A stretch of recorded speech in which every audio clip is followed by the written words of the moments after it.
O programa a seguir é livre para todos os públicos.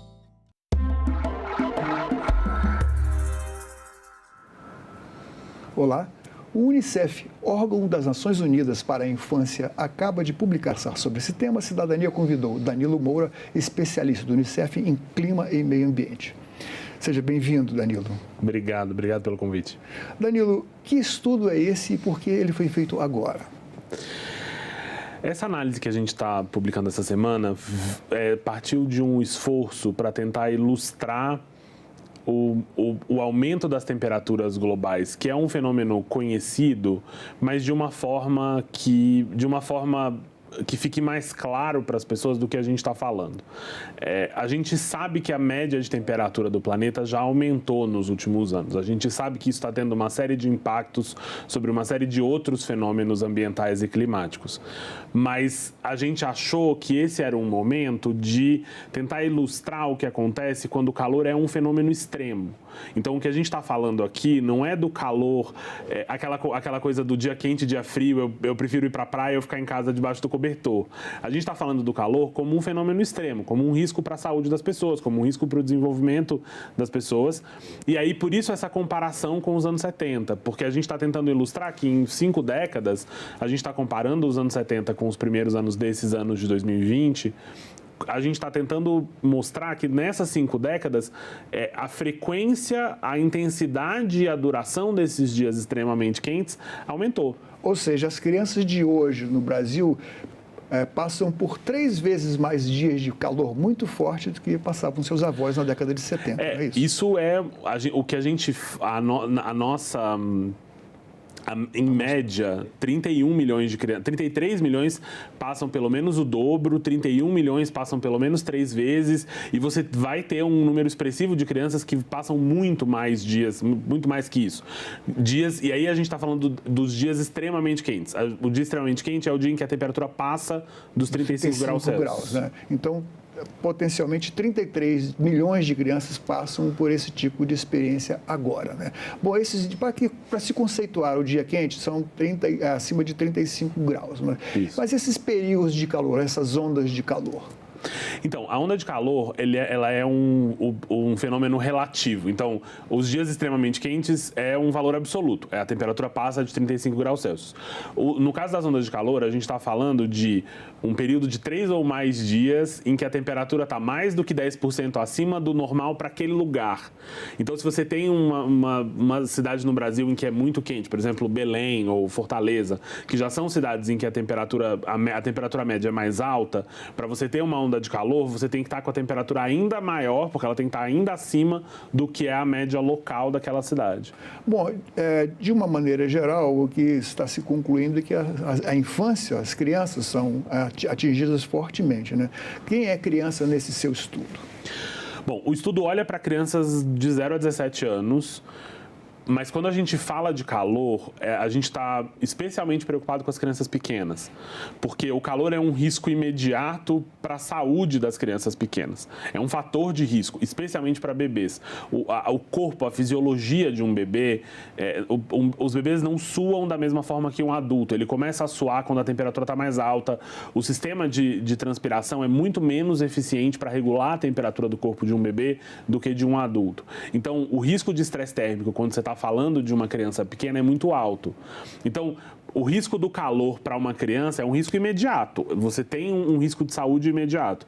E, obviamente, além desse risco imediato, você tem uma série de riscos secundários, né? Quando está muito quente, doenças transmitidas por vetores, dengue, chikungunya, malária. São consequências indiretas do calor. Exato. Né? Essas doenças são transmitidas com mais frequência quando está muito quente. O calor impacta na educação das crianças. Tem estudos que mostram que à medida que a temperatura ultrapassa os 30 graus Celsius, a nossa capacidade de raciocínio lógico, de memorização, de aprendizado de forma geral, começa a diminuir. Então, quanto mais quente está, quanto mais quente por mais tempo, mais difícil fica para uma criança na escola aprender mesmo. O resultado educacional daquela criança vai ser pior. Então, tem uma série de impactos sobre a vida das crianças, né? Mas esses dias de calor extremo na década de 20, se comparados com os da década de 70 do século passado, né, que é a década dos avós, vamos dizer assim, conceituados, você fez um estudo e diz assim, olha, as crianças de hoje passam o dobro ou triplo de dias quentes, extremamente quentes que seus avós. Esses dias aumentaram, né, exponencialmente. Quantos dias eram os dias extremamente... Quantos dos 365 dias do ano, na década de 70 eram 4,9, era menos que 5 dias por ano, né? E agora na década de 20... Então, 26, mas essa é a média nacional, né? Então, a média nacional quintuplicou, passou de um pouco de 5 para quase 27. Vale dizer que essa média nacional, ela esconde fatores. Você tem regiões em que era muito incomum você ter dias com temperatura acima de 35 graus Celsius, em que hoje não é incomum, em que hoje acontece. E em regiões em que já era comum, a frequência também aumentou, né? Então, quando você olha para a média nacional, aumentou de algo como 5 dias por ano, em média nos anos 70, para nos primeiros 5 anos dessa década, a gente está falando de quase um mês por ano com a temperatura acima de 35 graus Celsius. Bom, o que o poder público, ao longo desses 50 anos, foi capaz de equipar, de prever, em termos de cuidar desse tipo de mudança? Porque nos anos 70, as mudanças climáticas ainda eram uma abstração, eram uma coisa de teoria, e hoje a gente está tendo que conviver, já visto os incêndios e as queimadas, a fumaça nas cidades, com uma realidade completamente diferente. O que mudou no poder público? Não o suficiente. Bom, a gente sabe que, em função das cheias de 2011 em Petrópolis, ali no estado do Rio, o governo federal de então estabeleceu um protocolo nacional para a proteção da infância e das pessoas vulneráveis, idosos inclusive, né? Mas isso saiu do papel ou não? O que acontece é o seguinte, o Protocolo Nacional de Atenção a Crianças e Adolescentes em Situação de Desastre foi desenvolvido, pensado para... você fez um protocolo nacional, mas que ele só funciona se ele descer. É como se fosse um remédio genérico, né? Exato. As respostas imediatas às crises não vão vir, não vem do governo federal, né? Assim, quer dizer, o governo federal, quando tem uma queimada, o governo federal tem a função de combater a queimada. Mas quando você está falando de você está falando de uma onda de calor, os impactos vão ser sentidos por serviços que são administrados por municípios e, em algum caso, pelo Estado. Você está falando de hospital público, você está falando de escola, você está falando de equipamento de assistência social, né? Você está falando da infraestrutura da cidade, da mobilidade, dos ônibus, você está falando de questões que são de responsabilidade das prefeituras. E o que a gente enxerga é que... no geral, né, de forma generalizando, os governos no Brasil são muito despreparados para lidar com eventos extremos climáticos, seja chuva, seja onda de calor, seja qualquer outro, e o que eles têm de preparação não leva em consideração as necessidades específicas de crianças e adolescentes, porque é para isso que o protocolo nacional deve servir, né? Ele está sendo revisado agora. A gente espera que uma nova versão esteja disponível para as administrações de prefeitos e prefeitas que assumem no começo do ano que vem, mas, de toda forma, a responsabilidade por olhar para as necessidades e as vulnerabilidades específicas de crianças e adolescentes tem que estar incorporados nos planejamentos dos municípios. E não só isso, e acho que esse é o ponto desse estudo de comparar os anos 70 com os anos 2020, você precisa que as tuas políticas de preparação e de resposta estejam preparadas para o novo clima.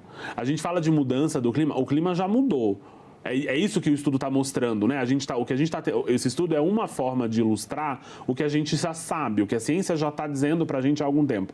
Nós já estamos vivendo em um planeta que tem um clima diferente do clima como ele era há 50 anos atrás e há 100 anos atrás, na verdade, como ele era em todo o período em que a civilização humana se desenvolveu. O ser humano nunca teve que lidar com um planeta tão quente quanto o planeta está hoje. Isso é um ponto que precisa ser pacificado E você precisa incorporar nas tuas políticas de resposta, as políticas de resposta que levem em consideração essa mudança do clima. E só porque se eu não disser isso, eu vou estar sendo irresponsável, mudança do clima que é causada pela ação humana, né? Mudança do clima que é causada pelo fato de que a gente passou os últimos 200 anos queimando combustível fóssil e destruindo floresta. Bom, vocês vocês não executam políticas de governo. Vocês, como órgão internacional, vocês sugerem medidas e sugerem intervenções. Tomando como base esse protocolo da década do ano de 2012, 2013, que sugestões estão sendo encaminhadas por vocês? Bom, algumas coisas e aí eu estou falando especificamente das coisas relacionadas para lidar com calor extremo, né? Uma coisa que você precisa fazer você precisa comunicar melhor para as pessoas, para as comunidades, para os serviços públicos, para reconhecer os sinais de estresse térmico. As pessoas precisam saber olhar para uma pessoa, olhar para uma criança e saber que essa criança está sofrendo fisicamente com o calor. As pessoas não sabem fazer isso. A gente trata o calor de uma forma... A gente tem uma dificuldade de enxergar o calor como um evento extremo que ele como são as chuvas, como são as secas. Uma segunda coisa você precisa preparar os teus serviços para responder a esse calor extremo. Então, uma coisa que acontece muito comum no Brasil, se você vai para uma sala de espera de um hospital público ou mesmo para o espaço de espera de um posto de saúde, de uma UBS, o que você vai encontrar é um espaço que às vezes é mais quente do que do lado de fora. E se a pessoa já está com problema de saúde, se a pessoa já está passando mal por conta do calor, você coloca ela para esperar atendimento médico num espaço ainda mais quente, você só está compondo, você está piorando a situação. Da mesma forma, você precisa pensar... E assim, esses planos de adaptação precisam ser amplos, eles precisam pensar em muitos temas. Você precisa pensar pedagogicamente como é que você lida com o recreio e a educação física das crianças na escola. Você precisa pensar, no caso de crianças muito pequenas, que às vezes que precisam de uma certa orientação para tomarem a quantidade de água que tem que tomar. Você precisa pensar como é que você muda a rotina escolar para as crianças terem mais intervalos para tomar água. Sabe assim, são coisas que parecem pequenas, que parecem detalhe, mas o conjunto desses detalhes é o que significa você responder a uma onda de calor. Nós recentemente tivemos agora em Brasília e em outras cidades também aulas suspensas para as crianças também, né, principalmente em função da fumaça das queimadas. Existe e isso foi, digamos assim, não havia um índice de tolerância a partir do qual foi estabelecido assim grosso modo e por conveniência e foi muito oportuno. Vocês conseguem estabelecer limites, digamos, de umidade, de secura, de incidência de luz solar excessiva, de infravermelho, etc. Vocês têm isso listado de forma a recomendar num catálogo esse tipo de providência?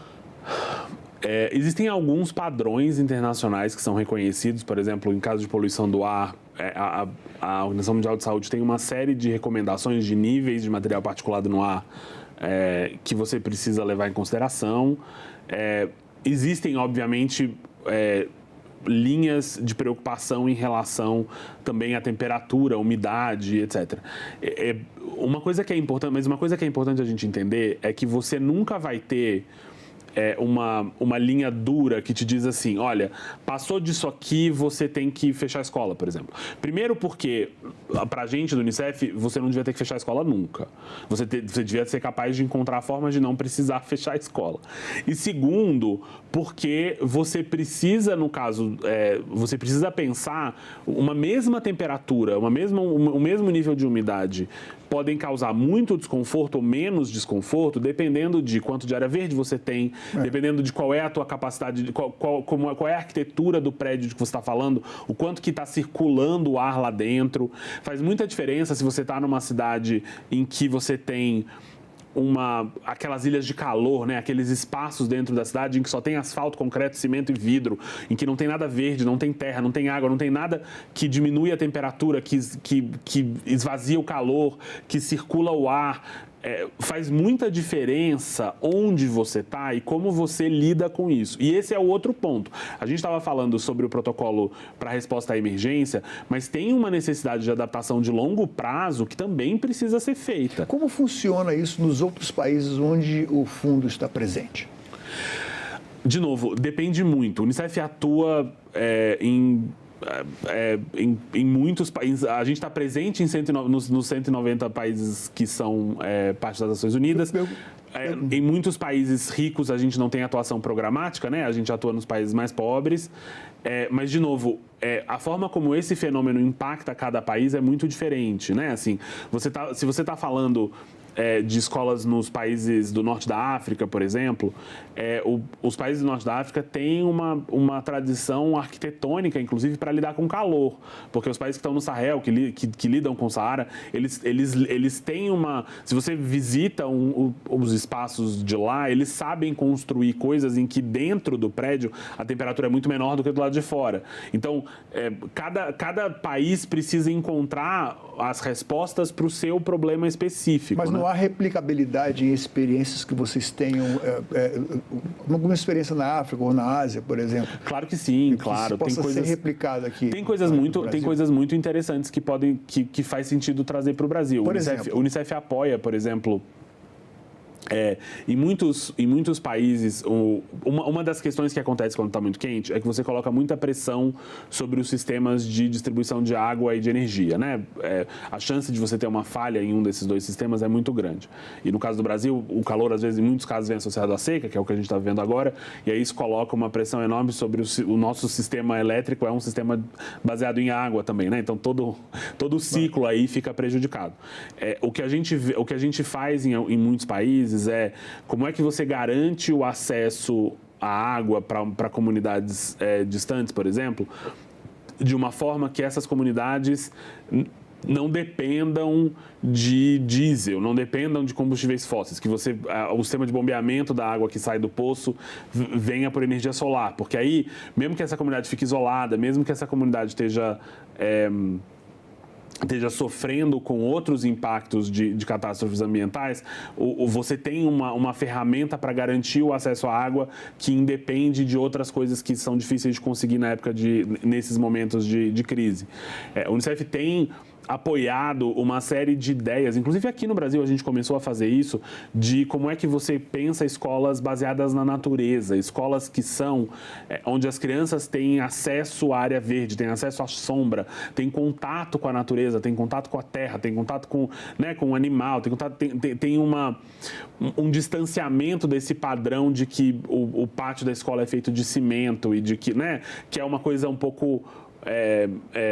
que ainda é muito forte, mas que faz uma diferença muito grande. E quando você começa a pensar em como é que você torna as escolas espaços mais agradáveis e mais propícios, que ajudam a aprender, você precisa pensar nesses espaços que sejam justamente espaços em que você tem essas ferramentas naturais, vamos dizer assim, que ajudam a lidar com esses momentos extremos, Quando está muito quente, a gente sabe a diferença que faz ter sombra de árvore quando está muito quente, Assim, a diferença de temperatura é muito grande.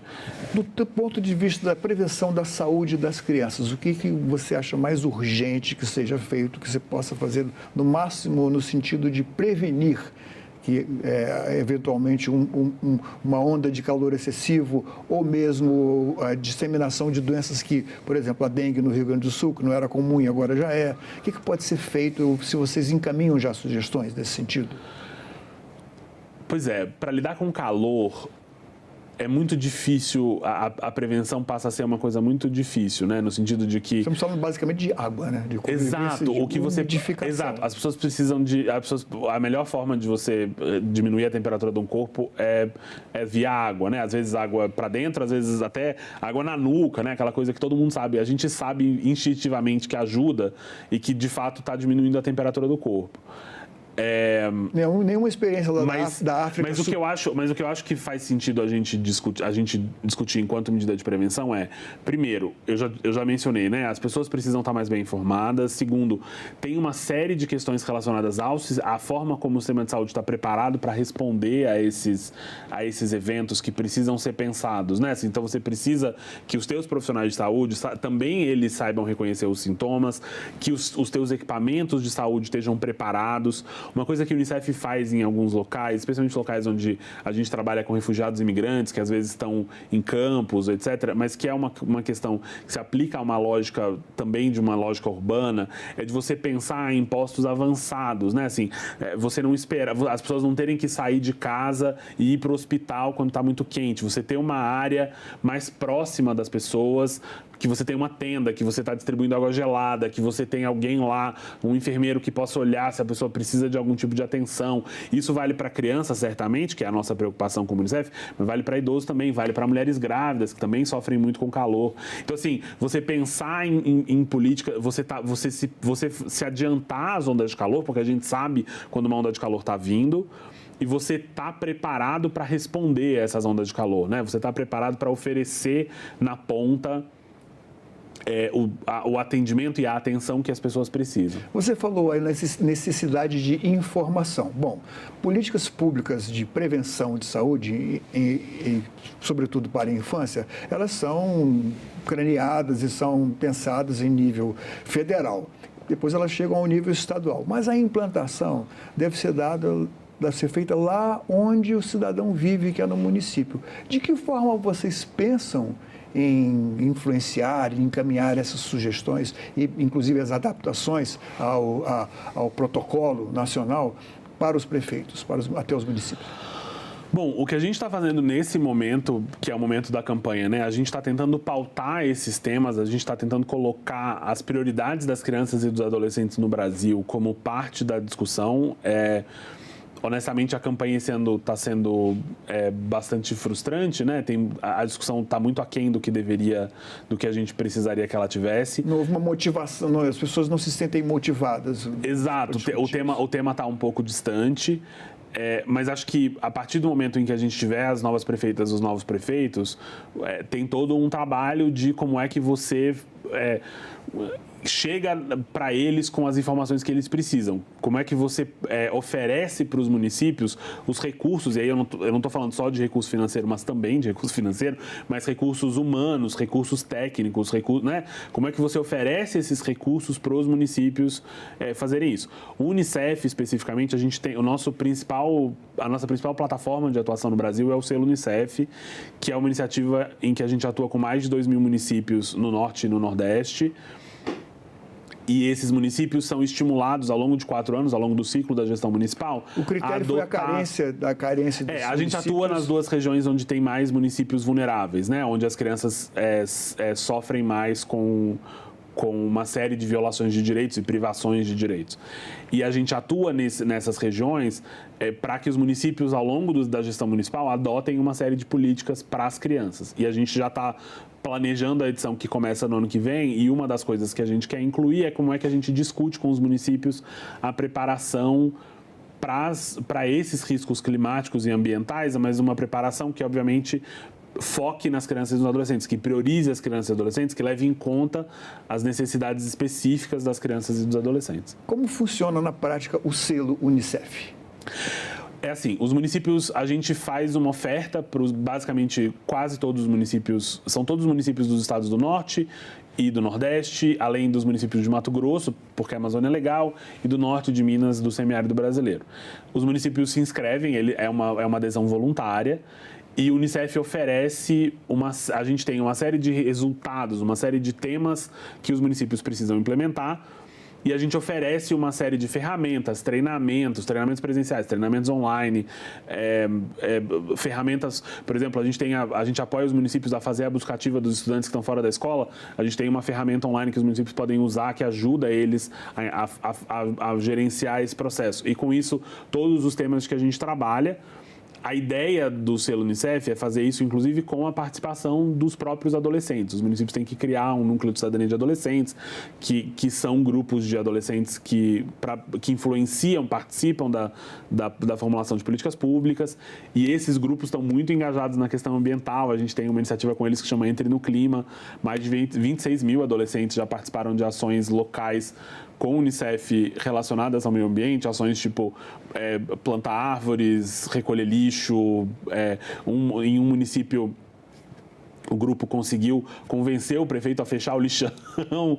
Eles participaram do processo para convencer a cidade a fechar o lixão. Então, assim, tem todo um processo que dura ao longo desses anos para garantir os direitos das crianças e dos adolescentes. E a gente tem a expectativa de que, com o agravamento da crise climática que a gente está vendo e que está claro para todo mundo, os próximos anos a gente vai ter muito trabalho com os municípios para que eles incorporem esses temas dentro da atuação deles. Danilo, muito obrigado pela sua presença aqui. Espero todo o sucesso que vocês possam implementar todas essas sugestões e mudanças para que as crianças sejam beneficiárias de tudo isso que vocês planejam e fazem pela infância no Brasil e no mundo. Obrigado, eu que agradeço o convite. Esta entrevista e todos os nossos outros programas estão disponíveis para você rever ou compartilhar no nosso site, senado.leg.br/tv, ou então pelo nosso canal no YouTube. Inscreva-se lá e marque o sininho para receber notificações. Obrigado pela companhia e até o próximo Cidadania.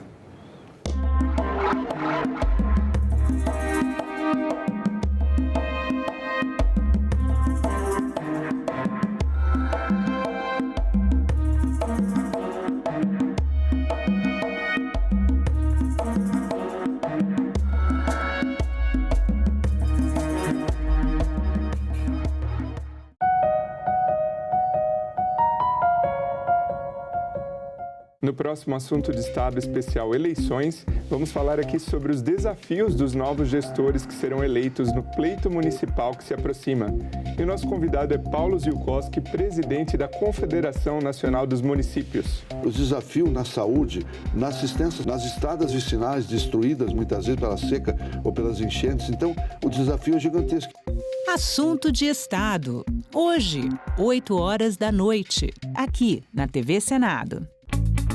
O eleitor que estiver fora da sua cidade no primeiro ou no segundo turno deve justificar sua ausência. Nas eleições municipais não existe o voto em trânsito, como acontece no pleito para presidente da República e governador. A justificativa deve ser feita pelo aplicativo e-Título ou por formulário nas sessões de votação, tribunais e cartórios eleitorais.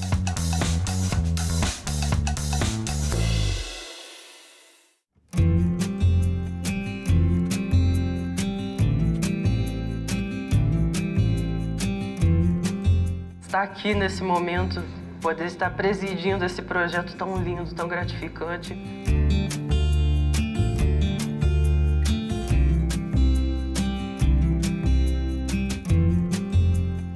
Está sendo algo novo, está sendo algo único e está sendo algo extremamente marcante para mim.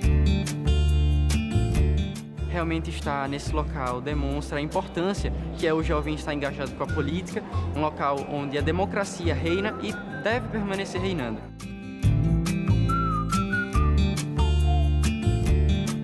Cada passeio aqui, cada momento é uma janela que abre na nossa mente.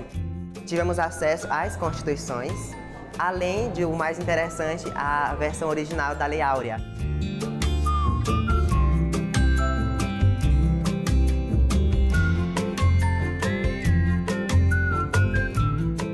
A presença de vocês aqui representa uma oxigenação, sobretudo a oxigenação de ideias.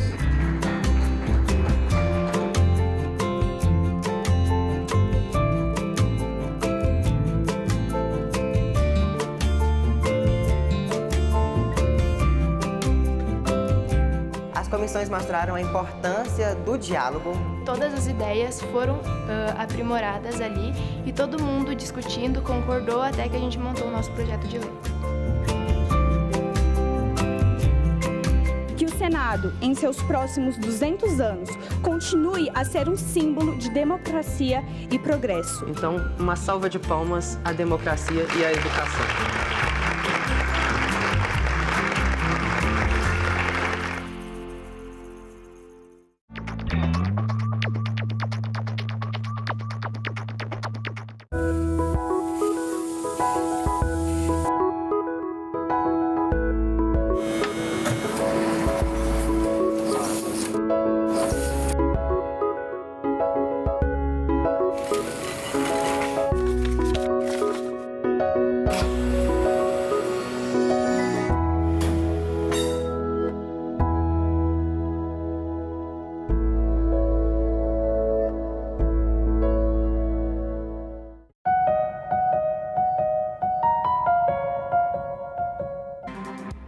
Segunda-feira, 7 de outubro. No domingo de eleições municipais, mais de 120 milhões de eleitores foram às urnas. 11 capitais elegeram o prefeito em primeiro turno. 15 vão decidir a disputa em segundo turno no dia 27 de outubro. O TSE considera preocupante a apreensão de mais de 20 milhões de reais que seriam usados para a compra de votos. E para analisar os resultados das eleições, recebemos ao vivo o consultor legislativo Rafael Silveira. Tudo isso você confere nessa edição do Começa Agora.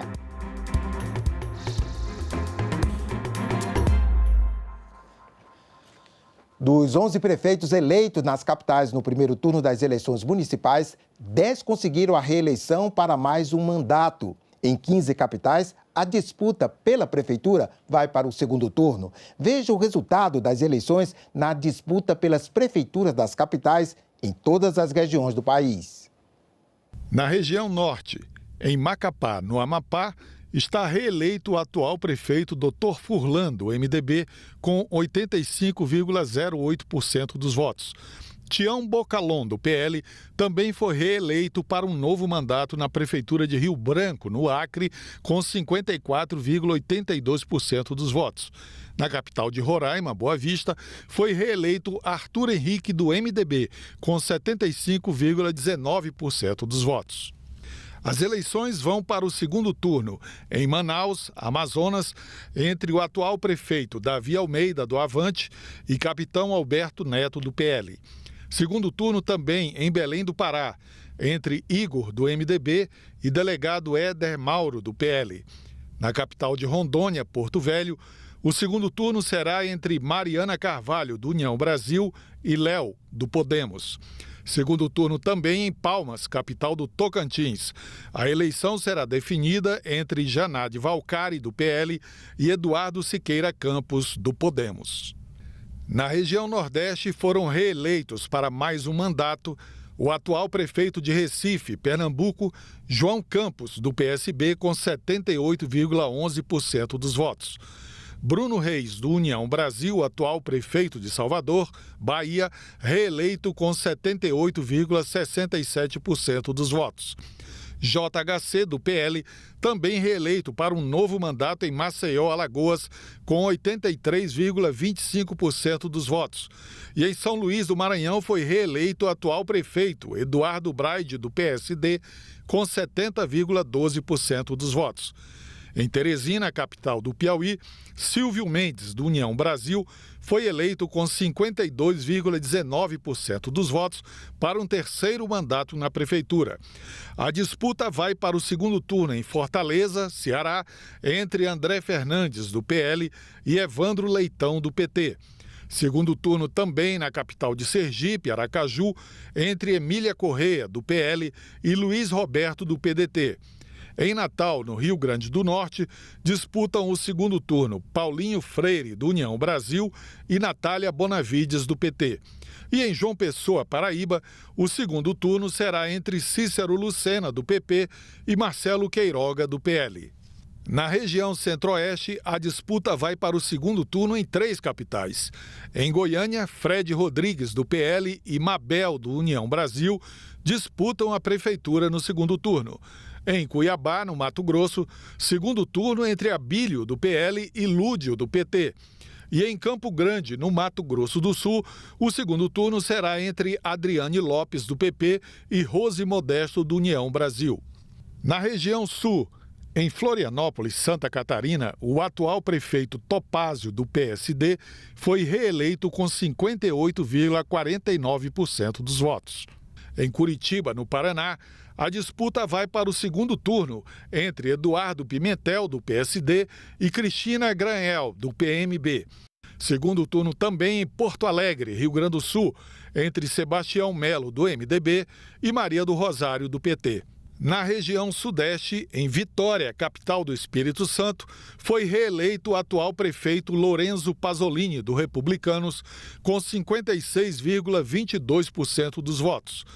Definida a eleição no Rio de Janeiro, o atual prefeito Eduardo Paes, do PSD, foi reeleito para mais um mandato com 60,47% dos votos. Segundo turno em Belo Horizonte, Minas Gerais, entre Bruno Engler, do PL, e Fuad Nauman, do PSD. Na capital paulista, São Paulo, a disputa mais acirrada levou para o segundo turno o atual prefeito Ricardo Nunes, do MDB, e Guilherme Boulos, do PSOL. E para ajudar a gente a entender como esse resultado das eleições muda a realidade do país, nós vamos conversar agora com o consultor legislativo do Senado, Rafael Silveira. Bom dia, Rafael. Bom dia, André. Rafael, o que a gente pode esperar aí desse resultado das eleições no cenário político do país? Como é que você viu essas eleições? Bom, essas eleições elas demonstram um efeito bem interessante de consolidação da direita, mas uma consolidação não de forma assim, uniforme. Nós podemos observar que o eleitorado teve uma paleta maior de opções para escolher e ele fez essas diferentes opções, mostrando que a direita se consolidou como uma força política majoritária no país atualmente, mas não é uma única direita, são diversas opções, são diversos grupos que fazem parte desse espectro político.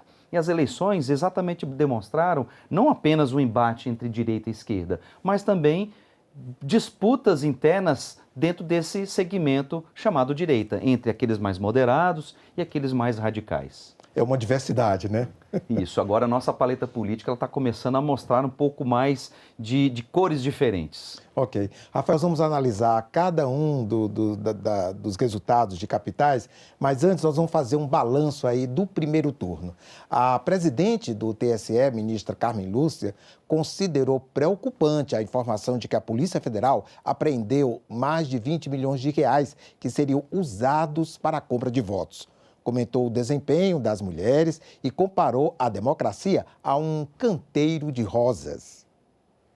Acompanhada de colegas ministros do STF e de observadores internacionais, a presidente do TSE, ministra Carmen Lúcia, destacou a eficiência da Justiça Eleitoral. 17h10, 10 minutos depois do fechamento das urnas, nós tivemos a primeira eleição de um município finalizado em São Cristóvão do Sul, em Santa Catarina. Isso é um exemplo da eficiência, portanto, da Justiça Eleitoral, que se vem reiterando, aperfeiçoando, exatamente para que se chegue a esses resultados. Às 19h54, portanto, 2 horas e 54 minutos depois, o primeiro estado da federação teve 100% dos seus votos apurados, o estado da Paraíba, e ali se finalizava este primeiro turno de eleições. A presidente do TSE considerou alto o índice de abstenção de 21,71% registrado no primeiro turno. O que é importante nessas apurações que se fazem, inclusive de dados como este, dos percentuais de abstenção, é para que a gente veja o que a gente pode fazer para que o eleitor queira, tenha vontade de ir e não se abstenha, a não ser em casos efetivamente intransponíveis. E é isso que a gente precisa de, então, levar em consideração na investigação das causas da abstenção. Ela comentou o grande volume de dinheiro apreendido pela Polícia Federal, bem acima das eleições anteriores, indicando tentativas de compra de voto. Neste período todo, mais de 21.780 milhões em espécie que foram apurados pela Polícia Federal em operações vinculadas ou decorrentes de ilícitos que podem ter e que serão apurados, tudo a ver com a Justiça Eleitoral ou com dados que podem repercutir ou impactar no processo de escolha livre das pessoas. Foram de bens e valores apreendidos em 2024, informa a Polícia Federal, 50 milhões e 300 mil, o que nos faz pensar que é preciso realmente ter novos modelos, novos parâmetros, para que a gente tenha uma legislação e uma atuação muito mais coerente com a necessidade da sociedade brasileira por segurança em geral e muito mais segurança eleitoral. Carmen Lúcia lamentou o fato de nenhuma mulher ter sido eleita nas capitais em primeiro turno, mas considera que a democracia saiu fortalecida neste pleito. Eu acho uma pena e acho muito triste que mesmo com todas as campanhas que já são feitas e nós já melhoramos, não somos mais um ou outro movimento de mulheres, somos nós hoje mulheres em permanente movimento para que a gente tenha a efetividade dos direitos, do direito principalmente à dignidade e respeito igual a todos os outros. Mas, a despeito disso, nós ainda temos uma situação como essa. No primeiro turno, nenhuma mulher eleita, nas capitais dos estados. Erva daninha cresce sem cuidado, roseira não. Todo dia você cuida, todo dia alguém pode, uma formiga salva pode aparecer, uma erva daninha pode aparecer. Compete a cada um saber o que quer no seu quintal. Eu acho que o quintal da democracia ainda continua prevalecendo como o melhor. Rafael Silveira, sua avaliação aí da fala da ministra Carmen Lúcia. Bom, primeiro nós devemos constatar uma importante evidência. Se nas eleições anteriores a Justiça Eleitoral foi extremamente questionada, este não foi um ponto que chamou nenhuma atenção na agenda dos candidatos. Houve um absoluto respeito aos resultados, não houve questionamentos, a eficiência da Justiça Eleitoral manteve-se firme, os resultados foram rápidos, nós estamos até mal acostumados, a gente fica já pedindo mais resultados mais rápido ainda e os resultados vieram com muita tranquilidade. O ambiente da Justiça Eleitoral que ela enfrentou, nós percebemos um maior preparo da Justiça Eleitoral, a questão das notícias falsas, das fake news, elas já é uma agenda permanente da Justiça Eleitoral, ela se fortaleceu nesse combate, foi muito determinante, foi muito firme nessa defesa, na disciplina dos candidatos e das candidatas. Então, em termos de funcionamento, foi um funcionamento notável da Justiça Eleitoral. Em relação a esse cenário, relacionado, por exemplo, à questão do gênero, da representatividade da mulher, não seria essa eleição um ponto de inflexão. A participação feminina na política, a participação de candidatas, ainda é um ponto que nós devemos observar com muito cuidado, com muito zelo. Precisa ser cuidado, como a própria ministra falou, como um jardim, porque nossa sociedade ainda tem uma certa resistência às candidaturas femininas, embora os partidos políticos também sejam bastante resistentes nessa participação, mas o próprio eleitorado ainda demonstra uma reticência, inclusive um eleitorado que é eminentemente feminino. Então é uma questão que não seria nessa eleição um ponto assim de grandes diferenças, é um desafio ainda permanente. E no mais, essa questão dos combates aos ilícitos, a gente percebe que apesar deles terem aumentado, como falou aqui no nosso VT, é importante verificar que o combate permanece, o combate ainda é firme e as instituições de controle mostram uma eficiência nesse sentido. Muito bem. Aqui no telão, Rafael, a gente vê aí a participação feminina, né?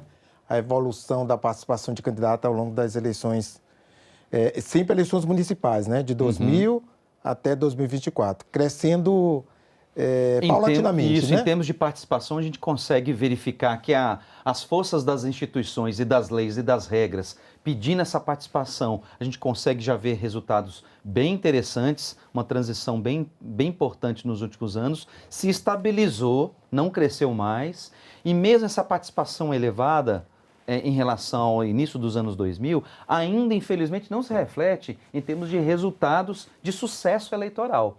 Mas vejamos, nossa democracia ainda é jovem e a gente ainda está vencendo barreiras. Esse número é significativo e quem sabe daqui a algum tempo, não sabemos quanto tempo, se décadas ainda serão reservadas para esse sucesso, ele virá. Ok. Rafael, vamos agora ver o resultado lá em São Paulo. Queria a sua avaliação. Aqui nós temos os resultados, né, dos 4 primeiros candidatos. Sua avaliação. Bom, o cenário de São Paulo, ele mostra que, em primeiro lugar, é muito importante pontuar isso também, André. As pesquisas eleitorais nas eleições municipais, elas são mais fiéis. Os resultados refletem as pesquisas. Então, por algum mecanismo, não sei se é pela lógica local, o nível de confiança dos resultados das pesquisas ficou muito mais próximo da realidade. Então, esse cenário já era um cenário previsto. E aqui a gente observa o reflexo de São Paulo sobre esse reflexo também nacional. Uma divisão da direita, que foi predominante no estado, na cidade de São Paulo, representando a maioria da cidade.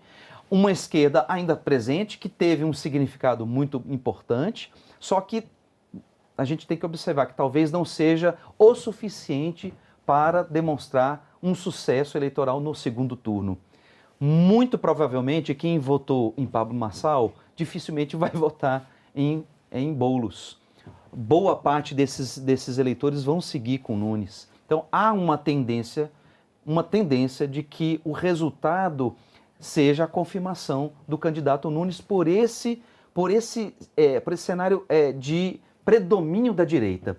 Tabata Amaral pode migrar todos os seus votos para Boulos? Pode até ser que a maioria desses votos sejam migrados, mas ainda assim vai ser insuficiente para vencer a força da direita na cidade. Como você avalia a figura, né, do Pablo Marçal nessa eleição e o que pode acontecer aí, né, em virtude até do incidente aí na véspera das eleições, né, com relação ao laudo falso que ele apresentou? O que vai acontecer aí? O candidato Pablo Marçal, ele ganhou um protagonismo nacional, não foi só na cidade, exatamente pelas suas técnicas, pelo seu jeito de lidar com essas eleições, de uma forma extremamente heterodoxa, muitas vezes radical, e essa forma muito acentuada de manifestação da sua estratégia eleitoral foi muito importante no início, porque consolidou o nome dele entre os nomes favoritos, mas ao mesmo tempo ganhou muita resistência com outro setor do eleitorado. E essa maneira mais ostensiva de se manifestar, de uma forma muito simbólica também, de uma maneira muito diferente dos demais candidatos, acabou chamando a atenção tanto para, num primeiro ponto, ser positivo, como também para uma possível queda aqui no final, que faltou 60 mil votos para ele atingir uma possibilidade de ingressar no segundo turno. Então, essa forma diferente, ela pode apontar um precedente importante para futuras outras candidaturas nas próximas eleições. Tendências de crescimento a partir da internet, das redes sociais e você descolar da necessidade da TV. Você acredita que a Justiça Eleitoral deve puni-lo? É isso que vai acontecer? Bom, existem fortes evidências de que houve graves irregularidades. Se vai acontecer alguma consequência em termos de inegibilidade, a gente tem que acompanhar. Mas o radicalismo e a forma contundente do candidato levou ele a chegar nesse tipo de resultado. Um resultado que trouxe uma derrota, digamos assim, a quem tem um perfil profissional, uma atuação de vida que chama sempre o sucesso. Então, essa derrota significa realmente uma queda. No entanto, o nome dele superou a esfera da própria cidade de São Paulo. E a gente tem que acompanhar isso. Pois é. Agora, o que se deve esperar de um segundo turno na capital paulista é uma campanha mais sossegada, apesar de acirrada, continua sendo acirrada, mas pelo menos mais sossegada, já que o grande contendor ficou de fora, né? Do ponto de vista ideológico, ela vai se radicalizar, porque aqui vai virar uma espécie de fla-flu. Aqui vai ser a direita e a esquerda, nessa visão mais tradicional, de polos diferentes. Do ponto de vista das estratégias, com certeza vai ser uma eleição mais branda. Ela vai ter as críticas, vai ter críticas às vezes um pouco mais ácidas, mais fortes, mas num ponto de vista que a gente está mais acostumado, não do ponto de vista trazido pelo candidato Pablo Marçal. Um comentário rápido, né, sobre o quarto e o quinto lugar, né? A Tabata já anunciou ontem mesmo o apoio ao Boulos e o Datena, que era um apresentador de TV e teve um desempenho tão aquém do que se podia esperar, né? Exatamente. Datena, ele é um comunicador mais tradicional, muito popular, mas ele já está num estilo, de uma forma que não tem essa interatividade, não tem essa rapidez das redes sociais, por exemplo. Coisa que foi extremamente explorada e muito bem explorada, bem sucedida pelo Pablo Marçal. Acredito que esses diferentes estilos, até geracionais, podem ter tido essa ruptura das pessoas falarem, não, o candidato Datena eu já conheço, mas ele já está ultrapassado, então pode ter passado essa percepção de que a pessoa passou já do seu próprio tempo. Então, tanto é que o resultado foi um resultado muito aquém daquilo que se imaginaria para um partido PSDB que já reinou nesse estado e na própria cidade, né? Qual a avaliação que você faz dos votos que foram dados à Tabata e ao Datena? Para onde vão? Provavelmente o público, o eleitor da Tabata vai migrar para Boulos. E Datena, eu não sei, dificilmente ele iria para Boulos. Acho que é um público que tende a ir para Nunes. Pelo perfil do candidato, pelo perfil atual do PSDB. Então, acredito que esses votos dificilmente seriam dirigidos a Boulos. A postura do governador Tarcísio de Freitas, como deve ser agora nesse segundo turno? Não, sem dúvida, ele vai fortalecer ainda mais o apoio a Nunes. Aliás, o governador Tarcísio de Freitas, ele foi um governador que partiu exatamente dessa percepção de que era necessário fazer um candidato e que esse candidato fosse forte o suficiente para se sagrar vencedor. E ele conseguiu fazer essa estratégia. Ele, desde o início, mostrou apoio a Nunes, já de cara, tentou trazer Bolsonaro, o ex-presidente Bolsonaro, para a campanha de Nunes, que ficou de uma forma muito tímida nessa campanha, mas formalmente ele se alinhou, e o governador foi talvez o fiel da balança para que Nunes se mantivesse nessa liderança e agora possa se consolidar, talvez, como futuro prefeito. Você acredita que o presidente Lula vai se engajar agora na campanha do Bolo, assim, mais efetivamente? A campanha do Bolo foi uma das poucas campanhas que o presidente Lula teve uma participação. Mas eu não sei se o presidente Lula vai entrar de cabeça nesta campanha de São Paulo. Pode ser que talvez nos anúncios, na campanha gravada. Acredito que o presidente Lula pode investir a sua participação em outras capitais em que o PT está dividindo o segundo turno e que talvez tenha mais chance do que na cidade de São Paulo. O presidente Lula não quer colocar aquela peixe de que eu saí perdedor. Então, foi uma atitude muito estratégica do presidente não se envolver tanto nas eleições municipais, porque o próprio presidente já havia se antecipado em perceber que o cenário da direita era um cenário preponderante nessa eleição. Ok. Rafael, vamos agora para outra capital do Sudeste, onde vamos ter segundo turno, né? Qual é a avaliação que você faz aí da disputa em Belo Horizonte? Belo Horizonte é uma capital que foi totalmente para a direita. Totalmente para a direita. O próprio Estado deu uma guinada significativa para a direita. Há um bom tempo, a esquerda, principalmente o Partido dos Trabalhadores, não tem conseguido espaços, não consegue mais se firmar como uma força política significante e o próprio resultado eleitoral da prefeitura demonstra isso, né? Os demais candidatos nunca tiveram assim, um protagonismo muito forte, à exceção de Mauro Tramonte, que tinha o apoio do governador. Chegou a liderar, né? Chegou a liderar, mas não demonstrou força suficiente de convencimento do eleitorado. Tanto que foi caindo sucessivamente ao longo que as pesquisas eram divulgadas.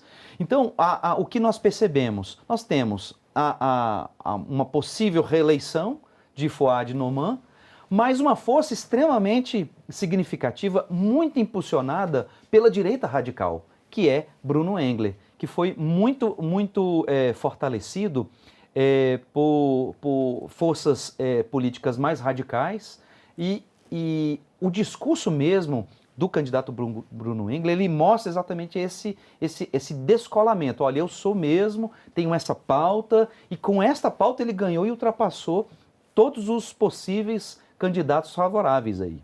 Você acha que a probabilidade é que ele consiga vencer no segundo turno? Não vejo ainda uma probabilidade nítida. Vai ser uma disputa bem acirrada. Por quê? O eleitor do Mauro Tramonte não necessariamente é um eleitor tão radical assim.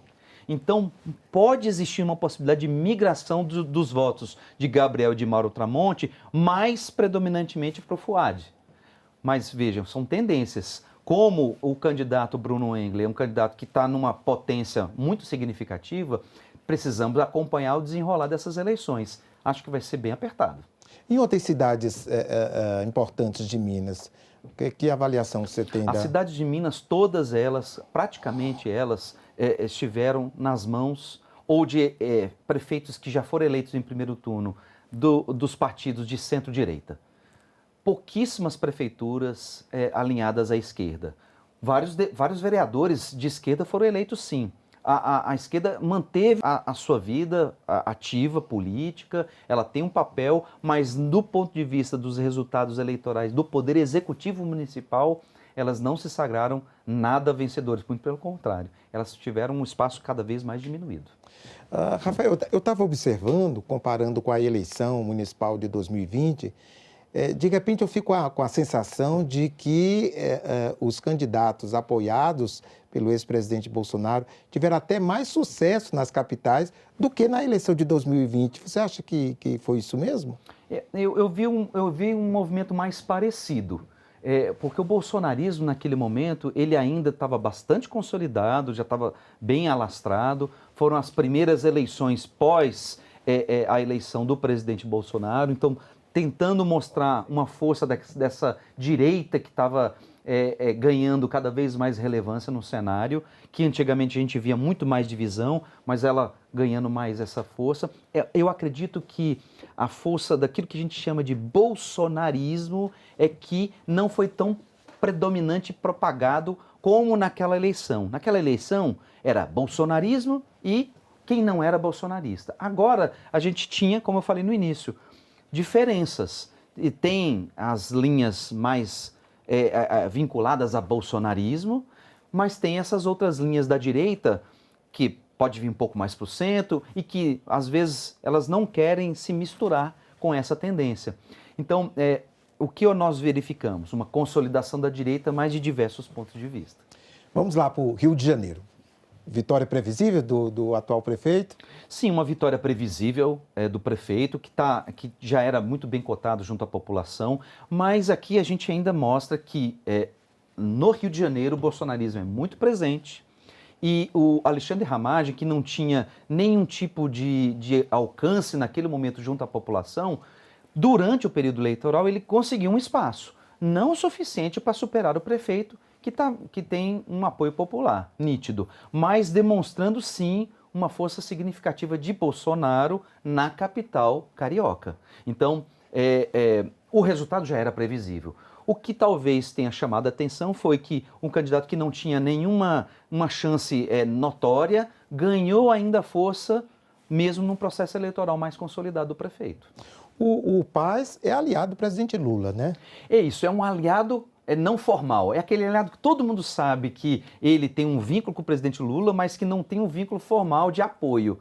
Tanto que Lula ele não esteve presente nessa campanha, mas quem acompanha a política já sabe que os dois têm um vínculo, um vínculo que teve um momento histórico de ruptura, que depois teve um novo laço ali consolidado, e esse laço permanece. O presidente Lula gostou desse resultado, digamos assim, alguém que ele tem um vínculo eleitoral se sagrou vencedor e venceu um candidato bolsonarista, né? É aquela coisa. Ontem, no discurso de vitória dele, tinha políticos históricos do PT, né, como a Benedita da Silva, né?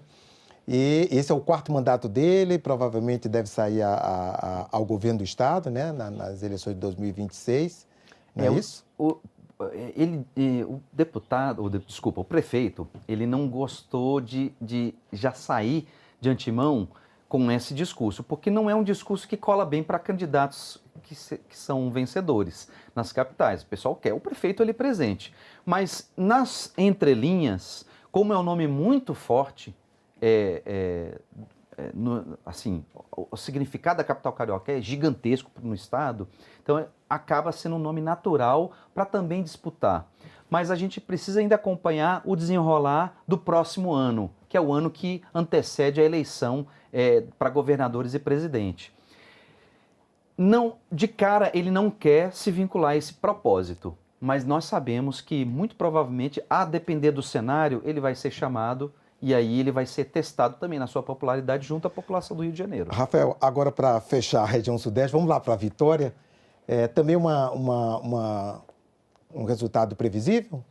Vitória também, porque Vitória ela se destaca como um cenário mais consolidado. O prefeito ali já é uma reeleição, o prefeito Lorenzo Pasolini. Os demais candidatos você percebe que não conseguiram protagonismo, mesmo sendo partidos ali, às vezes até parceiros, não conseguiram grandes espaços. Então ali no cenário de Vitória foi um cenário muito mais previsível do que qualquer outra capital do Sudeste. Então as pesquisas já apontavam a vitória de Lorenzo Pasolini. Os demais candidatos, talvez, eles acabaram disputando espaço para se manter visíveis na política, para, de repente, cavar uma possibilidade de serem eleitos parlamentares pelos seus estados ou serem deputados ou senadores em futuras eleições. Muito bem. Vamos para a região sul? Vamos. Vamos lá para Porto Alegre.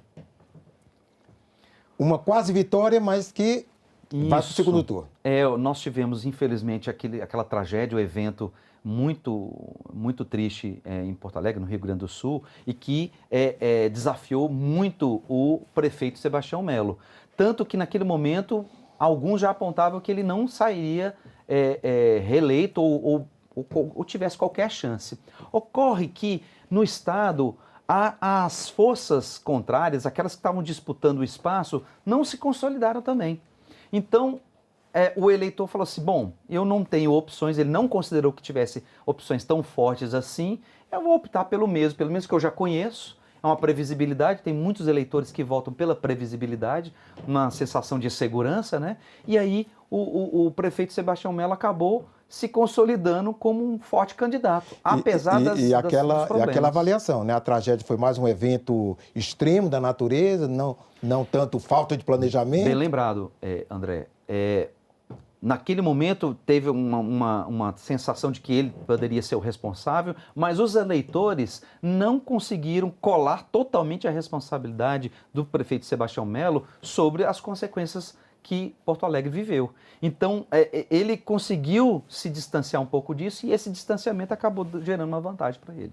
E aqui uma probabilidade bem alta deles conseguirem. Por muito pouco ele conseguiu a reeleição. Turno, né? A deputada Maria do Rosário, uma política extremamente tradicional já, está sempre disputando as eleições de Porto Alegre, é um nome muito conhecido, mas é um nome que tem um nicho muito específico de eleitores, que são muito fiéis à própria deputada, mas ela não consegue ampliar esse espectro para aumentar o número de pessoas que pudessem confiar nela como prefeita. Então eu vejo pouquíssima possibilidade dela se sagrar vencedora no segundo turno. Qual foi o papel do governador Eduardo Leite nessa disputa? Aqui ele não teve um papel assim tão protagonista, ele ficou bem neutro, não demonstrou nenhum tipo de apoio explícito, tão explícito assim, a nenhum candidato e acabou que talvez a própria tarefa de reconstrução do Estado tenha afastado ele de uma disposição também muito clara, muito notória de apontar algum tipo de preferência. Ok. Vamos para Florianópolis, uma eleição também em primeiro turno, não é isso? Sim, foi a eleição em primeiro turno. Esperado também? Sim, já estava esperado. Santa Catarina é um estado que já há muito tempo mostra uma disposição muito firme de votar centro-direita e cada vez mais à direita, né? Você percebe, até de uma forma bem interessante, por se tratar de uma capital, geralmente as capitais sempre reservam espaço também um nicho específico da direita, da esquerda. A esquerda consegue ainda algum tipo de projeção, mas não o suficiente para se sagrar bem-sucedida. Então nós tivemos o Marquito do PSOL com até um nível interessante de votos, mas nunca conseguiu demonstrar assim, uma força suficiente para desafiar Topázio. Você percebe o PSDB com Dário, o Pedrão também do PP, são partidos que acabaram se apequenando diante das outras candidaturas. Então aqui a previsibilidade realmente predominou. Para fechar a região sul, Curitiba. com disputa em segundo turno, né? Disputa em segundo turno, mas ali é a disputa das direitas, né? Novamente, assim como Santa Catarina, o estado do Paraná, ele também se consolida cada vez mais como um estado predominantemente de direita. O eleitor votando mais no espectro da direita. E aqui nós temos uma disputa de direitas. A esquerda, ela ficou apenas nos 20%, próximo dos 20%, e a gente verifica uma disputa acirrada entre duas vertentes da direita. Aqui você vê exatamente o cenário que nós falamos no início. A direita aqui com cores diferentes. Uma direita um pouco mais radicalizada, com Cristina Graham, e uma direita mais consolidada, não tão radical, mas também com uma personalidade, que é de Eduardo Pimentel, que tem um fortíssimo vínculo com o governador. Era secretário do governador, já foi vice-prefeito da cidade, da época de Rafael Greca. Então, é uma direita mais, entre aspas, um pouco mais tradicional, aquela direita centro-direita, digamos assim, e aqui uma direita mais radical. Disputa de direitas. Muito bem. Vamos agora para a região Nordeste, né, onde também não se viu nas capitais uma vitória forte das esquerdas, né? Vamos começar por Recife, né? O Nordeste ele tem um cenário um pouquinho mais favorável às esquerdas. Sim. Né?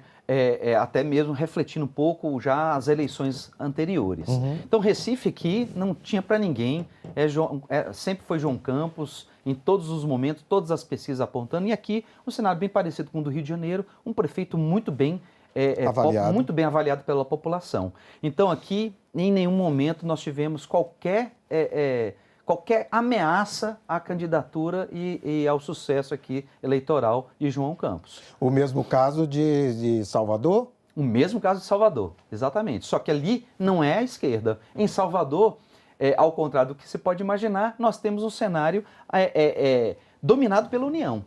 Né?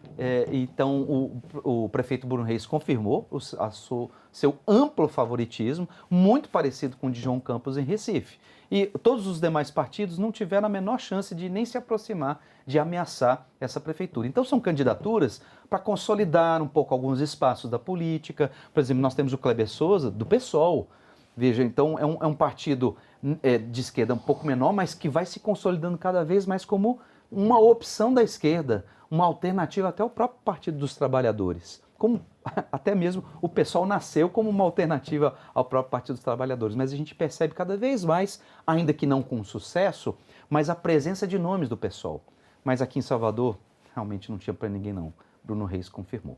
E outra vitória em primeiro turno Vamos aqui para João Pessoa, que vai ter segundo turno, né? João Pessoa é o mesmo cenário de outras capitais, por exemplo, de Porto Alegre. Dificilmente Cícero Lucena vai perder essa prefeitura. Quase ganhou no primeiro turno, mesmo com alguns escândalos próximos a ele, não arranhou a candidatura. Os demais candidatos, mesmo o segundo colocado, o Marcelo Queiroga, dificilmente ele vai amealhar os votos dos demais. Então... Mas o próprio fato do ex-ministro da Saúde, o ministro da pandemia, né, ter ido para o segundo turno, você acha que foi uma surpresa? Talvez tenha sido uma surpresa, exatamente porque a imagem do candidato, enquanto ministro, foi uma imagem muito arranhada. Né? Aquele foi um período muito difícil que vivemos, uma dificuldade muito grande do governo federal da época de lidar com a pandemia, com sucesso, de fazer as políticas públicas necessárias. Né? Então, o que chama a atenção é, ainda assim, ele conseguir se classificar para um segundo turno. Então, muito provavelmente, embora eu ainda ache que ele não tem chances de vitória, mas no cenário político tudo pode mudar, mas nesse momento... Eu acho que ele ainda não tem chance de vitória, mas ele se fortalece como um futuro candidato a algum cargo político. Majoritário, quem sabe, né? Também. Majoritário ou mesmo para o parlamento. Né? Okay. Ele se candidata e aí o nome dele se fortalece dentro da política. Né? Vamos para São Luís do Maranhão? Vamos lá. Outra vitória em primeiro turno, né? Sim, aqui do atual processo bem parecido com os demais. Nós temos aqui partido de direita, mas um partido mais ao centro, que é o PSD, que se fortaleceu muito nessas eleições. Então, pegando o gancho aqui do Eduardo Braide, que se sagrou vencedor, muito avantajado em relação aos demais, é importante destacar que o PSDB hoje é a maior força entre os prefeitos. É o partido que tem maior número de prefeituras no Brasil, né? Então, é um partido que vai se consolidando cada vez mais.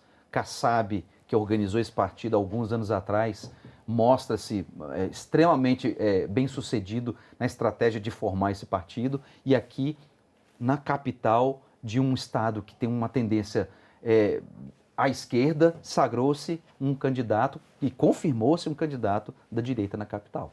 De São Luís para Natal, onde vai haver disputa em segundo turno. Sim, nós temos aqui essa disputa. Ainda foi apertada quem iria para o segundo turno com Paulinho Freire. Saiu-se vencedora Natália Bonavides, um nome novo, um novo quadro do Partido dos Trabalhadores. Não acredito que, mesmo com essa perspectiva, ela tenha assim, força suficiente para mobilizar os votos dos demais, para conseguir superar Paulinho Freire. Acredito que Paulinho Freire vai se sagrar também campeão, mas nem todos os resultados eleitorais desfavoráveis são negativos para os políticos. Natália Bonavides é uma deputada e ela vai se consolidar na política local e também na política nacional dentro do Partido dos Trabalhadores. Então eu enxergo esse resultado como um resultado improvável de vitória dela, mas de sucesso pessoal no campo da política. A governadora Fátima Bezerra, ela continua bem avaliada em seu segundo mandato? Acredito que sim, porque o Estado ainda tem uma forte tradição dos estados do Nordeste, mas ali no Rio Grande do Norte existe sempre uma disputa bem interessante entre partidos trabalhadores que cresceu muito nesse estado e o partido mais consolidado de lá, que é a União. O antigo PFL, antigas lideranças que sempre predominaram lá e que perderam um pouco espaço ao longo dos anos. Então tem uma disputa bem interessante entre esses dois partidos. Não é uma unanimidade a governadora, mas me parece que ela não é uma governadora que não está fazendo um trabalho questionável, mas é dividido, não é assim uma coisa assim fora do padrão. Mas você acha que é determinante o apoio dela a Natália Bonavides para que ela leve... Para ser uma candidatura viável, sim. Sim, o nome a governadora acaba tendo um peso significativo, sim, mas não a ponto de garantir a vitória. Muito bem. Outra disputa em segundo turno vai ser em Teresina, não é isso? Teresina foi... Aliás, segundo turno não, já foi definido. Já foi eleito. Civilmente. Teresina foi aqui foi um resultado eleitoral considerado muito desfavorável ao presidente Lula. Por quê? Piauí é há vários anos um partido bem consolidado como dominância do Partido dos Trabalhadores. Mas o resultado de Teresina significou exatamente essa sensação de que nem tudo está tão dominado assim como se imaginava antes. Então a vitória de Silvio Mendes foi muito impactante nesse sentido. Ele liderou toda a campanha, né? Liderou toda a campanha, mas se esperava alguma coisa mais disputada, talvez um segundo turno, né? Não que ele conseguisse já no primeiro turno. Então, esse resultado aqui talvez tenha sido um dos resultados mais impactantes do Nordeste. Muito bem. Vamos para Fortaleza, né? A segunda capital da região. Pela perda de Teresina, Fortaleza acaba sendo um bastião importante para a esquerda. Mesmo o André Fernandes despontando na liderança, Evandro Leitão está bem próximo dele. Então, nós vamos ter um segundo turno aqui bem típico, direita e esquerda, e arrisco a dizer que o presidente Lula, nesta eleição, nesse segundo turno, vai fazer uma presença. Exatamente para compensar a perda de Teresina, e aqui é uma capital onde o PT tem uma chance de vitória ainda. Então é uma eleição bem interessante, uma eleição tradicional, do ponto de vista do nosso cenário recente, entre direita e esquerda. E a vitória em Maceió do prefeito, também esperado? Esperado, sim. Embora a gente tenha uma sensação de que Maceió pudesse ter outras forças políticas alternativas que rivalizassem mais, mas Maceió foi o estado, foi a capital onde nós pudemos perceber de forma nítida como a popularidade de um prefeito ela pode ser significativa. No caso aqui, o partido PL, com o JHC, se consolidou muito como o predominante dessa eleição, superando inclusive João Campos e Bruno Reis nas suas respectivas vitórias nas demais capitais. Muito bem. Agora, para fechar o Nordeste, Aracaju. Disputa em segundo turno. Aracaju, aqui disputa, aqui também, de novo. Aqui nós temos não o PT, mas um partido de esquerda, o PDT, mas numa tentativa de chegar mais próximo da candidata Emília. A candidata Emília, ela é favorável. Nós temos que avaliar como que Candice Carvalho e como que os eleitores da candidata Ianda vão se posicionar nessa equação. Tudo leva a crer, por esse cenário, tudo leva a crer que os votos do União vão para o PL e os votos do PT vão para o PDT, mostrando uma tendência de vitória da candidata Emília Corrêa no segundo turno. É o que se desenha no momento. É o que se desenha até o momento. Agora vamos para a região norte. Só um pouquinho.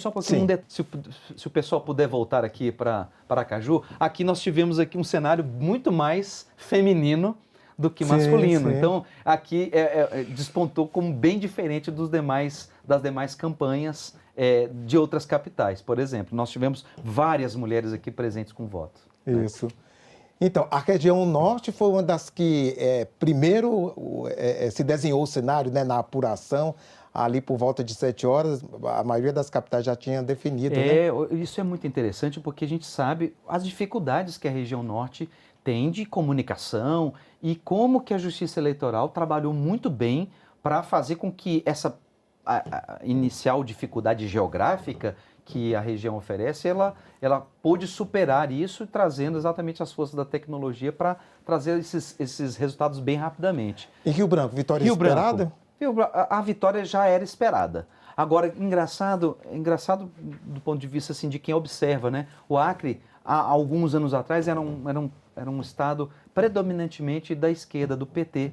E aí, ao longo dos anos, a gente veio esse predomínio diminuindo de forma sucessiva, chegando ao ponto de não ter nenhum candidato para a prefeitura do próprio estado, né? Então, nós temos aqui uma disputa tivemos uma disputa entre as direitas, mas aqui Tião Bocalon conseguiu manter uma força significativa a ponto de ganhar no primeiro turno, né?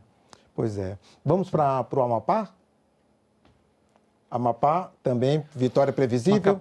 Sim, vitória bastante previsível. Nenhum outro candidato mostrou assim uma capacidade muito forte de desafiar o Dr. Furlan. Então aqui nós não tivemos nenhuma surpresa.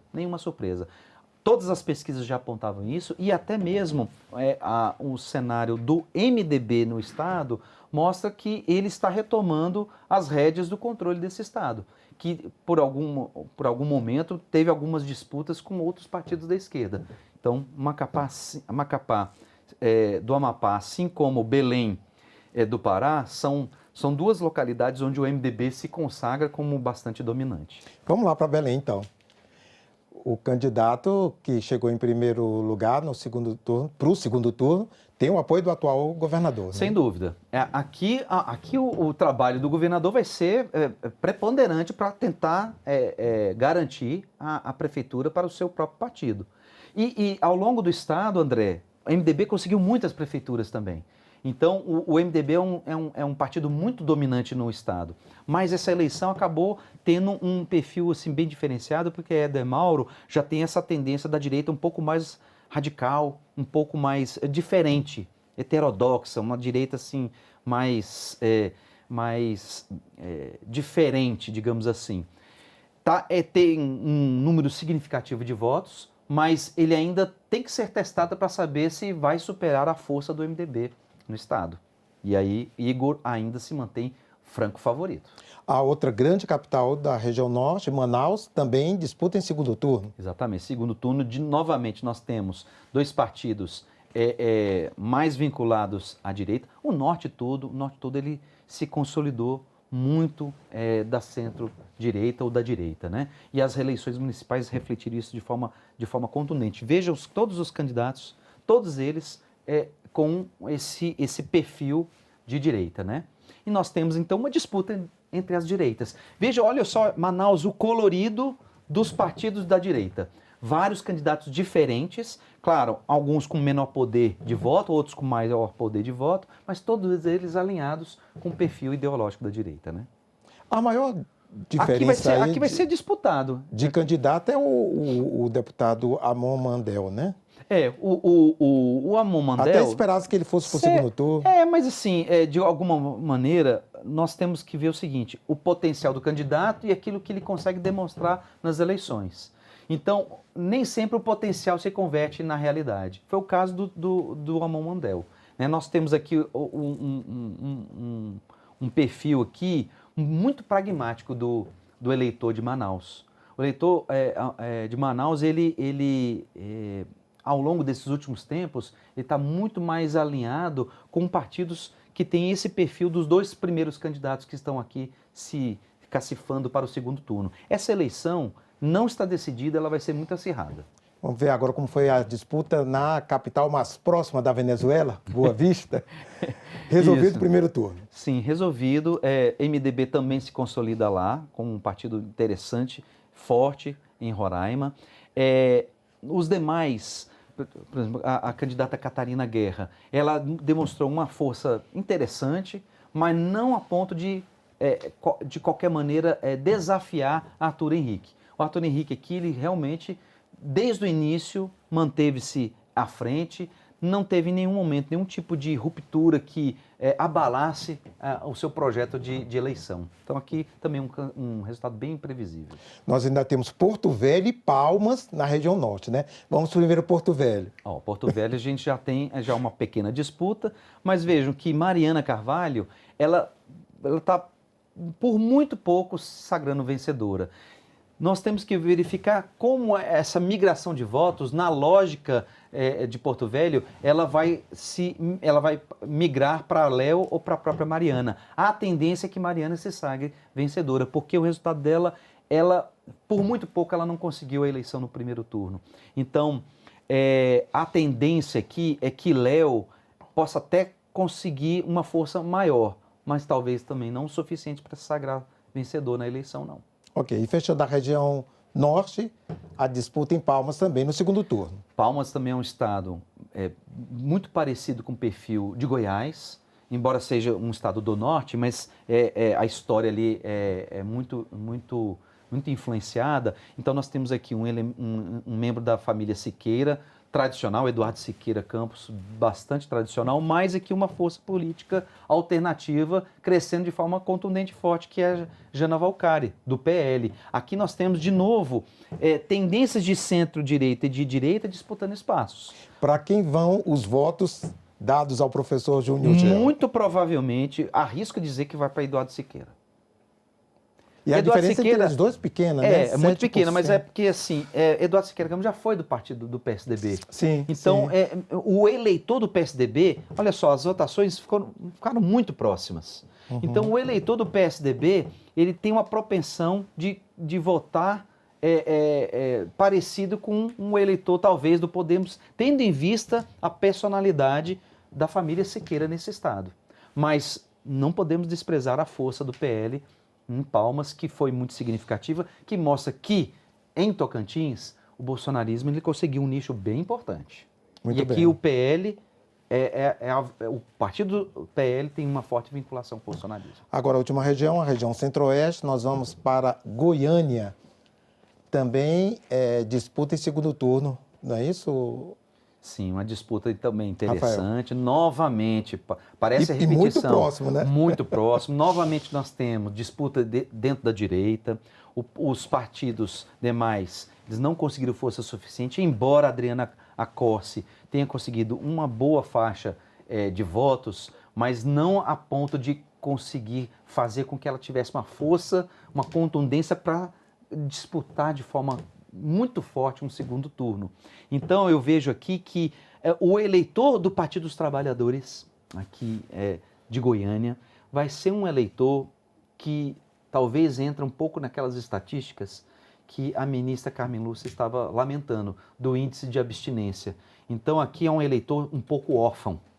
Ele não vai se sentir contemplado por nenhuma das opções. Então, arrisco a dizer, com uma prospecção, que o eleitor aqui vai tender, inclusive, a não comparecer a votar. Se for, vai ser que uma escolha do menos pior, segundo o ponto de vista desse eleitor aqui. E muito curioso, né, Rafael? Porque é o primeiro candidato, apoiado pelo ex-presidente Jair Bolsonaro e o segundo pelo governador.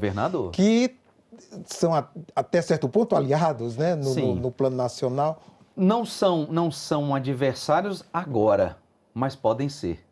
E há uma tendência, por exemplo, o ex-presidente Bolsonaro, ele gosta de ter um espaço muito reservado e não ameaçado. E o governador Caiado, que é muito popular no Estado, ele também não vai querer perder o protagonismo aqui. Então aqui já representa uma divisão aqui das direitas. Ninguém aqui é amigo de ninguém nessa eleição, não. Então, vai ser uma disputa que vai começar a mostrar as primeiras divisões mais nítidas. Muito bem. Vamos para Cuiabá? A capital do Mato Grosso também disputa no segundo turno. O Lúdio entrou ali bem por pouco, né? Uma disputa bem forte com o Eduardo Botelho. Nós tivemos aqui, Cuiabá, Mato Grosso, o MDB assim, desidratando significativamente e um PL subindo de forma estratosférica. O que mostra esse segundo turno? Também aqui um cenário parecido com o de Fortaleza, o de Cuiabá. Porque, embora a diferença seja um pouquinho maior do Lúdio em relação ao Abílio, mas ainda tem um potencial de subida. Então pode ser também que nessa eleição de Cuiabá, não sei, arrisco a dizer que talvez até o próprio presidente Lula coloque o pezinho lá para tentar dar um apoio, um boost nos esforços aí de Lúdio do PT, porque realmente 28% os eleitores do Eduardo Botelho? Aqui os eleitores vão tender a votar no Abílio, exatamente porque Cuiabá, Mato Grosso, força do agro. A força do agro é predominantemente hoje direita e muito mais associada a, por exemplo, se for Lula-Bolsonaro, a Bolsonaro.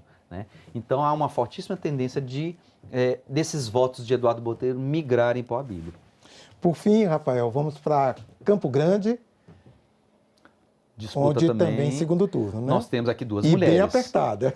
E bem apertada e três duas mulheres. Três mulheres aqui. Campo Grande também se diferenciando das demais capitais, apresentando várias candidatas e candidatas com potência, né? de sucesso.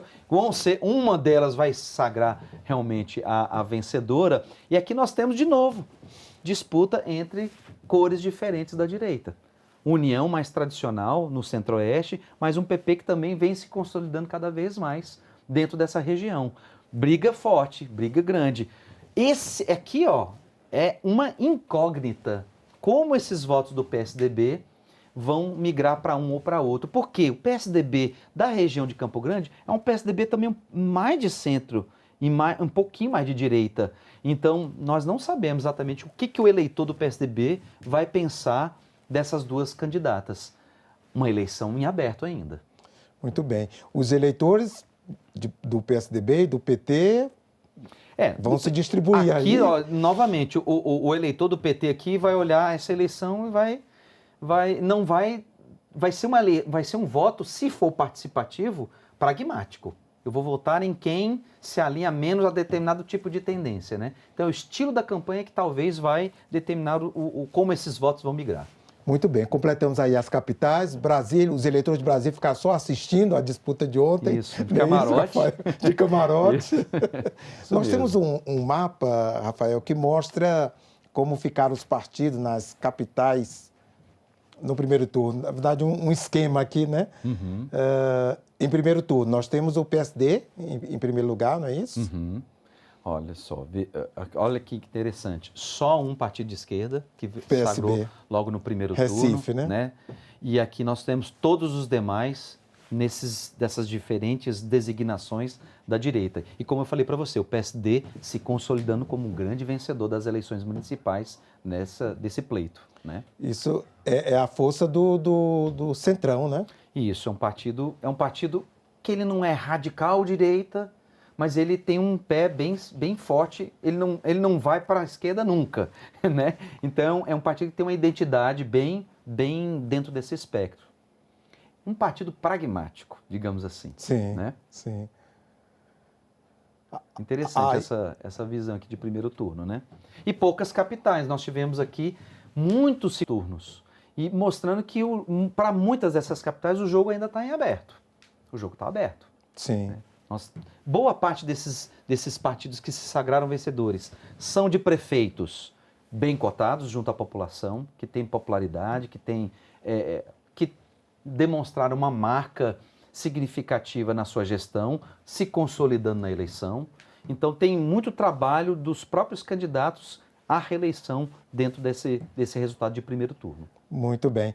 Vamos ver agora a disputa no segundo turno.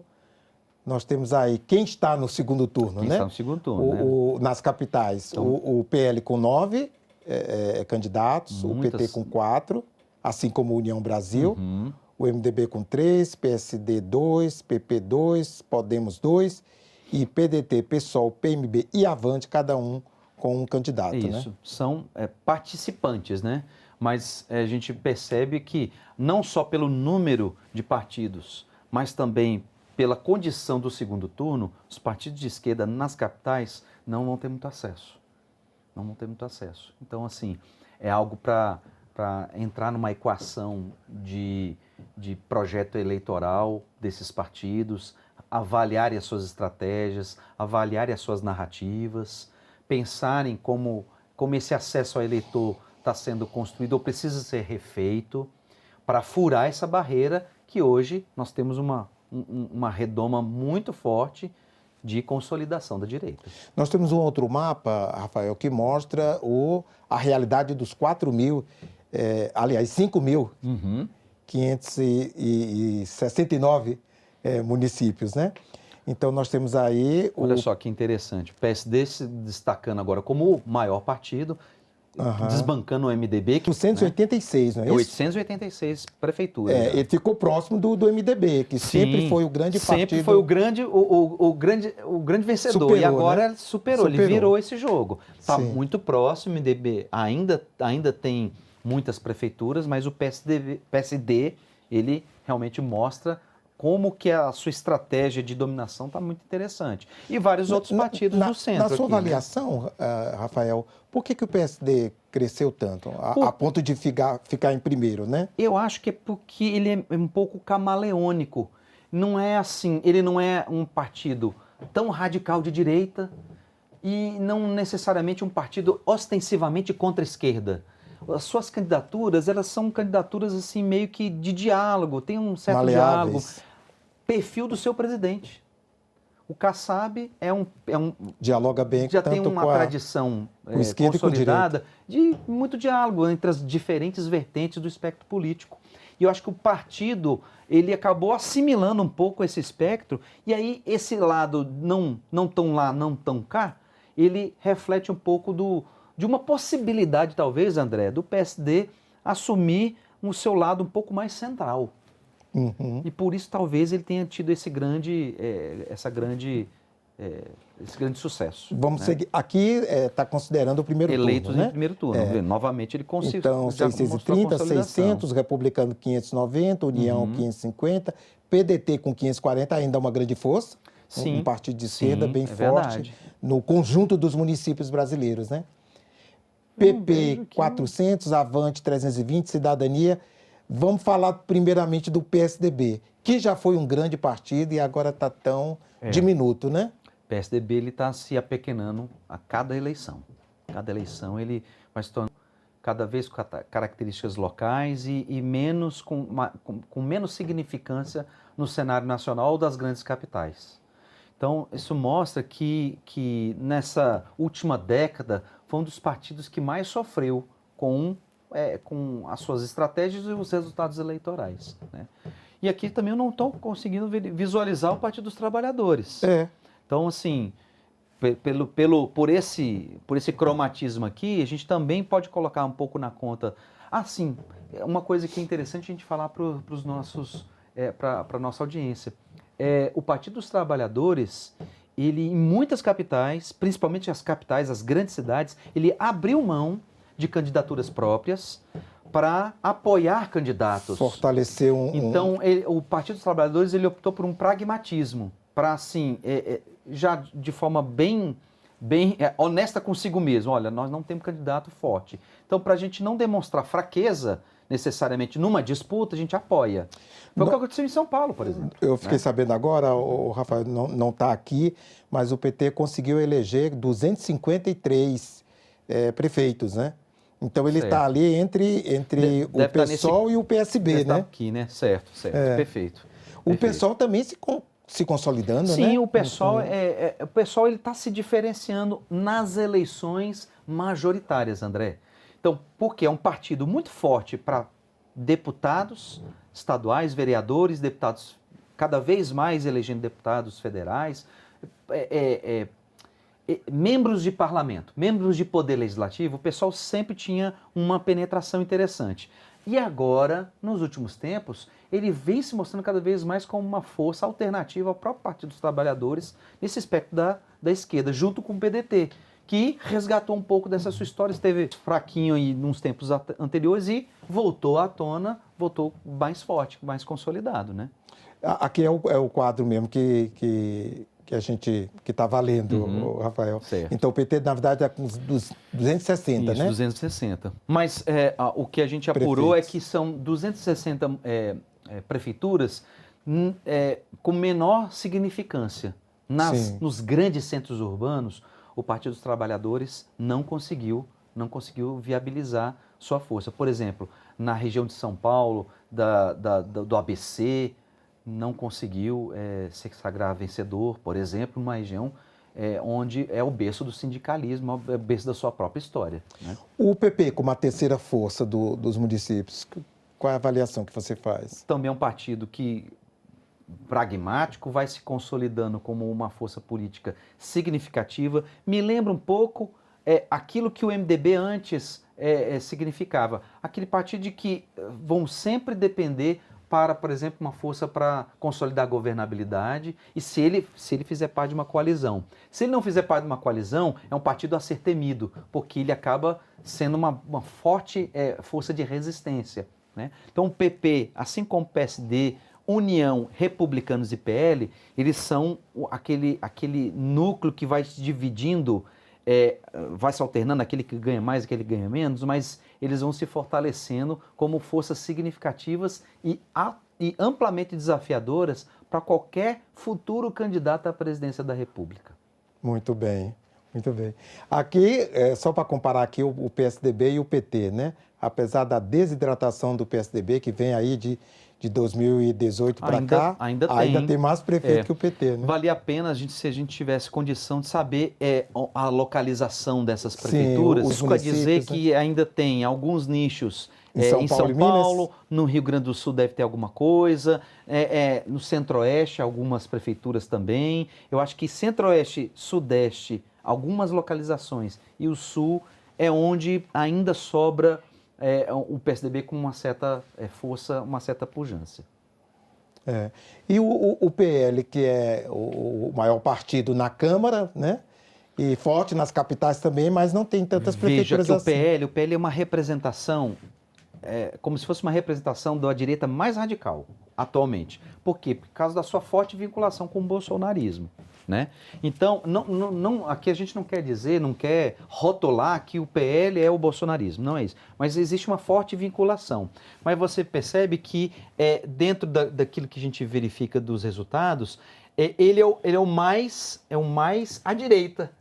Apesar do resultado ser menor, mas assim, isso aqui mostra um pouco daquilo que a gente hoje enxerga o espectro da direita. O MDB colocando hoje o MDB também como direita. Então a gente tem um PSDB como se fosse mais para o centro, MDB, PP, União. O próprio resultado municipal, ele já dá uma mostra do perfil ideológico da própria direita, onde cada um está localizado num espectro. Agora, aí nós temos os próximos 2 anos e uma disputa que vai ser eleições gerais em 2026. Aliança não só para o governo do Estado, como para a presidência da República. Como é que vai ser essa movimentação, Rafael? Muito intensa. Como eu falei para vocês, eu falei para os nossos telespectadores, o presidente da República, o presidente Lula, não se envolveu tanto nas eleições, ele recuou, ele se recolheu mais, para não se expor demais com derrotas, para não vincular o nome dele com derrotas. Ex-presidente Bolsonaro participou muito mais ativamente, mas ele ficava oscilando entre candidaturas, principalmente quando tinha candidaturas de direita, né? E a gente verifica outras forças políticas da direita se candidatando para disputar com Bolsonaro uma preferência nacional. Então, eu acredito que, a depender dos resultados, governadores como Tarcísio de Freitas podem se consolidar como nomes muito fortes para uma possível candidatura. O governador Zema, que não foi tão bem sucedido na capital, mas ele ainda é um nome muito forte no seu próprio estado, e ele almeja ainda esse tipo de manutenção da sua vida política, da sua vida como político. Então, não sei se vai ser Senado ou se vai ser governo. Ele, né? e o Ronaldo Caiado estão encerrando Sim, eles vão ter mandato, que né? escolher se vão se candidatar à presidência da República ou se vão para o Senado, né? Então, a gente não pode cravar nada nesse momento, né? Por quê? Exatamente, vai ser uma disputa entre essas linhas de direita. Quem vai ser ou quais serão os candidatos? Então, arrisco a dizer que, assim como nós tivemos na eleição municipal muitos candidatos de direita, acho que na eleição nacional também teremos muitos candidatos de direita disputando os espaços do seu eleitorado. Ok, Rafael, vamos fazer uma pausa aqui para vermos uma matéria sobre a composição do Senado, né, que ela não será muito alterada com a eleição municipal. Dos 4 titulares de mandato que concorreram, apenas um foi eleito. O senador Vanderlan Cardoso era candidato à Prefeitura de Goiânia. Ficou em 5º lugar, com pouco mais de 45 mil votos, cerca de 6,5% do total. Já o senador Eduardo Girão, por sua vez, se candidatou a prefeito de Fortaleza, ficando também em 5º lugar, com mais de 14 mil votos, pouco mais de 1% do total de votos válidos. Em Belo Horizonte, o senador Carlos Viana também não se elegeu, terminando em 7º lugar com pouco mais de 12 mil votos, também cerca de 1% do total de votos válidos. O único senador que deve renunciar ao mandato é Rodrigo Cunha, eleito vice-prefeito de Maceió. A chapa, encabeçada por João Henrique Caldas, teve mais de 378 mil votos, ou 83% do total.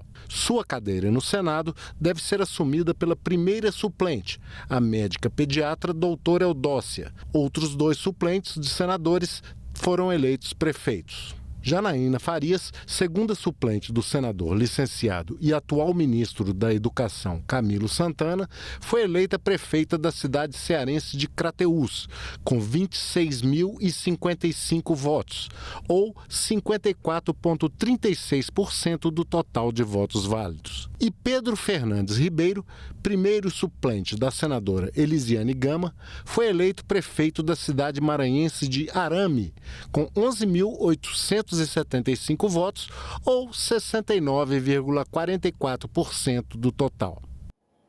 Então, Rafael, o impacto aqui sobre o Senado é muito pouco, né? Porque apenas do que estava exercendo o senador Rodrigo Cunha, que vai ser prefeito. Às vezes as pessoas perguntam, né? Há vantagem em deixar o cargo de senador para ser vice-prefeito de uma capital? Como é que você avalia isso? É uma excelente pergunta, André. E eu vou responder da seguinte forma.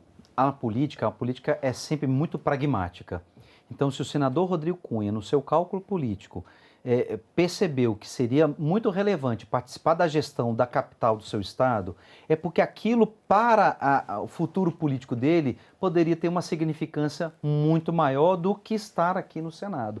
Então, é um cálculo muito pessoal, uma lógica, às vezes, mais local e, claro, talvez aqui fazendo uma inferência, obviamente, é uma possibilidade dele pegar uma gestão e transformar esse trabalho da gestão em uma possibilidade dele ser, por exemplo, futuramente ou o próprio prefeito ou até mesmo ele subir para ser governador. Sim. Mostrar, por exemplo, uma boa gestão, uma boa parceria de gestão, se cacifar para ser governador, por exemplo.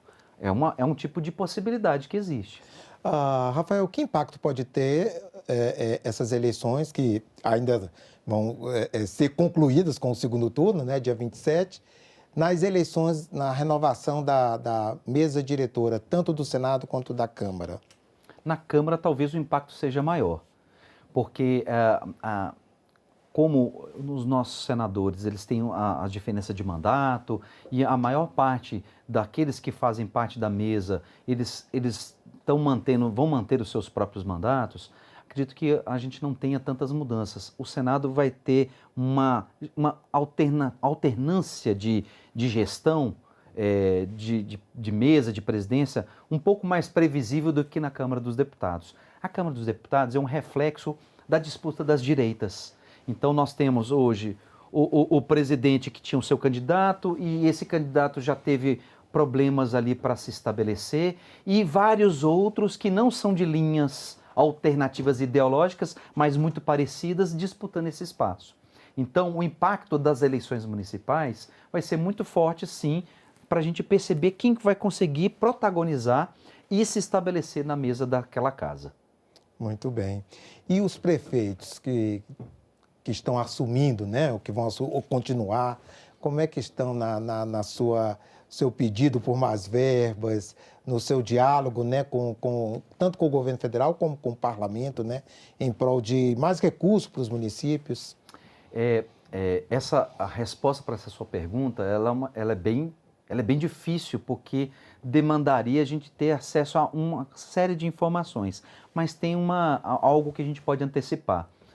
Como nós temos uma relação de maior dependência de sucesso político de deputados com prefeitos, então hoje prefeitos, aqueles que conseguiram ser bem-sucedidos e aqueles que serão bem-sucedidos depois do segundo turno, serão pessoas que naturalmente vão buscar esses deputados, claro, e os senadores também, para principalmente a viabilização de recursos orçamentários.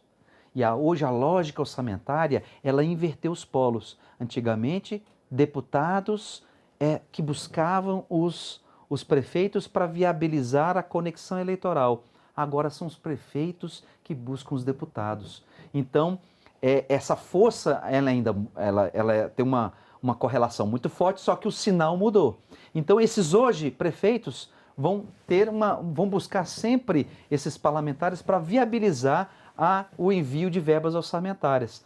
Pode ser que isso dê muitos reflexos, talvez bem parecidos com os resultados municipais, a depender do sucesso da gestão e da conexão que o trabalho dos parlamentares tem de viabilizar recursos para suas cidades. Rafael, nós falamos ainda há pouco sobre o fato de Brasília não ter eleição municipal, mas, na verdade, existe um fenômeno, né? Brasília tem toda uma conexão com as cidades do entorno, né? Muitos dos moradores de lá trabalham aqui, ou são funcionários públicos, ou na iniciativa privada, ou têm negócios aqui em Brasília, né? Então, não é uma coisa à parte, né? Queria até chamar uma matéria que a gente fez. A capital é cercada por 13 municípios goianos. A nossa equipe acompanhou a votação em um deles, a cidade de Águas Lindas, em Goiás. O repórter Paulo Acrisio nos conta como foi. Desde muito cedo, os eleitores aguardavam pacientemente a abertura dos portões. Dos 13 municípios goianos no entorno de Brasília, Águas Lindas foi o que mais recebeu títulos transferidos da capital federal nos últimos 2 anos. Mais de 4.000 mulheres e homens fizeram questão de participar. Marlene Terezinha foi uma das primeiras a cumprir o dever de cidadã pela primeira vez na cidade onde é recém-chegada. Eu gosto de desafios e eu vi que aqui nós temos muitos, né? Então eu vim eu acho que aqui vai ser um lugar que a gente vai desmembrar. A história de Águas Lindas pode ser contada a partir da trajetória das pessoas que escolheram este lugar para viver e trabalhar. A proximidade com Brasília oferecia oportunidade de emprego. E as pessoas que de início moravam aqui e trabalhavam lá resolveram dar vida própria à cidade. A população aumentou e hoje Águas Lindas não é mais uma cidade dormitório. quando você é morador de uma cidade, você tem por obrigação de votar naquela cidade. Porque para que você possa exigir melhorias, né, dos governantes, então você tem que votar na cidade, exercer o seu direito de cidadão na cidade da qual você mora. O calor era intenso. No final da manhã, era grande a movimentação nas ruas do bairro Jardim Brasília, com o comércio aberto e onde se concentram a maioria das sessões eleitorais. No Colégio Érico de Souza Ferreira, votam nada menos que 7.000 pessoas. Mesmo assim, nenhum incidente foi reportado. Pena que ainda não foi dessa vez que nos livramos da poluição visual. Voltamos aqui, nós estamos no Senado Notícias com a presença do consultor do Senado, Rafael Silveira. Rafael, nós não falamos ainda de uma coisa muito interessante de se avaliar a cada eleição, né? Que é o nível de comparecimento, o nível de abstenção, os votos brancos e nulos. Qual é a avaliação que você faz dessa eleição, que é a primeira depois da pandemia, né? Isso. Eu entendo que boa parte do eleitorado se viu um pouco sem opções. Então, por isso que nós tivemos, naquela informação da ministra Carmen Lúcia, aquela informação de 20% de abstenção, uma abstenção muito alta, muito significativa. E eu entendo muito que esse cenário atual das ofertas, ou seja, das candidaturas, ele tenha saciado a vontade de muitos eleitores, mas também, ao mesmo tempo, ter oferecido lacunas para vários outros. Então, vai ser muito importante, no cenário da política, os partidos políticos perceberem quem são esses abandonados, quem são esses órfãos da própria política que não se dispuseram de comparecer, não colocaram o seu voto à disposição de um pleito. Então, é algo interessante, mesmo numa pós-pandemia, nós não tivemos uma participação tão grande quanto poderíamos. Então, precisamos entender esse cenário, interpretá-lo, não só a Justiça Eleitoral no seu esforço de convencer as pessoas que aquilo é um direito-dever, mas principalmente os partidos políticos em viabilizar candidaturas mais abrangentes, menos como é que a gente pode dizer, menos agudas, com um espectro maior de possibilidade de adesão das pessoas. Ok, Rafael. Mais uma reportagem nossa. A missão de observadores eleitorais da OEA, Organização dos Estados Americanos, acompanhou de perto a votação ontem no município vizinho de Valparaíso, em Goiás.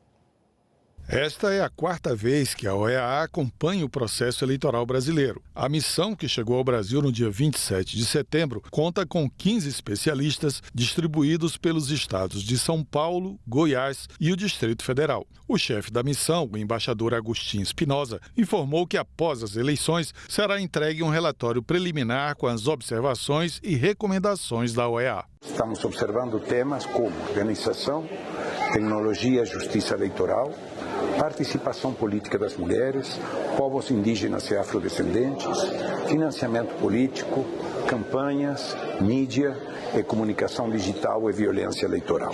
Após a eleição, entregaremos nosso relatório preliminar com nossas observações e recomendações, com o objetivo de continuar contribuindo para os processos democráticos no país. Muito bem. Rafael, outra coisa interessante, que em muitos municípios as pessoas não têm essa ideia, mas alguns fizeram também, além do pleito normal para prefeito e vereador, consultas populares, né? Eu não sei se a gente tem aí o quadro de... Aqui. Aí. Um exemplo, São Luís do Anauá. Você é a favor da alteração do nome de São Luís para São Luís do Anauá. Qual a importância dessa em Roraima, né? Isso. O resultado foi 83 o pessoal favorável. Quis mudar o nome mesmo. André, eu acho muito interessante e eu acho válido e relevante, porque é um tipo de engajamento que sinaliza a importância de consultar a população em alguns temas a mais. Esse tipo de engajamento pode até fortalecer também o interesse das pessoas na participação da política. Nós não precisamos entender que as candidaturas não nos satisfazem, por isso eu não vou participar. Pelo contrário, precisamos estar presentes. Nós, enquanto sociedade, se somos chamados a participar, a gente assume protagonismo, a gente assume relevância. Eu entendo que essas iniciativas são extremamente importantes e válidas para consolidar isso. Aqui é um pequeno município, né, de Roraima, mas nós tivemos também consulta numa grande capital, que foi Belo Horizonte, né? Você aprova a alteração da bandeira de Belo Horizonte? 84 também. Aliás, aí não, ao contrário. Aqui, pessoal, não mexe no símbolo, não. Não mexe no símbolo da cidade. É bacana. Eu acho que, inclusive, são exemplos prosaicos, mas, evidentemente, esse exercício ele pode ser mais elaborado, inclusive.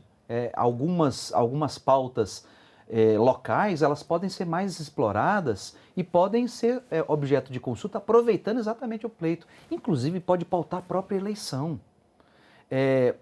Esse instrumento, ele é muito válido, ele pode ser mais bem elaborado e explorado. Isso depende de uma decisão da Câmara Municipal e depois do envio ao Isso, TSE, existe um processo político, existe um processo aí de encaminhamento à Justiça Eleitoral. Por isso que eu acho que essa notícia, esses exemplos, eles podem ser precedentes importantes. Em outros municípios. Em outros municípios e em outros pleitos. Nós temos mais um exemplo aqui de consulta popular. No Rio Grande do Sul, 12 Lajeados. Você é a favor que o novo Centro Administrativo Municipal seja construído na área do Parque Municipal de Eventos João de Pisol? O pessoal não quiser perder o espaço, tá certo. Isso aí. Interessante, muito interessante. Talvez tenha a ver com a questão do gasto público, não, Rafael? Você vai gerar despesas? Você diz assim, Sim. Instalar a consulta? Sim, isso, de não aprovar, né, o resultado. Sim, no caso dessa aqui, pode ser. É alguma coisa que a gente precisaria ter acompanhamento local, né? Mas vejam que todas as respostas, elas apontam exatamente uma vontade popular. E ela precisa ser bem interpretada. Temos mais uma. Você é a favor da mudança do nome do município de Governador Edson Lobão para Ribeirãozinho do Maranhão? Aprovado. Isso aqui é uma sinalização importante, porque existe essa tradição nacional de atribuir nome de municípios a políticos, a ex-políticos. Homenagear. Né? E você vê que essa população aqui já não quis se vincular a essa tradição, por exemplo. Sim, né? Sim. E a eleição municipal é muito boa para fazer essa consulta, porque são só 2 cargos em disputa, né? Uhum. Prefeito e vereador. Né? Isso, nas eleições gerais é mais complexo, né? Isso mesmo. Nós temos mais uma. Você é a favor da implantação do passe livre estudantil no município de São Luís, capital do Maranhão? Foi até pouco, viu? Esse resultado foi até pouco. Naturalmente, as pessoas querem essa política pública implementada, né? Sim. A partir daqui, a Câmara é obrigada a fazer, não? No caso aqui, é uma indicação. Você é a favor da ideia, né? Sim. Então, quer dizer, se os políticos locais não colocam isso numa agenda, isso é ruim para eles. Complica. Eles vão ter que, no mínimo, colocar isso numa pauta de discussão. Sim, né? Sim. Então, quer dizer, é uma consulta que já pauta as futuras decisões do poder local. Muito bem. Rafael, nós vamos mais uma reportagem nossa. Quando chega o período eleitoral, sempre surge uma pergunta: o eleitor está preparado para votar? Um projeto em análise no Senado prevê a educação política como conteúdo obrigatório no ensino básico. Os jovens de 16 e 17 anos conquistaram a possibilidade de votar na Constituição de 1988. Mas muitos jovens, como Salomão Pereira e Yuri Ananda, não se sentem preparados para exercer a política nas urnas. Eu não sou um bom exemplo disso, né? Mas eu acho que todo mundo deveria aprender um pouco. Eu mesmo deveria aprender bem mais. Sei o que é política, presidente, governador e tal, mas não tudo. Se você tem interesse em aprender política? Um pouco, né? Saber pelo menos em quem eu estou votando, o que eu estou fazendo, acho legal. A A política de Estado é a organização governamental e o sistema de representantes políticos, mas um conceito mais abrangente define política como a resolução dos conflitos de interesse que surgem na vida em sociedade, como explicam esses educadores. A política, ela é essa arte de resolução de conflitos, desde os pequenos conflitos até os grandes conflitos. Somos seres políticos e a política está em tudo que a gente faz. As escolhas que fazemos sobre o que consumir, o meio de transporte que a gente vai usar, tudo isso impacta a vida em sociedade, a vida pública. E é por isso que a gente diz que o que a gente faz é político. De acordo com a Constituição, um dos objetivos da educação no Brasil é a preparação para o exercício da cidadania. A Lei de Diretrizes e Bases da Educação, a LDB, determina que os currículos escolares devem abranger o estudo da realidade social e política e estabelece que os conteúdos relativos a direitos humanos serão incluídos nos currículos como temas transversais. Está na pauta do plenário um projeto que veio da Câmara dos Deputados e aqui no Senado já foi aprovado na Comissão de Defesa da Democracia e na Comissão de Educação, que reforça a legislação existente, incluindo educação política e direitos da cidadania na grade curricular obrigatória da educação básica. O senador Flávio Arnes, presidente da Comissão de Educação, avalia que a escola é um espaço especialmente propício para praticar as habilidades políticas.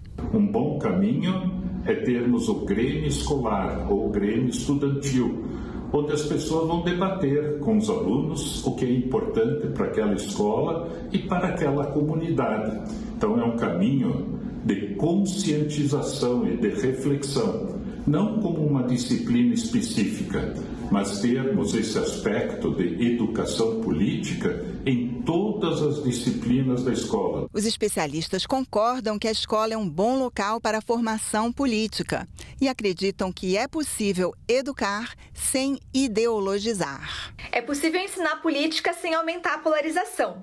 A gente pode ensinar política lembrando que a democracia é feita de ideias diferentes, é feita de pluralidade e que, para o jogo seguir acontecendo, a gente precisa de diálogo. Entendemos que, sim, é possível fazer e ensinar política sem você carregar uma ideologia ou defender uma determinada ideologia. Porque quando eu falo aqui que o fazer política diz respeito à resolução de conflitos, resolução de problemas, e que necessita, né, de habilidades e competências, eu estou falando, então, que essa arte, né, de fazer política, ela exige algumas boas práticas, exige algumas ferramentas que a gente precisa saber usar. E fazer isso, você não faz isso, você não precisa fazer isso defendendo ideologia A, ideologia B ou posicionamento partidário X ou Y. O objetivo da educação numa sociedade efetivamente democrática é de formar crianças e jovens e futuros adultos, né, críticos, autônomos, né, e isso implica em efetivamente... Nós tivemos que interromper porque está começando agora a audiência pública na Comissão de Educação sobre o novo Plano Nacional de Educação. Nós agradecemos aqui a presença do consultor do Senado, Rafael Silveira, pela análise que fez das eleições municipais desse domingo. Obrigado, Rafael. Obrigado, André. Obrigado a todos. E vamos seguir com a audiência pública. Acompanhe. De setembro, 23 de setembro e 30 de setembro. A presente reunião destina-se à realização de audiência pública com o objetivo de debater o projeto de lei número 2614 de 2024, que institui o novo Plano Nacional de Educação para o decênio 2024-2034, em atenção aos requerimentos 462/2024, de autoria da senadora Tereza Leitão e da senadora Janaína Farias, requerimento 63/2024, de autoria da senadora Tereza Leitão, senadora Janaína Farias e de minha autoria, requerimento 64/2024, de minha autoria, requerimento 72/2024, de autoria do senador Zequinha Marinho e de minha autoria, e requerimento 83/2024, de autoria do senador Marcelo Castro e de minha autoria. Participarão de forma remota na audiência pública do dia de hoje os seguintes convidados e convidadas, a quem quero já inicialmente saudar, cumprimentar, agradecer pela presença. Vocês, expositores e expositoras, representam instituições das mais importantes no Brasil e trazendo pensamento, até eu diria, de milhões de brasileiros para colaborar na discussão do novo Plano Nacional de Educação. Lembrando que o projeto de lei do novo Plano Nacional de Educação, PNE, como falamos abreviadamente, se encontra na Câmara dos Deputados, não chegou ainda ao Senado Federal, porém já estamos realizando essas audiências públicas e outras que realizaremos no Senado Federal, na Comissão de Educação e Cultura, para já refletirmos, pensarmos em conjunto sobre o texto enviado pelo Executivo, que vai ser objeto, obviamente, de um amplo debate na Câmara dos Deputados e, posteriormente, no Senado Federal.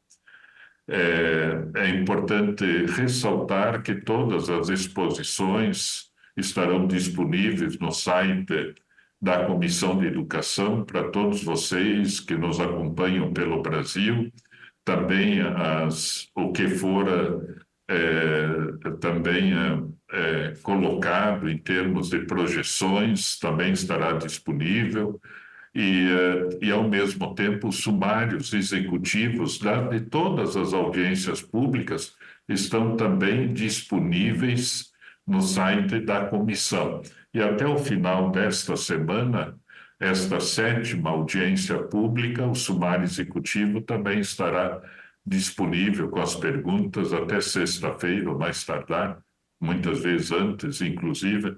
É claro que o sumário executivo reflete a opinião, né, quer dizer, um resumo de quem participou, ouviu, mas pode não coincidir exatamente com a perspectiva de alguém que tem entendido o assunto de uma maneira eventualmente diferente. Então, todas as falas e projeções também estão disponíveis e às vezes acontece, sabe? É importante ressaltar que daqui a meio ano, 3 meses, 9 meses, quando o plano estiver no Senado Federal, alguém disser, não, mas isso foi discutido numa audiência pública. Deixe-me lembrar o que foi dito, colocado, debatido, e tudo estará disponível, não só para quem estiver participando da audiência, mas para todo o Brasil, porque ter um plano nacional de educação bom, adequado, moderno, execuível, que coloque a educação como prioridade absoluta é um desafio não só para o Congresso, mas para toda a sociedade brasileira, né? Então sejam bem-vindos, bem-vindas, Andressa Pelanda, coordenadora-geral da Campanha Nacional pelo Direito à Educação, Manuela Miranda, gerente de políticas educacionais do movimento Todos pela Educação, Felipe Morgado, superintendente de Educação Profissional e Superior do Serviço Nacional de Aprendizagem Industrial, SENAI, Mariana Luz, CEO da Fundação Maria Cecília Souto Vidigal, e Sandro Vinícius Sales dos Santos, professor da Faculdade de Educação da Universidade Federal de Minas Gerais, UFMG, e integrante do Comitê Diretivo do Movimento Interfóruns de Educação Infantil do Brasil. Antes de passar a palavra aos convidados e convidadas, comunico que essa reunião será interativa, transmitida ao vivo e aberta à participação dos interessados por meio do portal E-Cidadania na internet, no endereço senado.leg.br/e-cidadania ou pelo telefone 0800 061 2211. O relatório completo, como eu já mencionei, com todas as manifestações, estará disponível no portal, assim como as apresentações que forem utilizadas eventualmente pelos expositores e expositoras. Na exposição inicial, cada convidado poderá fazer uso da palavra por até 15 minutos.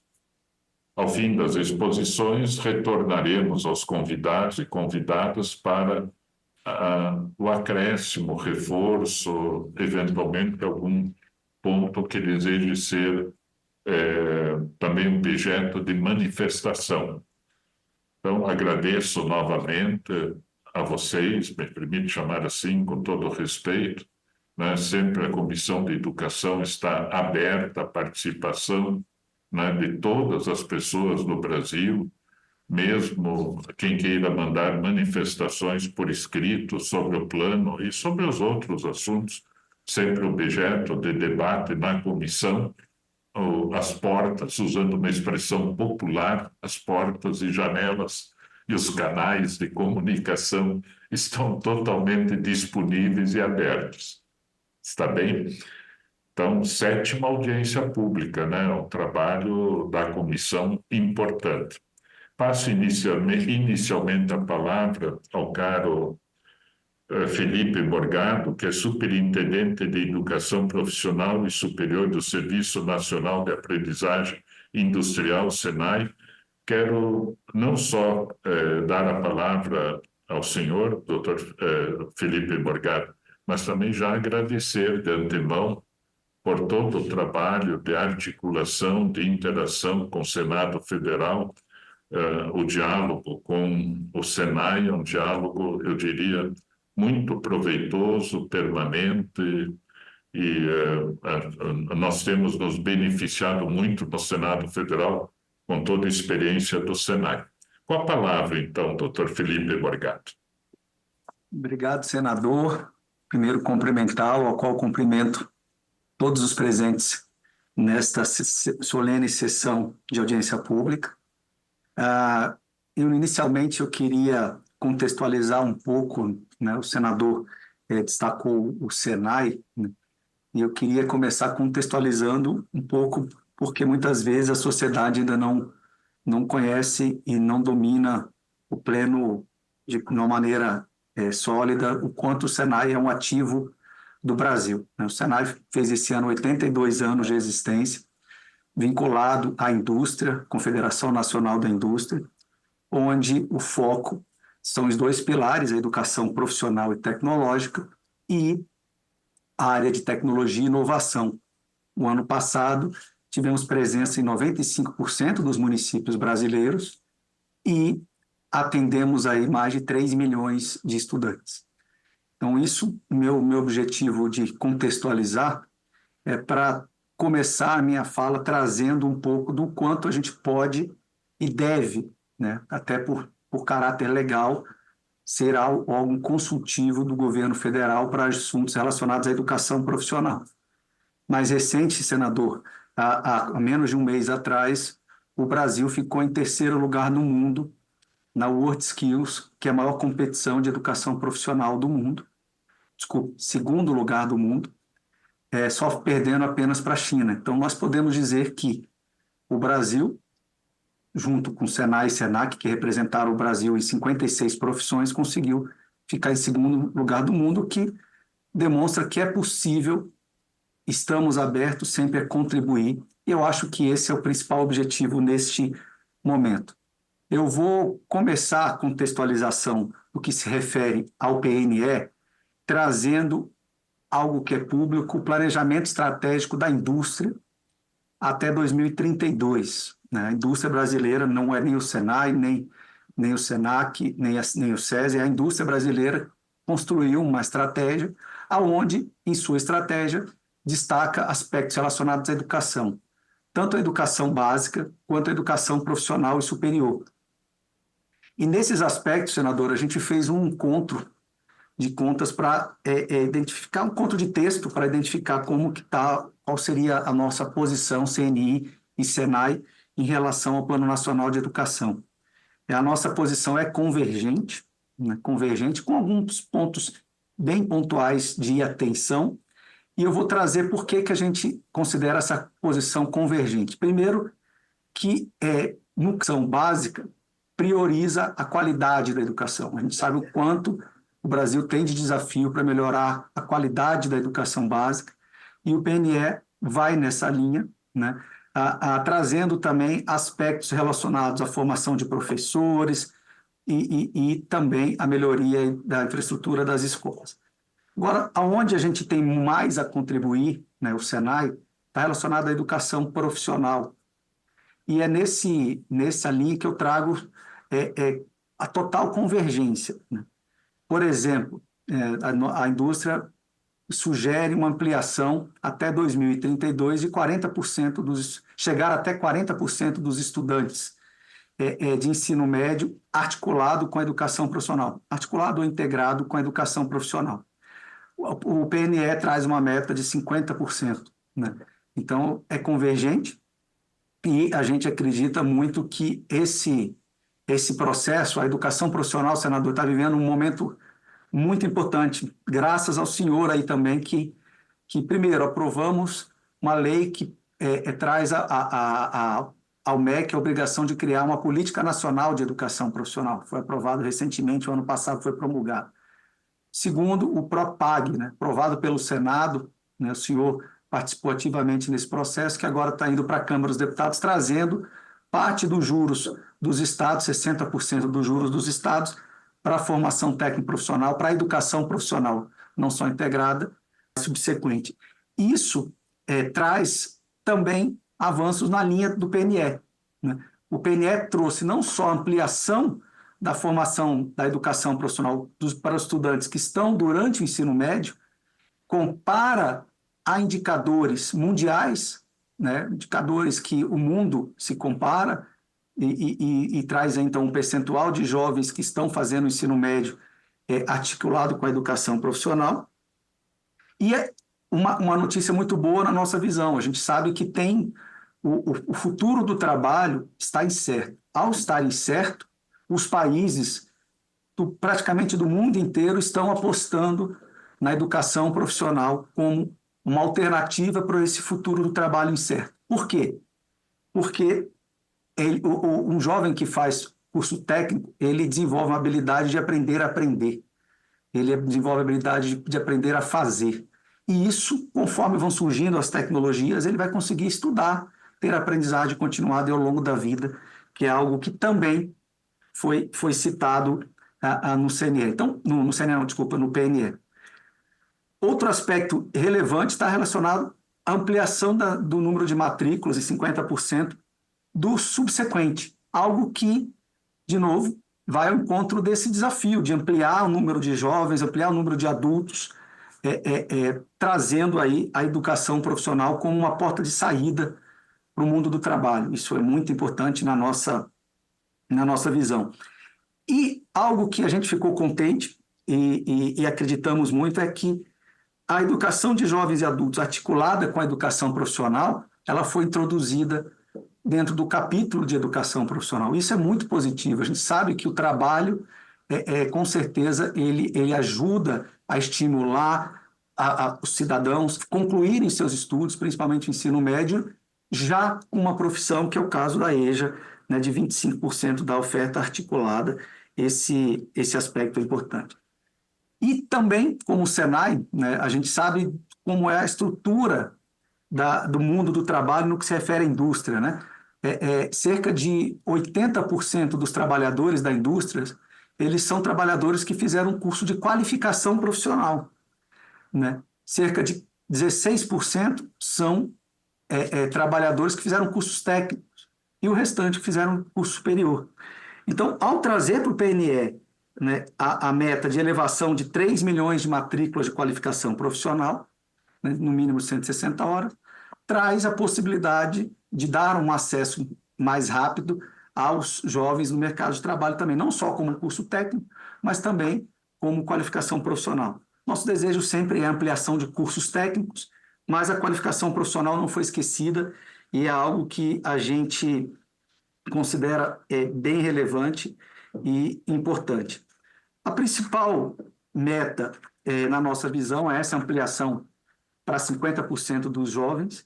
Um ponto de atenção da CNI, eu não sei, senador, se o senhor já teve acesso, a gente não conseguiu ainda finalizar os cálculos para saber o impacto do Plano Nacional de Educação na economia brasileira. É muito importante a gente ter esse dado, porque pode acontecer de um plano nacional que tem metas audaciosas, e a gente acredita, mas que pode ser inviabilizado por conta do impacto econômico desse plano. Então, eu acho que é muito importante contar aí com todas as instituições e o próprio assessoria especializada do Senado para calcular, olha, se esse plano for cumprido, todas as suas metas, qual seria o impacto, né, na educação? A gente sabe que não é uma conta simples, mas pelo menos ter uma noção desse impacto financeiro, um ponto de atenção que a gente traz.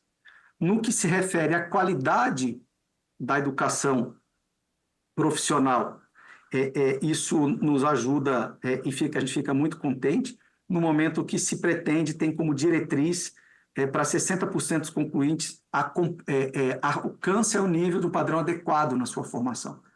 O que quer dizer isso? O governo brasileiro está implantando, por meio do INEP, uma avaliação da educação profissional. Isso é uma lei que foi criada, né, e sancionada. Então, até esse Plano Nacional de Educação ser aprovado, vai ser possível a gente avaliar. E automaticamente, já no PNE atual, no PNE proposto, traz essa questão, olha, 60% dos jovens que concluírem a educação profissional devem estar no nível adequado. Ou seja, já traz para essa legislação, para essas metas, a questão da qualidade, traz também outros aspectos importantes no que refere à educação profissional, que é o censo da educação profissional. Hoje, o censo da educação básica não reflete a educação profissional. Existe uma distorção muito grande. A educação profissional tem fluxo contínuo de entrada e saída de trabalhadores e de jovens ao longo do ano, e o censo é uma fotografia da última quarta-feira do mês de maio. Então, traz já nas suas metas a convergência de utilizar um censo da educação profissional que deve ser criado aí nos próximos meses também no INEP, para que a gente possa medir. Educação profissional é muito importante, ter acesso, medir, para que a gente possa ter segurança nesses indicadores e nesses aspectos. O que a gente traz de ponto de atenção mais incisivo está relacionado à meta de 60% de investimento. A meta de investimento colocado para a educação profissional. A gente acha e acredita que existem dois aspectos relacionados a esse investimento. O primeiro está relacionado a esse investimento ser exclusivamente para as secretarias estaduais de educação, né? A gente sabe que a rede de educação profissional e tecnológica, ela tem vários atores relevantes e muito importantes que não estão vinculadas às secretarias de educação, como, por exemplo, o Centro Paula Souza, como, por exemplo, a rede da Bahia, a rede de Rondônia. Existem várias redes, né? E no PNE deixa bem claro que o fomento, o investimento deve ser via secretarias estaduais de educação. Acho importante considerar não só as redes de educação profissional estaduais, públicas, que estão nos estados. A maior rede de educação profissional pública da América Latina é o Centro Paula Souza. Ela não está contemplado nesse aspecto de investimento governamentais para fomentar parcerias entre instituições públicas de educação profissional e tecnológica. Então, está trazendo só via secretarias estaduais de educação. A gente acredita que tem dois ativos na sociedade que devem ser contemplados aqui. Um seriam as demais redes de educação pública, de educação profissional, né? E também os serviços nacionais de aprendizagem, algo que é um ativo do Brasil e que, com certeza, a gente acredita muito na possibilidade de apoiar. A educação profissional está passando por um momento decisivo e importante no Brasil. E nós não podemos perder essa oportunidade de novos investimentos estarem alinhados ao setor produtivo, estarem alinhados à demanda do setor produtivo e às características do futuro do trabalho. E temos vários projetos importantes, inclusive o PNE, mas que a gente pode acelerar. E que acelerar, contar com os ativos que existem no Brasil. Esse é o único ponto de atenção mais específico que a gente traz. E o restante, senadora, parabenizo aí pela iniciativa. Muito obrigado. Agradecemos, me permite chamar a você, Felipe Morgado, Superintendente de Educação Profissional e Superior do SENAI.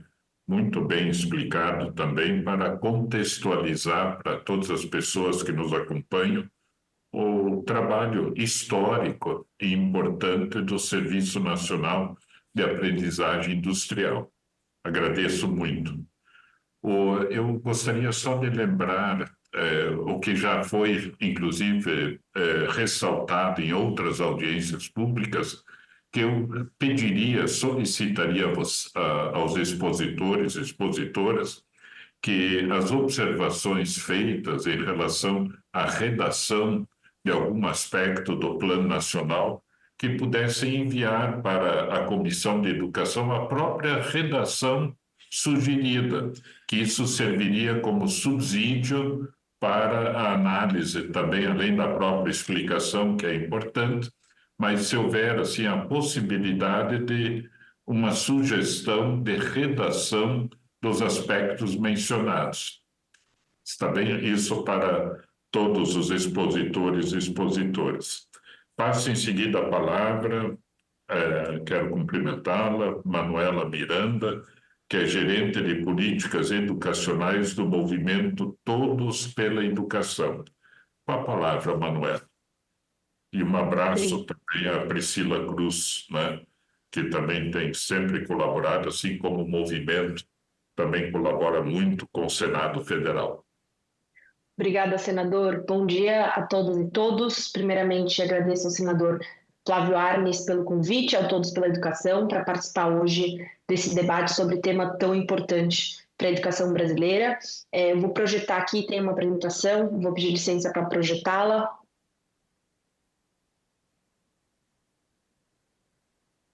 Conseguem ver a minha apresentação, senador? Sim, está em ordem. Perfeito, obrigada. Em nome do senador, gostaria de cumprimentar os demais presentes aqui hoje na audiência. É um prazer estar com vocês. Para introduzir essa apresentação, eu gostaria de destacar a importância do Plano Nacional de Educação como um instrumento que orienta as políticas educacionais, e destacar esse papel importante que ele tem de articulação do planejamento nos níveis nacional e subnacionais, podendo garantir a continuidade de políticas educacionais bem-sucedidas, que, como todos sabemos, é um desafio não só no Brasil, como no mundo. A minha apresentação visa contribuir, então, com discussões acerca do projeto de lei 2614 de 2024 e reafirmar o compromisso do Todos pela Educação de contribuir tecnicamente para uma discussão do novo PNE, visando, então, a garantia do direito a uma educação pública de qualidade para todas e todos os brasileiros. Antes de iniciar as nossas contribuições e reflexões sobre o projeto de lei enviado pelo Executivo ao Congresso, eu gostaria de trazer algumas breves reflexões sobre o plano vigente, cuja vigência foi estendida até dezembro de 2025. Portanto, trago aqui alguns pontos que, na visão do Todos pela Educação, são importantes de serem destacados. É importante dizer que o atual Plano Nacional de Educação mobilizou, então teve um papel importante de mobilização da sociedade e apresentou avanços na última década. Tivemos alguns avanços relacionados ao acesso, tivemos alguns avanços com relação ao ensino integral, por exemplo, acesso à educação infantil. Mas, por outro lado, vemos que o cumprimento das metas ele ainda está longe de ser atingido, ainda que o prazo de dezembro de 2025 seja considerado. Portanto, ressalto aqui a importância de aprendermos, e essas audiências, parabenizo mais uma vez pelas audiências, essas audiências que têm acontecido são importantes para levarmos em consideração os aprendizados desse plano para o próximo.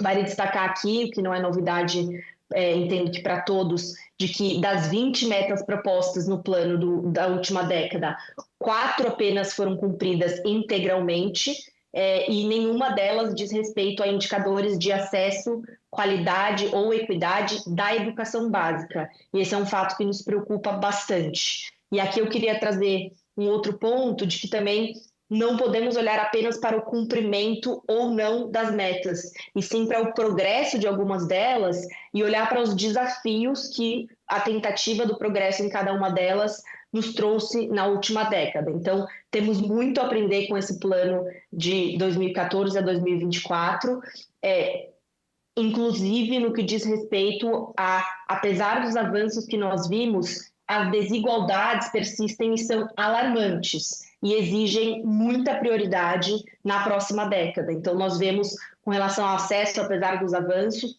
muitas desigualdades ainda quando comparamos diferentes grupos de crianças, diferentes em grupos étnico-raciais, socioeconômicas e regionais no Brasil. Os dados todos de monitoramento e o 5º relatório de monitoramento do INEP mostram que essas desigualdades são alarmantes e devem ser priorizadas na próxima década, o que é algo que o novo plano proposto já traz, que eu vou tratar um pouco mais à frente na minha apresentação. Portanto, antes de entrar no plano desse ano, gostaria de dizer que nós temos hoje muitas evidências em mãos, talvez mais do que na última década, para construir um PNE melhor que o atual, que reflita de fato os desafios da educação brasileira agora em 24 e iniciando o ano de 25. É fundamental, portanto, só vale reforçar aqui, olhar para desigualdades que iniciam, como nós vimos nos dados, muito cedo e têm efeitos para toda a vida das crianças brasileiras. Portanto, queria trazer esse destaque. Entrando, então, na discussão do projeto de lei encaminhado pelo Executivo, discutido aqui hoje, eu gostaria de, enfim, só relembrar aqui que ele está organizado em 18 objetivos, 58 metas e 252 estratégias, e que o princípio de equidade, que eu acabei de mencionar como muito importante, atravessa todos esses objetivos. Portanto, é um ponto já de destaque desse projeto que está sendo debatido aqui hoje. A estrutura do novo PNE, portanto, ela está em 18 objetivos, como eu mencionei, e ela está organizada por temáticas, o que na nossa visão é bastante importante, traz uma maior clareza sobre temáticas importantes da educação do Brasil, iniciando na educação infantil, passando por alfabetização, depois com temas muito relevantes, finalizando com a estrutura e funcionamento da educação básica, que envolve importantes metas sobre profissionais da educação básica e o financiamento e estrutura também da educação básica, que são fundamentais para a estrutura como um todo desse novo plano de educação. Trago aqui, então, uma análise geral do projeto de lei apresentado para dizer que, na visão do Todos pela Educação, esse projeto apresentado pelo Ministério da Educação é um ponto de partida bastante sólido para iniciar as discussões legislativas, como as que temos hoje, e aponta uma boa direção. Ele tem, como eu mencionei, uma melhor estrutura na nossa visão, frente ao PNE 2014-2024, com uma proposta organizada em eixos temáticos, com 18 objetivos claros, 58 metas específicas associadas a cada um deles e estratégias também alinhadas às metas, que mais à frente eu vou trabalhar. Algumas podem ser aprimoradas, mas estão aí ligadas às 58 metas propostas. Como eu mencionei, é um bom ponto de partida, porém, acreditamos que ainda há espaço para aprimoramento em algumas metas que, na nossa visão, devem equilibrar ambição e execuibilidade a partir das evidências acumuladas. Portanto, nós temos muitos dados e muitas evidências acumuladas na última década que nos permitem ainda aprimorar um pouco essas metas com base no histórico que nós temos de evolução de algumas metas e não cumprimento de outras. Portanto, a análise geral nos mostra que a discussão desse novo PNE é uma grande oportunidade de, como sociedade, reafirmarmos o compromisso com uma educação de qualidade para todas e todos os brasileiros e com estratégias, aqui reforço, que devem ainda ser debatidas em profundidade para que elas de fato estejam alinhadas ao cumprimento das metas propostas. Na nossa visão, e aí aqui inicio a discussão sobre os destaques desse projeto apresentado, existem 3 pontos bastante positivos e até inovações trazidas pelo novo Plano Nacional de Educação apresentado pelo Executivo. A primeira delas é trazer metas específicas para a redução das desigualdades, algo que foi inexistente nos planos anteriores de educação. Aqui, algumas delas trazem especificamente a redução da diferença de resultados entre grupos específicos e, portanto, nós entendemos que, além de ser algo inédito, é muito importante e muito alinhado com os dados que nós vimos de desigualdades que persistiram na última década, apesar de alguns avanços. O segundo ponto muito importante é o foco transversal na qualidade. Então, o meu colega Felipe apresentou, o professor Felipe apresentou agora também a importância de trazer metas sobre a qualidade de EPT, e aqui eu destaco outras metas de qualidade que são novidade, que são muito importantes. Então, a introdução de metas de qualidade para a educação infantil também é muito importante.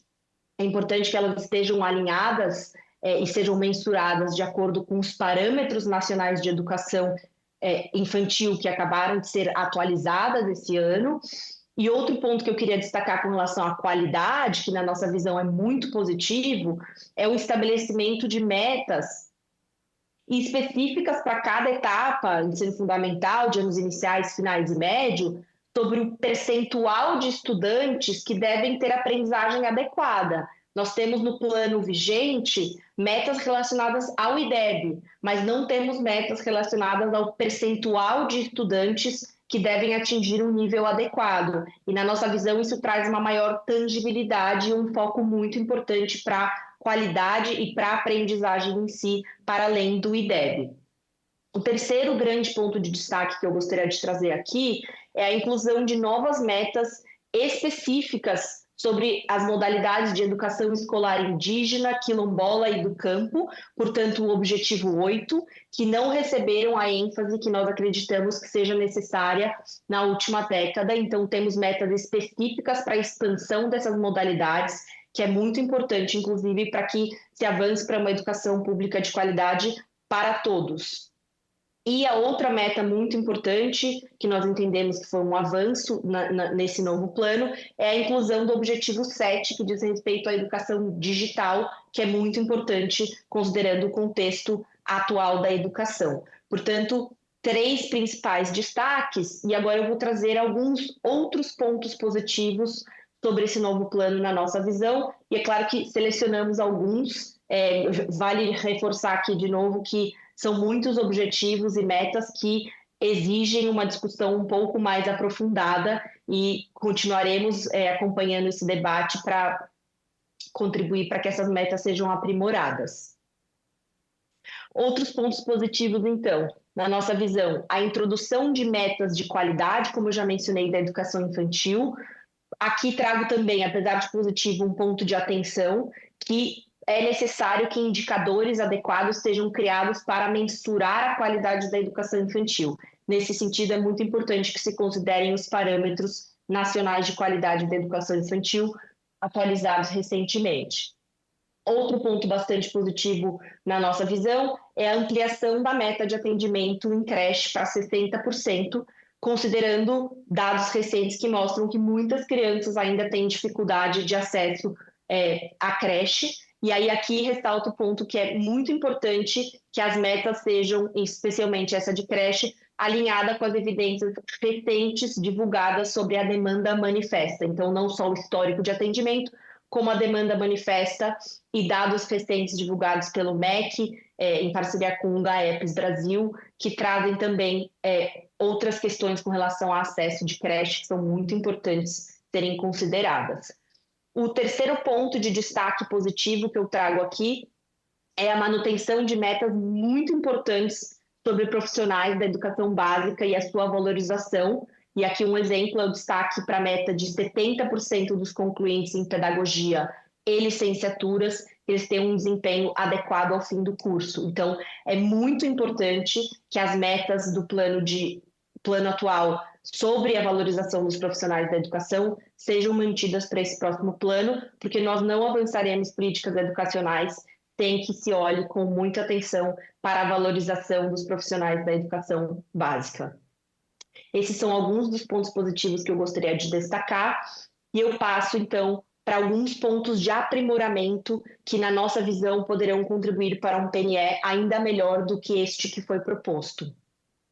O primeiro ponto diz respeito ao monitoramento contínuo do PNE. Então, como muitos nós sabemos, o PNE ele é um importante direcionador das políticas educacionais brasileiras, é um plano decenal de Estado, é importante que haja um acompanhamento contínuo e, na nossa visão, podemos avançar para além do monitoramento bianual que é feito pelo INEP, que já está previsto em lei. Portanto, é muito importante que se aprofunde a discussão de como esse monitoramento será feito, de como essa transparência para a sociedade brasileira será feita, e devemos aqui, trago um ponto de atenção, para indicadores que foram propostos que nós não temos ainda a forma de mensuração. Então, é muito importante que sejam debatidas essas metas e como elas serão, de fato, medidas para que haja a possibilidade de monitoramento contínuo e correção de rota ao longo do tempo, para que não cheguemos ao final de 10 anos para entender por que as metas não avançaram.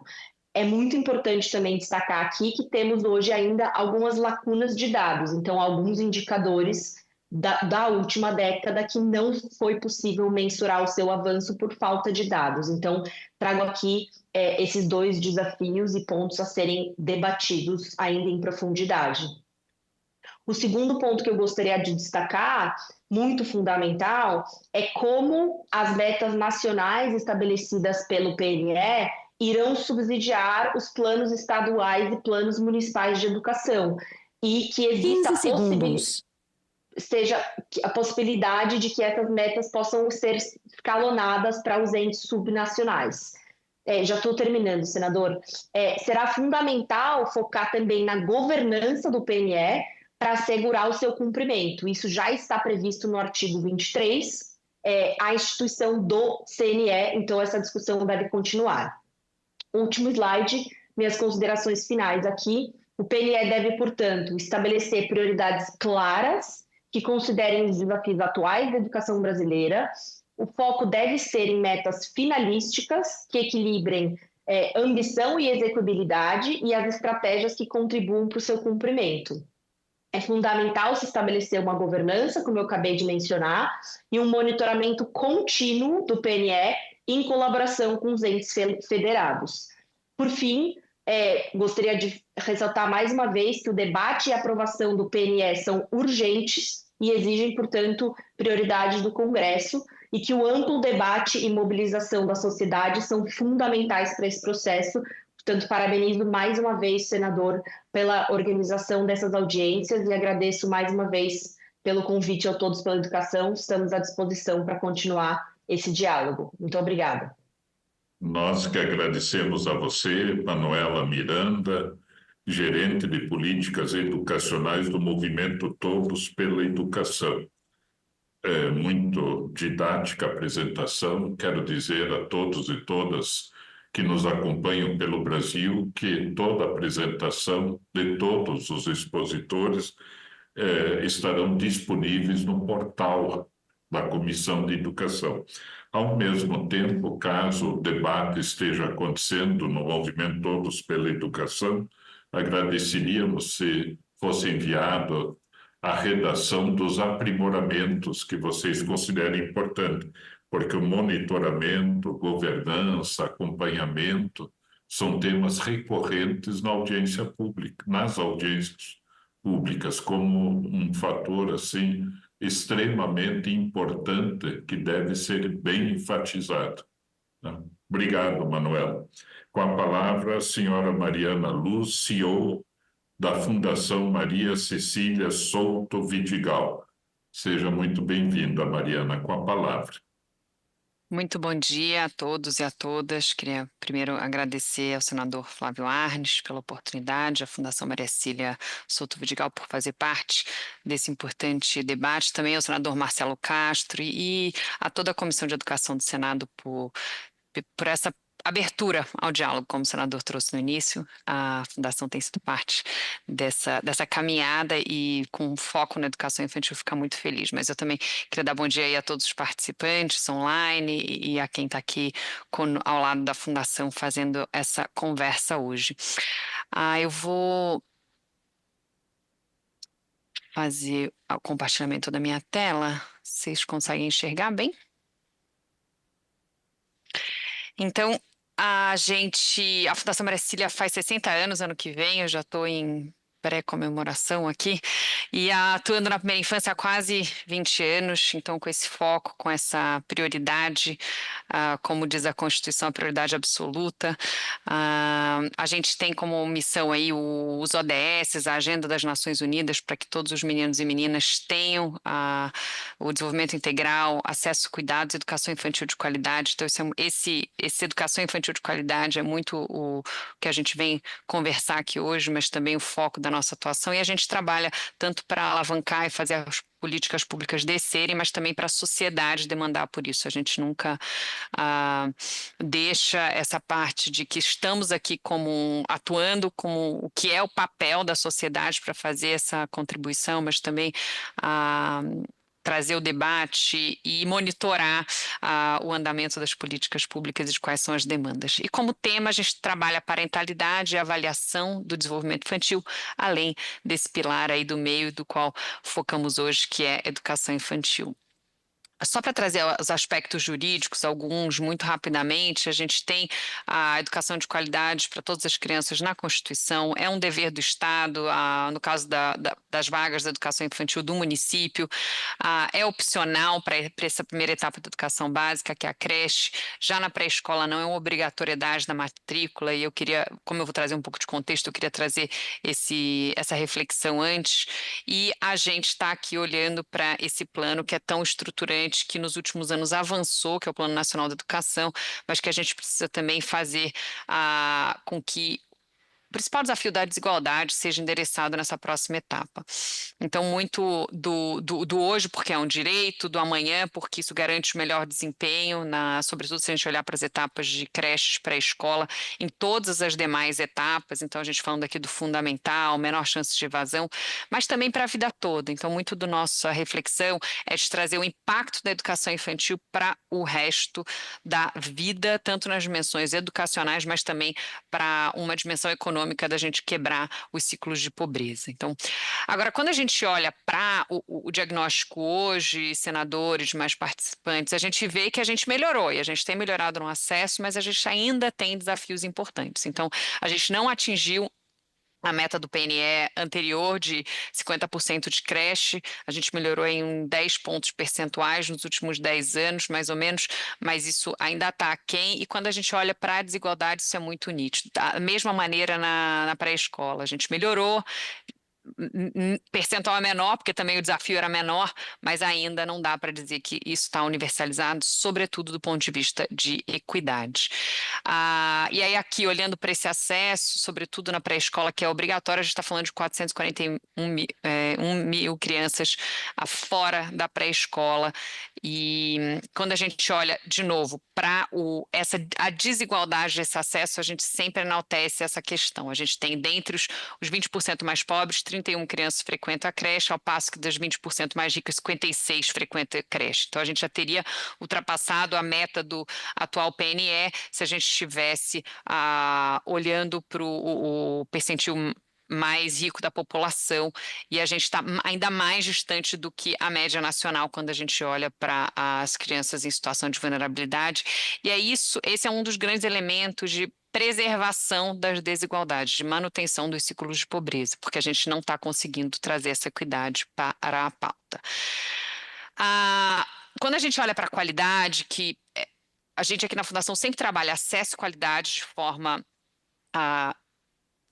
igualitária, porque nessa etapa da vida existe todo pico de desenvolvimento acontecendo nas crianças. Então, é quando elas estão formando as bases do seu desenvolvimento cognitivo, do seu desenvolvimento socioemocional. E é por isso que, quando não tem qualidade nessa etapa, a gente perde a oportunidade de ofertar essa equidade. É claro que as etapas subsequentes, elas são todas importantes. Eu digo que a defesa pela primeira infância, a defesa pela educação infantil, ela é para o resto da vida, então ela é para tudo que vem pela frente, mas ela é urgente neste período pelas suas especificidades do pico de desenvolvimento que acontece. E quando a gente olha para um estudo que a Fundação e outros parceiros lançaram, a gente vê justamente que a qualidade está baixa. Então, a gente tem 68% não tem materiais para atividades culturais e artísticas, não tem parquinho, não tem banheiro adaptado, não tem brinquedo adequado, um desafio de inclusão e acessibilidade enorme. 5 em cada 10 estudantes de pedagogia desistem da graduação, então também o tema aí de valorização dos professores, de ter formação continuada. Então a gente precisa mudar esse quadro da qualidade também. Então, de novo, a gente melhorou no acesso, também educação especial e indígena, embora a gente ainda tenha aqui desafios importantes, mas do ponto de vista quali, a gente vai olhar para que 9 em cada 10 turmas participantes não abordam questões relacionadas à educação ético-raciais, que são já parte da legislação. Em educação indígena, quando ofertada, não tem material pedagógico, não possui, baixa a disponibilidade de biblioteca ou salas de leitura, pouquíssimo banheiro adequado para essa etapa da vida. Então, como é que a gente olha para essas dimensões ali que vão da infraestrutura, mas passam por essa fase importantíssima da formação dos professores, dos materiais didáticos adequados e dos processos e pedagógicos que são ainda mais importantes, que tenham como base os instrumentos e a intencionalidade pedagógica, a ludicidade, a criança como protagonista, que é tão fundamental nessa fase da vida e que é tão específica, mas que é um potencial tão grande da gente olhar e quebrar para as desigualdades do nosso país. E aí, fazendo esse preâmbulo, mas entrando já no plano do que são as recomendações da Fundação, a gente fez recomendações bem específicas, senador, e a gente manda, isso sua equipe já está com esse material para publicação, e a gente olhou para cada uma das metas, fez uma análise, uma recomendação e algum comentário adicional que a gente acredita que deva ser parte do objeto do aprofundamento desse debate na comissão e no Senado e aí no Congresso Nacional para o que a gente também considera urgente, que é a aprovação do novo PNE. Então, na meta 1, a gente já entrando aí muito focado no que é esse desafio, são os desafios da educação infantil, que é o foco e a contribuição maior que a Fundação Maria Cecília Soto Vidigal pode ter no debate. A gente olhou para a meta de ampliar para 60% crianças em creche e a gente acha que ela não representa um pouco do desafio e da sofisticação que uma etapa não obrigatória precisaria ter. A gente acha que só aumentar para 10 pontos percentuais para o que foi a última meta não atingida, inclusive, não atende à questão da especificidade da demanda. Então, nossa recomendação seria revisitar essa recomendação de forma para que a meta seja que os municípios atendam à demanda manifesta. Lembrando que a gente já tem uma lei que exige que a demanda seja manifestada pelos municípios e que agora a gente recomenda que haja uma estratégia definida, um instrumento nacional para que o levantamento dessa demanda aconteça. A gente sabe dos trabalhos do MEC, do próprio GAEP, que já foi mencionado aqui, para que isso seja determinado, e a gente acha muito importante que assim seja, entendendo que é desafiador, que são 5.571 municípios nesse país, mas que é possível a gente trazer uma meta mais aderente ao olhar adequado. O Brasil são muitos Brasis, são muitas realidades nesses municípios, e a gente acha que uma meta única não dá conta da complexidade, tanto do ponto de vista regional, mas de dimensões e também de desigualdades do nosso país. Indo para o segundo tema, a gente acha que na meta 1.2, que é reduzir ao máximo 10 pontos percentuais a desigualdade, a gente está muito de acordo com essa meta, ela é fundamental, mas falta estratégias para alcançá-la. Então, a nossa visão é sempre que é algo que a política pública tem como premissa, mas poucas vezes está explícito isso, que é a inclusão de estratégias sobre critérios de priorização ao acesso. A gente precisa dizer que as crianças que mais precisam devem ser atendidas para fazer isso, e a gente direcionar para famílias de baixa renda cadastradas em programas como Bolsa Família e outros critérios de priorização, e a gente tem, inclusive, menciona a lei aqui 14.851 recente, para que a gente olhe para os critérios de priorização, porque é por meio da priorização dos mais vulneráveis que a gente também que a gente consegue, de fato, quebrar desigualdades. Na meta 1.c, que é universalizar até o 3º ano de vigência deste PNE o acesso à educação infantil e pré-escola, que é algo que a gente já tinha previsto, não aconteceu, era para ter acontecido em 2016, então a gente entende assim que o desafio é grande, a gente sabe disso, e é por isso que a gente também sugere e recomenda fortemente a inclusão de estratégias de busca ativa, porque ainda entendendo o desafio, 92% falta muito, e quando a gente pega a granularidade disso, de novo, são as crianças que mais não só precisam, mas que mais se beneficiariam de estarem em sala de aula, e aí, sobretudo, em sala de aula integral. Existe uma recomendação mais para frente sobre o tempo de aula integral, e então todos os estudos mostram isso, que a criança em vulnerabilidade social, ela é a que mais se beneficia de estar numa pré-escola, sobretudo uma pré-escola de qualidade. De novo, aqui, o acesso e a qualidade não podem caminhar separados, então esse desafio de detalhar como vai ser essa busca ativa e colocar incentivos financeiros focalizados para essa expansão de vaga, aonde há menores índices de acesso à pré-escola, como é o caso da região norte. A gente acredita que essa focalização, sobretudo pensando que o próximo PNE também vai ter essa vigência aí de uma década inteira, que a gente consegue ajudar a quem está na ponta a executar, a implementar e a fazer a gente como país não ter metas não cumpridas no próximo PNE. Na meta 2.A, 2.B, que é assegurar que toda a oferta de creche pré-escola alcance os padrões nacionais de qualidade para a educação infantil, considerando no mínimo as dimensões de infraestrutura física, profissionais de educação, condições de gestão, recursos pedagógicos, acessibilidade, interações e práticas. A gente também tem uma análise positiva, a inclusão de objetivos sobre qualidade, mas a gente achou que ficou um pouco misturado, que parte das metas não são mensuráveis, uma vez que não existem esses dados nacionais. Infelizmente, no caso de creche pré-escola, a gente ainda não está avaliando em todas essas dimensões ainda, existe todo um trabalho aí, a gente sabe do MEC, do INEP, de fazer isso avançar, a Fundação tem acompanhado, tem buscado contribuir da maneira que possível, mas a nossa recomendação seria a inclusão de estratégia referente à implementação das diretrizes operacionais de qualidade, equidade da educação infantil, detalhando essas ações, os responsáveis pela sua implementação, porque senão a gente corre o risco de ter uma meta que, como tem bastante coisa, não é mensurável e a gente, ou não tem dono, né? A famosa visão de que se não tem um dono, quem que é o responsável, como é que isso vai ser implementado, que ela pode ficar solta. E aí é um pouco também da lógica do próprio SAEB, que a gente entende que pode e deve, a nossa defesa é que seja aprimorado para fornecer dados também sobre interações e práticas pedagógicas, que hoje não é, o SAEB está restrito a questões mais de estrutura e de gestão, então a gente acredita muito na possibilidade de que esse aprimoramento que está contido nessa meta e na possibilidade da gente, de fato, olhar para esses indicadores e ver essa mensuração acontecer, incluindo interações e práticas pedagógicas. Em relação à alfabetização, a meta 3.A, que é assegurar que no mínimo 80% das crianças estejam alfabetizadas no final do 2º ano.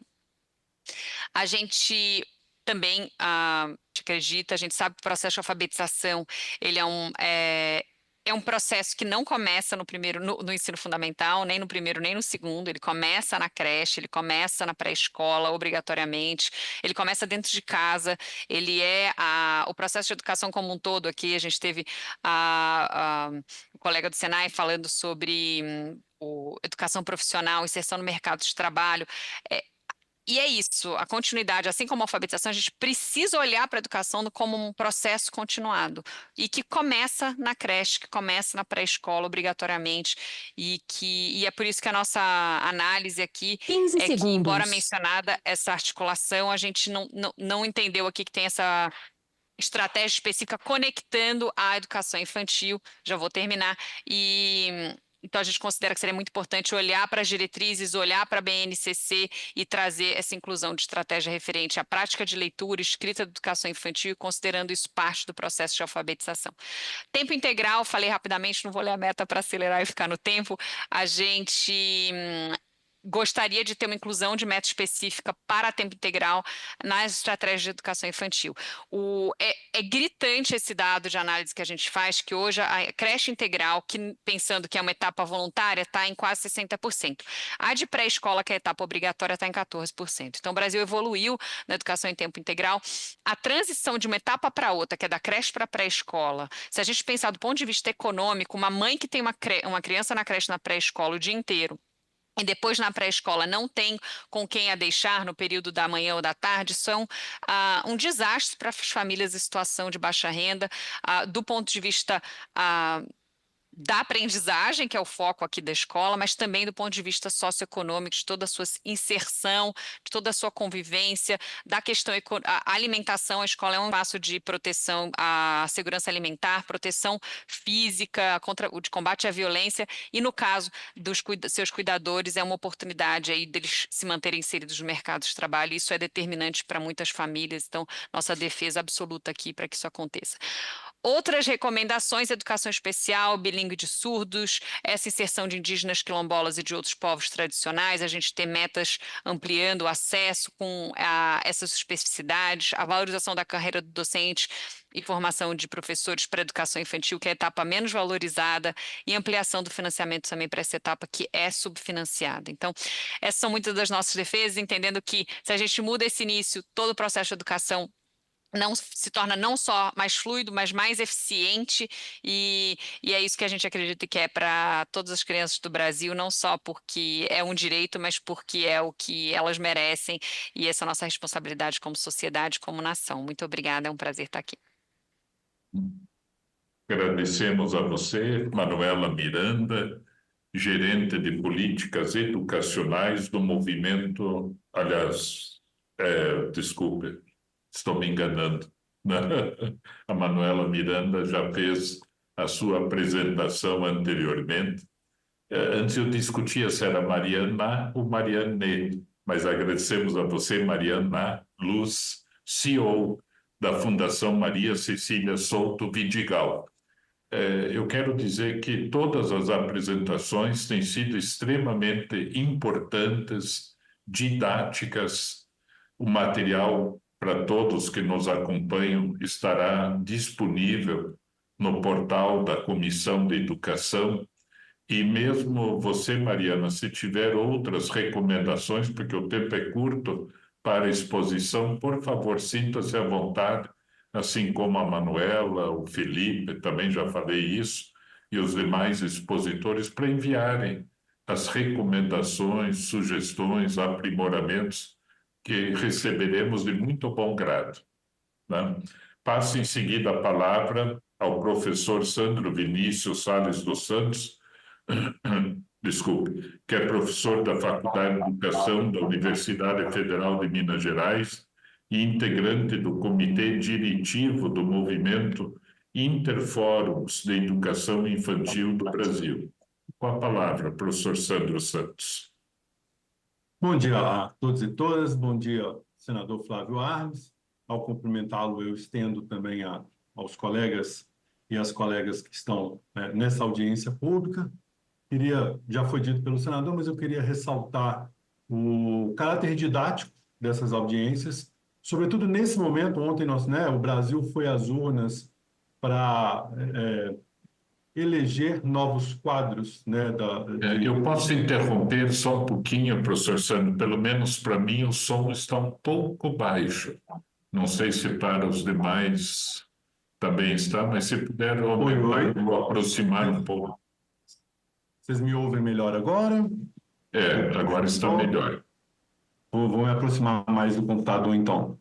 Então, eu queria ressaltar a dimensão didática dessas audiências públicas, sobretudo porque ontem o Brasil foi às urnas, para reestabelecer seus quadros, sobretudo da municipalidade, né, das suas casas legislativas municipais, no executivo municipal, e esse caráter didático ele tem uma importância sem igual na medida em que um plano nacional de educação, ele nada mais é do que o sustentáculo para os planos estaduais e para os planos municipais, que são os planos que realmente chegam à ponta, chegam às escolas, né? Bom, os colegas que me antecederam fizeram algumas projeções de futuro, que sim, é o que se espera dessas nossas participações, mas eu queria, nesse movimento, tentar voltar um pouquinho e tentar entender o lugar da educação infantil e as especificidades da educação infantil no contexto das políticas de educação, sobretudo porque é a etapa da educação básica que, por último, chega à universalidade do ensino no bojo do que hoje se convencionou chamar de educação básica no nosso país, né? Bom,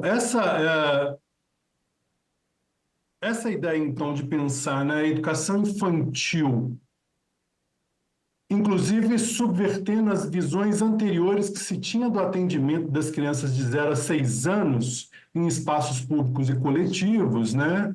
É algo que se inaugura com a Constituição de 88, e aqui nós precisamos ressaltar, né, o quão importante é a Constituição cidadã, porque o alargamento que ela traz da ideia de cidadania chega, inclusive, à população de 0 a 6 anos, né, e sobre uma nova construção, um novo pacto federativo que traz os municípios, né, a modalidade de ente subnacional representante do Estado brasileiro, que até então eles não eram, né? Nesse bojo, a LDB, número 9.394, de 20 de dezembro de 1996, vai estruturar a educação infantil como a primeira etapa da educação básica, o que vai nos exigir, tanto do ponto de vista epistêmico, como do ponto de vista da formulação de política pública, o rompimento com abordagens anteriores que eram apregoadas à educação da criança de 0 a 6 anos, sobretudo aquelas de caráter compensatório ou preparatório. E aí eu acho que é importante a gente demarcar que são o que hoje, né, a gente, no movimento Interfórum de Educação Infantil, considera que são os princípios desse movimento, mas são, sobretudo, os princípios que regem a política nacional de educação infantil desse país, né? E eu acho que é sempre bom, pensando nesse caráter didático, voltar nesses princípios, né? E pensando a educação infantil a partir do acesso e a permanência das crianças de 0 a 6 anos de idade em creche e pré-escola, inseridas hoje nos sistemas de educação, o que exige uma expansão da oferta de atendimento nas redes públicas, com atenção a padrões de qualidade específicos que respeitem as especificidades da educação infantil. Senador, eu gosto muito de fazer, nas minhas aulas de política educacional, nos cursos de licenciatura, seja na pedagogia ou nos demais cursos, a diferenciação, por que a educação infantil, sendo a primeira etapa da educação básica e a última a entrar na obrigatoriedade, né? Ela não tem o nome de ensino a despeito das suas irmãs mais longevas, né? Notadamente o ensino fundamental e o ensino médio. Justamente porque a gente está num momento da vida em que as experiências são cruciais para nos trazerem a esse momento, né? Os estudos da psicologia vão mostrar, da psicologia do desenvolvimento, vão mostrar que o que nós somos hoje é a síntese, nada mais é do que a síntese das boas e das más experiências que vivemos ao longo da vida. Por isso nós estamos falando de uma etapa que trabalha com a educação para, a formação para a cidadania, a inserção na cultura, a hábitos de civilidade, né? E não o ensino como se prega e se pregou em outros momentos com a educação pré-escolar, por exemplo, né? Que tinha o foco no ensino ou na preparação para o ensino de matemática, primeiras letras, enfim. Isso faz, então, com que a educação infantil, que exige, né, no contexto brasileiro, o reconhecimento do direito constitucional das crianças de 0 a 6 anos de idade, independente de raça, etnia, credo, local de moradia, situação econômica e cultural, ao atendimento em instituições de educação infantil públicas, gratuitas, laicas, inclusivas e de qualidade socialmente referenciada. Não menos importante, né, parte do pressuposto de que um outro dos grandes princípios basilares da Política Nacional de Educação Infantil são a garantia da educação especial como uma modalidade de ensino transversal, desde a educação infantil, e a oferta do atendimento educacional especializados em creche e pré-escola, assegurado no sistema educacional inclusivo, respeito e compromisso com a implementação das diretrizes curriculares nacionais para a educação infantil, as famosas DCNEs de 2009, e a vinculação de recursos exclusivamente para as instituições de educação infantil públicas, nos devidos termos e sua aplicação imprescindíveis ao bom funcionamento das instituições de educação infantil que hoje se integram os sistemas de educação. Indissociabilidade entre cuidar e educar, tendo aí as brincadeiras como eixo central das práticas pedagógicas, visando sempre ao bem-estar e ao pleno desenvolvimento das crianças, implementação de políticas que visem a expansão e a melhoria da qualidade do atendimento em educação infantil das crianças de até 6 anos, enquanto direito e princípio constitucional, e a atuação intersetorial, interdisciplinar e multidimensional na produção de conhecimento e na formulação de políticas em permanente construção. A participação coletiva, ética e democrática e a defesa contra todas as formas de negligência, discriminação, exploração, violência, crueldade e opressão contra as crianças. Bom, eu tentei fazer esse arrazoado aqui desses princípios para a gente pensar, então, que a gente está num conjunto, na 7ª audiência, né, de um conjunto de audiências públicas convocadas pelo Senado Federal, para pensarmos e contribuirmos com a formulação do próximo PNE, que é o 4º da história desse país e o 3º pós-redemocratização, né? Então, eu queria voltar um pouquinho no que foram aí, né, os 2 últimos PNE, para então a gente chegar nesse momento de projeções para o próximo plano. Então, no PNE, né, regido pela Lei 10.102 de 2001, né, a meta 1, que são aquelas metas, né, em um conjunto de estratégias específicos para a educação infantil, visava ampliar a oferta de matrícula para no mínimo 60% da população de até 5 anos e 80% desta até o ano de 2010, até o final do plano. É importante a gente pensar que a gente teve aí 80,1% de atendimento na pré-escola, né? E, ao mesmo tempo, a gente tinha que ampliar o atendimento de creche em 30% até o ano de 2005, colocando o objetivo de 50% de atendimento para o final do plano. E, ao final do plano, a gente chegou com 23,5% das crianças de até 3 anos que frequentavam a creche no Brasil.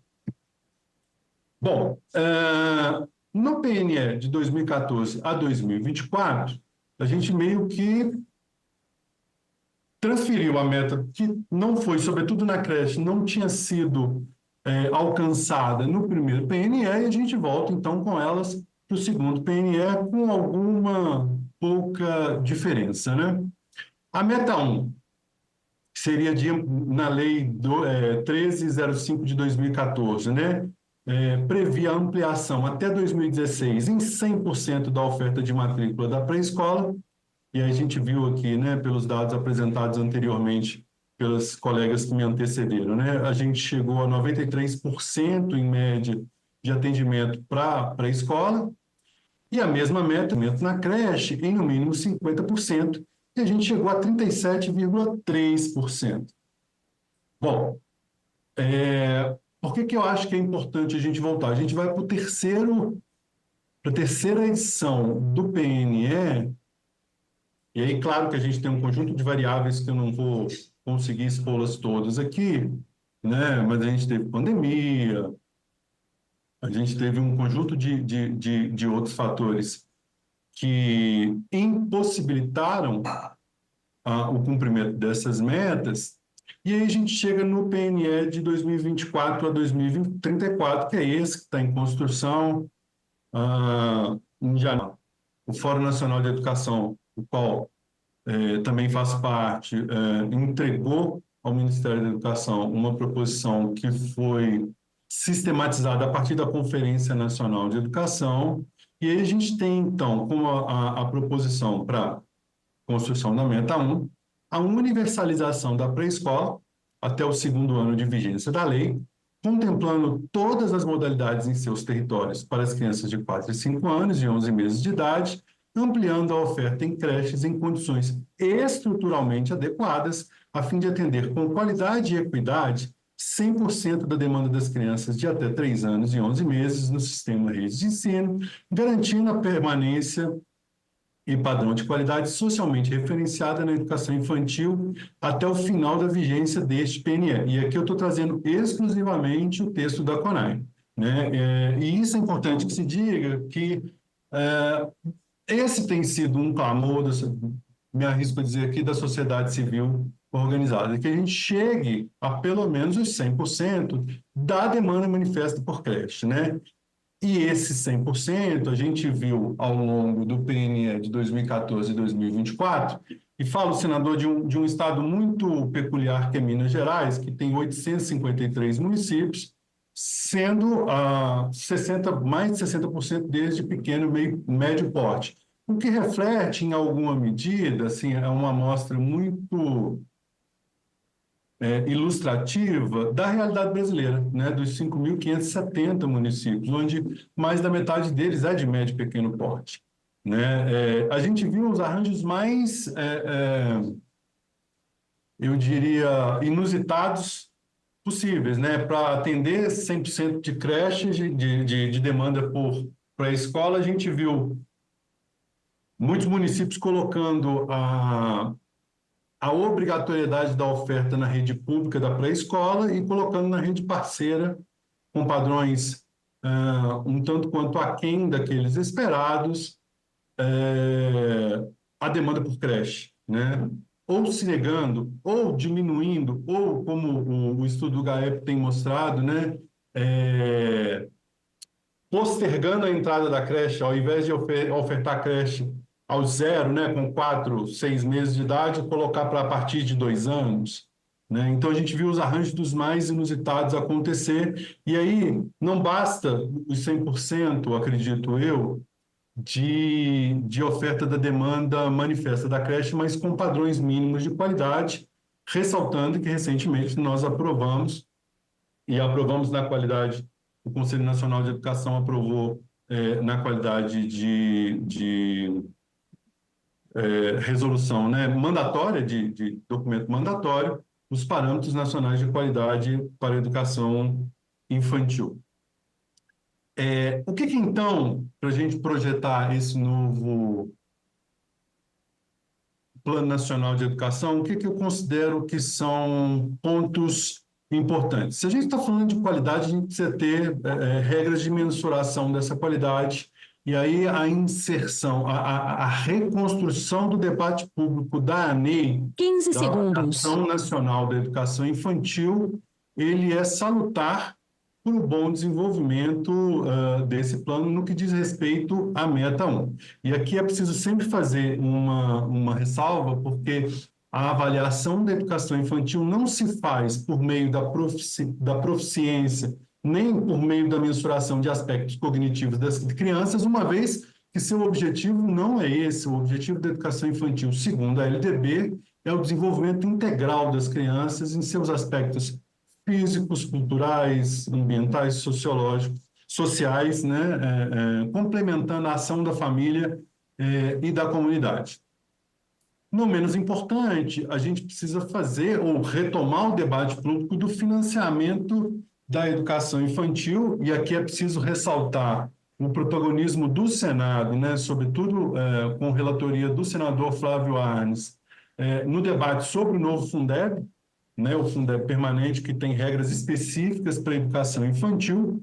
Então, acredito que o financiamento, tendo o CAC e o CAQI como componentes de referência, seriam importantíssimos para o sucesso desse novo plano, né?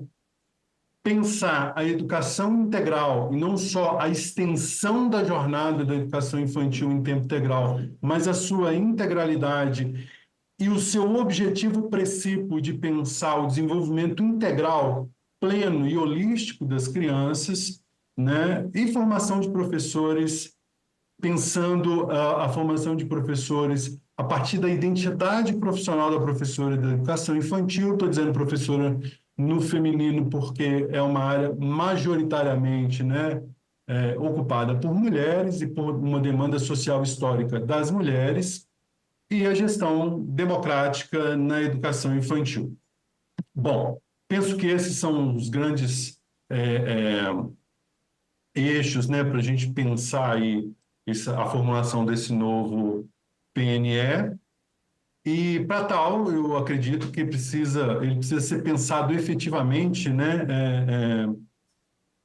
A educação infantil ela precisa estar implementada no âmbito do PME, Plano Nacional de Educação, mil desculpas, o que não aconteceu nos planos anteriores, né? Bom, acho que é isso. Agradeço a oportunidade e retomamos no debate.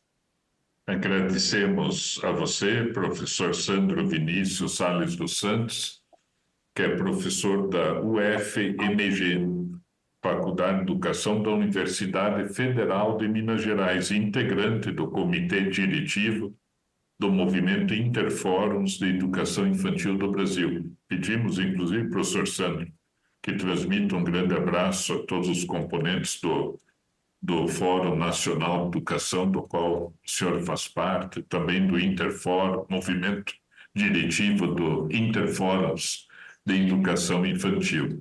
Obrigado pela apresentação também. Passo em seguida a palavra para a nossa última expositora, a senhora Andressa Pelanda, que é coordenadora geral da Campanha Nacional pelo Direito à Educação. Seja novamente bem-vinda, não é, Andressa? Você que já esteve por inúmeras ocasiões colaborando com a Comissão de Educação do Senado Federal. Com a palavra, Andressa.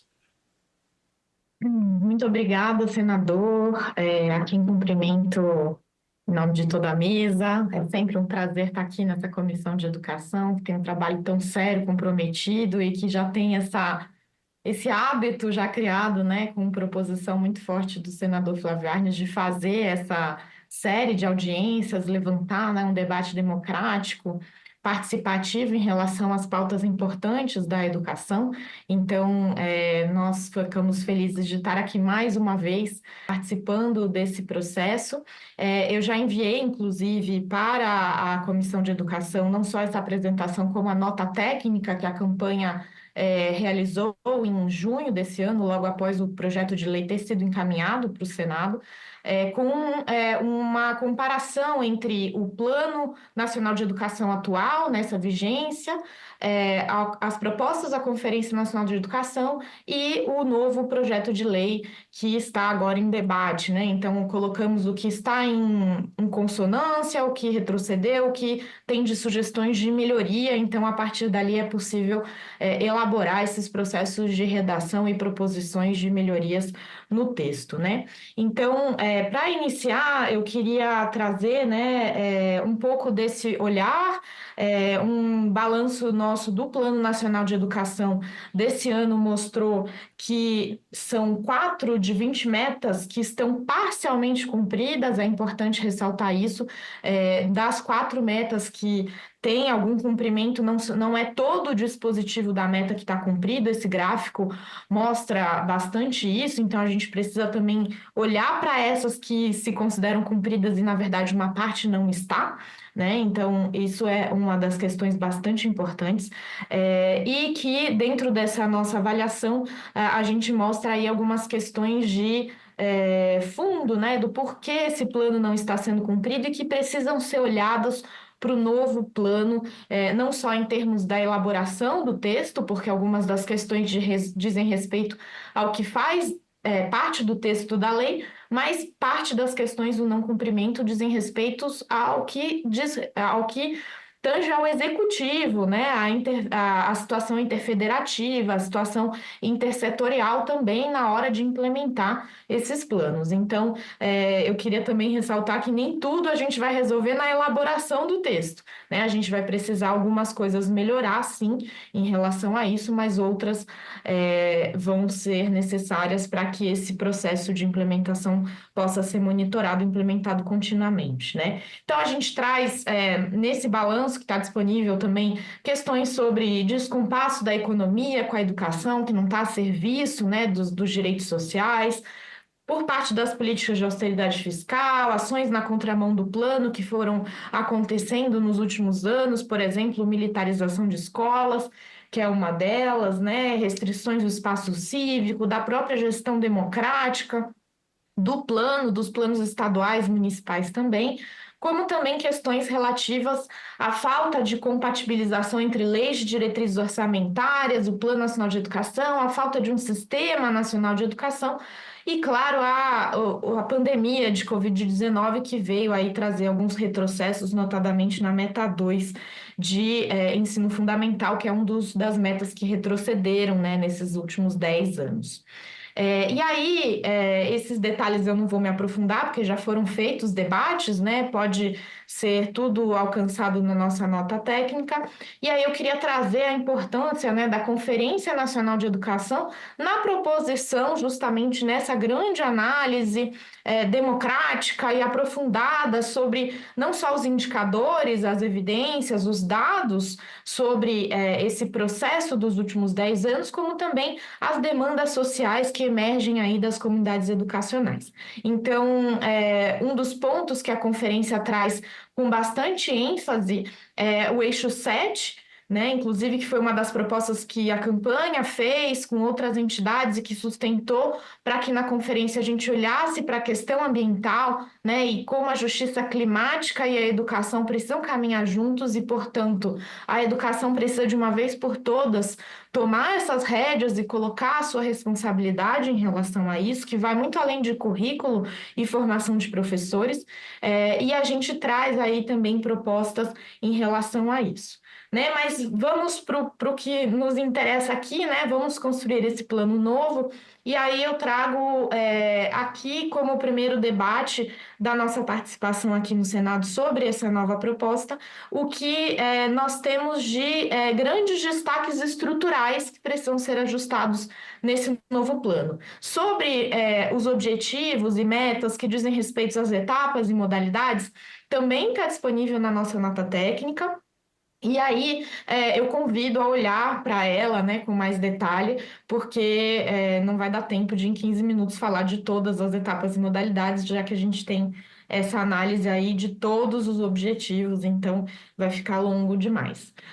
Eu acho que o primeiro destaque é que a gente precisa reconhecer, né, as melhorias e alguns avanços nesse texto. Acho que primeiro, né, o PL do novo plano apresenta avanços numa perspectiva mais transversal de explicitação da igualdade e equidade ao longo das metas, né? Ainda que a gente precisa de alguns ajustes, de especificidades, por exemplo, na educação escolar indígena, na educação quilombola, né? Como a gente tinha uma preocupação de que no plano anterior tinha sim, né? A Manuela disse que não, que é a primeira vez que tem isso no plano, mas não é, né? O plano anterior, a meta 8 era dedicada à questão das desigualdades e nas estratégias de várias metas tinham proposições de combate às desigualdades, o que não era suficiente, e agora existe uma melhoria. Esse ponto há um acordo, né? Mas a gente precisa aprofundar, e aí é o caso, por exemplo, da educação escolar indígena e quilombola. Ainda a gente tem pela primeira vez, né, uma meta de financiamento que é de fato adequada, que traz de novo o percentual de 10% do PIB, que traz finalmente o custo aluno-qualidade como referência a partir da vitória no Fundeb, e que também existem algumas questões a serem aprimoradas, a gente vai chegar lá. E também a gente tinha uma preocupação sobre o texto inicial já ter retrocessos. A gente vê que em boa parte não há grandes retrocessos, mas tem também, a gente precisa olhar para eles, eu vou falar sobre isso. Então, o que a gente precisa ter de melhorias estruturais? A gente tentou condensar aqui em 10 pontos dessas melhorias estruturais. Então, a primeira é que o plano precisa ter uma perspectiva mais vinculada à agenda de direito, né? O artigo 212 da Constituição Federal fala que a gente precisa garantir o que está no texto da Constituição nos planos de educação, né? Eles são um instrumento para essa garantia do direito. E aí, né, o Felipe trouxe bastante a discussão de pensar o impacto econômico que esses objetivos e metas podem trazer, e vão sim trazer, né? A gente tem décadas e décadas de estudos que mostram que o investimento em educação é um dos investimentos que mais se transformam em impacto econômico, né, de melhoria e desenvolvimento econômico para o país, mas existem questões que não se trata sobre impacto econômico. Existem questões que estão diretamente ligadas à garantia básica do direito, né? Então, nem tudo a gente vai conseguir medir a partir do impacto econômico. Nem tudo vai ser uma relação de input e output diretamente. O output será vinculado a direito, então dignidade nas nossas escolas. O segundo ponto ali dentro desse eixo 1, né, é que a gente tem a necessidade de articulação da política educacional a planos de desenvolvimento econômico e social que viabilizem a realização dos objetivos, metas e estratégias, né? Isso não está explícito nos artigos, disposições preliminares do plano, e isso é estrutural, essencial para garantir o cumprimento, né? Isso foi um dos pontos apontados nos relatórios do Tribunal de Contas da União para o Plano Nacional de Educação. Outra questão diz respeito à avaliação institucional e estrutural das políticas, né? Isso é extensamente debatido não só na CONAI, como em uma série de estudos dos várias correntes aí que debatem o campo da educação. Isso acaba sendo um consenso de que a avaliação precisa ir além simplesmente da aferição de resultados de aprendizagem. E aí uma das grandes propostas que sempre esteve vigente, que continua, é a regulação e implementação do Sistema Nacional de Avaliação da Educação Básica, vinculado ao Sistema Nacional de Avaliação e que olhe justamente para essa avaliação institucional da política educacional. E aí uma das questões mais importantes é que, em acordo também com o que a Manuela trouxe, a gente precisa ter um balanço entre o que a gente consegue de fato fazer em 10 anos e a ambição, né? E aí eu queria trazer um ponto em relação a isso, que a gente tem algumas das propostas que são repetidas em relação ao plano atual, que, lembremos, está 10 anos atrasado, né? Algumas não foram sequer, quase não teve avanço em relação a 2014, outras retrocederam em relação a 2014, e que repete a mesma meta, com o mesmo prazo, e que a gente tem condição, sim, de melhorar, né? A própria proposta de financiamento com fontes de financiamento que foram apontadas em vários estudos da Fineduca e que estão no texto final da Conferência Nacional de Educação apontam um caminho concreto, execuível, para a gente ter mais ambição em algumas das metas e ambição também nos prazos para esses objetivos serem cumpridos, né? Então, a gente acaba, em algumas metas, como se fosse prorrogando 20 anos aí, né? Em vez de recuperar os 10 passados, ainda prorroga mais 10 para execuibilidade, e isso vai impactar décadas aí para os estudantes que nesses 10 anos não vão conseguir atingir e alcançar seus objetivos de educação. Nesse sentido também falta, né, eu já coloquei, uma política mais ousada para a justiça climática e para a proteção socioambiental, né? A gente tem discutido no debate sobre meio ambiente e educação, de educação ambiental, que não basta só uma questão de currículo, que é o que está proposto nesse novo plano, não basta só a formação de professores nessa agenda, a gente precisa que as escolas sejam sustentáveis, que as universidades sejam sustentáveis, que isso seja uma agenda transversal e por isso precisava de um objetivo, né, específico e mais ousado em relação a essa questão. 1.7, a gente mostra também que a relação, né, a garantia do direito à educação e a formação desse sujeito para o trabalho, ela não pode competir com a necessidade de sobrevivência desses sujeitos de direito. Né? A gente tem aí programas que incentivam a permanência na escola, inclusive com bolsas que têm aparecido, que são profícuos, mas a gente precisa ir além, e esse novo plano não traz isso de forma estrutural, que seria algo que o Estado incorporaria para além de um programa de governo, e o único que cita algo nessa linha é na política de EJA, né, que compatibiliza a jornada de trabalho com EJA, então a gente precisa ampliar isso e aprofundar nessa agenda. E aí o ponto 8 traz uma questão que retrocedeu em relação ao plano atual, que é o apagamento, a invisibilização completa da questão das discriminações de gênero, orientação sexual, que é um dos temas que os estudantes, quando a gente vai conversar com eles, quando eles trazem suas demandas, é uma das questões estruturais hoje dentro da escola, que tem a ver com saúde mental, que tem a ver com desenvolvimento pleno, integral, que a gente ainda não superou, não explicitou e precisa ser algo a ser colocado nesse plano. A gente também não tem citações sobre as pessoas em situação de imigração, refúgio, e aí eu esqueci de colocar, mas também as pessoas em situação de rua, que foi um dos comentários de quem está assistindo a gente, isso precisa também estar explicitado, visibilizado, e a educação especial na perspectiva inclusiva também segue muito fragilizada. No plano atual, a gente tem um desafio enorme de situar quem são essas pessoas, porque sequer a gente tem dados atualizados suficientes sobre essa população, e a gente precisa avançar ainda em propostas de inclusão no ensino regular dessa população e aí de garantia de aprendizado, qualidade, permanência, né? E aí, para concluir, a gente também não coloca um pensamento estratégico, estrutural, de articulação intersetorial com a cultura, com as artes, com os esportes, né? Que é estrutural para que os estudantes estejam 15 segundos. Bem, dentro da sala de aula, dentro da escola, né? A educação não serve só para algo utilitário, ela precisa que garanta, né, esse desenvolvimento pleno, a plenitude dos sujeitos, e a gente precisa também avançar em educação, direitos humanos e educação popular, que são duas questões que também estão muito estruturais no eixo 2 da Conferência Nacional de Educação e que não estão suficientemente incorporadas.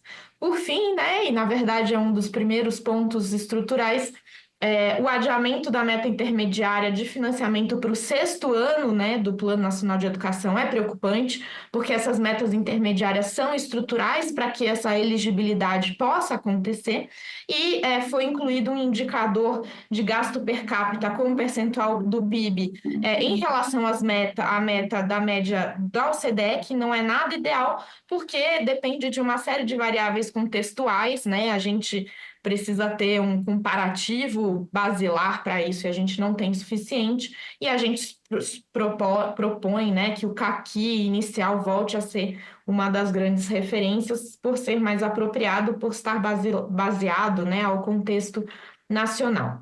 Tudo isso está disponível aí na nossa nota técnica, então aí vocês veem o sumário, que tem todos os eixos aí do proposta do PL, aí a gente pode avançar em outros tópicos, e queria concluir dizendo e ressaltando o que o Sandro trouxe, de que os planos municipais e planos estaduais e distrital de educação precisam estar sustentados no Plano Nacional de Educação, né? O Plano Nacional de Educação, ele é um sustentáculo, nas palavras do Sandro, para os planos subnacionais.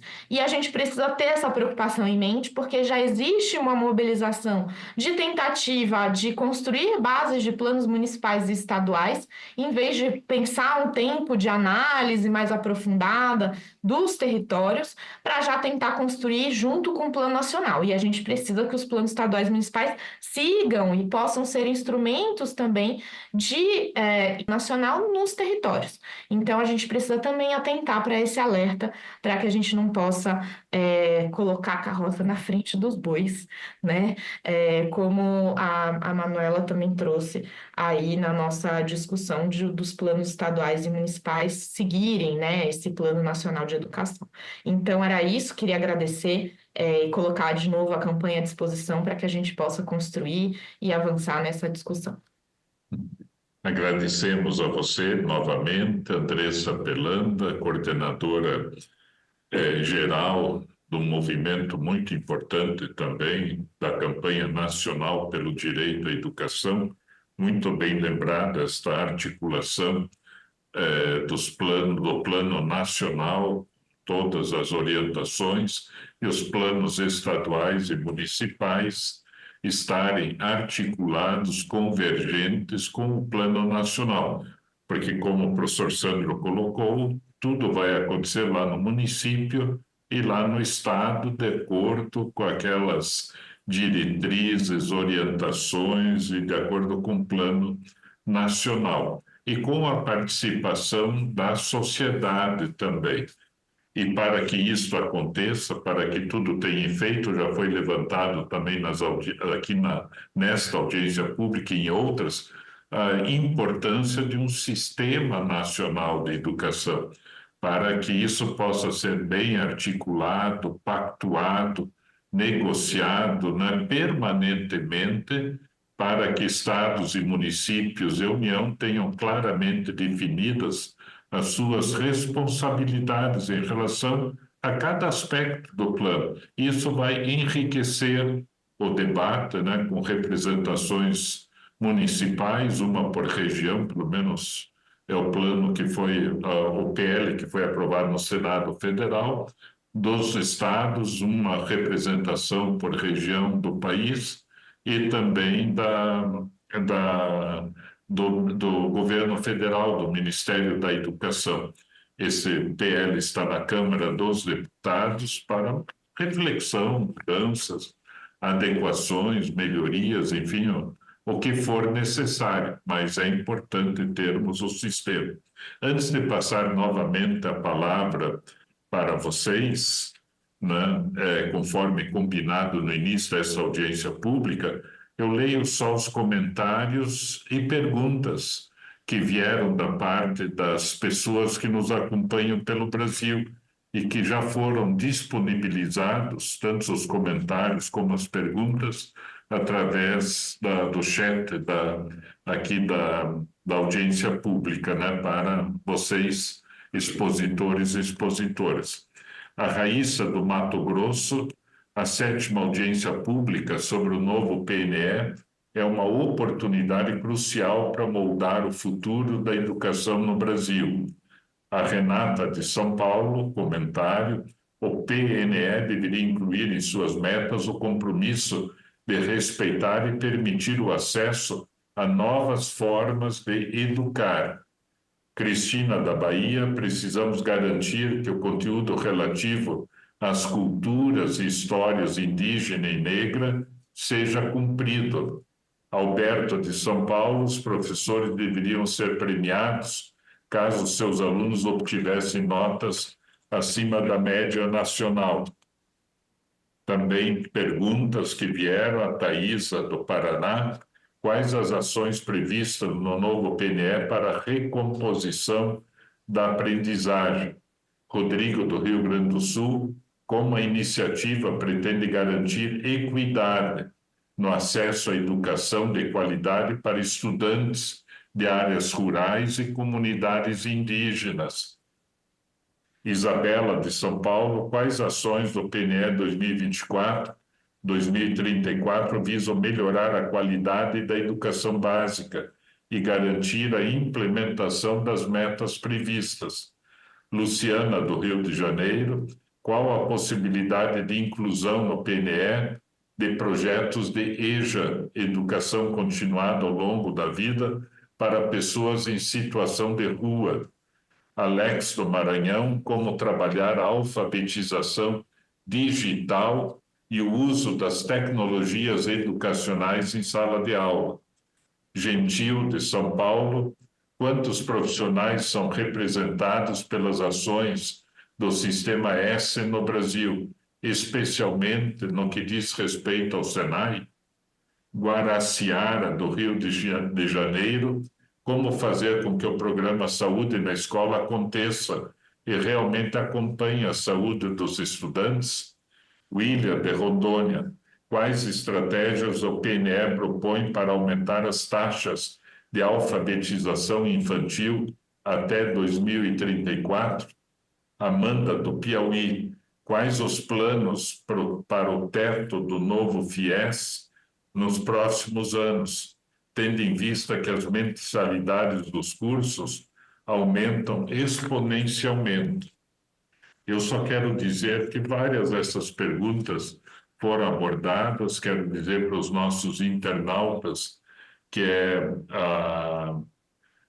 também essas perguntas fazem parte do sumário executivo que nós elaboramos toda semana até o final desta semana, e as perguntas fazendo parte são enviadas a todos os senadores e senadoras membros da Comissão de Educação e Cultura. Eu quero lembrar que são 27 membros titulares e 27 membros suplentes, ou seja, 54 senadores e senadoras. Muito bem, passamos então agora para as considerações finais e passamos em primeiro lugar também a palavra para a Mariana Luz, que é CEO, ela pediu em função de compromissos, da Fundação Maria Cecília Souto Vidigal. Até cinco minutos. Obrigado. Obrigada, senadora Arnes. Eu vou ser bem breve, agradecer a participação aí, também cumprimentar o Felipe, o Sandro, a Manuela e a Andressa pelas falas complementares. Acho que esse que é a oportunidade também de estar aqui, é sempre muito bom ouvir a todas as contribuições. Eu queria reiterar, senador, nesse final, um pouco do que é o grande desafio que a gente tem de valorizar a escola pública e que esse processo do Plano Nacional de Educação seja um processo que valorize a escola pública, valorize os professores, toda a jornada das nossas crianças e dos nossos jovens, que a gente consiga ter um olhar para a educação infantil, para essa primeira etapa da educação básica, da creche, depois da pré-escola, a primeira etapa obrigatória, mas sem esquecer aí que a creche também é um direito e que é onde essa potência do desenvolvimento acontece, é onde a gente consegue estabelecer todas as bases estruturais para o aprendizado permanecer e ser eficiente ao longo de toda a trajetória escolar das nossas crianças, dos nossos adolescentes. Então, agora a gente precisa de fato priorizar a educação pública e priorizar dentro da educação pública aqueles que mais precisam. Então, como é que a gente não só garante que haja conteúdo étnico-racial, mas que a gente coloque crianças negras prioritariamente em situação de vulnerabilidade socioeconômica, as crianças indígenas, quilombolas, para que a gente consiga, por meio dessa busca ativa, por meio dessa priorização de critérios para as camadas menos favorecidas, que a gente consiga, assim, criar uma escola mais equânime, mais inclusiva, porque é só a partir desse início da vida, com uma visão de justiça social e de equidade, que a gente vai conseguir, de fato, permitir às nossas crianças ter algum grau de oportunidade similar. Eu acho que as mesmas oportunidades ainda a gente está muito distante, mas o que a gente quer é ser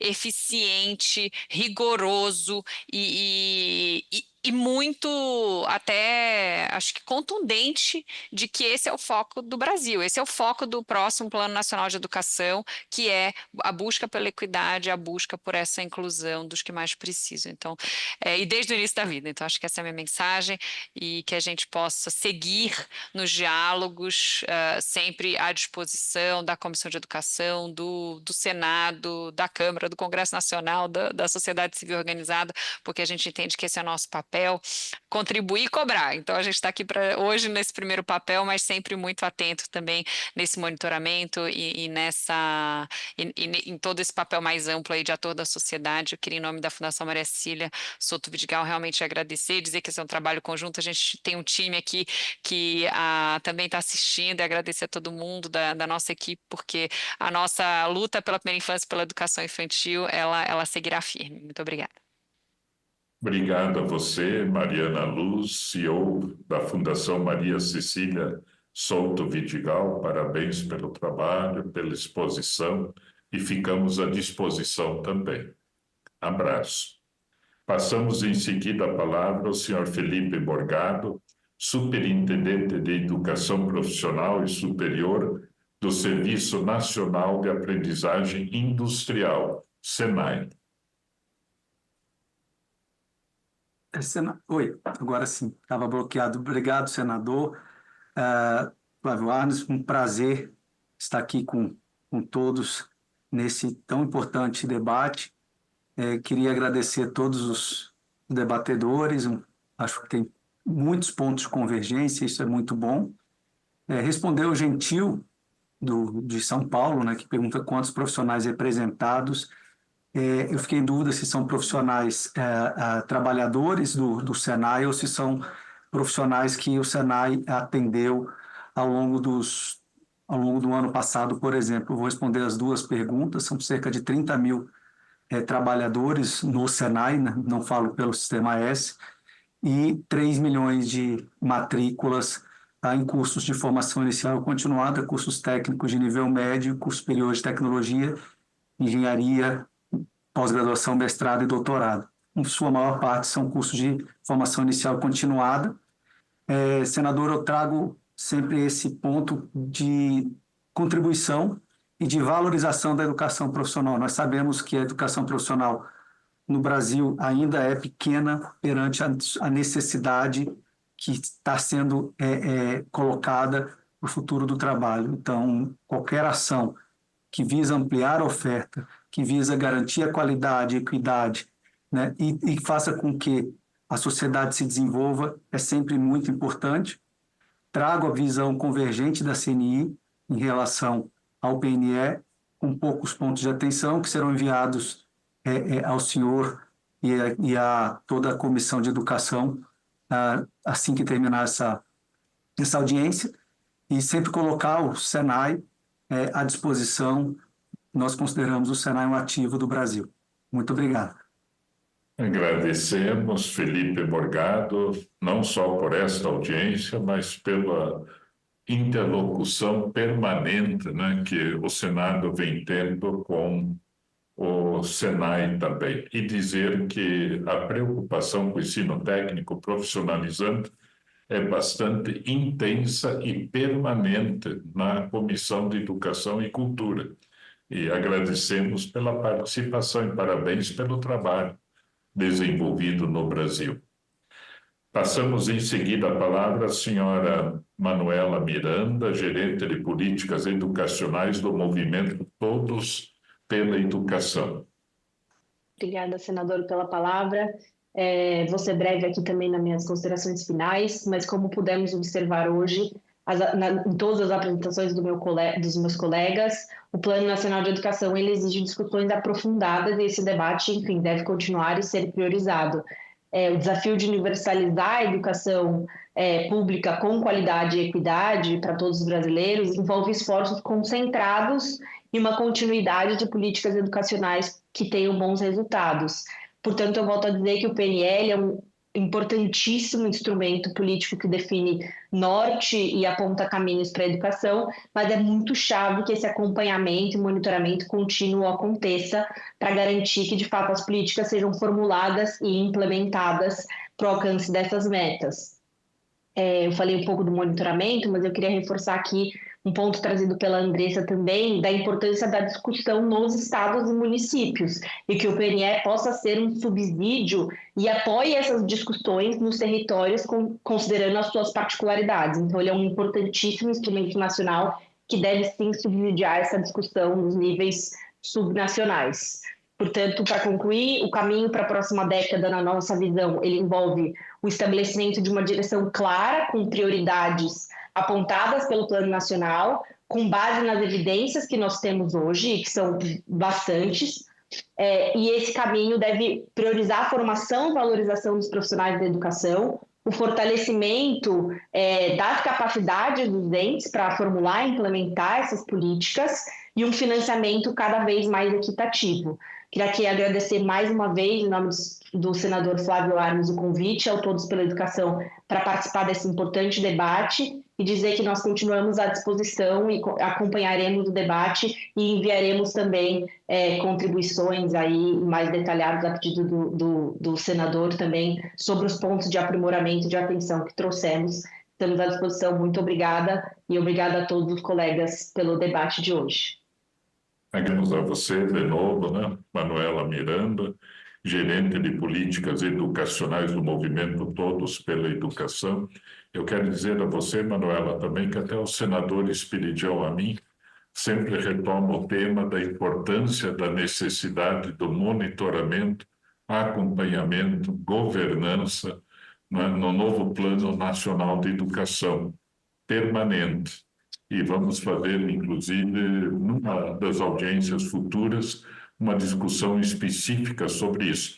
Quero lembrar também que no ano passado realizamos 10 audiências públicas e monitoramento, acompanhamento na governança foi um dos temas abordados lá antes da chegada do PL ao Senado Federal. Então, são 7 audiências agora, mas já 10 aconteceram no ano passado.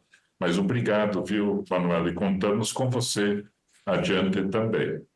Né? Grande abraço aí para todos, Todos pela Educação, todos e todas. Passamos a palavra ao professor Sandro Vinícius Salles dos Santos, que é professor da Faculdade de Educação da Universidade Federal de Minas Gerais, mas também integrante do Comitê Diretivo do Movimento Interfóruns de Educação Infantil do Brasil e também membro do Fórum Nacional de Educação. Né? Com a palavra, professor Sandro. Obrigado, senador. Também queria agradecer, né, aos expositores e às expositoras que estão nessa mesa. Eu acho que foi uma mesa, ressalto, né, e reitero, muito propícia para esse momento que a gente está vivendo, sobretudo porque nós estamos aí, né, à frente de um novo Plano Nacional de Educação, com novos e novas representantes, né, no Executivo e no Legislativo Municipal, que é onde, como disse, a Andressa reiterou, né, e as colegas também, é onde a coisa acontece, para dizer no popular, né? Eu queria também aqui me ater a algumas perguntas que nos foram enviadas pelo quem nos acomete, né? Horaciara, por exemplo, do Rio de Janeiro, né, está dizendo aqui como fazer com que o programa Saúde na Escola aconteça e realmente acompanhe a saúde dos estudantes. Não vou me ater só ao programa Saúde na Escola, mas eu acho que a todas as políticas para a infância, elas são, por excelência, intersetoriais, né? E aí a intersetorialidade, ela vira, no caso das políticas para a infância, uma matéria de primeira ordem, e acredito que tendo a educação como um dos seus pilares, né? O campo, a área da educação como um dos seus pilares, na medida em que as escolas, não gosto muito da expressão, mas me falta outra mais adequada, seria o braço do Estado brasileiro que primeiro chega na população, né? Ou que mais rápido chega à população. Isso confere às escolas, e não só às escolas de educação infantil, mas às escolas como um todo, uma certa centralidade no que tange às políticas intersetoriais no Brasil. Então, quer seja o saúde na escola, quer seja qualquer outra política intersetorial, elas precisam passar e ter uma centralidade pela área da educação. No que diz respeito a aumentar as taxas de alfabetização até 2034, eu acho que alguns desafios e algumas lutas são inventadas, né? Assim, a gente precisa inventar, que a gente precisa superar isso. Se a gente tem uma história que, né, pelo menos nos últimos 100 anos, isso tem sido uma das principais preocupações da política educacional brasileira, e a gente não foi ainda muito exitoso, né?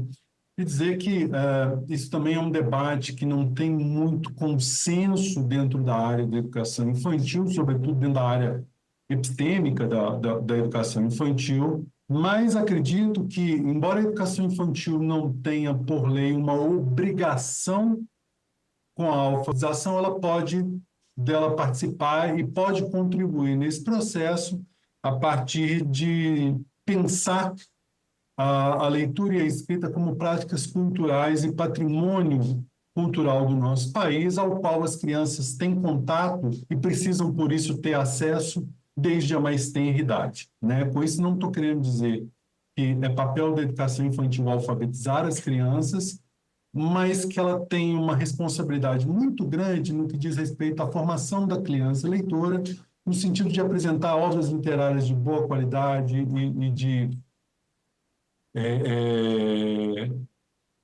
e que sejam ofertadas às crianças, né?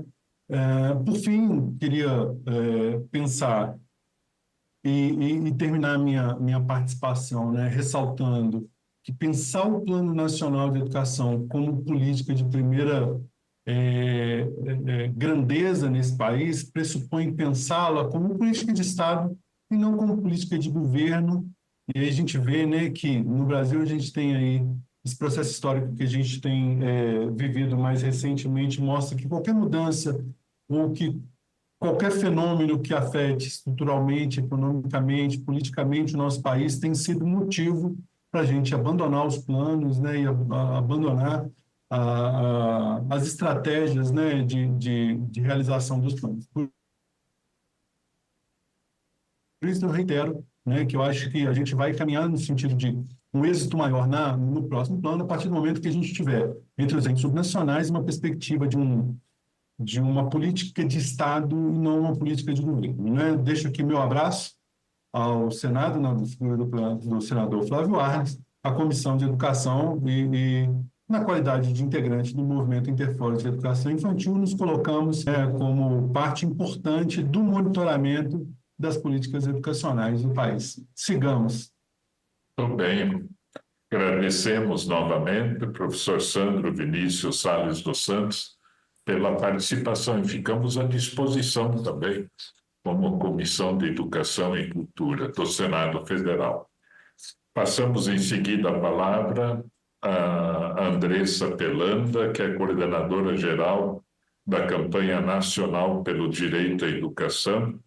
Quando eu mencionei que fizemos 10 audiências públicas no ano passado, uma das audiências foi com a campanha nacional pelo direito à educação, mostrando a importância de termos na área da educação acesso aos dados desagregados da educação, mostrando todo o trabalho de pesquisa que havia sido feito pela campanha, o que levou a 3 ou 4 audiências com o INEP, Instituto Nacional de Estudos e Pesquisas Educacionais, para construirmos, levarmos ao órgão essa necessidade dos pesquisadores, o que levou aí a mudanças, inclusive, nessa relação do INEP com todas as entidades, aliás, bastante positivo, eu penso, é um processo ainda a ser desenvolvido. Com a palavra também, então, a Andressa Pelanda. Senador, que bom, né? A gente conseguiu, mudar um pouquinho essa realidade e isso é uma das questões que passam pela parte de implementação, né? Que não necessariamente vai ficar no texto, né, da lei, mas que o legislativo, como foi visto, é essencial para garantir também esses ajustes e mudanças, né? Especialmente na coleta, divulgação, distribuição, transferência dos dados da educação. Um dos pontos que eu queria comentar, que foi das perguntas que foram trazidas, é sobre tecnologia, educação à distância, né? No texto, a gente, na nossa nota técnica, faz uma avaliação de que a EAD, a educação à distância, é praticamente omitida do documento, do texto do projeto de lei, né? Sem indicação sobre desafios, né? Qualidade da oferta, restrições pedagógicas, também sobre vedação do uso da educação à distância na educação básica, na EJA, enfim, é um aspecto que precisa ser muito aprofundado. A gente não tem normatização, regulação, avaliação, monitoramento dessa modalidade, né, que praticamente não está citada. E também a questão de autorização, avaliação dos cursos, né, e exigências para que eles funcionem, que é uma modalidade, precisa existir com qualidade dentro das restrições e potencialidades. Mas ela traz uma questão sobre educação digital crítica, né, que é um ponto de melhoria, né, do texto. Então, a gente vê a primeira vez essa nomenclatura, né, reconhecendo a necessidade de expansão sustentável, de qualidade da educação digital, né? Então, a gente tem um avanço nessa parte, mas sobre a modalidade EAD, a gente precisa avançar bastante. Eu queria reiterar o que a Mariana trouxe em relação à necessidade de a gente ter uma priorização, inclusive da educação infantil, né? E eu acho que, em relação a isso, uma das questões que a gente tem colocado muito fortemente é que, justamente por a gente ter que avançar na melhoria do acesso e da qualidade na educação infantil, a gente precisa garantir acesso e qualidade na educação de jovens e adultos. Lembrando que, na área de ciências sociais, quando a gente vai olhar para o indicador maior de mobilidade social, é a qualidade da educação da mãe. Então, não adianta a gente colocar todos os nossos esforços em financiar a educação da primeira infância se a mãe, né, especialmente, mas os pais dessa criança sequer, muitas vezes, são alfabetizados, sequer têm condições de garantir essa infraestrutura também dentro da família, para incentivar e fortalecer o desenvolvimento educacional das crianças pequenas. Então, a educação infantil, ela caminha muito próxima da EJA, do ensino superior, né? Então, especialmente quando a gente quer enfrentar desigualdades e garantir essa igualdade de oportunidades de mobilidade social.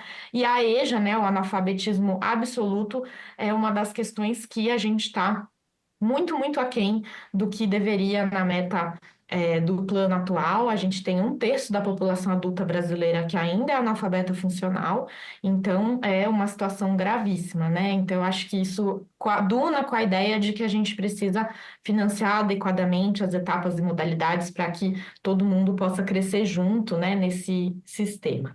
E aí, por fim, dizer que a gente...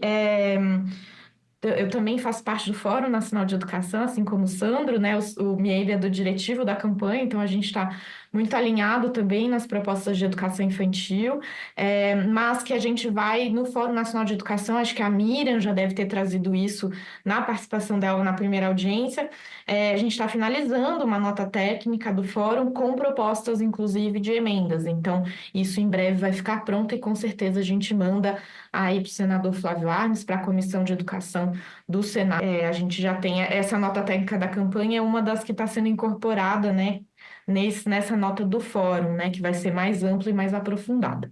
É isso, agradecer de novo, senador, por todo o trabalho aí desenvolvido na Comissão de Educação, nesse debate sobre o plano, e que a gente possa seguir nessa construção que ainda precisa de muitos ajustes. A gente não pode se enganar e passar o trator, né, correndo com esse plano, e essas audiências são importantíssimas para que a gente faça esses ajustes. Obrigada.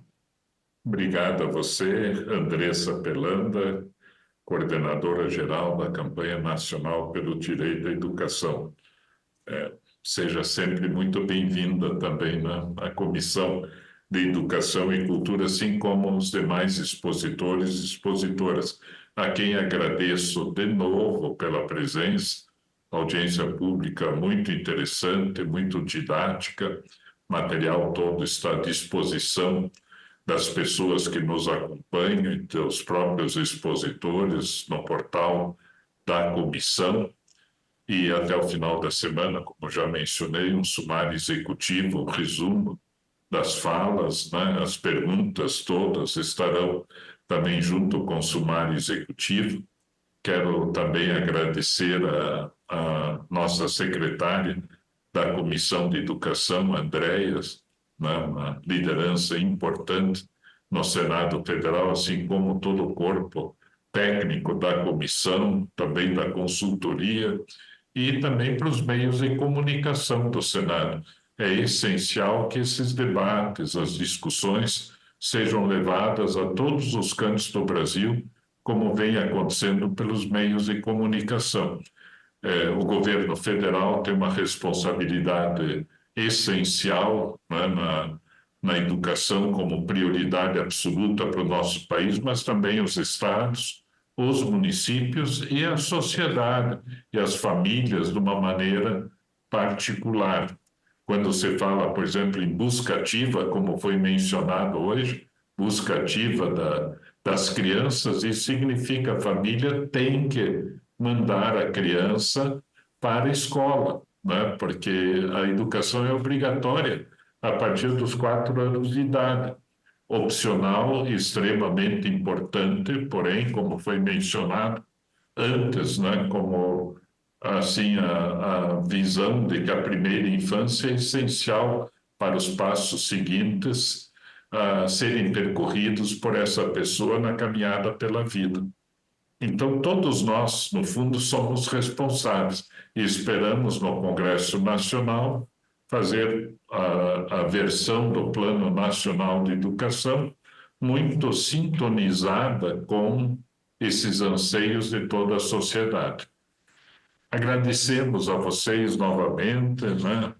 E quero dizer que foi muito importante e muito interessante.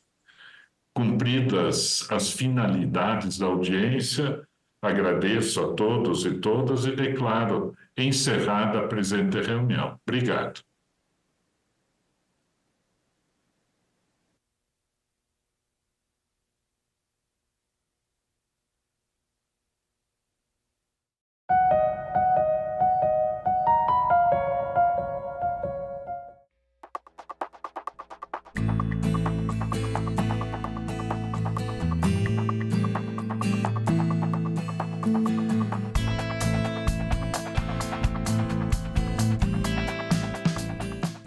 A partir de novembro de 1937, o chamado Estado Novo, que é um regime proto-fascista. Aí não há voto popular, as eleições estão suprimidas, é uma realidade que vai perdurar até 1945, quando termina a Segunda Guerra, com a derrota do nazifascismo e a impraticabilidade da manutenção da ditadura de Vargas. Marmiteiro, marmiteiro, todo mundo grita. Marmiteiro, marmiteiro. E é isso que vai explicar as eleições presidenciais com voto direto no dia 2 de dezembro de 1945.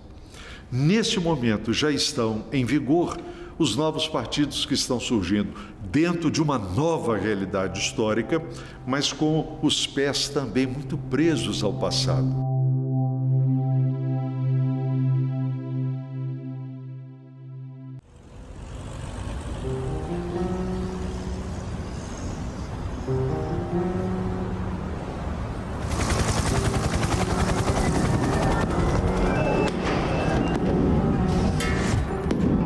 Dia 8 de janeiro de 2023, a democracia brasileira foi atacada.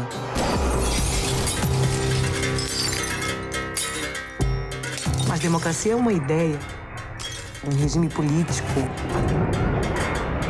Você não pega a democracia na mão. Fisicamente, a democracia não existe.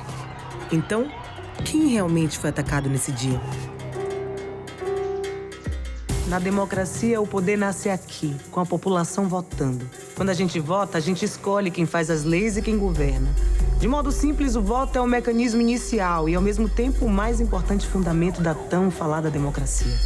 Que ela é muito importante, fala-se muito. Mas por que mesmo ela é tão importante para nós? Na democracia, você tem a possibilidade de falar, ser ouvido, né, e mudar as coisas. Porque a democracia, ela pressupõe a ideia de pluralidade, a ideia de povo reunido. Uma definição muito antiga da democracia, uma definição que vem da Grécia, democracia é o governo do povo, para o povo e pelo povo. A ideia de demos, de povo. Então, significa que você tem a possibilidade de que todas as pessoas tenham voz e possam, através da sua voz, pensar qual é o melhor arranjo político, pensar como elas fazem as leis. Então, isso não fica sendo uma coisa, assim, de um grupo na sociedade, não fica sendo de uma família, né? Isso é uma escolha que a humanidade faz, ou por gosto, eu faço por gosto, ou por exclusão. Não há melhor, como se diz em espanhol. A democracia é uma palavra pomposa, que flui na boca ao ser dita, que talvez nem todos tenham conhecimento do seu significado, mas sem ela não existiria a cidadania. Sem a democracia, o Senado também não existiria. A força da democracia, inclusive, se revela no fato de se autoconfessar imperfeita. Ela não é um regime perfeito, mas ela é melhor que todos os outros. Porque, diferentemente dos regimes totalitários, ela se apregoa imperfeita. O regime totalitário, normalmente, ele diz que é perfeito, que é capaz de resolver todos os problemas, mas, na verdade, isso é um pretexto para poder se revelar irresponsável. Numa situação que você tem só um grupo mandando, fazendo as leis, dando as ordens, a discordância pode ser fortemente punida. Eu acho que a democracia, ela não é o melhor regime porque ela leva ao consenso. Ela é o melhor regime porque ela permite o dissenso. Se é ruim com democracia, é muito pior sem ela. Aqui funciona o coração e o cérebro da democracia brasileira. Isso aqui tudo é o Congresso. Aqui, a Câmara dos Deputados. Aqui é o Senado. Ali, o Palácio do Planalto, onde trabalha o presidente da República.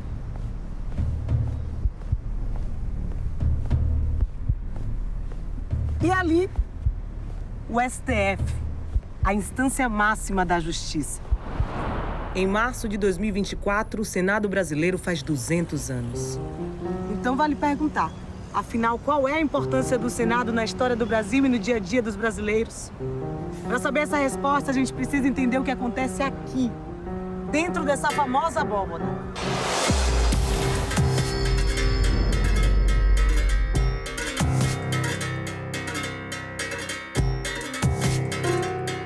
O projeto de lei que aqui é discutido, votado e aprovado na Câmara, no Senado, muitas vezes vai e volta, né?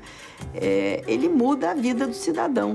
Ele pode mudar significativamente. A lei que o senador aprova, né, o que ele propõe, o que ele disputa, ou quando ele chama uma audiência pública para ouvir contribuições, ela muda porque ela pode garantir melhores condições de vida. Você pode dizer, mas na hora de implementar o prefeito não fez, não, aí é uma outra conversa. Mas é, novamente, o papel da lei. A lei, ela enuncia, ela dá, vamos dizer assim, o pano de fundo para que você possa exercer o seu direito. Aqui se decide tudo. O pão que você recebe, a educação que chega para os seus filhos, o transporte, a roupa, a tua casa, a infraestrutura, a segurança pública, tudo passa aqui dentro do Senado da República. Nós somos todos a República Federativa do Brasil e o papel dos senadores é essa defesa com base no que está lá, no conjunto de coisas que estão definidas na Constituição. Aqui é uma casa de bons generalistas. Aqui você precisa aprender economia, aqui você precisa entender de saúde, entender de educação, entender de meio ambiente. O fato de ser 8 anos esse mandato, ele não precisa agradar o governo novo. Ele pode se comprometer com a sociedade, ele pode se comprometer com a população brasileira a longo prazo. E ele vai estar ali podendo construir não uma política, uma lei simples, né, de uma página. Ele pode estar ali se preparando para construir um estatuto. Esse é o plenário do Senado. Aqui a história do Brasil se transforma. Como? Os avós dos meus avós eram escravizados. Apesar de ser uma violência extrema e inaceitável, muita gente defendia a escravidão no fim do século XIX. Muitos comerciantes, jornalistas, fazendeiros, economistas, políticos diziam que a escravidão era fundamental para as exportações e para a economia do país. Os impostos sobre transporte e vendas de gente escravizada eram uma importante receita para os cofres do Império. Vocês sabem o que está acontecendo nessa foto? O Senado está debatendo e aprovando uma lei que proibia a escravidão no Brasil. A proposta da Lei Áurea foi apresentada ao Senado pela princesa Isabel. Por ser filha do imperador, ela era senadora. Da parte da princesa Isabel, o que acontece é uma pressão que ficou muito maior internamente ali nos seus últimos 50 anos e uma pressão externa, né, de que já não tinha mais condições, a forma econômica já tinha mudado, a escravidão ela já não estava gerando mais o lucro que gerava antes, e o mundo já estava mudando, o resto do mundo inteiro já tinha findado, né, a escravidão, e só faltava o Brasil. Então, de benevolência não teve nada, o que teve foi muita resistência, o que teve foram anos e anos de construção política, ideológica, de tecnologia, de trocas de informação, de ensino, para se conseguir essa abolição. O processo de abolição da escravidão no Brasil era complexo, sinuoso, e muito risco havia para todos, né? Ela diz nos seus textos autobiográficos que ela temia pelo bem do país porque se temia muito a guerra civil. Muito. Nessas mesas e cadeiras foi analisado e debatido o projeto da Lei Áurea, a pedido da princesa Isabel pelos senadores. Entre os dias 8 e 13 de maio de 1888. O clima era tenso, os debates eram quentes. Ninguém tinha certeza que a Lei Áurea ia ser aprovada. Inclusive, tinha uma bancada que era a favor da escravidão. Olha o que disse o senador Barão de Cotegipe. Tenho conhecimento da nossa lavoura e afianço que a crise será medonha. A verdade é que haverá uma perturbação enorme no país durante muitos anos se a abolição for aprovada. A Constituição, as leis civis, as eleitorais, as de impostos, tudo reconhece o escravo como propriedade. Mas, de um traço de pena, legisla-se que não existe mais tal propriedade, que tudo pode ser destruído por meio de uma lei, sem atenção aos direitos adquiridos. Mas tinha também uma fortíssima bancada a favor do fim da escravidão. Olha o que disse o senador Dantas, representante da Bahia.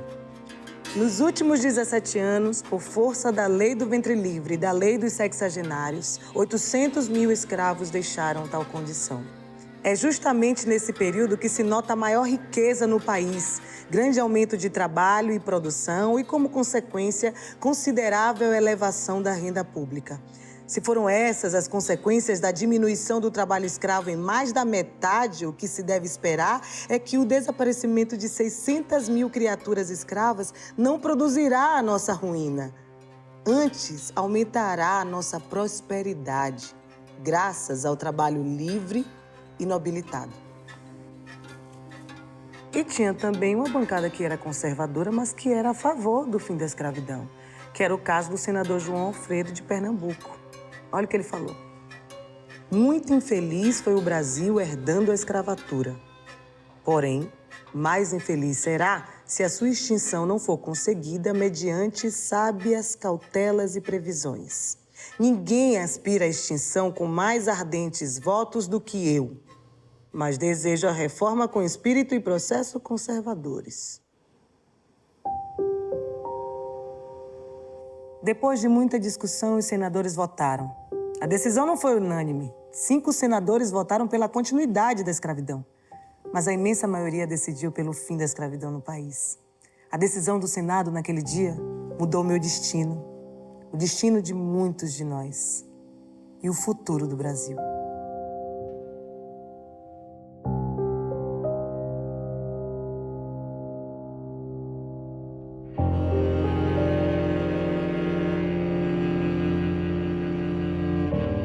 A gente não consegue dizer que a abolição ela garantiu direitos. Antes mesmo dela acontecer, já lhes eram negados, já lhes foram criados mecanismos para não acessar. E quando se vem a abolição, não se é criado política pública nenhuma. Eles não passaram de ex-escravizados para mão de obra, porque eles não foram permitidos. Nessas categorias, né, de classe, Os negros e os povos originários, eles não eram a mão de obra barata, eles estavam abaixo da mão de obra barata. O que se tem é que, por mais que, quando a gente fala muito de escravidão, de exploração, do massacre que eles passaram, a gente também tem que pontuar que houve resistência. Quando a gente fala muito em revolta, parece que esses povos eles conquistaram apenas na luta física, que foi mesmo, mas eles também disputaram intelectualmente essa vitória. Eles disputaram fazendo promessas, falando filosoficamente, falando da questão religiosa, trazendo ao ponto de assim, você tem certeza que essas pessoas não são seres humanos? O que fez passar essa lei com tantas contraposições, né, dos conservadores, fossem eles do Partido Liberal, fossem os conservadores de estrito senso, foi a pressão popular, que foi absurda sobre a Câmara e o Senado do Império. Havia um establishment que justificava, além do tempo médio da humanidade, que a escravidão existisse no Brasil. E houve uma solução que hoje nós criticamos porque não foi abrangente em matéria de solução para as pessoas cujos danos, cujas deficiências nós estamos procurando reduzir. Uma dívida que nós estamos tentando reduzir através de vários expedientes que a legislação brasileira tem criado. O Senado, nesse período, nos últimos 5 anos, nunca aprovou tantas leis contra o racismo e preconceito como aprovou. De minha autoria, porque eu fui autor ou relator, foi em torno de 20. Isso não aconteceu durante séculos. No último censo do IBGE, 112 milhões e 700 mil brasileiros se autodeclararam pardos ou pretos, ou seja, descendentes de escravizados. 55% da população brasileira. Por aí você já pode imaginar a importância e o impacto que uma lei votada no Senado tem no cotidiano de cada um de nós. Esse trailer é apenas um aperitivo da série Senado, a história que transformou o Brasil. Você vai ver que o destino do país passa por aqui. Coisas fundamentais do seu dia a dia foram debatidas e decididas no Senado. Além do fim da escravidão e inclusão racial, o voto feminino e questões sobre igualdade de direitos entre homens e mulheres, educação obrigatória e acessível a todos. Aposentadoria, por exemplo. Você acha importante? Pois é. O Código de Defesa do Consumidor. A saúde gratuita para todos os brasileiros, que atende hoje mais de 150 milhões de pessoas. A Lei Maria da Penha, que protege mulheres da violência. O Estatuto da Criança e do Adolescente. E o Bolsa Família. Aguardem! Vem aí a série Senado. A história que transformou o Brasil.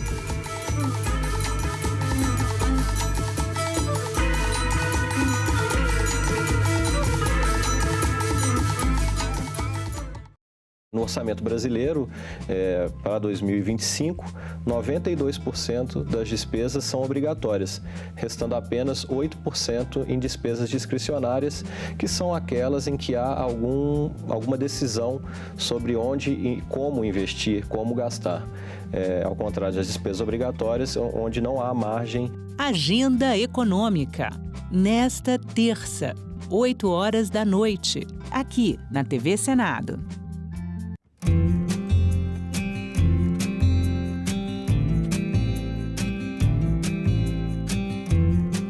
Estar aqui nesse momento, poder estar presidindo esse projeto tão lindo, tão gratificante.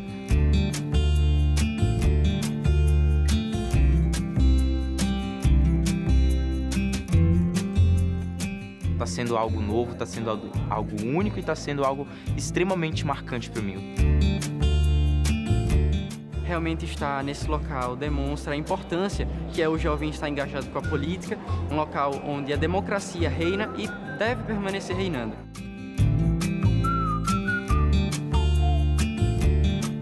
Cada passeio aqui, cada momento é uma janela que abre na nossa mente.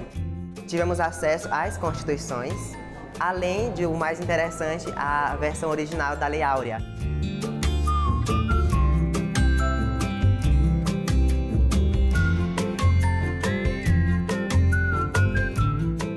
A presença de vocês aqui representa uma oxigenação, sobretudo a oxigenação de ideias.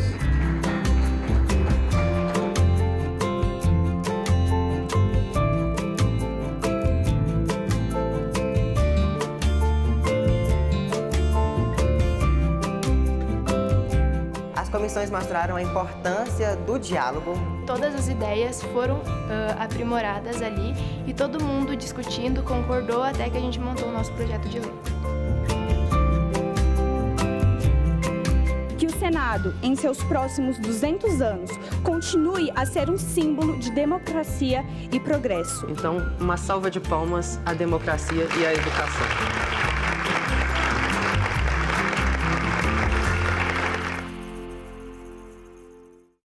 João está escolhendo o vereador ou a vereadora em que vai votar. João sabe que as decisões dos vereadores podem transformar a cidade onde mora. São eles que aprovam as leis e fiscalizam se a prefeitura está gastando o dinheiro dos impostos corretamente. Os vereadores devem ouvir as necessidades da população e levar sugestões à prefeitura que ajudem a melhorar a escola das crianças, o sistema de transporte, o atendimento nos postos de saúde ou até mesmo a coleta do lixo da sua rua. João sabe que o voto afeta diretamente a sua vida. Vote com responsabilidade. Uma notícia falsa pode vir de quem a gente menos espera, no grupo da família ou nas nossas redes sociais. Mas como saber se uma informação é verdadeira? Agora, as informações sobre o Senado podem ser checadas pelo WhatsApp. Envie texto, link, foto, captura de tela ou vídeo de qualquer notícia duvidosa sobre o Senado Federal. Nossa equipe vai analisar o material e responder se a informação é falsa, verdadeira ou imprecisa. Ficou na dúvida? Senado verifica.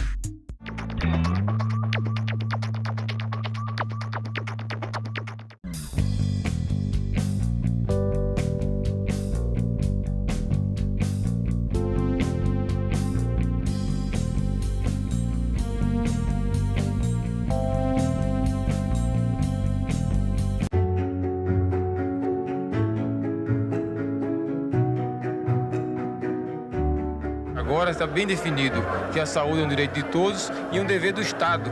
O Plano Nacional de Imunizações atingiu o grau de excelência com a criação do Sistema Único de Saúde. O SUS é a maior política nacional responsável pela elevação da expectativa de vida da população brasileira.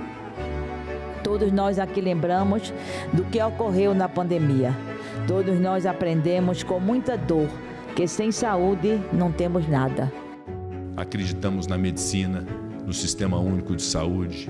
Nós acreditamos na ciência. Temos o sentimento de dever cumprido e de que ainda temos que cumprir, porque essa batalha e esta guerra ainda não terminaram. TV Senado. Democracia todo dia.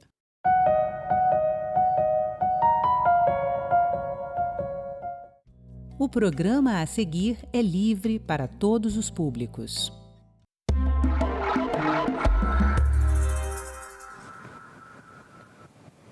Olá!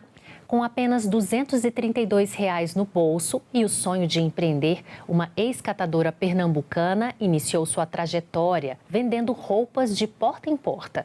Hoje ela é referência no setor de moda evangélica, com 3 lojas e um faturamento de R$ 200 mil por mês.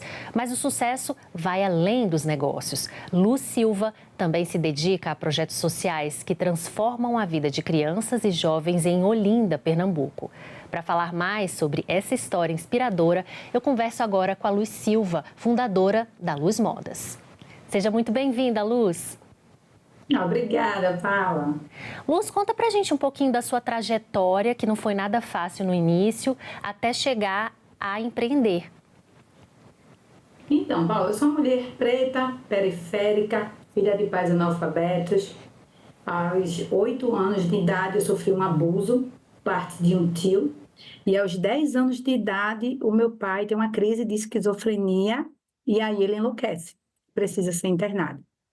Como eu fui criada como menino pelo meu pai, ele queria muito, tinha um sonho de ter um menino, eu precisei assumir o papel de ajudar a minha mãe a trazer o sustento para a nossa família.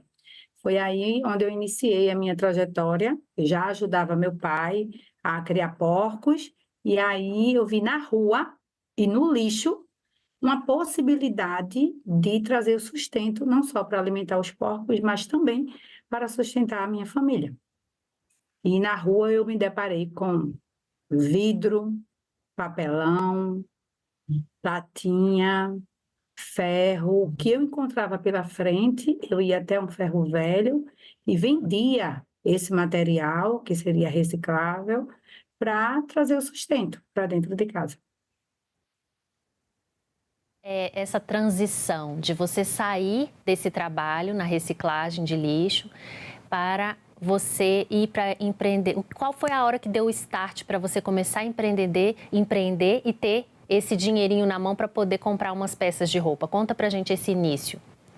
Então, como eu só tinha 10 anos de idade e já fazia isso, aos 13 eu olhei e me deparei com os carnavais de Olinda.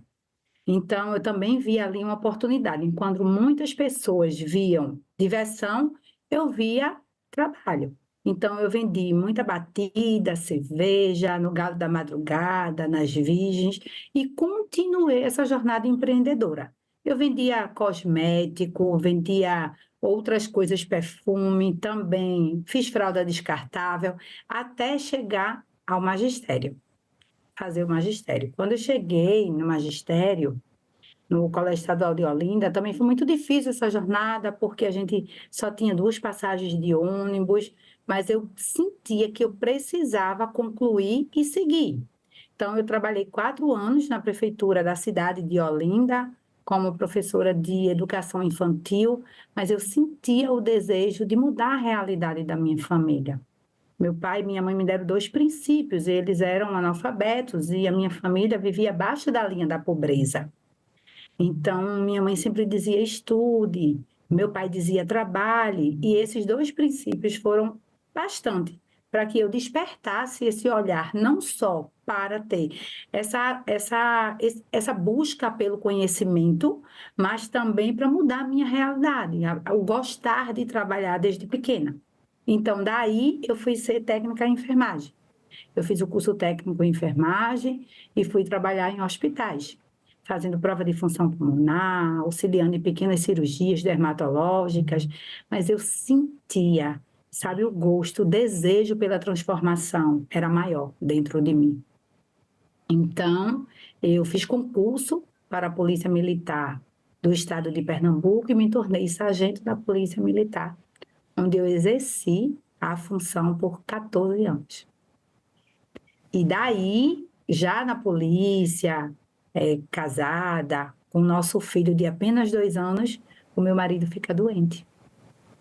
E ele era vigilante, perdeu a renda na época, como muitas mulheres precisam ter uma renda extra, eu me vi mais uma vez tendo que sustentar a minha família. E como fazer nesse momento? Foi daí então que eu peguei R$230, fui até um local, comprei 6 peças de roupa e comecei a vender de porta em porta, no fiado e sem maquineta. Como é a realidade de muitas mulheres pretas, periféricas, sacoleiras e lojistas, porque hoje eu represento muito essas mulheres. Nós temos 12 mil sacoleiras cadastradas. São mais de 28 mil clientes no varejo. Então, a grande maioria talvez não acredite nem nessa transformação de que ela é capaz de fazer isso. Então, quando eu conto a minha história, é justamente para inspirar essas mulheres. Então, eu comecei a vender, sim, de porta em porta, no fiado, sem maquineta, e minha meta era vender 1 peça por dia, porque ao longo do mês eu teria vendido 30 peças e com esse dinheiro eu conseguiria aí repor o que meu marido tinha perdido.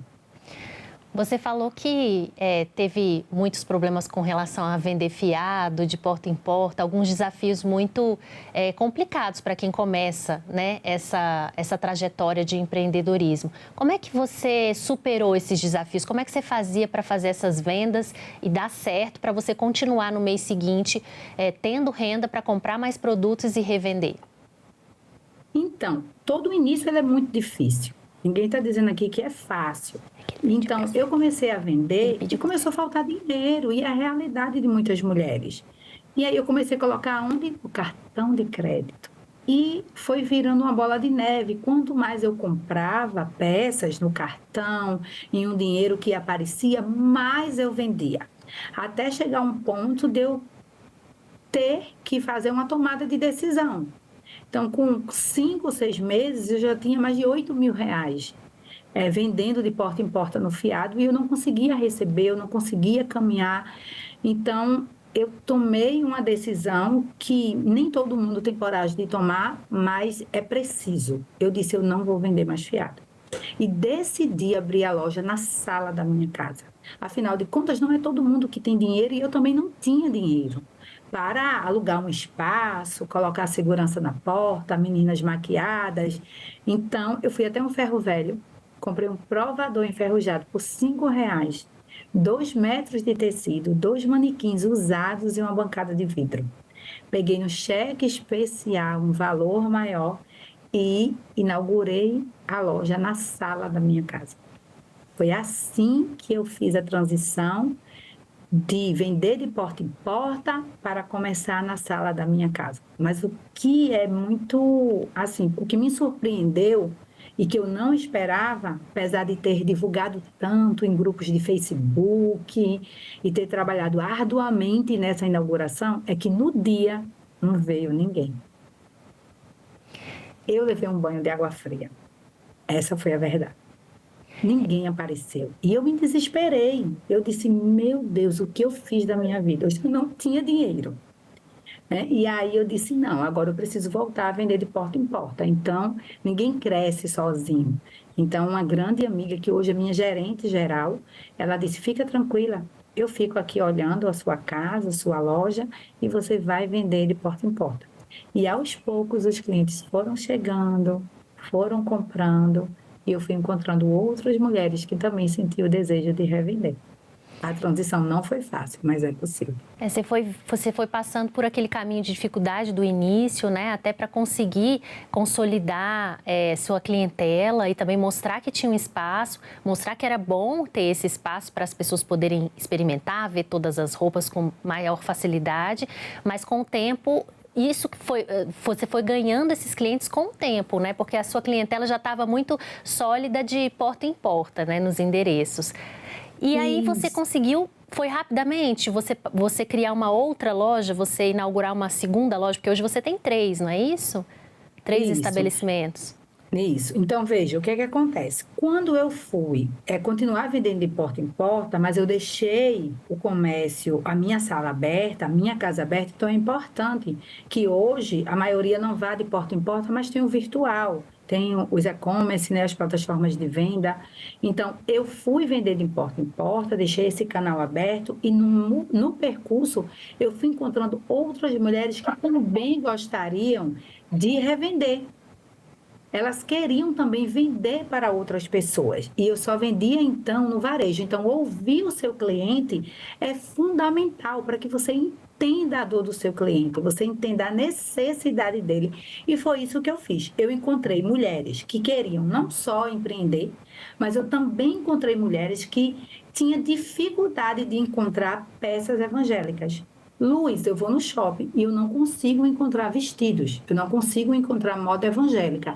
E por que não fabricar alguns vestidos para essas mulheres? Então, eu comecei a criar parcerias, visitei outros estados.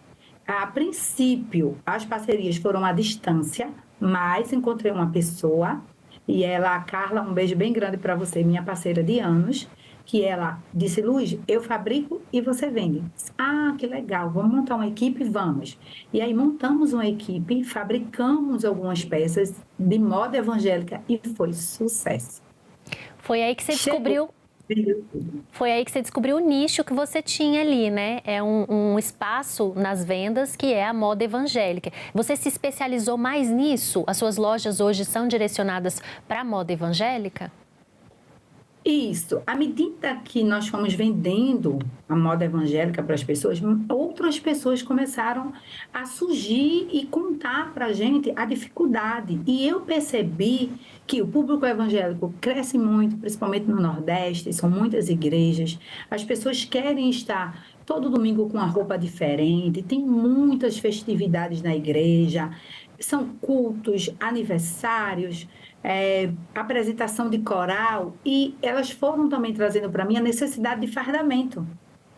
Então, nós temos uma equipe, nós temos um produto que vende muito, que é fardamento para a igreja. Então, à medida que eu ia vendendo, eu ia conquistando novos clientes. E aí, essas clientes também queriam vender para outras igrejas. E aí, eu fui descobrindo, né, esse público-alvo, que é um público-alvo que consome muito, e é um público-alvo muito exigente, mas que é possível, sim, atender não só diretamente no consumidor final, né, no varejo, os evangélicos, mas também mulheres que querem empreender, que querem comprar e revender essas peças. E até hoje, o mínimo de peças aqui na minha loja são 6 peças, porque foi assim que eu comecei. Então, elas podem adquirir 6 peças e iniciar o próprio negócio delas. É aí que entra aquele projeto social, ou seja, você ensina mulheres que estão começando a ter um negócio, que querem uma independência financeira, a trabalharem com a venda de roupas, e aí você dá todo o suporte. Como é que é esse trabalho social que você faz com essas mulheres? Então, esse trabalho porque ninguém ensina a gente. Na escola a gente não aprende a precificar, a gente não aprende a identificar o público-alvo. A gente não aprende empreendedorismo. A gente, infelizmente, não aprende a gerenciar o tempo, que é um desafio muito grande. E a gente vai falar um pouquinho mais sobre o desafio da gestão da mulher. Então, a gente vai aprender isso na prática. A grande maioria, né? Então, eu tenho um canal, que é o Luiz Silva _ Mentoria, onde lá eu passo informações para essas mulheres, faço live de como fazer uma precificação correta, o que é um faturamento bruto, o que é um faturamento líquido. Muitas vezes elas acham que tudo que elas faturam é lucro. E o maior erro está na precificação. Como ajudar essas mulheres a desenvolver técnicas para negociar aquilo que está vendido no caderno do fiado e deixar de vender no fiado, porque existe uma forma de fazer. Então, lá nesse canal, eu vou passando informações. Também tem outros infoprodutos, que é mentorias para empresárias, para sacoleiras também. E também ensino a como conduzir aí as vendas dentro de plataformas de venda. Você também tem um projeto social com crianças, né? Conta pra gente um pouquinho desse trabalho social que você faz com crianças. Isso. Aqui em Olinda, na comunidade Jardim Fragoso, na qual eu moro, existe uma carência muito grande. Na verdade, não existe nenhum projeto, não existe apoio, né? nem investimento, nem político, nem privado. Então, eu cuido de 50 crianças, é um projeto social de futebol, onde existe um profissional de educação física, o Edu Cabral, onde ele coordena junto comigo e mais 2 auxiliares esse projeto. Então, as crianças, elas treinam 3 vezes por semana, segunda, quarta e sábado, terça, quinta e sábado. Essas crianças, elas são acompanhadas e elas precisam estar matriculadas regularmente na escola, terem notas acima da média e serem acompanhadas por um pediatra. Então, é uma forma também que a gente encontra de garantir que essas crianças na faixa etária de risco, entre 8 e 13 anos, estejam inseridas nesse projeto, porque, infelizmente, a presença de drogas, o desinteresse das crianças pela escola é grande, e esse projeto faz com que essas crianças elas tenham esse desejo de estudar, de ser um jogador de futebol, e por que não? Por que não sonhar? Por que não ajudar essas crianças a sonhar? E as mães também são acompanhadas, a gente tem crianças que são autistas, nós temos crianças órfãos, nós temos crianças que têm TDAH, mas que a gente abraça assim, né, junto aí com esse acompanhamento pediátrico, junto com a escola, com a família. Fazemos reuniões periódicas para acompanhar não só a criança, mas essas famílias bem de perto. E a gente acaba também acolhendo Páscoa.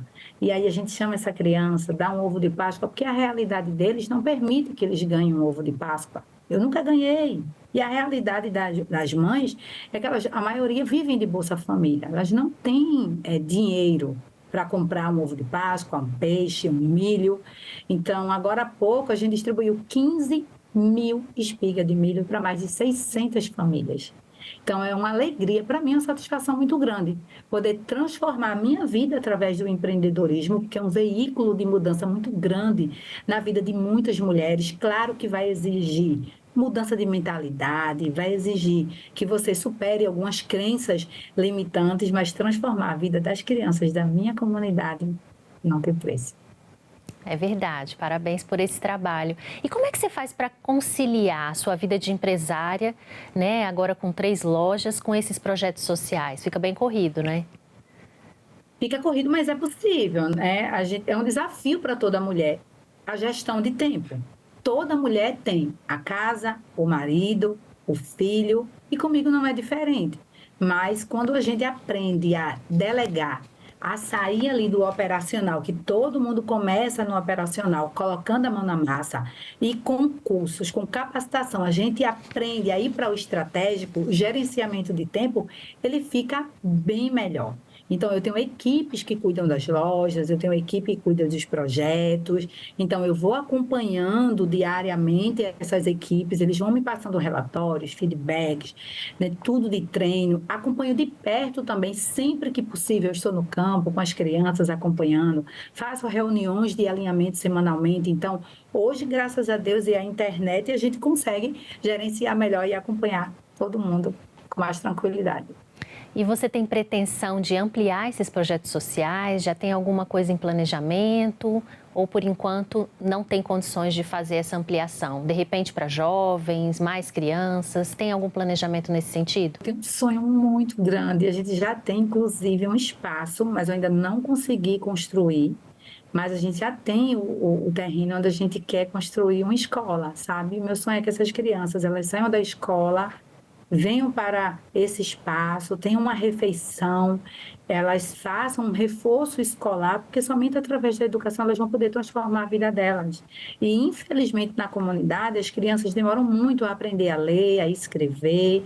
Então, se essas crianças saírem alfabetizadas, essas crianças tiverem um apoio escolar para só depois ir para o treino, vai ser muito importante na vida, não só dessas crianças, mas também dos pais, porque a grande maioria não sabe nem ensinar a tarefa de casa, não tem esse suporte, não é verdade? Então, eu gostaria muito de colocar, conseguir desenvolver mais esse projeto e estou trabalhando para isso. Agora, voltando para o empreendedorismo, você falou várias vezes de internet, que a internet te ajudou e que hoje a internet também te ajuda a gerir o seu tempo, as suas equipes. Você acredita que a internet hoje ela é uma grande aliada para empreendedoras, para expor seus produtos, para poder também se comunicar com mais clientes? Como é que você usa a estratégia da internet com as pessoas que querem trabalhar com você e que querem aprender com você? E como você usa a internet também para divulgar os seus produtos das suas lojas? A internet, ela foi uma ferramenta muito poderosa, inclusive, para que eu conseguisse me posicionar no mercado, para que eu conseguisse sair na frente de muitas pessoas, porque a vergonha de falar em público, a vergonha de aparecer, o medo que as pessoas têm de falar por ser julgada por outras pessoas, ela impede as pessoas de crescer. E a internet é uma ferramenta muito grande. Quando eu comecei a vender, muitas pessoas sentiam medo de comprar pelo WhatsApp, não queriam aparecer no Instagram. Então, hoje, ela é minha principal aliada. Hoje eu consigo fazer lives, hoje eu consigo gravar vídeos. Hoje eu faço, inclusive, lives ao vivo dentro das plataformas de vendas, porque isso faz com que eu tenha uma captação e um alcance maior de clientes. Então, hoje você abre uma loja, né, online, e você faz live ao vivo, eu mostro a minha própria peça, eu gosto disso, é uma área que eu tenho outros modelos que fazem, mas sempre que possível eu gosto de estar com as clientes, você interage, passa confiança, passa credibilidade, isso é muito importante, que você tenha a cara da sua loja, que você esteja lá, presente, mostrando, porque ninguém melhor do que você mesmo para mostrar a sua peça de roupa, a peça que você fabrica, que você faz com tanto carinho e que vai, de alguma forma, abençoar a vida daquelas pessoas. E eu digo muito às minhas vendedoras, que elas têm um papel social muito importante na hora da venda, porque quem está do lado de cá, ela vai ter o salário dela, mas a pessoa que está do outro lado, muitas vezes está esperando que ela diga que tem aquela peça para pagar, comprar um leite, pagar uma conta de água, pagar uma conta de energia, entende que o papel social dessa vendedora é muito importante, porque ela vai estar auxiliando a pessoa que está do outro lado. E a gente não sabe a real condição daquela pessoa. Pode ser que seja o único dinheiro que ela tenha para começar a empreender. Luz, agora você falou de várias habilidades com a internet, mas o que você daria de sugestão para mulheres que estão começando a empreender, como habilidades que elas devem exercer e trabalhar para poder dar certo nos negócios que elas forem começar, iniciar?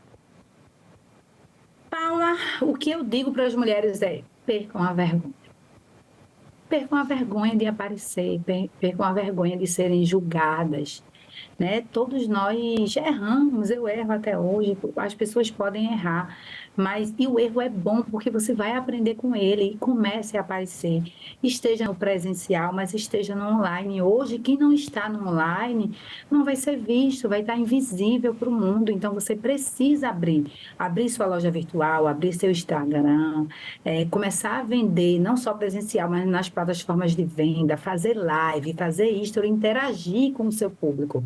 Você vai estar aprendendo, você vai estar passando confiança, credibilidade. Então, é muito importante que hoje todo o comércio ele esteja também no virtual e não só no presencial. Então, as mulheres que hoje querem começar a empreender, elas precisam encarar isso como um desafio, e um desafio bom, né? Ninguém nasce sabendo, e no caminho você vai encontrar outras mulheres, e você já tem outras mulheres que você possa se inspirar, olhar e dizer, eu vou fazer. Então, estamos aqui para ajudar.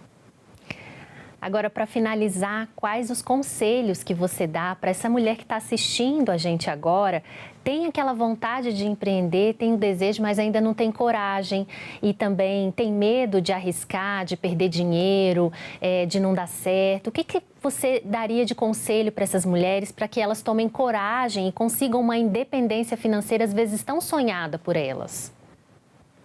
Olha, Paula, se hoje eu estou aqui é porque as minhas ações falam mais que palavras. Então, faça. Faça de onde você está. Faça com os recursos que você tem. Não fique esperando para abrir uma mega super loja, não. Não fique esperando chegar o tempo bom para empreender, não. Então, começa com 6 peças ou começa com pouco que você tem. Olha ao seu redor. Eu precisei olhar na minha volta. Eu vendi picolé, eu fiz fralda descartável, eu fui catadora de reciclável e hoje eu sou essa empresária, sou escritora, acabei de lançar meu livro Vender Minha Arte, porque a gente precisa fazer, então não fique esperando que algo aconteça para você começar. E não pense que você vai começar grande, ninguém começa grande, começa pequenininho. Tem um sonho, por exemplo, de vender doces, começa vendendo brigadeiro de porta em porta, em uma cantina, em uma lanchonete, roupas, começa com os amigos, com os familiares, mas comecem hoje, com as condições que você tem, que no caminho, sim, você vai encontrar desafios, mas eu tenho certeza que nós conseguimos e você também vai conseguir superar. Muito bom, Luz. Luz, foi um prazer falar com você, saber mais da sua história inspiradora e, como seu próprio nome diz, você ilumina muitas mulheres com certeza. Eu agradeço a sua presença aqui no Cidadania Mulher. Obrigada, Paula. Tchau, tchau. Bom, Essa entrevista e todos os nossos outros programas estão disponíveis para você rever ou compartilhar no nosso site senado.leg.br/TV ou então pelo nosso canal no YouTube. Inscreva-se lá e marque o sininho para receber as notificações. Obrigada pela companhia e até o próximo Cidadania Mulher.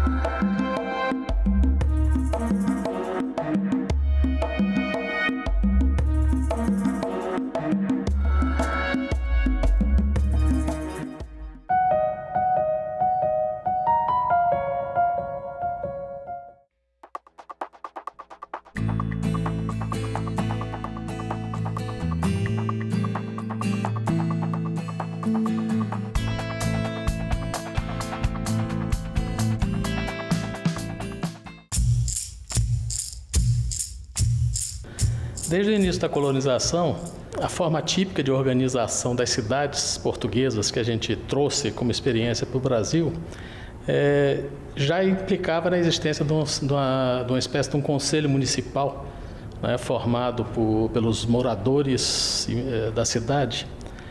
Eram chamados durante muito tempo dos homens bons. Homens bons são os eleitores e os eleitos que têm posses. Isso significa dizer que a maioria absoluta da população brasileira estava afastada de todo o processo de escolha dos seus representantes. Com a independência, muito pouca coisa mudou. Era uma monarquia constitucional e isso já era um avanço. A Constituição do Império de 1824 era uma das mais avançadas do mundo, mas a participação política, como sempre, é excludente por definição.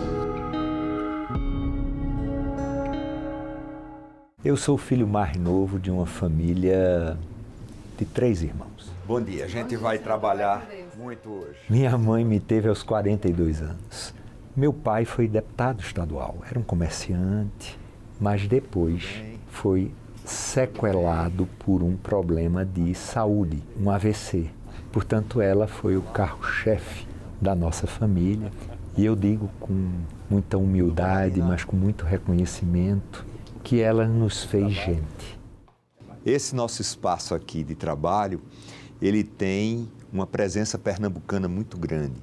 Nós temos aqui, por exemplo, a manta do Caboclo de Lança. Isso me foi presenteado pelo prefeito de Nazaré da Mata. Pernambuco é cultura. Transpira cultura. Ele fazia da política um espaço de fala, um espaço... Eu estava convivendo desde o início no bastidor da política. Até que o José Jorge, ele é chamado mais adiante para voltar a ser secretário de Educação. Trabalhei 2 anos com ele. O tempo passou. O governador eleito, com quem eu não tinha muita aproximação, me convidou para eu ser o secretário dele da área de infraestrutura.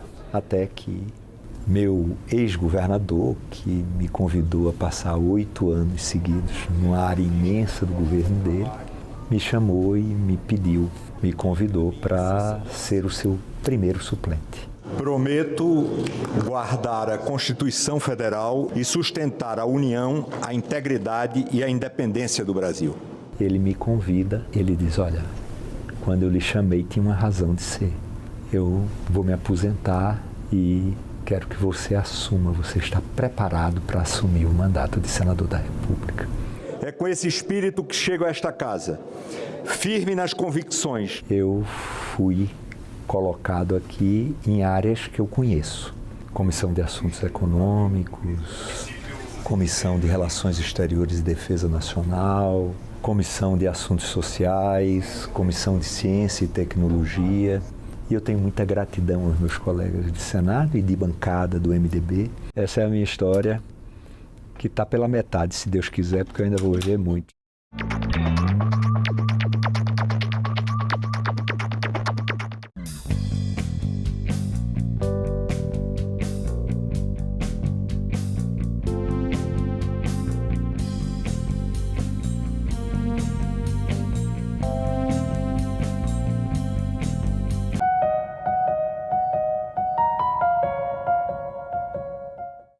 O O programa a seguir é livre para todos os públicos. A proposta da Universidade Indígena é uma proposta muito mais ampla, muito mais inclusiva. Essa é uma demanda dos povos indígenas também. É uma necessidade do povo brasileiro, na verdade, uma necessidade da humanidade se apropriar desses conhecimentos que ali estão preservados, antes que eles se percam.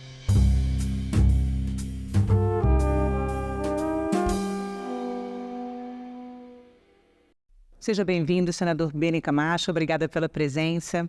Senador, o governo federal criou um grupo de trabalho para estudar a criação da primeira universidade indígena do Brasil. E o senhor foi responsável por uma audiência pública sobre o tema aqui no Senado. Inicialmente, eu queria saber qual que é a relação que o senhor tem com o tema. Quero cumprimentá-la, Renata, pela oportunidade de a gente debater um tema tão importante para a nossa sociedade e às vezes mal compreendido. Quero também cumprimentar a todas as brasileiras e brasileiros que nos escutam e nos assistem através da TV Senado. A minha relação com esse tema é vivencial, em virtude de eu estar presente em uma região, que é a região de Imperatriz, do Maranhão, que é conhecida como Portal da Amazônia.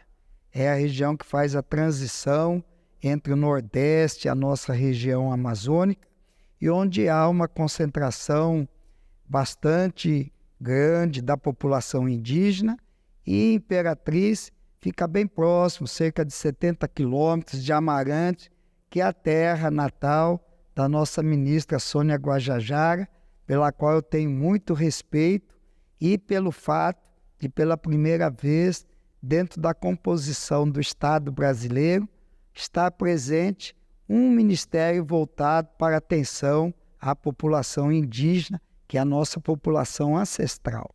Senador, já existem experiências internacionais de universidades indígenas em alguns países, né? O México tem, o Equador tem, o Canadá tem a Universidade das Primeiras Nações do Canadá. O que pode ser aproveitado das experiências internacionais na estruturação de uma universidade indígena do Brasil?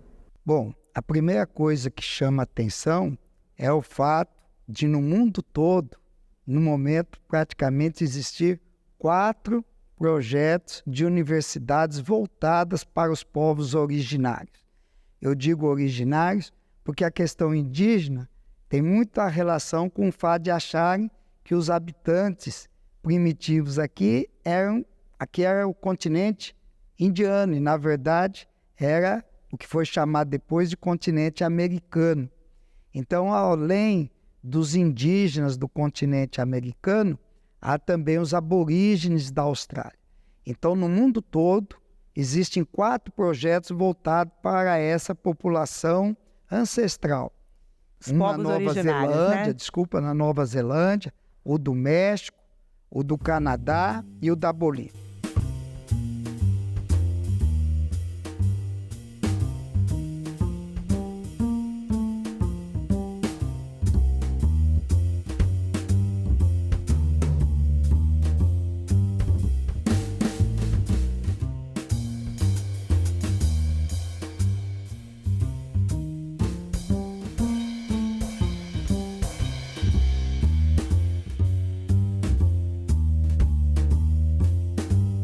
No Brasil, nós temos essa ação ainda muito incipiente. Há um projeto de uma faculdade indígena na Universidade Estadual do Mato Grosso, em Barra do Bugre, onde ali funciona uma faculdade voltada para a população indígena. E em Amarante, há uma Casa do Saber, que está sendo como um projeto piloto, ali foi lançada a pedra fundamental, onde a Universidade Estadual do Maranhão pretende desenvolver um projeto voltado para a população indígena. A Universidade do Amazonas Estadual em São Gabriel da Cachoeira também tem um centro, né, voltado para a população indígena. Várias universidades brasileiras têm departamentos voltados, né, para a população indígena. Procurando abordar e chamar atenção para esse tipo de projeto. mas, na verdade, essas ações localizadas, elas são insuficientes em virtude da amplitude do nosso território, do fato de termos cerca de 305 povos dentro do nosso território, cada um com a sua peculiaridade territorial e cerca de 175 línguas. Isso cria uma diversidade muito grande de conhecimentos, de costumes e de saberes que nós devemos nos apropriar para construirmos uma nova realidade do conhecimento brasileiro. Senador, o que muda com a criação de uma universidade de povos indígenas no Brasil? Bem. O que nós devemos entender é que essa população indígena habita o nosso continente há cerca de 10 mil anos. Durante esse período, eles adquiriram um conhecimento inestimável dos nossos recursos naturais e como transformar esses recursos em benefícios para a sua população. Se nós vemos que essa população viveu, sobreviveu, se tratou com os conhecimentos advindos da apropriação desses recursos naturais, e quando os europeus chegaram aqui há cerca de 500 anos, encontraram um ambiente natural praticamente intocável, onde uma população estava ali presente, saudável, em grande número, dominando e vivendo em um território do qual eles tinham pleno conhecimento de como atuar nesse meio ambiente. E os conhecimentos que foram passados ao mundo ocidental naquela ocasião foram extremamente importantes, que construíram e mudaram os costumes, a alimentação e, inclusive, a parte cosmética e medicamentosa do continente europeu. Nós poderíamos falar de costumes como tomar banho, andar descalço, dormir de rede.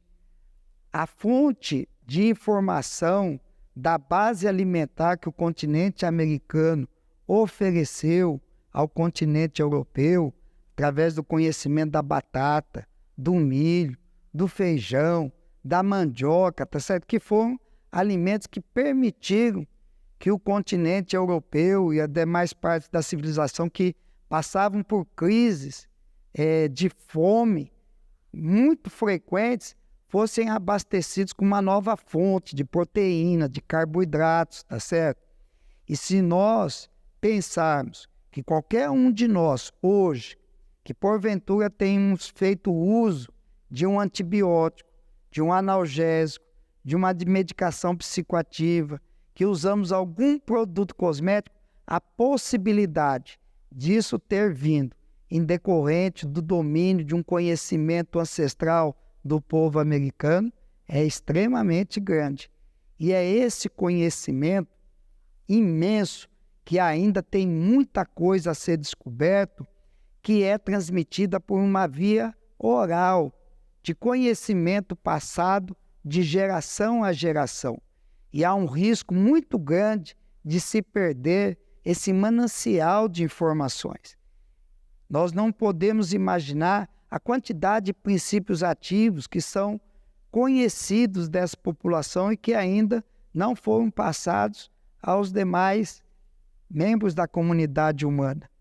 Nós não podemos imaginar a questão de princípios elementares de conduta, inclusive humana, de conhecimento, etc., que estão ali presentes, e nós precisamos, além de fixar este conhecimento que pode ser perdido de uma geração para a outra, fazer com que esse conhecimento, agora unido a um conhecimento formal, possa construir um novo conhecer, um novo saber brasileiro muito mais inclusivo e rico. Então seria muito além da formação acadêmica da população indígena. Seria também um centro de pesquisa e construção de conhecimentos que fariam os conhecimentos, os saberes da sociedade ocidental e os saberes indígenas convergirem. Para o conhecimento formal, já existem programas do Ministério da Educação, hoje há cerca de 100 mil membros da população indígena que estudam nas universidades, tanto públicas como privadas, que são amparados por uma série de programas de incentivo, e isso não deve ser interrompido. Isso deve ser continuado. A proposta da Universidade Indígena é uma proposta muito mais ampla, muito mais inclusiva. Quer que dentro das comunidades dos povos indígenas e a maneira como vai ser construído isso, não deve ser um único campus, provavelmente vão ser campos diferentes, com um controle central, onde em cada região, conhecimentos diferentes que a fauna, a flora, a natureza regional, as línguas, que são cerca de 175 línguas dos povos originários, tá certo? Toda essa riqueza vai ter que ser construído um modelo em decorrência disso, e essa determinação não foi uma determinação aleatória. Foi uma decisão que partiu do presidente Luiz Inácio Lula da Silva, que em abril de 2024, neste ano, determinou ao Ministério da Educação, ao ministro Camilo Santana e à ministra dos Povos Indígenas, Sônia Guajajara, que organizasse um grupo de trabalho para que elaborasse os conceitos dessa universidade indígena. Mas essa é uma demanda dos povos indígenas também. É uma demanda antiga dos povos indígenas. É uma demanda dos povos indígenas, mas é uma necessidade do povo brasileiro, na verdade, uma necessidade da humanidade se apropriar desses conhecimentos que ali estão preservados, antes que eles se percam dessa transmissão oral. E para que esse modelo novo, diferente de conceito de universidade, onde o que vai continuar é a questão do ensino, da pesquisa, mas principalmente também do desenvolvimento. E que esse ensino e essa pesquisa possa, ao gerar princípios ativos de utilidade para toda a humanidade, possam reverter em termos de benefícios monetários, de proteção de patente, etc., ao povo que detém esse conhecimento. E que muito disso hoje é levado para fora, rende fortunas, sem que isso retorne nenhum benefício para a nossa população indígena. Então, associado a esse acúmulo de conhecimentos que vai ser, então, fixado, construído nessa universidade, não vão ser apenas estudantes indígenas. Vai haver uma parte também dos estudantes não indígenas para ver essa sociabilização, vai haver um compartilhar do conhecimento ancestral com o conhecimento formal, através das ferramentas que hoje o conhecimento formal tem, a ponto de trabalhar esses conceitos tradicionais e transformar isso em princípios ativos, em novas orientações. A gente fala muito sobre, às vezes, a questão da medicação, mas eu quero dizer que a medicina indígena é uma medicina muito mais rica que a nossa convencional. Às vezes a gente pensa que a medicina indígena se baseia apenas em orações, em incenso, tá certo? Rituais, mas na verdade a medicina indígena envolve orientações de mudança de comportamento, de mudança de alimentação, de mudança de atividade, da utilização de princípios ativos contidos nas plantas, nos frutos, tá certo? E além disso, uma abordagem espiritual. Então é muito mais holística do que a nossa medicina, que está se tornando uma medicina cada vez menos pessoal. Hoje a gente está sendo conduzido por uma medicina direcionada por uma inteligência artificial, que às vezes pode parecer muito prática, etc., mas o ser humano ele é muito carente do toque de outro ser humano na condução, em perceber a conversa, a detecção dos seus problemas e esse caminhar junto. Então, é um novo construir. É uma percepção que para todos nós é nova. E só vai ter um jeito disso progredir. É darmos o primeiro passo. E eu não vejo esse grupo de trabalho iniciou uma série de reuniões plenárias em todo o Brasil para ouvir em cada região, em cada comunidade, os anseios. E essa comunidade envolvia tanto a liderança quanto os jovens, em como deveria ser construído esse procedimento, essa nova universidade, esse novo conceito, quais seriam as disciplinas, quem seriam os professores, tá certo? Como seria essa construção? Seriam estruturas físicas? Seriam a exemplo da Universidade do Vaticano, da Universidade da ONU, que tem sedes físicas pequenas e a maior parte dos campos são de forma digital, etc. Há todo um universo de construção que nós vamos ter que aprender juntos, vamos ter que caminhar. E há um prazo para que essa construção desses diálogos, etc., termine, para que tanto o Ministério da Educação quanto o Ministério dos Povos Indígenas apresente um relatório para, a partir daí, ser realmente dado o start na construção desse projeto. O primeiro passo, então, é a finalização desse relatório do grupo de trabalho do Ministério da Educação. De ouvir a quem interessa, que é o povo indígena, a melhor maneira de construir uma universidade, uma casa onde esses conhecimentos que eles detêm possam ser passados de uma maneira bem eficiente, bem eficaz, tá certo? E além dessa orientação, por quê? Porque daqui a pouco mais de um ano, nós vamos ter no Brasil, na região amazônica, a COP30. A Conferência do Clima, né? Onde as atenções do mundo todo estarão voltadas para as questões climáticas e principalmente para a maior ferramenta que o mundo hoje tem para enfrentar essa condição, que é o bioma amazônico. Mas, senador, uma estrutura tão complexa como essa que o senhor está falando e tão desafiadora de ser construída, existe alguma condição de ter alguma parte dela de pé já para a COP30 em Belém? No ano que vem? Porque é em 2025, né? Novembro de 2025. Eu acredito que construção depende de vontade política.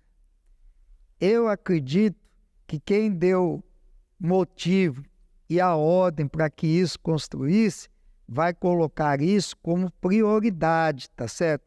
A grande dificuldade desse tipo de projetos é sempre a questão financeira. A questão do custo depende de quanto você almeja que aquilo possa ser concretizado. O fato de ser um projeto que alcance uma população que é emblemática para a nossa região, que alcance uma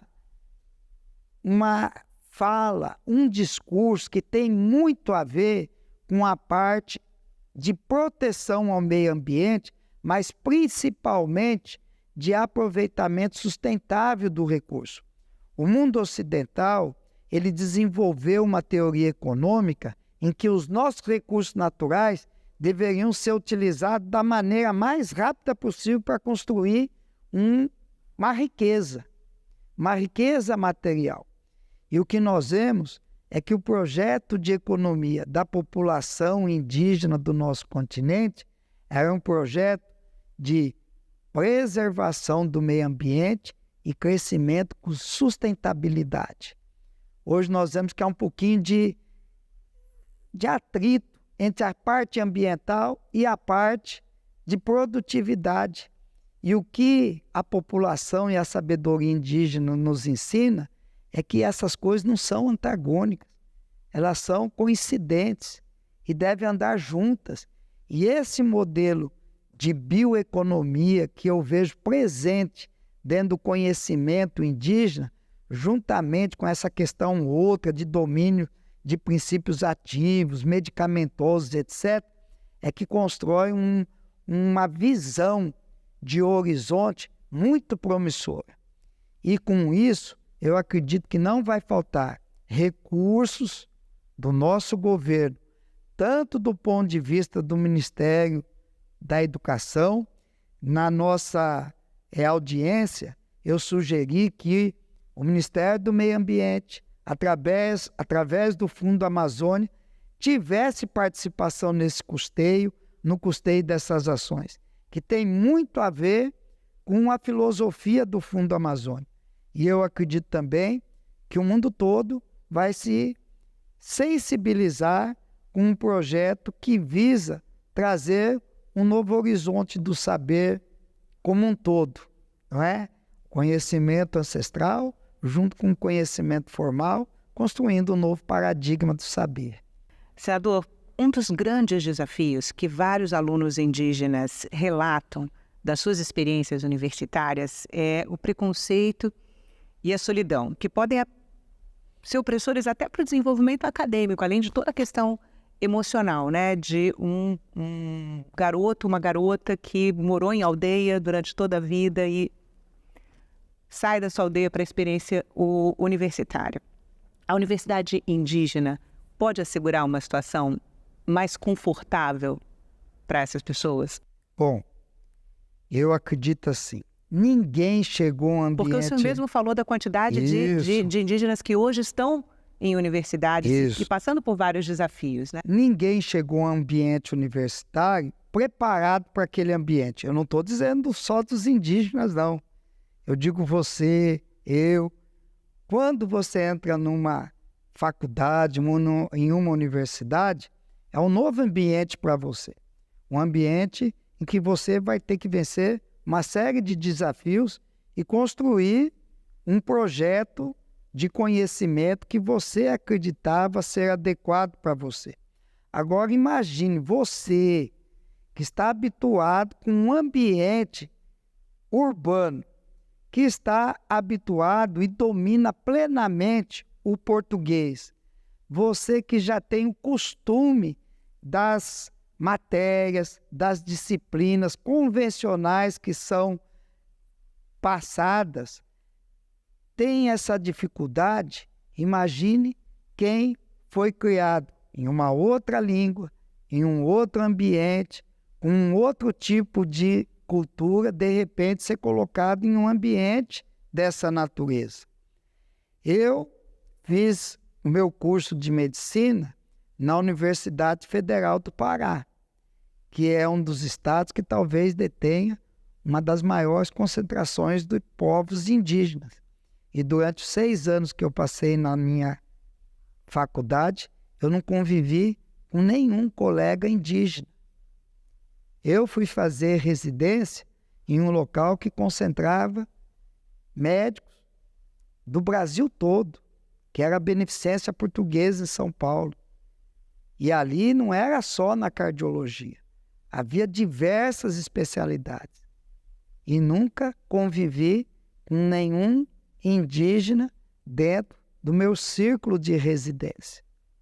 Então, nós temos que entender que essa visão de ir de encontro às necessidades daqueles que são os nossos povos originários. Às vezes a gente não entende o que quer dizer originário.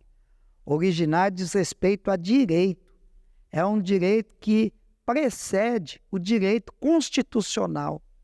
Se o direito constitucional é um direito básico, o direito originário de quem estava aqui antes que o Estado fosse organizado tem que se sobrepor. E essas pessoas não foram vistas com essa importância e com esse olhar de inclusão. Então, é muito importante para nós, como sociedade, mudarmos essa visão. Nós estamos aqui, em boa parte, porque fomos amparados, conduzidos, guiados, alimentados por um conhecimento que nós não dominávamos. Aqui tem muitos de nós que têm doutorado, PhD. Se você estivesse num avião e caísse em plena selva amazônica, eu queria ver o que você faria com todo esse seu conhecimento para conseguir se manter vivo. Então, devemos abraçar, mudar e fazer um conhecimento de mais inclusão, levar para dentro dessas comunidades indígenas o conhecimento formal para se associar a esse conhecimento tradicional dentro do ambiente que seja o dele, para que ali ele continue dentro da sua comunidade. Se quiser sair, vai sair por opção, para que esse enriquecimento, quando ele sai de lá e vai para uma universidade fora do seu ambiente, eu creio que a possibilidade dele retornar para a sua comunidade vai se tornar muito pequena. E às vezes o conhecimento que ele construiu não chega a traduzir um benefício concreto na sua comunidade de origem. Então, é um desafio. É um desafio que merece ser encarado, não tenho dúvida. Tem pessoas de visão muito maior do que a minha, voltados para essa situação? Tem. E o que eu quero fazer é aplaudir, incentivar, e no que depender do meu esforço, quero dar as mãos a quem se aventurar junto comigo nesse desafio que eu acho que é importante para a nossa sociedade. Senador, muito obrigada pela entrevista. Eu que agradeço. Nós possamos, numa época tão difícil, ser mais inclusivos, sermos mais humanos, não é? E termos uma convivência que possa possibilitar que a raça humana nesse planeta persista ainda por muitos anos. É o que a gente quer por décadas, milênios, para os nossos filhos, para os nossos netos, que essa não é uma realidade, não é uma semente que nós vamos plantar para colher frutos que vão ser temporários. É uma semente que vai perdurar por muitos séculos e milênios, se Deus permitir. Muito obrigada.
A partir de novembro de 1937, o chamado Estado Novo, que é um regime proto-fascista. Aí não há voto popular, as eleições estão suprimidas, é uma realidade que vai perdurar até 1945, quando termina a Segunda Guerra, com a derrota do nazifascismo e a impraticabilidade da manutenção da ditadura de Vargas. Marmiteiro, marmiteiro, todo mundo grita. Marmiteiro, marmiteiro. E é isso que vai explicar as eleições presidenciais com voto direto no dia 2 de dezembro de 1945. Nesse momento já estão em vigor os novos partidos que estão surgindo dentro de uma nova realidade histórica, mas com os pés também muito presos ao passado.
Olá, boa tarde. Em Brasília, 13h30 e o Senado Notícias está no ar. O domingo foi de eleições para prefeitos e vereadores das 5.569 cidades de todo o Brasil. A TV Senado acompanhou todo o dia de votações e a gente vai ver aqui hoje a repercussão dos resultados. Para os eleitores de 52 cidades, a eleição ainda não terminou. Eles terão que voltar às urnas mais uma vez para a votação em segundo turno. Da lista de 52 cidades com segundo turno, 15 são capitais. É o caso, por exemplo, de São Paulo, Belo Horizonte e Porto Alegre. O segundo turno acontece em cidades com mais de 200 mil eleitores, em que nenhum dos candidatos tenha conseguido metade mais um dos votos válidos na primeira fase da eleição. O número de municípios que vai decidir a eleição no segundo turno é menor do que nas eleições de 2020, quando 57 cidades tiveram 2 turnos de votação. A lista deste ano pode subir para 53 municípios, porque em Vitória da Conquista, na Bahia, a candidata que ficou em primeiro lugar teve a candidatura anulada sub júdice. E o Tribunal Superior Eleitoral ainda deve analisar o caso. O segundo turno das eleições está marcado para o dia 27 de outubro. O horário vai ser unificado em todo o país. E a votação vai acontecer das 8 às 17 horas, no horário de Brasília. A partir dessa segunda-feira está liberada a distribuição de panfletos, caminhadas, comícios, carreatas e propaganda na internet. Já o horário eleitoral gratuito no rádio e na televisão começa na sexta-feira, dia 11, e vai até o dia 25, 2 dias antes da votação. Este também é o último dia para a realização de debates entre os candidatos.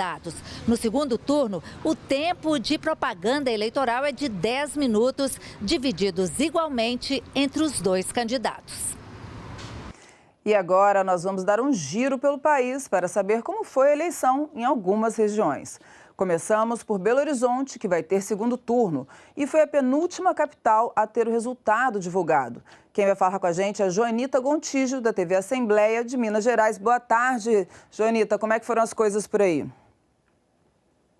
Boa tarde, Isadora. Boa tarde a todos. Pois é, você estava citando aí que Belo Horizonte foi uma das últimas capitais a concluírem a apuração. Por aqui também foi muita ansiedade para que a gente soubesse esse resultado. Bom, Minas Gerais é o segundo maior colégio eleitoral do país, né, com quase 16 milhões e meio de eleitores. Aqui são 853 municípios. Então, você imagina que é muito pano para manga aqui até sair a apuração de todos eles. Desses 853, 8 deles tinham esse potencial de ter um segundo turno, exatamente porque tem mais de 200 mil eleitores. Mas desses 8, apenas em 2, os eleitores vão decidir quem será o próximo prefeito no dia 27 de outubro. Um deles é Uberaba, uma cidade do Triângulo Mineiro. Lá em Uberaba, a atual prefeita, a Elisa Araújo, que é do PSD, e o candidato do MDB, o Tony Carlos, é quem vão disputar o segundo turno. E aqui em Belo Horizonte, ficaram para esse segundo turno um deputado estadual, Bruno Engler, do PL, e o atual prefeito, que é Fouad Noman, do PSD. Esses 2 foram vitoriosos e venceram em cima de um outro deputado estadual aqui também, que se manteve à frente durante toda a campanha. Mas aí na reta final, o deputado estadual Bruno Engler, que é do PL, ele conseguiu aí a primeira colocação com 34,38% e o segundo é o atual prefeito Fouad Noman com 26,54%. Uma questão interessante é que, apesar de ser o atual prefeito, Fouad Noman não era conhecido por 70% da população. É que ele assumiu a prefeitura há 2 anos e meio e a campanha, o tempo de TV foi fundamental para que ele revertesse aí esse desconhecimento da população e conseguisse chegar no segundo turno. Então, a gente vai ter essa disputa. Eu queria citar, Isadora, algumas curiosidades aqui do Estado nessas eleições. Aqui em Belo Horizonte, a gente teve, além da escolha de prefeito e vereador, a gente teve um referendo para decidir sobre a mudança ou não da bandeira da cidade. A bandeira atual da cidade, a mudança, a nova proposta já havia sido aprovada na Câmara Municipal, mas por uma questão de legislação, ela precisava passar por um referendo popular. Mas mais de 1 milhão de eleitores aqui disseram não para a nova mudança. E uma outra curiosidade é que, com o estado com 853 municípios, em 41 municípios, a gente só teve um candidato a prefeito. E uma outra curiosidade é que a cidade mineira de Inhaúma, os 2 candidatos terminaram exatamente com o mesmo número de votos. E agora? E aí entra a questão do Código Eleitoral, que decide pelo candidato mais velho. Isso aconteceu numa cidadezinha de quase 7 mil habitantes, chamada Inhaúma. Aqui. É isso, Isadora. Agora a gente aguarda o segundo turno. Muito obrigada pelas informações. E agora nós vamos direto para Porto Alegre. Vamos conversar com a repórter Ene Figueiredo, da TV Assembleia do Rio Grande do Sul. Como é que foram as eleições por aí, Ene? Estou chamando ele. Não vai dar. Oi, Ene, boa tarde. Estou te chamando. Tá, mas eu não tô... Espera aí, vai dar. Vamos ver se ela vai ouvir a gente. A gente volta daqui a pouco com a Ene. Agora a gente vai para o Centro-Oeste. Campo Grande vai ter segundo turno também. E a gente vai conversar agora sobre o segundo turno, que vai ser só com mulheres. Vamos conversar com o Thiago Frison, da TV Assembleia do Mato Grosso do Sul, para saber como é que vai ser a eleição. Boa tarde, Thiago. O que a gente pode esperar do segundo turno e como é que foram as eleições por aí?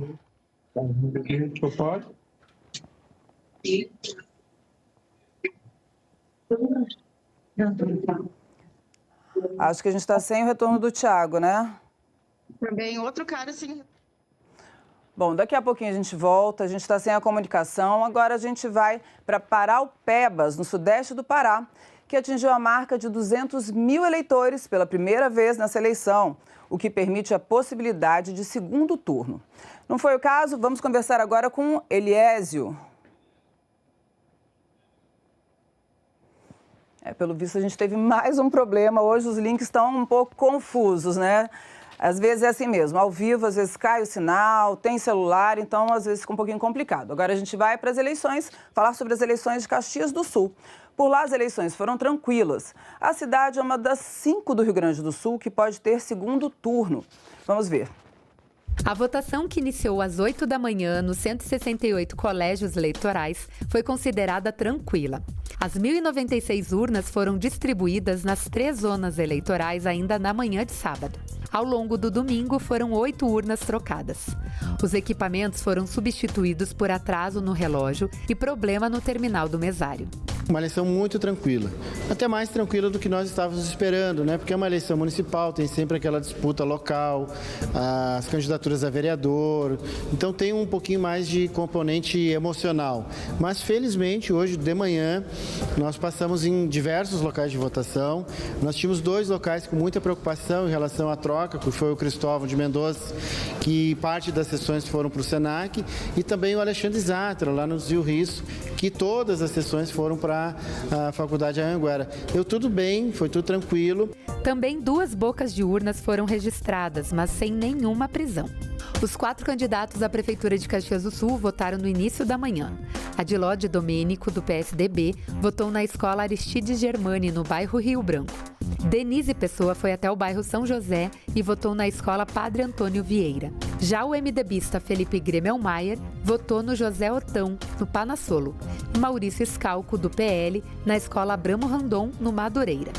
O resultado das eleições municipais foram divulgadas por volta das 19h17. Levando para o segundo turno os candidatos Maurício Scalco, com 38%, e Adilode Domênico, buscando reeleição, com 27%. A partir da manhã de manhã já vamos reunir o comando da nossa campanha, nos organizar, é uma nova eleição, uma nova etapa, montar a nossa estratégia com serenidade, com respeito, principalmente à população de Caxias, sem ataques pessoais. Nós vamos manter a régua alta, no bom nível, como a população de Caxias exige e quer. Só mostrou que 2/3 querem mudança, e eu sou a mudança para Caxias do Sul. Nosso plano de governo é muito bem estruturado, escutamos todos os bairros das comunidades e nós temos um plano para mudar Caxias a partir do dia 1º de janeiro. Caxias do Sul também vai ter a maior bancada feminina da história. 7 mulheres vão ocupar a cadeira do parlamento a partir do ano que vem. E também Iago Morandi, o vereador mais votado dos 132 anos do Legislativo caxiense, com 11.304 votos. Eu confesso que um pouco me deixa preocupado, porque o voto no Iago Morandi é um voto de revolta. revolta de quem cansou do sistema caxiense. Então, eu acredito que mais de 11 mil pessoas estão revoltadas. A gente tem 3 principais prioridades. Eu tenho 40 mil seguidores no meu Instagram e vem um diagnóstico dos problemas de Caxias inteiro, né? Então, a gente pegou as 3 maiores, que é a questão da saúde, né? A saúde do nosso município que está um caos, a segurança pública e a educação. Hoje é o resultado de muito trabalho, porque eu não sou vereadora, mas eu tenho um trabalho lindo pela minha comunidade. E hoje eu fui coroada vereadora da cidade. Foram 230 mil votos válidos, abstenção de 25,13%. Isso representa 87 mil eleitores. Votos brancos somaram 6,73% e nulos 4,68%. A bancada negra manteve 3 vereadores repetindo a história da última legislatura. O PL conseguiu 5 cadeiras no parlamento, maior representatividade do partido na Câmara Municipal até hoje. E agora sim, nós vamos para o Centro-Oeste. Campo Grande vai ter um segundo turno só com mulheres. Vamos conversar com o Thiago Frison, da TV Assembleia do Mato Grosso do Sul, para saber como foi a eleição por lá. Boa tarde, Thiago. Como é que foi a eleição por aí? O que a gente pode esperar desse segundo turno?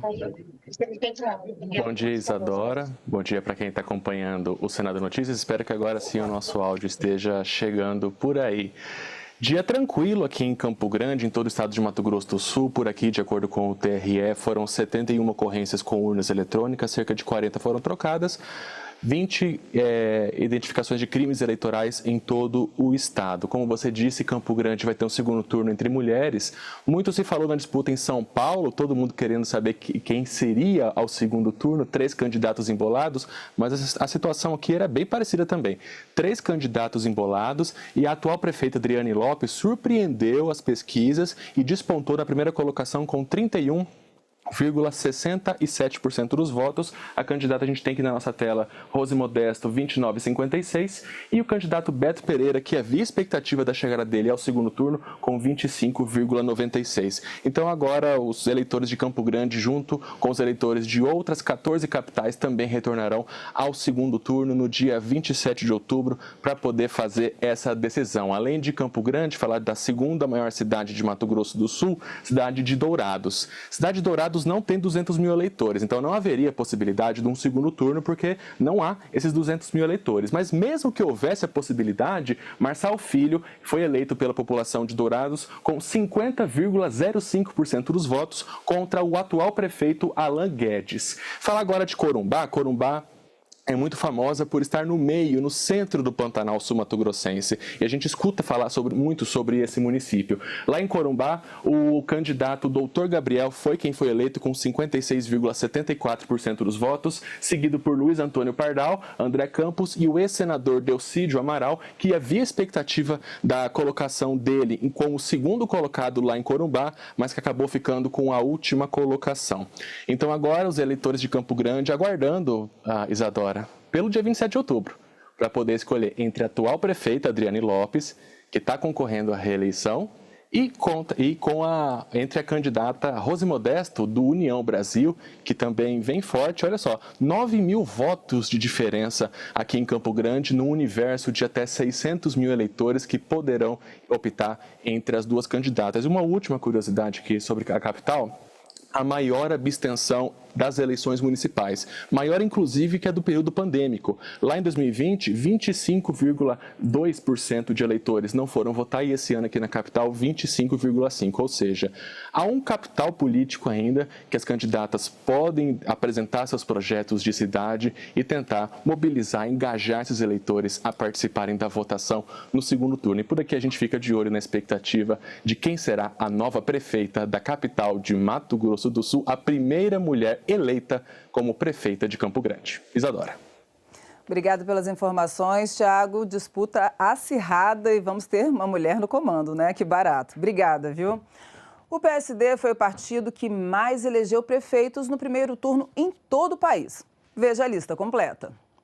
Com os resultados do primeiro turno, o PSD foi o partido que mais prefeitos elegeu, 886. PTB, com 852 prefeitos eleitos.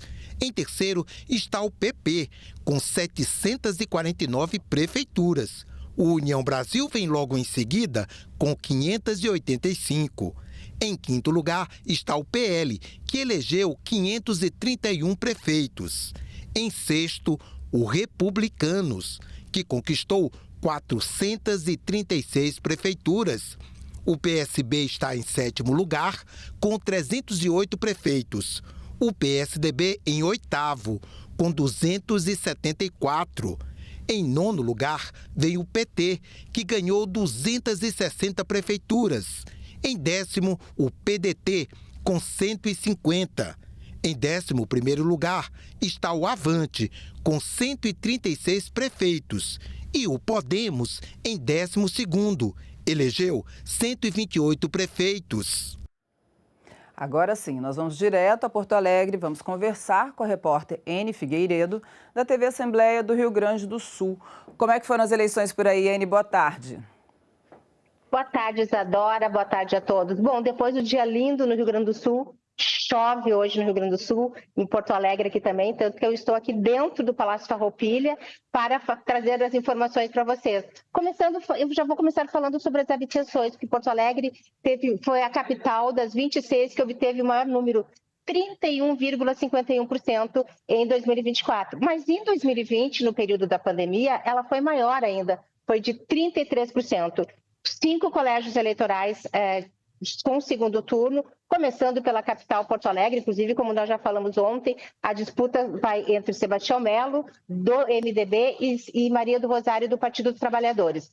Ambos com amplas coligações e ambos também buscando voto agora do PDT e seus coligados, tendo em vista que o partido do governador, o PSDB, eu acho que vai ficar mais dividido, inclusive maior parte dele pode ser favorável a Sebastião Melo. Nós temos Canoas, a disputa vai ficar entre Ayrton Souza, do PL, e Jairo Jorge, o atual prefeito do PSD. Caxias do Sul, como a colega já falou, é PL e PSDB o atual prefeito também. Em Pelotas, o ex-prefeito Marrone, do PT, obteve a maior porcentagem, 68%, e Marciano Peron, também do PL. Santa Maria, o atual deputado estadual Valdeci Oliveira, que já foi em 2 oportunidades prefeito, recebeu o maior número de votos, 40% da população, e Rodrigo Décimo, do PSDB, que representa o atual partido. Bom, vamos às curiosidades da eleição aqui no Rio Grande do Sul. Para prefeito em Gentil, foi vencida com... A eleição para prefeito em Gentil foi vencida por apenas um voto. Foi uma disputa bem acirrada entre o Partido dos Trabalhadores e o PL, e venceu o prefeito agora eleito agora, que é Adelar Silvestre, do Partido dos Trabalhadores, ele que já foi 4 vezes prefeito. Também a outra se refere à derrota de um irmão mais novo, que perdeu para o irmão mais jovem, aliás, para o irmão mais velho. Em Capão da Canoa, aqui no litoral norte do estado, Valdomiro de Matos, do Republicanos, fez 57% dos votos, e o seu irmão Joel de Matos Novaski, o Pardal, como é conhecido lá no município, do PDT, ele foi o segundo colocado, portanto. Então, são as curiosidades. E aqui no Rio Grande do Sul, como sempre, o Partido Progressista, o partido do senador Luiz Carlos Reis, obteve o maior número de votos. Ele fez mais de 160 prefeituras, seguindo pelo MDB com 126, PDT com 50, depois o PL, que é a surpresa, com 38 prefeitos, PSDB 33, União Brasil 21, Partido dos Trabalhadores 21, Republicanos 16, PSD 12, PSB 5, PRD 4, Cidadania 2 e o Podemos 2.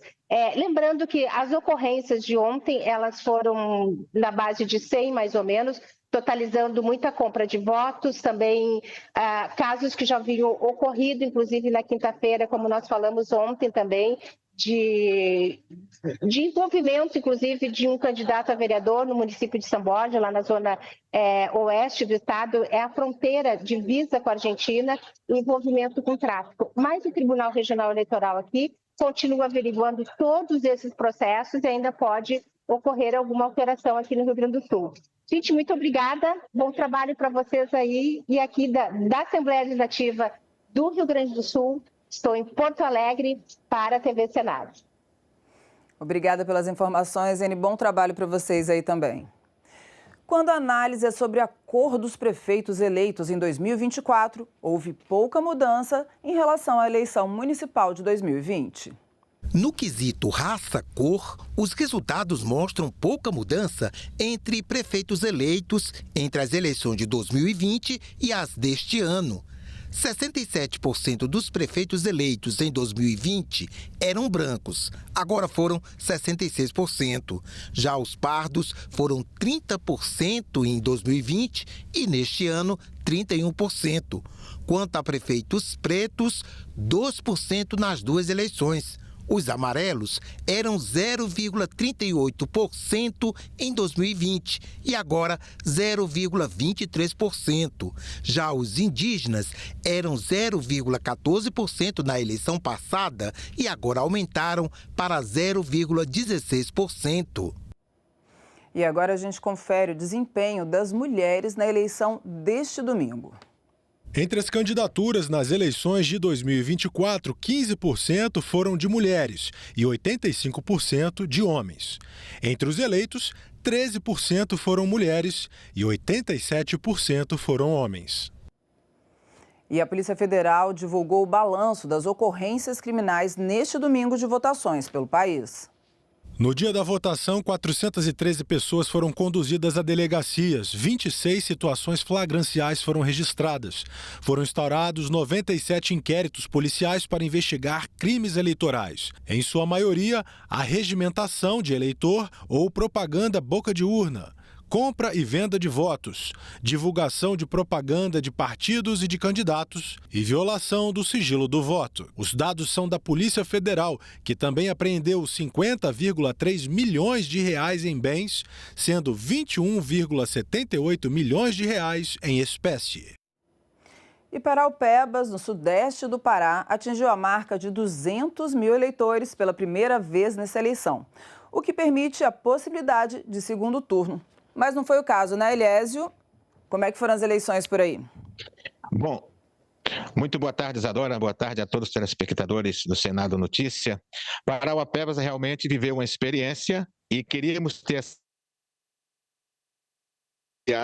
mas não conseguimos ir para o segundo turno. O candidato que sempre despontou como favorito pelas pesquisas venceu no primeiro turno com 58% dos votos válidos para prefeito. O segundo colocado ficou com uma votação muito a menos do que se imaginava.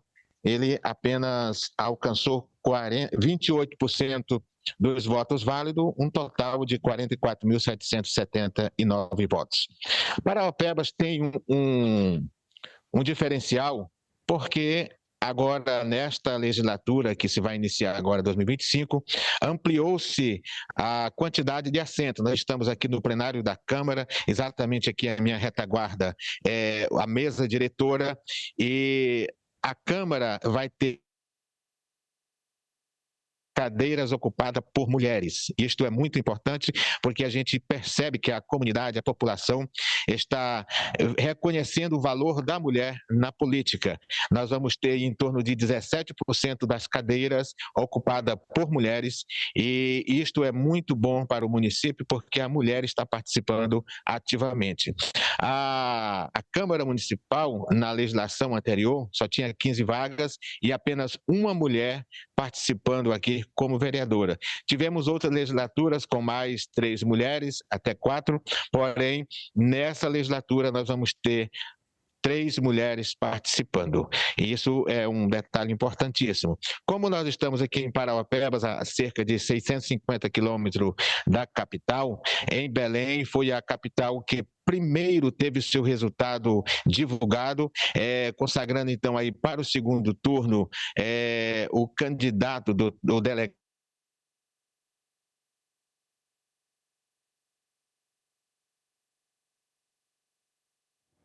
Nós perdemos a conexão com ele, depois a gente tenta novamente, se conseguirmos, a gente traz de volta para vocês. Dos 11 eleitos no primeiro turno, 10 conseguiram a reeleição para mais um mandato. Em 15 capitais, a disputa pela prefeitura vai para o segundo turno. Na região norte, em Macapá, no Amapá, está reeleito o atual prefeito Dr. Furlan, do MDB, com 85,08% dos votos.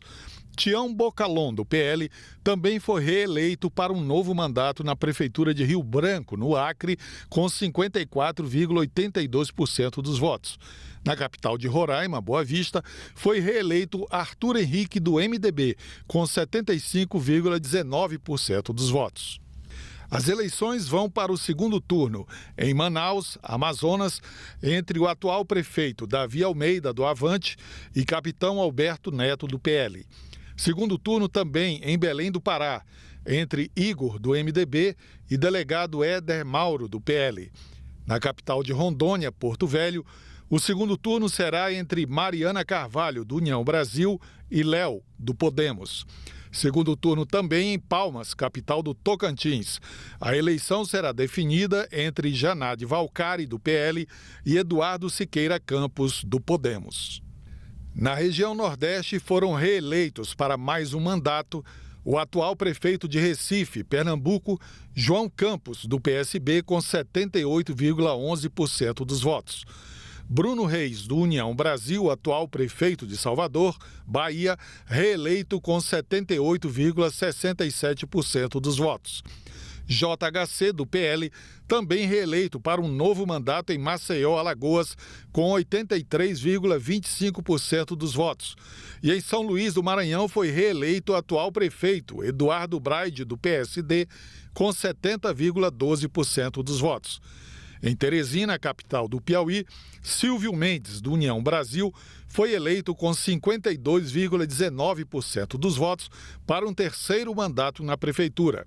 A disputa vai para o segundo turno em Fortaleza, Ceará, entre André Fernandes, do PL, e Evandro Leitão, do PT. Segundo turno também na capital de Sergipe, Aracaju, entre Emília Correia, do PL, e Luiz Roberto, do PDT. Em Natal, no Rio Grande do Norte, disputam o segundo turno Paulinho Freire, do União Brasil, e Natália Bonavides, do PT. E em João Pessoa, Paraíba, o segundo turno será entre Cícero Lucena, do PP, e Marcelo Queiroga, do PL. Na região Centro-Oeste, a disputa vai para o segundo turno em 3 capitais. Em Goiânia, Fred Rodrigues, do PL, e Mabel, do União Brasil, disputam a prefeitura no segundo turno. Em Cuiabá, no Mato Grosso, segundo turno entre Abílio, do PL, e Lúdio, do PT. E em Campo Grande, no Mato Grosso do Sul, o segundo turno será entre Adriane Lopes, do PP, e Rose Modesto, do União Brasil. Na região Sul, em Florianópolis, Santa Catarina, o atual prefeito Topázio, do PSD, foi reeleito com 58,49% dos votos. Em Curitiba, no Paraná, a disputa vai para o segundo turno entre Eduardo Pimentel, do PSD, e Cristina Granel, do PMB. Segundo turno também em Porto Alegre, Rio Grande do Sul, entre Sebastião Melo, do MDB, e Maria do Rosário, do PT. Na região Sudeste, em Vitória, capital do Espírito Santo, foi reeleito o atual prefeito Lorenzo Pasolini, do Republicanos, com 56,22% dos votos. Definida a eleição no Rio de Janeiro, o atual prefeito Eduardo Paes, do PSD, foi reeleito para mais um mandato com 60,47% dos votos. Segundo turno em Belo Horizonte, Minas Gerais, entre Bruno Engler, do PL, e Fuad Nauman, do PSD. Na capital paulista, São Paulo, a disputa mais acirrada levou para o segundo turno o atual prefeito Ricardo Nunes, do MDB, e Guilherme Boulos, do PSOL. E nós vamos agora conhecer o perfil desses prefeitos eleitos em primeiro turno.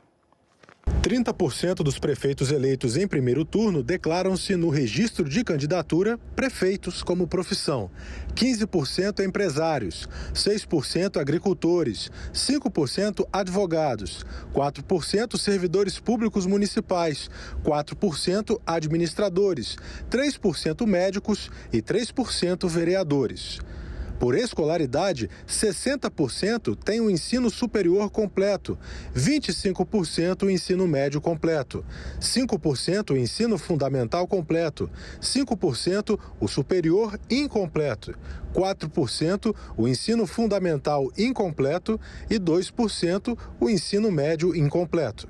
Quanto ao Estado Civil, 71% dos prefeitos eleitos declaram-se casados, 19% solteiros, 8% divorciados, 2% viúvos e 0,5% separados judicialmente. E no balanço do primeiro turno, a presidente do TSE, a ministra Carmen Lúcia, considerou preocupante a informação de que a Polícia Federal apreendeu mais de 20 milhões de reais que seriam usados para a compra de votos.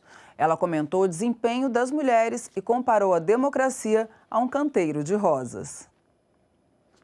Acompanhada de colegas ministros do STF e de observadores internacionais, a presidente do TSE, ministra Carmen Lúcia, destacou a eficiência da Justiça Eleitoral. 17h10, 10 minutos depois do fechamento das urnas, nós tivemos a primeira eleição de um município finalizado em São Cristóvão do Sul, em Santa Catarina.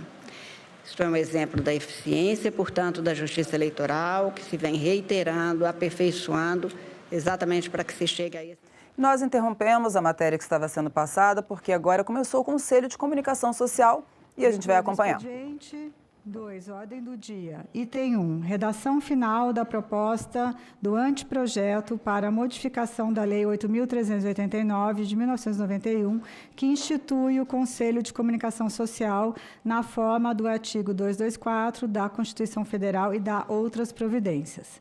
Item 2, proposta de realização de audiência pública sobre a regulamentação das plataformas de streaming feitos pela conselheira Sônia Santana. Item 3, proposta de realização de audiência pública sobre a TV 3.0, proposto pela conselheira Valderez Donzelli. 3, relatório de andamento das comissões temáticas. 4, comunicação dos conselheiros. E 5º, participação da sociedade civil.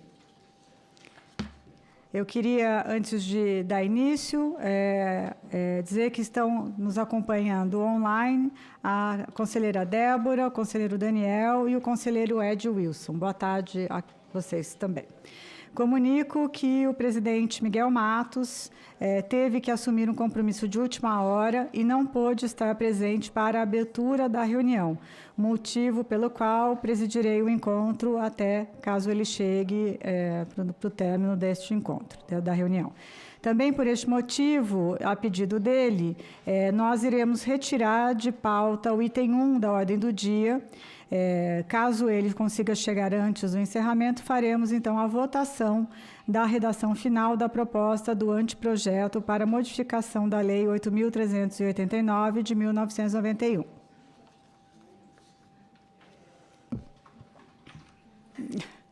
Dando sequência, então, aos itens, né, da pauta, nota de pesar. Antes de iniciarmos os nossos trabalhos, gostaríamos de registrar uma nota de pesar em virtude do falecimento do apresentador Cid Moreira, ocorrido no último 3 de outubro, em Petrópolis. Falecido aos 97 anos, Cid Moreira marcou época na televisão brasileira por ter sido o primeiro apresentador do Jornal Nacional da TV Globo, cargo que ocupou durante 27 anos, de 1969 a 1996. O Conselho de Comunicação Social do Congresso Nacional presta suas condolências aos familiares e amigos de Cid Moreira neste momento de luto. Reunião interativa. Lembrando que essa reunião está sendo realizada em caráter interativo, com a possibilidade de participação popular. Para isso, as pessoas que tenham interesse em participar com comentários ou perguntas podem fazê-lo por meio do portal e-Cidadania no www.senado.leg.br/e-Cidadania. E também por meio do Alô Senado pelo telefone 0800 061 2211. Aprovação da ata. Comunico às senhoras e senhores conselheiros que temos sobre a mesa da presidência a apreciação da ata da 8ª reunião de 2024, enviados antecedência por e-mail. Não havendo objeção, proponho a dispensa da leitura das atas. As senhoras e senhores conselheiros que as aprovam, que se aprovarem, se estiverem de acordo, permaneçam como se encontram. Aprovada. Item 1. Publicação da nota, leitura do expediente. Item 1, publicação da nota em defesa da liberdade de expressão, do Estado de Direito e da soberania nacional. Informo que, conforme deliberado na reunião anterior, foi publicada na página do Conselho de Comunicação Social, no site do Congresso Nacional, a nota pública em defesa da liberdade de expressão, do Estado de Direito e da soberania nacional. A nota foi repercutida em sites como os da Agência Senado, Agência Câmara e Revista Veja. Item 2 da ordem do dia. Proposta de realização de audiência pública sobre regulamentação das plataformas de streaming da conselheira Sônia Santana. Na 5ª reunião de 2024, a conselheira Sônia Santana propôs a realização de uma audiência pública para discutir novamente a regulamentação das plataformas de streaming, sugerindo o mês de setembro para sua realização. Devido a questões de agenda dos parlamentares convidados durante o período eleitoral, a audiência não pôde ser realizada naquela data. Desta forma, passado o período eleitoral, concedo a palavra à conselheira Sônia Santana para que apresente novamente a sua proposta de audiência pública. Conselheira. Oi, bom dia, boa tarde a todos, muito obrigada. Bom, a intenção realmente é a gente voltar a discutir a regulação do VOD. Em setembro não foi possível por conta das eleições. Como São Paulo vai ter segundo turno, também não sei como seria a questão parlamentar aqui. Se nós teríamos os parlamentares para poder, senão não tem sentido o debate, né? Que seria a Jandira Fegali, que estava assumindo, e também o próprio senador, né? André, aliás, o André. Então é possível, sim. Perfeito, perfeito. Então, gostaria, sim, de manter esse pedido para essa audiência no dia 4 de novembro, né? Sim, a próxima reunião é dia 4 de novembro. Então, perfeito. Acredito que até lá o funcionamento do Senado e do Congresso já vai ter voltado ao normal, né? Voltaria já, né, Valmar? Já está tudo ao normal ainda. Até já emendando a sua colocação, tem duas perguntas que foram recebidas pelo E-Cidadania que eu queria já colocar para mostrar, né, o quanto as pessoas estão interessadas de fato nesse tema, conselheira Sônia. O Rafael de Pernambuco pergunta: por que regulamentar as plataformas de streaming? Que benefícios o consumidor terá com a medida? E a Clarice de Minas Gerais pergunta: a regulamentação será suficiente para garantir a expansão da indústria nacional com qualidade e manutenção da atratividade das plataformas? Então, queria colocar essas perguntas, não sei se Sônia, Valderez, se vocês têm interesse em respondê-las. Sim, poderia responder, sim. Primeiro, a regulamentação é uma necessidade que o setor precisa que esteja regulamentado. Primeiro, contribuir com o desenvolvimento do cinema independente. Ou seja, nós temos plataformas aqui há mais de 14 anos, produzindo, tendo lucros, tendo projetos, sem pagar nenhum imposto, né? Imposto direto, vamos chamar assim.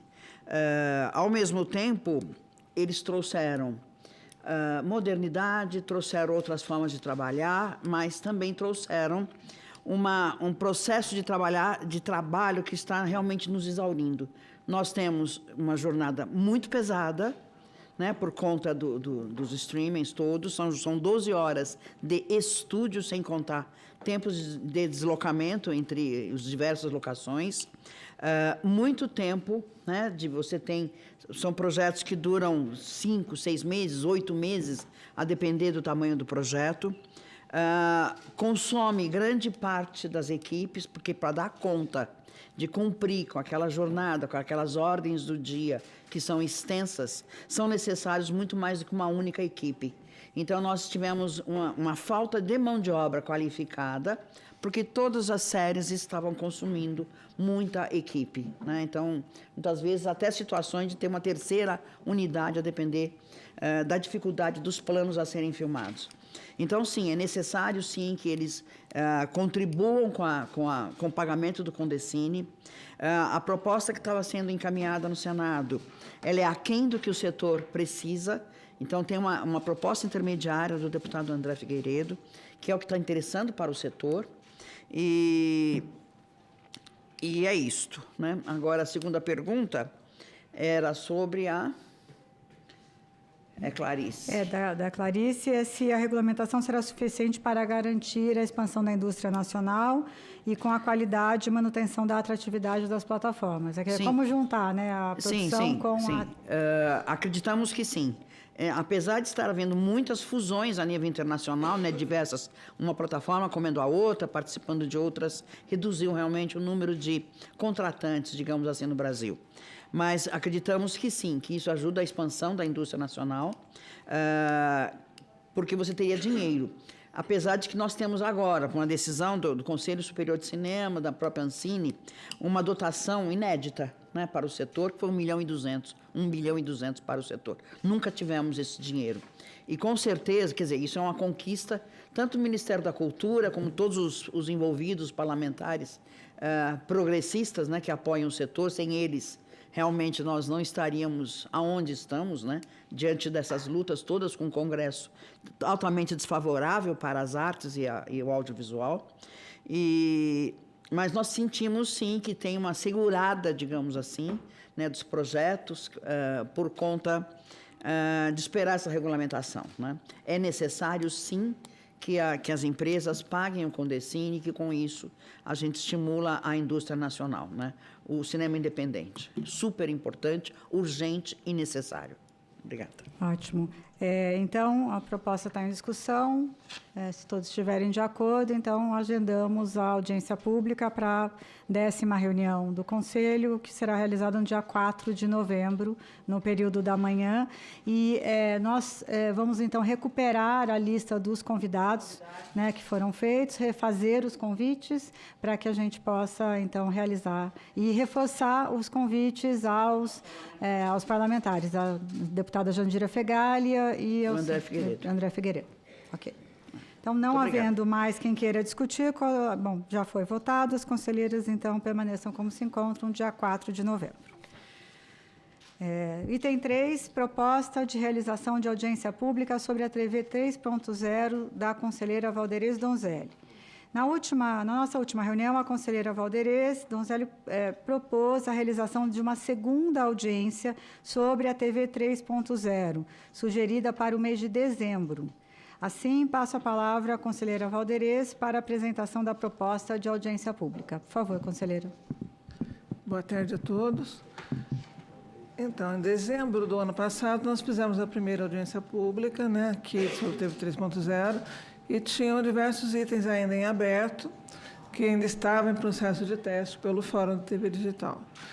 Então, a ideia agora é fazer essa segunda audiência, fazendo uma atualização daquilo que já aconteceu e colocar também mais a parte de mercado, né? De mercado, tanto aquilo que vai ter de diferente para o telespectador, como aquilo também que vai ter diferente na parte de fazer a televisão, né? Do novo formato de televisão. A gente está pensando também, se for possível, fazer algum tipo de teste, trazer alguma demonstração aqui no mesmo dia, né? Não sei se isso vai ser viável, estou verificando com o fórum que tipo de demonstração que a gente conseguiria colocar aqui para realmente mostrar aquilo que já existe, né? O que poderíamos fazer, sim, é ter uma demonstração, mas aí online, com aplicativos, com situações dessa maneira, mas também já ilustra um pouco aquilo que está acontecendo. A dificuldade de fazer a demonstração é porque ainda não existem os produtos, nossos produtos são protótipos ainda, então a gente não consegue ainda juntar, né? Está previsto para o ano que vem ter estações experimentais. Brasília pode ser uma das cidades escolhidas a ter um teste também. Então, aí quando for feito essa avaliação de estação experimental mesmo, a estação de transmissão instalada, né? Aí também será um bom ponto para se ver a TV 3.0. Também em linha, conselheira, nós recebemos 2 perguntas sobre esse tema da TV 3.0, então já vou colocar, se você puder responder.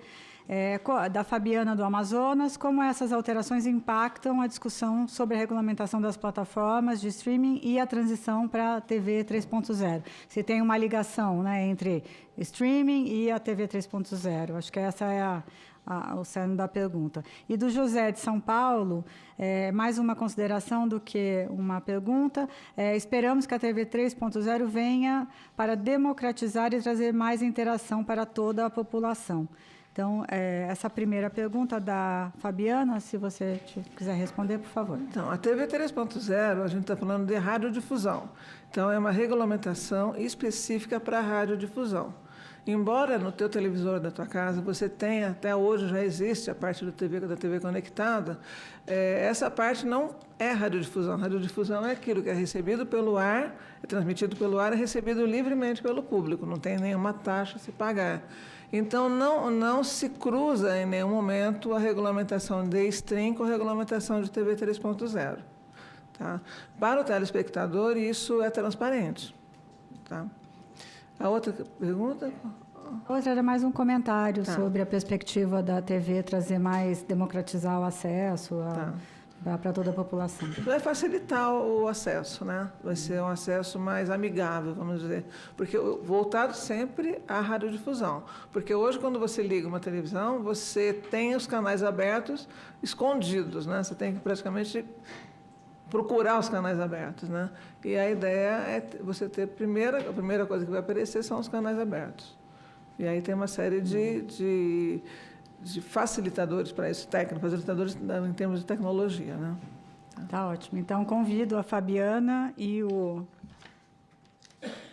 José, a Fabiana do Amazonas e o José de São Paulo, a audiência pública, se todos estiverem de acordo, da realização da audiência pública no dia 2, na reunião do dia 2 de dezembro. Alguém mais gostaria de colocar alguma ponderação? Então, não havendo mais quem queira discutir, coloco em votação o requerimento e os conselheiros e conselheiras que concordarem com a proposta permaneçam como se encontram. Então, aprovada a realização da audiência pública sobre TV 3.0 na 11ª reunião do Conselho, no dia 2 de dezembro próximo, na parte da manhã. Seria importante que os convidados, né, que a gente seguisse aquele padrão de encaminhamento da lista de convidados, até a primeira semana de novembro, para que a gente tenha tempo hábil de convidá-los. E sobre a demonstração, se você tiver alguma informação sobre a possibilidade de realizar essa demonstração, seria importante que a gente também tivesse conhecimento para poder fazer com que essa demonstração chegue ao maior número possível, principalmente de parlamentares, né, que eu acho que é interessante fazer com que o parlamentar também tenha acesso a essa demonstração. Bom, então, seriam esses os temas da ordem do dia. Então, aqui encerrada a ordem do dia da presente reunião. Seguimos agora para o relatório de andamento dos trabalhos das comissões temáticas. Consulto se os membros das comissões temáticas de Publicidade e Propaganda, os conselheiros João Camilo Júnior, Maria José Braga, Valdeir Donzelli, Daniel Queiroz e Patrícia Blanco, e de Liberdade de Expressão e de Imprensa, conselheiros Maria José Braga, Flávio Lara Rezende, Patrícia Blanco e José Antônio, gostariam de se manifestar sobre o andamento dos trabalhos dos colegiados. Conselheira Maria José. Obrigada, presidenta. Peço a liberdade de manifestar não sobre as comissões temáticas, mas sobre uma comissão de relatoria que está constituída e que a gente já apresentou parte do trabalho da comissão, que era exatamente a proposta de modificação da lei que cria o Conselho, que não foi votada hoje em razão da ausência do presidente, mas a comissão também tem a tarefa de fazer uma proposta de modificação do regimento interno. Então, eu queria... estamos aqui, eu, a Valderez... Não, tinha uma outra pessoa que constituía a comissão, mas a gente espera poder apresentar o relatório na próxima reunião para, se possível, votarmos em conjunto tanto a questão da modificação da lei quanto a modificação do regimento interno, à luz aí das modificações aprovadas na proposta de lei. Ok? Ok, obrigada. Eu acho que o Davi está nessa comissão de relatoria, o conselheiro Davi e o conselheiro Marcos, não é isso? Isso. Ok. Não, então ficaria a apresentação da proposta de alteração do regimento baseado na proposta de alteração da lei, né, da composição, para a reunião do pleno de 4 de novembro. Ok. Sobre as outras comissões, eu acho que, de fato, não tem falo aqui por mim, né, das duas comissões, participo das duas, não tem nenhum avanço, então podemos seguir para para o próximo item da reunião. Comunicação dos conselheiros. Passamos agora à fase de comunicação dos conselheiros, de acordo com o artigo 39, parágrafo 6º, inciso 4 do nosso regimento interno. Consulto se algum conselheiro gostaria de fazer uso da palavra para comunicações diversas e sugestões de pauta para a nossa próxima reunião. Eu gostaria. Conselheiro Daniel. Tudo bem? Tudo Como bem. vai?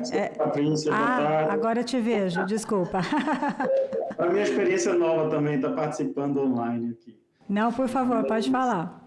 Mas eu gostaria de fazer um registro que a minha ausência, né, na sessão passada trouxe um prejuízo, né, grande ao setor da propaganda, como um setor importante no contexto da comunicação, e por não ter participado do debate na ocasião, não ter tido a chance de defender a posição de representatividade da propaganda no Conselho de Comunicação, né? Hoje a propaganda ela está, sim, representada no Conselho, através da cadeira de suplência que eu ocupo, né, representando na sociedade civil, mas, diante de todo o contexto que discutimos ao longo dos debates de formulação da modernização, né, da lei que cria o Conselho de Comunicação, o setor da propaganda estava contemplado, tão quanto outros setores, e na última sessão, infelizmente, pela ausência, pela incapacidade de estar presente na sessão, a gente não pôde opinar, se defender, ao menos votar, né, nesse contexto, em que terminamos sendo excluídos, né?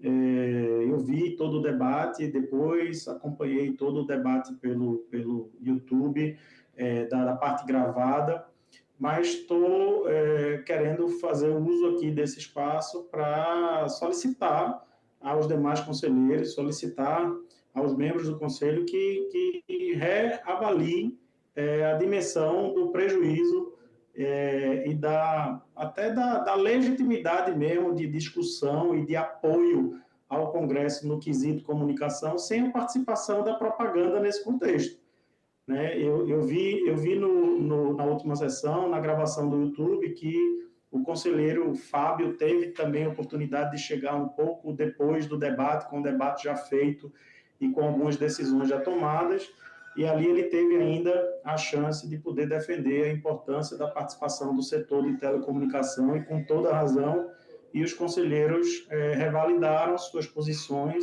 e, logicamente, votaram a favor da inserção desse importante setor no contexto do Conselho de Comunicação. Então, mesmo que tardiamente, eu faço defendendo esse espaço da propaganda, e não apenas no espaço da sociedade civil, mas no espaço nominal dedicado à propaganda, visto a importância da propaganda no contexto da comunicação social. Obrigada, conselheiro.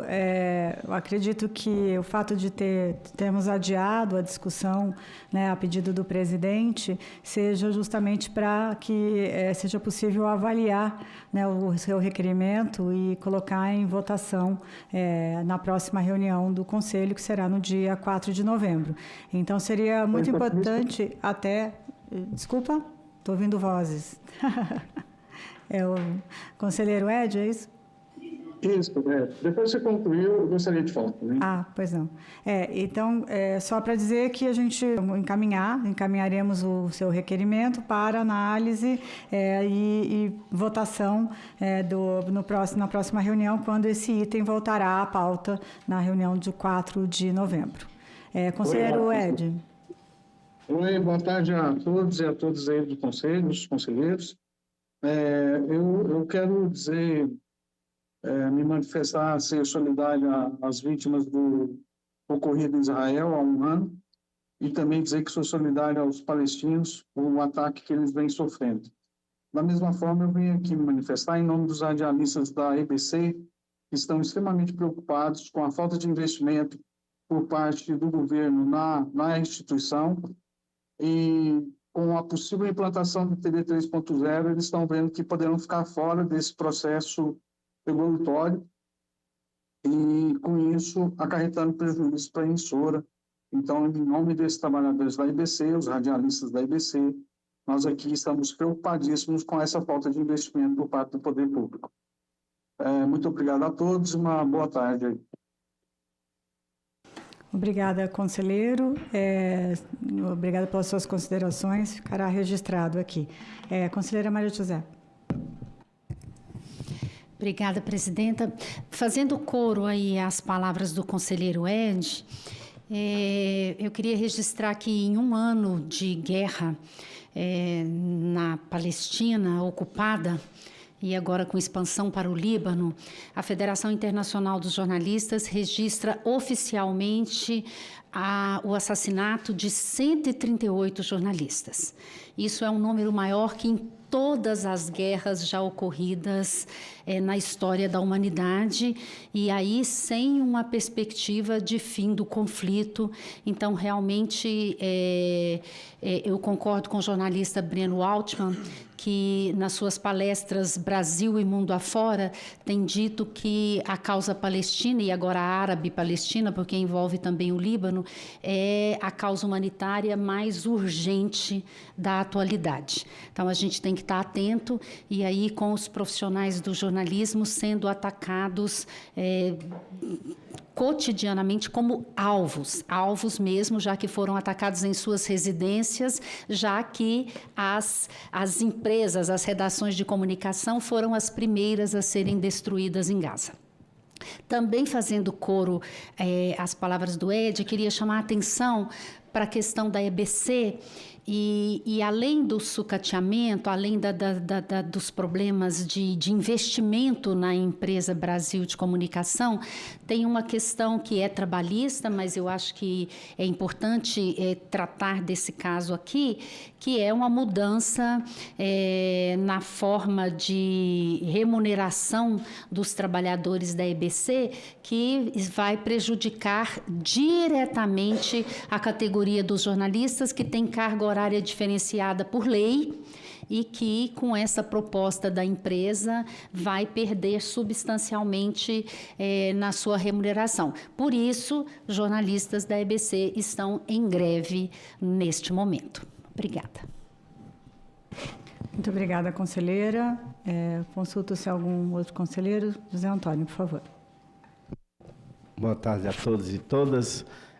Na realidade, presidenta, eu me inscrevi para fazer uma consulta se era possível o Conselho de Comunicação Social pautar uma audiência pública para discutir a situação da EBC. Essa é a consulta, visto os problemas que a empresa está tendo, que os trabalhadores estão tendo, os jornalistas estão em greve, os radialistas estão solidário à luta dos jornalistas.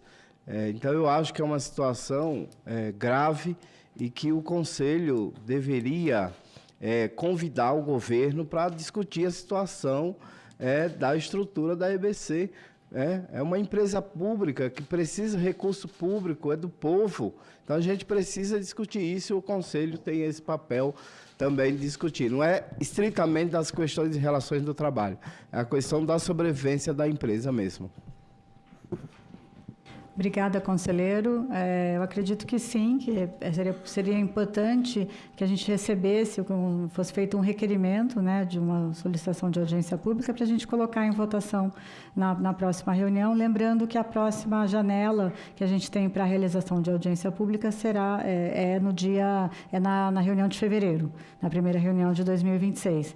Mas eu acho que seria importante ter esse requerimento para que a gente possa colocar para votação para análise do pleno na próxima reunião. Consulta-se mais alguém? Conselheiro Davi.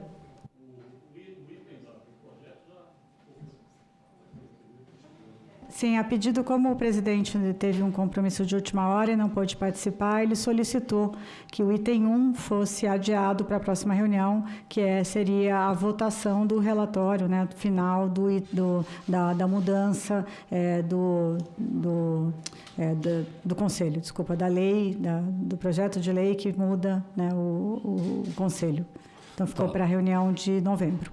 Tudo bem. Então, eu queria apoiar a ideia da realização de uma audiência pública sobre a EBC, e o mais urgente possível, porque não é só um problema de emprego, também, é importante, mas está por trás dessa discussão, e felizmente e infelizmente, dentro de um governo que teria de ter uma visão mais diferenciada em relação a isso, está uma ideia do que é a comunicação pública, a estrutura da EBC. Eu acho que deve ter muitos erros que a gente pode debater, mas eu acho que é uma coisa que está passando em branco nesse nosso conselho aí. A questão da EBC e da comunicação pública eu entendo como uma questão estratégica. Então, se a gente pudesse realmente, talvez até já decidir hoje, uma data para a realização dessa audiência, seria importante. Sobre essas mortes aí de jornalistas anunciadas, informadas aí pela companhia da FENAGE, eu acho que isso é muito grave, mas muito grave mesmo. Eu acho que caberia ao Conselho mandar um ofício ao presidente do Senado, porque é um documento oficial, né, Zezé? Da Federação da Fiat. Então eu acho que caberia um ofício desse Conselho, com base sem entrar nas questões mais doutrinárias e as questões geopolíticas, mas mostrar para o presidente a gravidade em relação ao jornalismo, o que essas guerras estão fazendo nessa região do Brasil, do mundo. Então, não sei como a gente poderia fazer se a Zezé pudesse exarar um documento e a gente aprovar eletronicamente, não sei, mas eu acho que não pode esperar, tem que ser agora, não pode esperar a próxima reunião. A terceira coisa que eu gostaria de comentar é parabenizar mais uma vez, tivemos umas eleições no Brasil, não vale aqui entrar no mérito do conteúdo de quem ganhou, quem perdeu. O processo democrático é isso mesmo. Eu acho que as paixões existem, as posições políticas existem, umas perdem, outras são derrotadas, depois pode haver mudança de posição. Mas tivemos as eleições tranquilas, então eu gostaria de que o Conselho exarasse uma homenagem, um elogio à Justiça Eleitoral, porque foi de uma rapidez, quer dizer, 9, 10 horas da noite, praticamente todos os resultados eleitorais de 5 mil e tantos municípios, 56 mil candidaturas, né? Eleições complicadíssimas como a de São Paulo, que foram definidas quase que no olho eletrônico. Então, eu acho que nós temos de parabenizar a Justiça Eleitoral porque conseguiu fazer mais uma vez eleições de forma transparente, absolutamente transparente, e a transparência é uma questão central nesse Conselho. Eu acho que reafirma definitivamente a supremacia do voto eletrônico. Eu acho que sepulta qualquer questionamento abusivo que se fazia em relação ao voto eletrônico. Então, eu acho que se o Conselho também pudesse parabenizar a Justiça Eleitoral por mais essa grande página da democracia brasileira, seria de bom ouvir, até porque a questão da transparência é uma questão importante para nós aqui do Conselho. Pergunto se alguém mais gostaria de comentar. Bom, respondendo às suas questões, conselheiro Davi, a próxima data que nós temos para a realização de uma audiência pública é no dia 2 na reunião de fevereiro de 26, porque a gente aprovou aqui a realização da 25 de fevereiro? 2025. 2025. Nossa, eu já estou em 26, gente. Desculpa. Falei 2 vezes 2026 já, né? Desculpa. Eu acho que é a ansiedade para o período eleitoral para o próximo. Vamos segurar, né? Calma. Nem terminamos esse.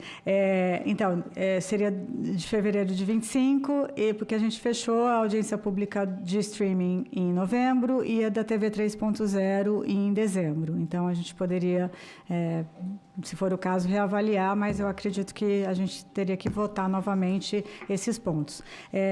A segunda questão, em relação à gravidade dos ataques ou das mortes de jornalistas ocorridos nesse ano, de um ano de conflito, realmente extremamente grave, e a gente eu acompanho as manifestações dos órgãos internacionais de defesa da liberdade de imprensa em relação a isso, e têm sido constantes as manifestações de repúdio desses órgãos internacionais em relação a essas mortes. Então, coloco aqui em discussão se é o caso da gente também, né, aderir a essas notas, escrevendo uma nota específica sobre isso. Mas eu queria trazer uma outra questão, que a coalizão em defesa do jornalismo, coalizão na qual o Palavra Aberta, a FENAGE, a ABRAGE, o Repórteres Sem Fronteiras e outras tantas instituições fazem parte, nós acompanhamos o processo eleitoral aqui no Brasil, fizemos um acompanhamento de ataques digitais e também ataques online e offline, contra jornalistas. E, para vocês terem uma ideia, durante 3 semanas, a gente ainda não contabilizou o período eleitoral todo, mas desde o início do processo eleitoral até o dia 18 de setembro, foram registrados 38.008 ataques online contra a imprensa, sendo 34.801 na plataforma X, 2.716 no Instagram e 491 no TikTok. Esses ataques são ataques de ameaças, de xingamentos, de desqualificação da atividade jornalística, da atividade da cobertura da imprensa, e isso tem se mostrado. A gente não conseguiu fazer um acompanhamento mais aprofundado de outros meios, mas isso tem também refletido nos ataques que são fora do ambiente online. Eles estão, de fato, saindo para a rua, né, com, inclusive, restrição e violência contra equipes de rádio, de TV, na cobertura jornalística. Então, queria deixar aqui, assim que o relatório final estiver pronto, eu vou também dividir com os senhores, porque, de fato, é de uma gravidade imensa. A gente fala, lógico, não dá para comparar as mortes ocorridas no conflito, mas se a gente olhar a nossa realidade aqui de violência contra jornalistas e comunicadores, a gente vê que existe, de fato, uma tendência de violência extremamente grave, principalmente para o jornalismo e para o jornalista e o comunicador na sua atuação, e mais ainda em períodos onde os ânimos estão extremamente exacerbados. Então, fica aqui o registro. Conselheiro José Antônio. Presidenta, nós queremos dialogar com o conjunto do Conselho, e a Sônia fez uma consulta e logo veio a ideia de fazer uma audiência pública casada com a audiência do streaming. Faz do streaming na parte da manhã e na parte da tarde, poderia fazer da EBC, tendo em vista da urgência, tendo em vista da emergência da situação que a gente está vivendo na EBC.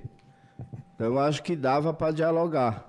Não sei se era essa a sua proposta também, Sônia, desculpa. Não, era exatamente isso. Tentar, assim, dada a emergência que está a EBC também, ver se é possível, se não tem nenhum entreveiro que possa impedir uma audiência à tarde também. Aumentar um pouco mais o trabalho aqui nesse sentido. E rendimento. Regimentalmente não há nenhuma restrição. O que há é uma possibilidade. Dependendo do número de convidados para a audiência pública, tem uma estrangular, né, um ou outro.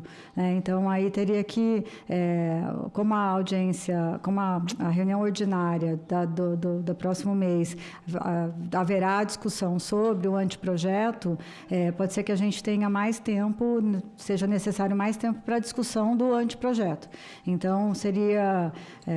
a gente poderia até ficar mais tempo, mas eu acredito que a gente precisaria avaliar, né? E aí, ou até avaliar o número de convidados para a audiência pública, né?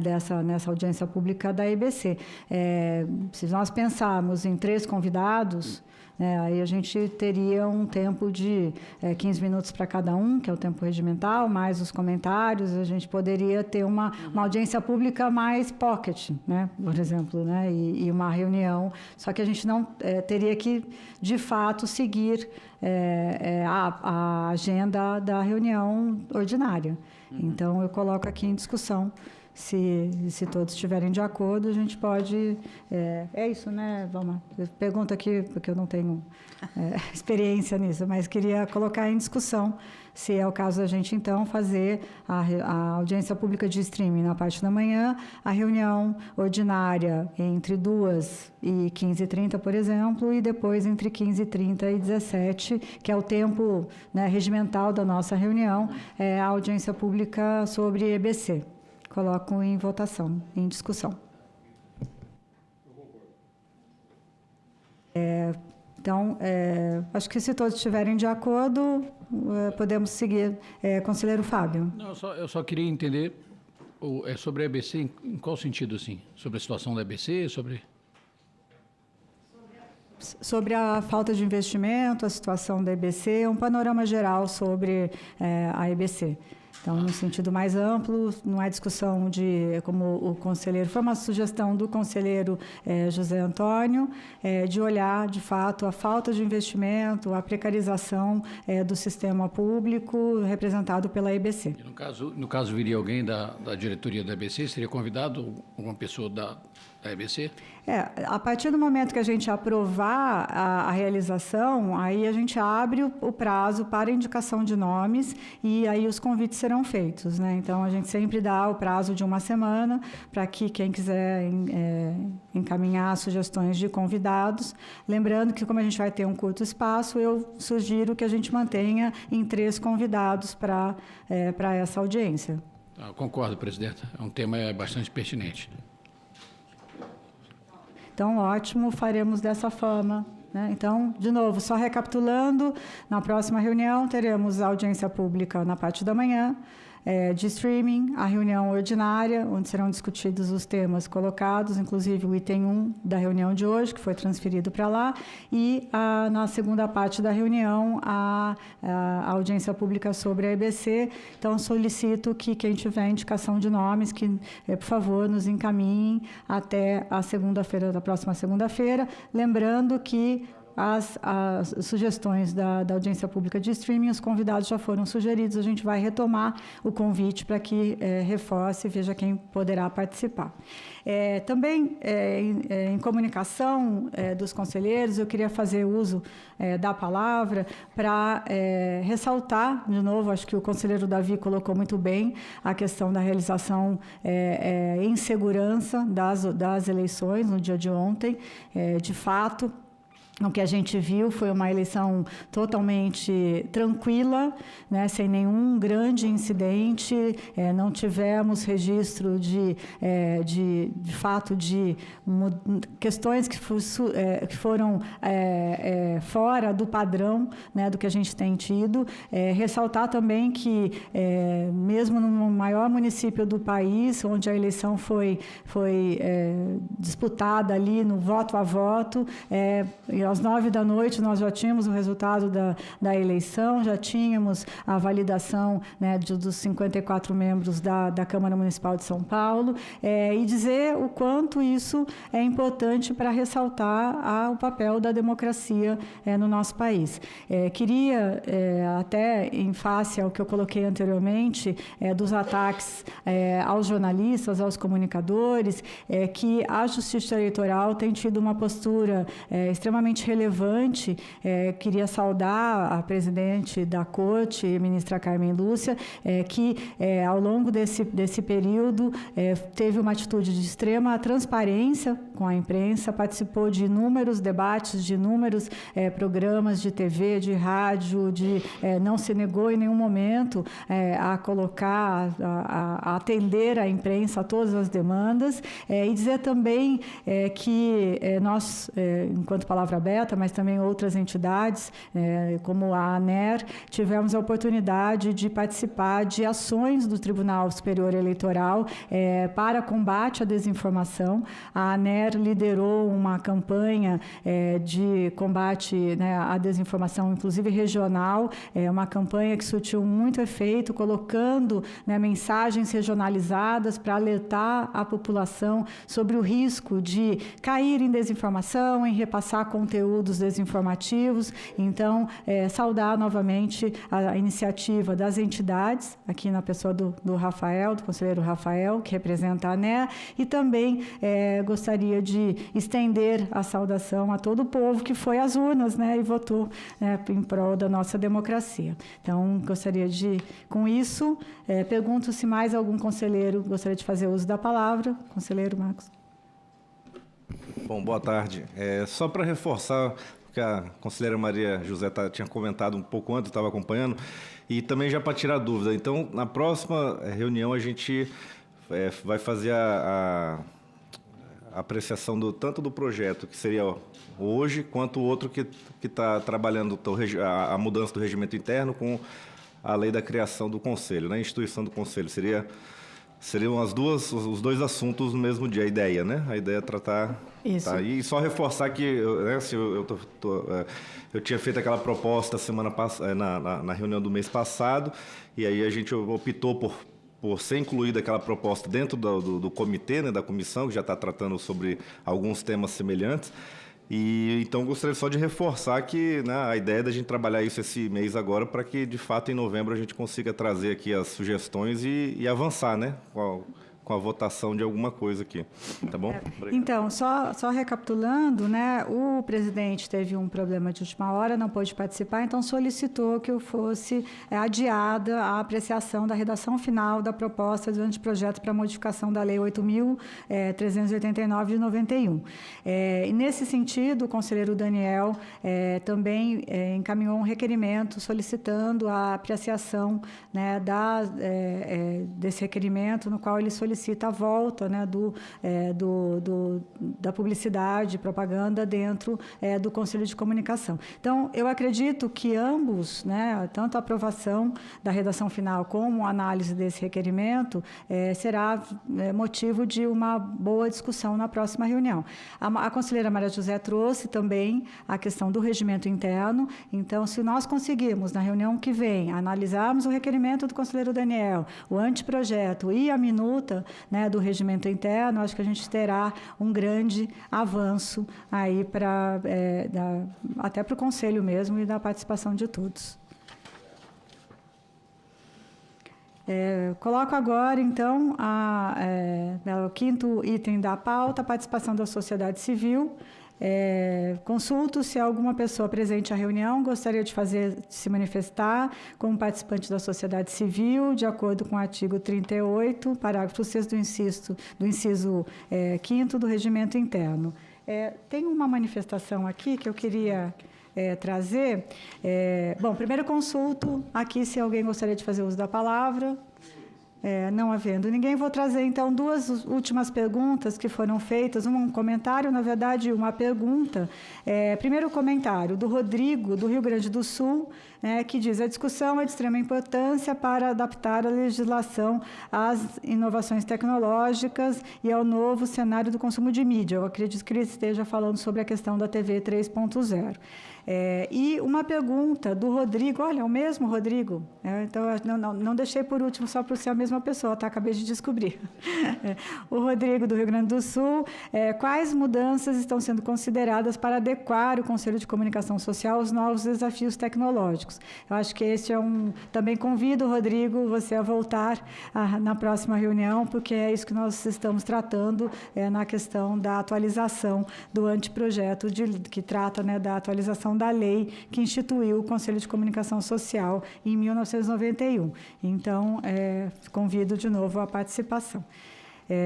Passamos por fim, então, não havendo mais ninguém. Acho que foram aprovadas para ele. Acho que a gente pode voltar na próxima, né?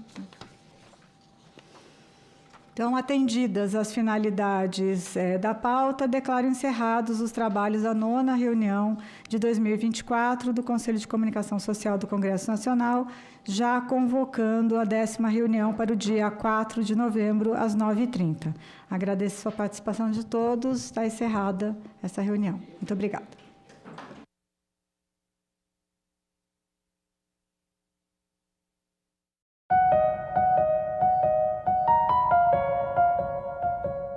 No próximo assunto de Estado Especial Eleições, vamos falar aqui sobre os desafios dos novos gestores que serão eleitos no pleito municipal que se aproxima. E o nosso convidado é Paulo Zielkowski, presidente da Confederação Nacional dos Municípios. Os desafios na saúde, na assistência social, nas estradas vicinais destruídas, muitas vezes pela seca ou pelas enchentes. Então, o desafio é gigantesco. Assunto de Estado. Hoje, 20h, aqui na TV Senado.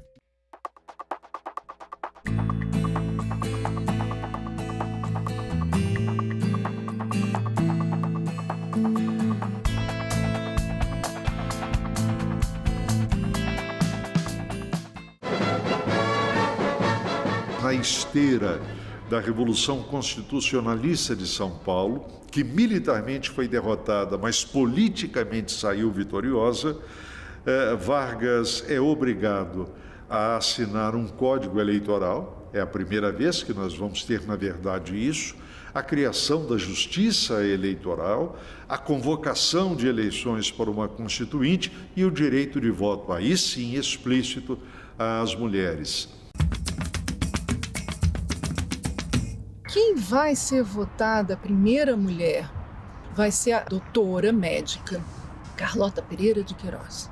A Berta alcançou a primeira suplência, ela não foi eleita e ela chega, depois ela volta a ser candidata em outubro de 34, mas ela só assume o mandato na Câmara em julho de 36 pelo falecimento do titular.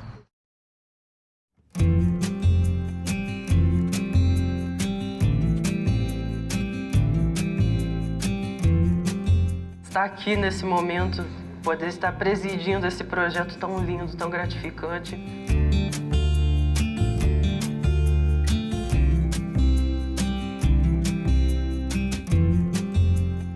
Está sendo algo novo, está sendo algo único e está sendo algo extremamente marcante para mim. Realmente estar nesse local demonstra a importância que é o jovem estar engajado com a política, um local onde a democracia reina e deve permanecer reinando.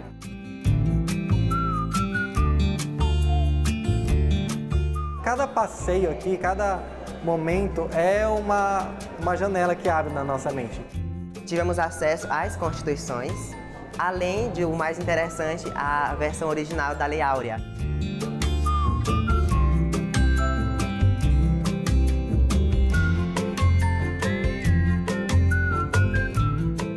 A presença de vocês aqui representa uma oxigenação, sobretudo a oxigenação de ideias.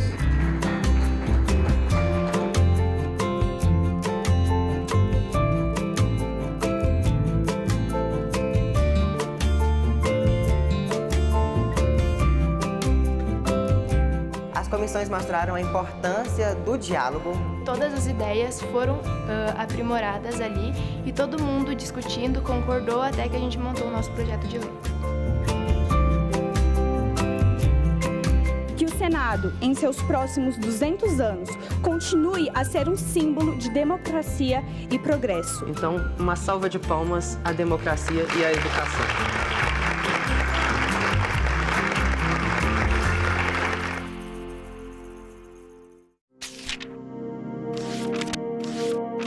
Há 200 anos, o Brasil dava seu primeiro passo na criação do Senado.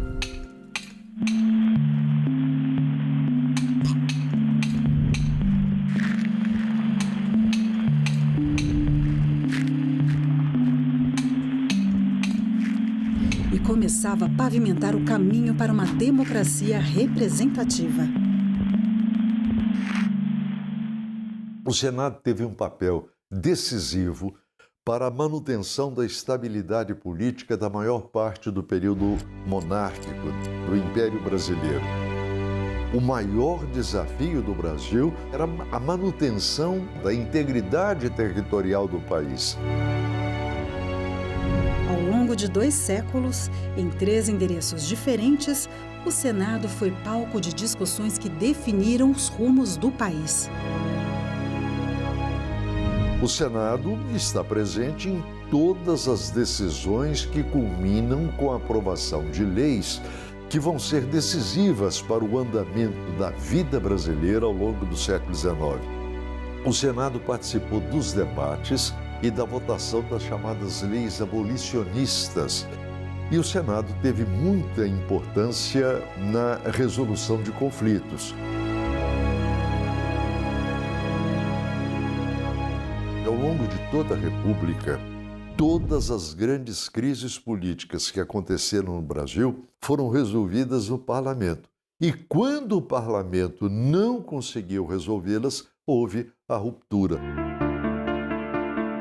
Fundamental para a estabilidade política do Brasil, o Senado promoveu o debate, aprovou leis transformadoras, aboliu injustiças, conquistou direitos, atravessou crises, foi calado, fiscalizou, investigou, julgou, reformou, inovou.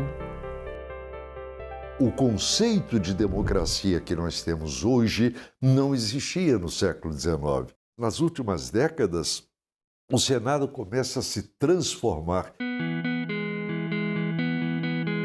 porque ele passa a contar com pessoas que estão diretamente ligadas às condições gerais da população brasileira. Ela não deixa de ser representativa, mas vai tentando ser cada vez mais participativa.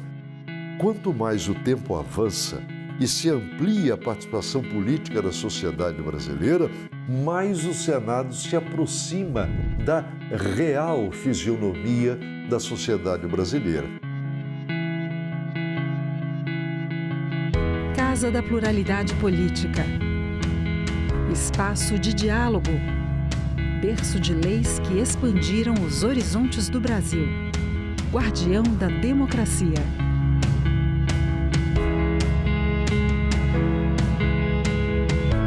Senado Federal. 200 anos de história.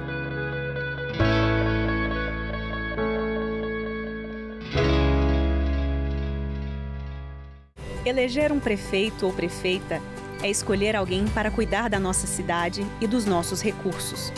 É uma escolha que afeta a vida de todos nós, das crianças aos idosos, dos estudantes aos trabalhadores. O prefeito é responsável por administrar os recursos de impostos e do orçamento da cidade e deve investir esse dinheiro em saúde, educação, transporte, cultura e na manutenção dos espaços públicos.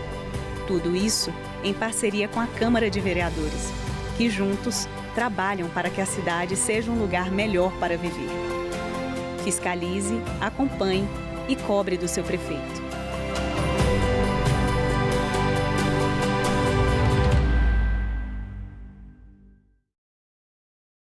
Hackers, espiões, o mundo virtual em perigo.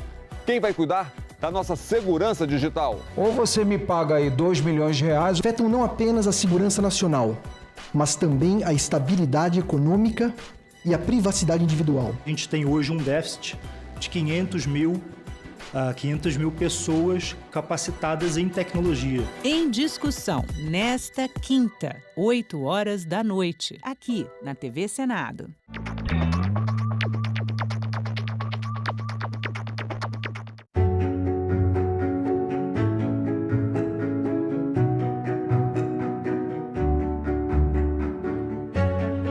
Poucas mulheres se aventuravam na carreira política, não era considerado de bom tom. A luta da mulher não é apenas um princípio, é uma questão social. Temos os mesmos direitos, devemos também ocupar os mesmos espaços. Nós estamos chegando à conclusão que não basta reivindicar os nossos direitos, que é preciso gritar. Nós somos 52% da população e temos uma representatividade no Senado de 13%. Nós estamos falando abertamente que nós queremos sim espaços de poder. Liderança no Senado Federal, não há dúvida nenhuma, é uma grande conquista, nós conseguimos avançar. A gente não quer privilégio, a gente quer justiça, né? TV Senado. Democracia todo dia.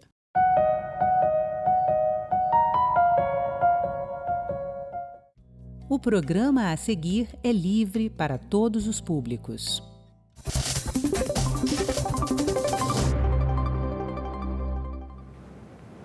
Olá, começa agora mais um assunto de Estado Especial Eleições.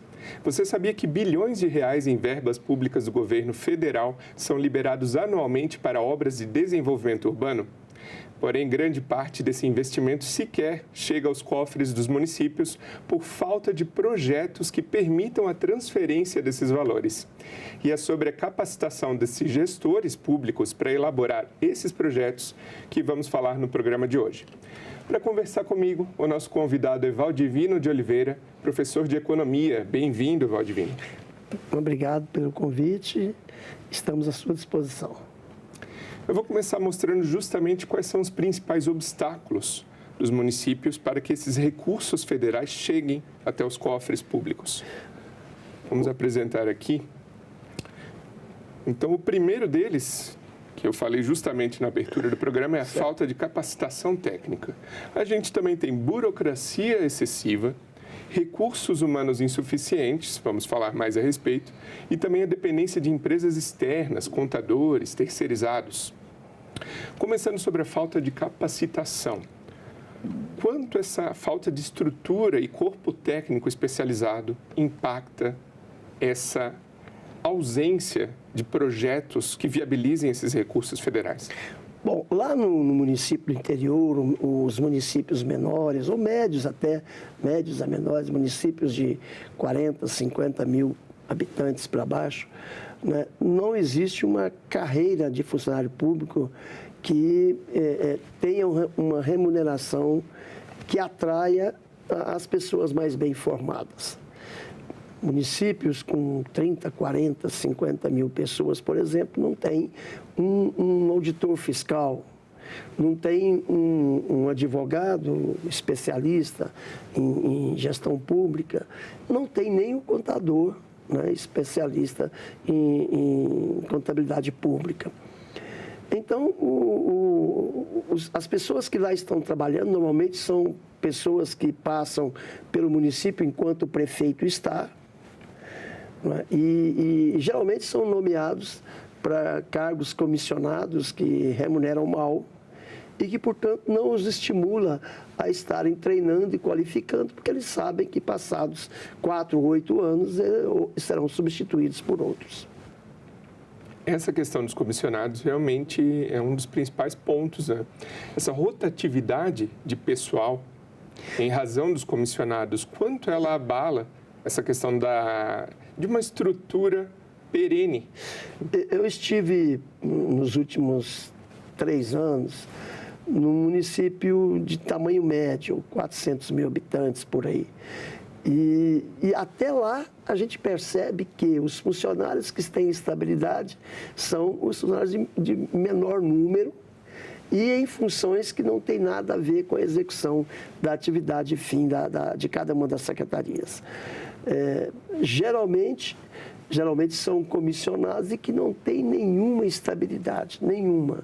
Às vezes, durante a própria gestão de quem os colocou lá, eles são trocados. Seja porque houve uma mudança de apoio de vereadores, seja porque houve uma mudança de partido, seja porque a prefeitura, de repente, descobre que tem que reduzir os gastos com o pessoal e tem que buscar aqueles assessores menos importantes para demitir, menos importante no sentido da análise do prefeito, do secretário.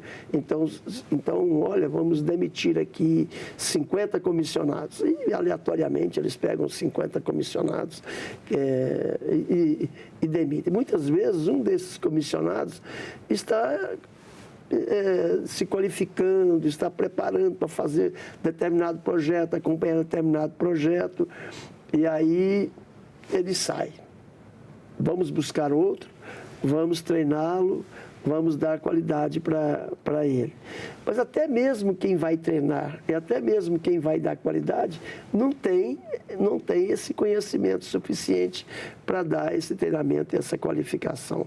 Então, eu vou te dizer um caso prático, né? Certa vez eu estava observando como que uma determinada prefeitura fazia o seu orçamento, né? E eles faziam o orçamento completamente contrário daquilo que a teoria diz como deve ser feito um orçamento. Então, a subsecretária, a diretora de planejamento lá, disse, não, eu faço o orçamento pegando quanto cada secretário quer para a sua secretaria.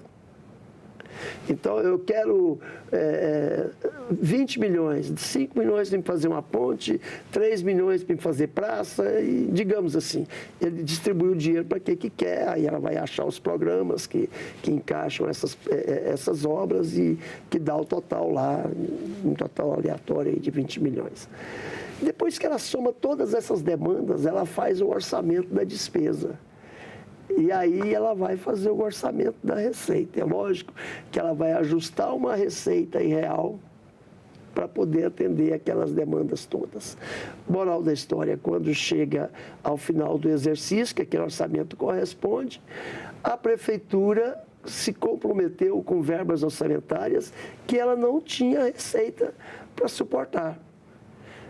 Déficit, o Tesouro Nacional coloca num CAPAG baixo, que impede até de arrumar operações de crédito, né? Geralmente C ou D, e nem a operação de crédito ela consegue, e a gestão fica ruim. Ora, a gestão fica ruim e eles não têm capacidade de buscar recursos para complementar o seu orçamento no governo federal. Não têm capacidade de buscar no governo estadual. Por quê? Porque eles não têm pessoas que peguem o orçamento federal para verificar quais são os programas em cada ministério que eles podem se habilitar para buscar verba daqueles programas do ministério. Vou dar um exemplo. Ministério do Esporte tem lá uma certa importância destinada a, digamos, a reparação de praças esportivas. Não é de emenda, é um recurso de um programa de trabalho do Ministério, e que os municípios têm que se candidatar a essas verbas. Evidentemente que ele tem que ter um projeto, ele tem que ter afinidade política com o Ministério, né? Ir lá apresentar o projeto e se habilitar a fazer um convênio com aquele ministério para receber o dinheiro correspondente. Geralmente, a Caixa Econômica que acompanha esses convênios, a Caixa Econômica é extremamente burocrática para isso. Os municípios, às vezes, não conseguem conveniar com a Caixa pela complexidade que é os instrumentos de convênio, a documentação para o convênio. Que a gente falou aqui no início do programa da burocracia. A burocracia, os municípios acabam não tendo acesso a vários programas que os ministérios possuem. Eu citei o Ministério dos Esportes, transportes, mas todos os ministérios têm vários programas de trabalho que dá para você encaixar alguma coisa para o município A ou para o município B, dependendo, obviamente, deles terem projeto, terem certidões, uma série de coisas que, para conveniar, é exigido. E falando desses projetos, quais alternativas hoje esses servidores municipais têm para se capacitarem? O senhor, que já foi secretário de Finanças Municipal de Goiânia, de Anápolis e também secretário da Fazenda aqui no Distrito Federal. Pela experiência do senhor, quais são as alternativas viáveis para esses servidores buscarem essa capacitação?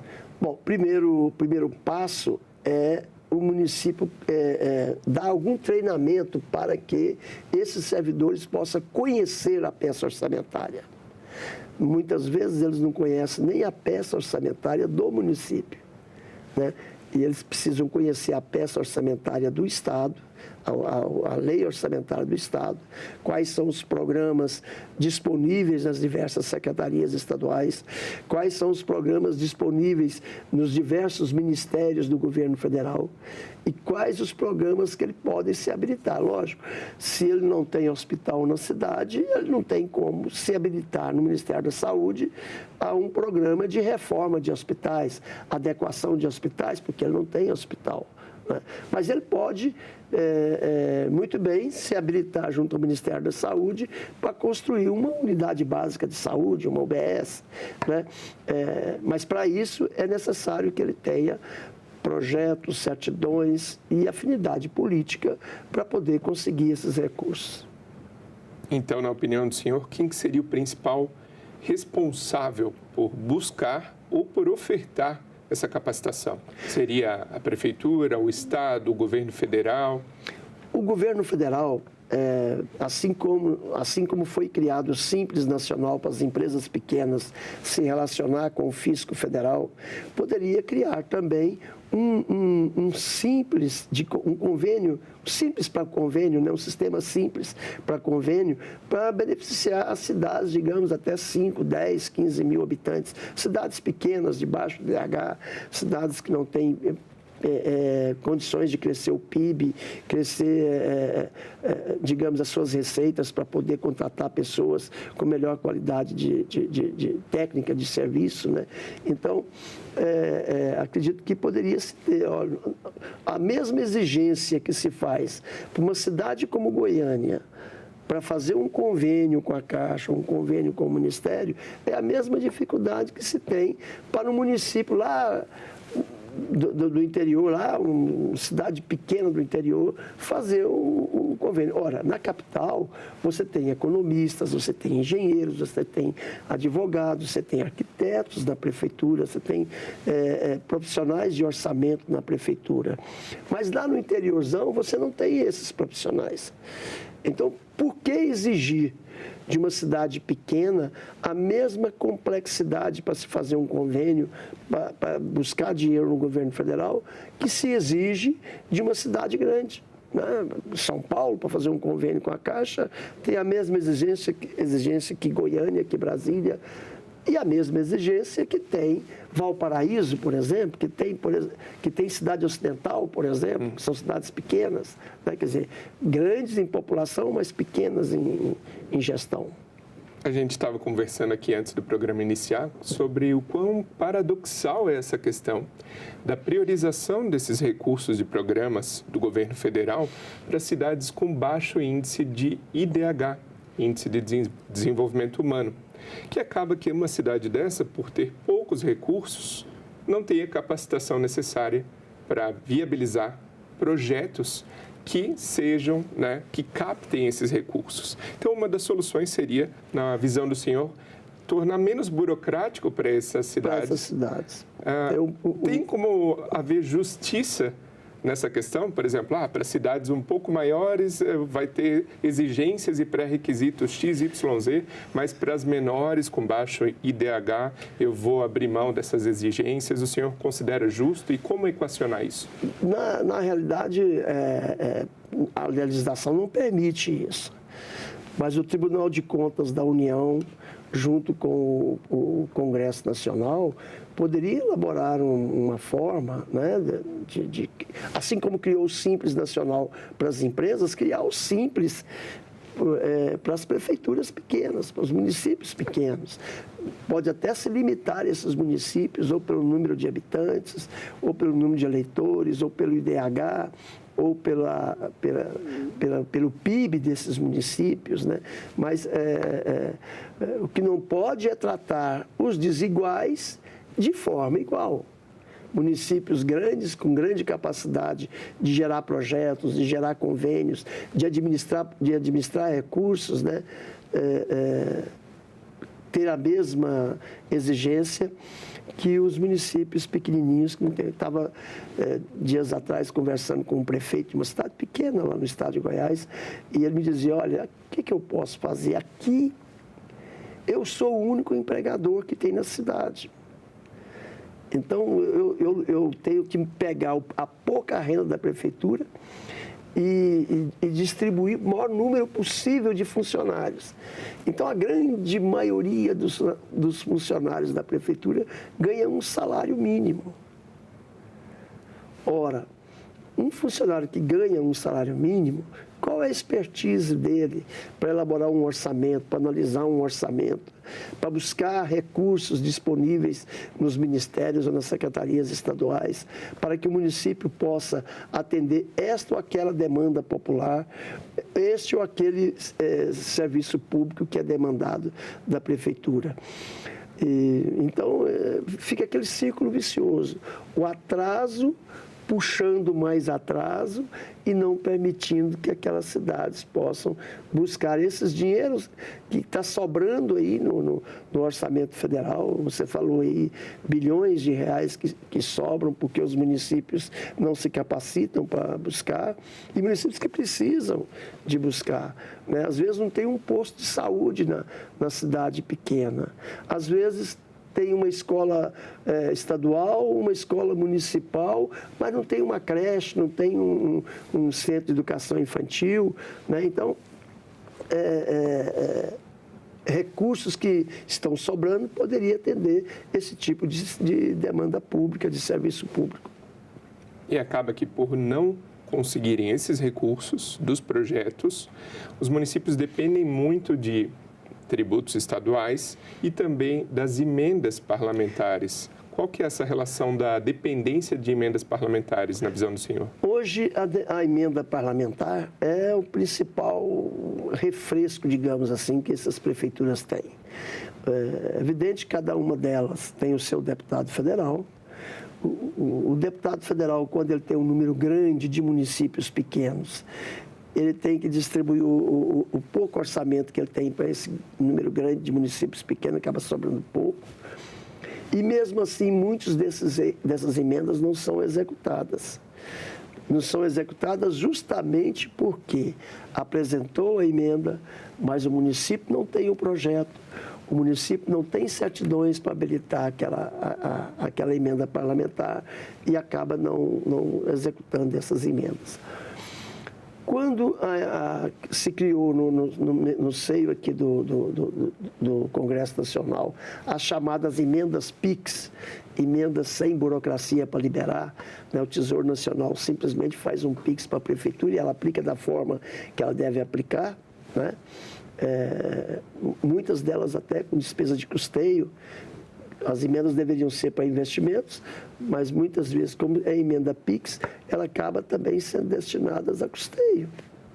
E isso, às vezes, significa um pequeno alívio para o prefeito lá no seu dia a dia, mas não traz a demanda pública que a cidade precisa, né? Não traz o serviço público que a cidade precisa que seja implantado. Então, as emendas parlamentares são muito importantes. A emenda PIX veio para facilitar mais, quebrar esse ciclo de que eu não tenho certidão, eu não tenho projeto, eu tenho emenda, mas não realizo porque não tenho certidão, não tenho projeto, né? Então, é preciso que ou se crie um consórcio de municípios pequenos, para esse consórcio tomar conta desses projetos, mas isso acaba tirando do prefeito o ganho político que ele tem quando ele consegue um recurso federal, quando ele consegue um recurso estadual, quando ele consegue asfaltar a sua cidade, quando ele consegue fazer uma obra pública qualquer, o ganho político dele é minimizado se formar um consórcio intermunicipal de pequenos municípios para buscar esses recursos e aplicar nesses pequenos municípios, porque aí todo ganho político vai para o consórcio, o que muitos prefeitos acabam não buscando essa alternativa. Outra sugestão de solução. O senhor já foi também deputado federal, e a gente estava falando agora das emendas parlamentares. Para alcançar esse recurso das emendas, os prefeitos precisam ter uma boa articulação, um bom nível de articulação com esses parlamentares, né? Como que funciona isso na prática? Olha, tem os deputados que já têm contato com o prefeito durante o exercício, né? Mas quando vai chegando o mês de agosto, setembro, que o orçamento começa a ser discutido aqui no Congresso Nacional, né, na comissão orçamentária, a comissão mista, né?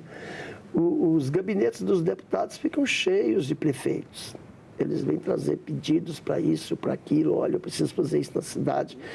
Eu mesmo, quando fui deputado, eu recebia os prefeitos com suas demandas, eu procurava atender aquilo que era possível, dentro do limite que eu tinha de emendas. Tentava atender os prefeitos no maior número possível. E o que eu percebia no ano seguinte? A maioria deles pedia emenda, mas não tinha certidões para conveniar e receber essas emendas. Quando tinham as certidões, os projetos eram insuficientes. Eram projetos que não eram execuíveis e não eram fáceis de serem conveniados com a estrutura de convênios que nós temos hoje, tanto pela Caixa Econômica quanto por alguns ministérios que não usam a Caixa Econômica. Algumas entidades que não usam a Caixa Econômica, como as empresas públicas, as autarquias, que muitas vezes não usam a Caixa Econômica para realizar o convênio. E outra fase dessa questão de alcance de recursos públicos por parte dos municípios é também a prestação de contas, né? Não basta receber os recursos, uma vez que conseguiu, ok, ótimo, mas também tem a fase outras fases, incluindo a prestação de contas. Executou o serviço público, preste conta agora do dinheiro que você buscou. Hoje, os municípios estão se valendo de escritórios de contabilidade bem estruturados, né? A maioria deles não tem a contabilidade dentro da prefeitura, a contabilidade está concentrada em grandes escritórios de contabilidade pública. E esses escritórios, para não perderem seus clientes, não perderem prestígio, eles estão se especializando mais nessas prestações de contas. Mesmo que o prefeito sabe que ele deixa o mandato e ele fica depois respondendo no Tribunal de Contas, ele fica respondendo se tiver algum problema na prestação de contas, até, quem sabe, uma ação civil pública, né? E acaba complicando para ele, até para a questão de elegibilidade futura dele. Então, muitas das prefeituras menores estão se valendo de escritórios centralizados, né? Escritórios em grandes cidades que centralizam a contabilidade de muitos municípios. Às vezes o prefeito, digamos, eu sou de Goiás, né? Às vezes o prefeito sai lá da sua cidade e vem para Goiânia para emitir empenhos da sua prefeitura, porque o escritório que faz a contabilidade dele está lá na capital, né? E por um motivo ou outro, a prefeitura ainda no tempo de uma estrutura que não tem informática, não tem sistema eletrônico, não tem tecnologia nenhuma. Então, ele tem que ir a Goiânia e pedir o escritório para emitir seus empenhos. Muitas vezes ele traz os extratos bancários, entrega para o contador, elabora a prestação de contas, né? Porque os documentos estão no escritório de contabilidade. E muitas vezes essas prefeituras têm suas prestações de contas reprovadas pelo TCU e elas ficam impedidas de pegar novos convênios. Enquanto você tem uma pendência de prestação de contas, você não pode pegar outro convênio, principalmente se for no mesmo ministério. Que nem sempre isso se soluciona de maneira rápida. Às vezes fica 10 anos, 8 anos, 5 anos para você resolver o problema de uma prestação de contas. E voltar a ficar apto a pleitear. Para pleitear novos recursos. Valdivino de Oliveira, muito obrigado pela sua participação aqui no Assunto de Estado Especial Eleições. Eu que agradeço e estou sempre à disposição aqui da televisão do Senado. Obrigado. E meu muito obrigado a você que nos prestigia com a sua audiência. Essa entrevista já está disponível para você rever ou compartilhar no nosso site senado.leg.br/tv ou também no nosso canal no YouTube. Aproveita e se inscreve lá e ativa o sininho. Até o próximo Assunto de Estado.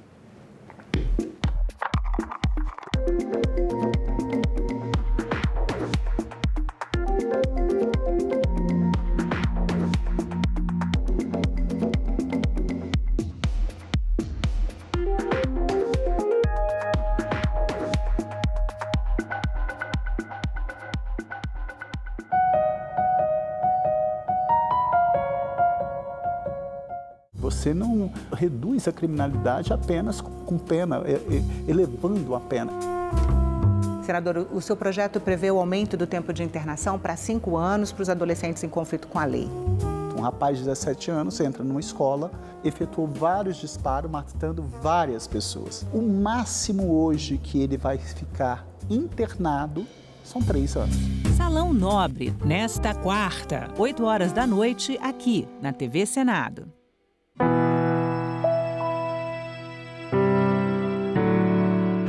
A grande ruptura, na minha opinião, que o golpe de 64 representou foi no amortecimento de uma pedagogia democrática que o país estava aprendendo desde 1946.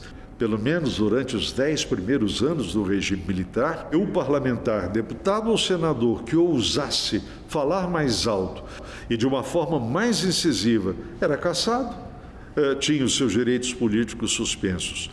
Isso só se altera a partir de 74. A oposição ganhou nessa oportunidade em 16 estados, e nós éramos 22 estados naquela oportunidade, nas eleições majoritárias para o Senado. Isso foi uma grande reviravolta política.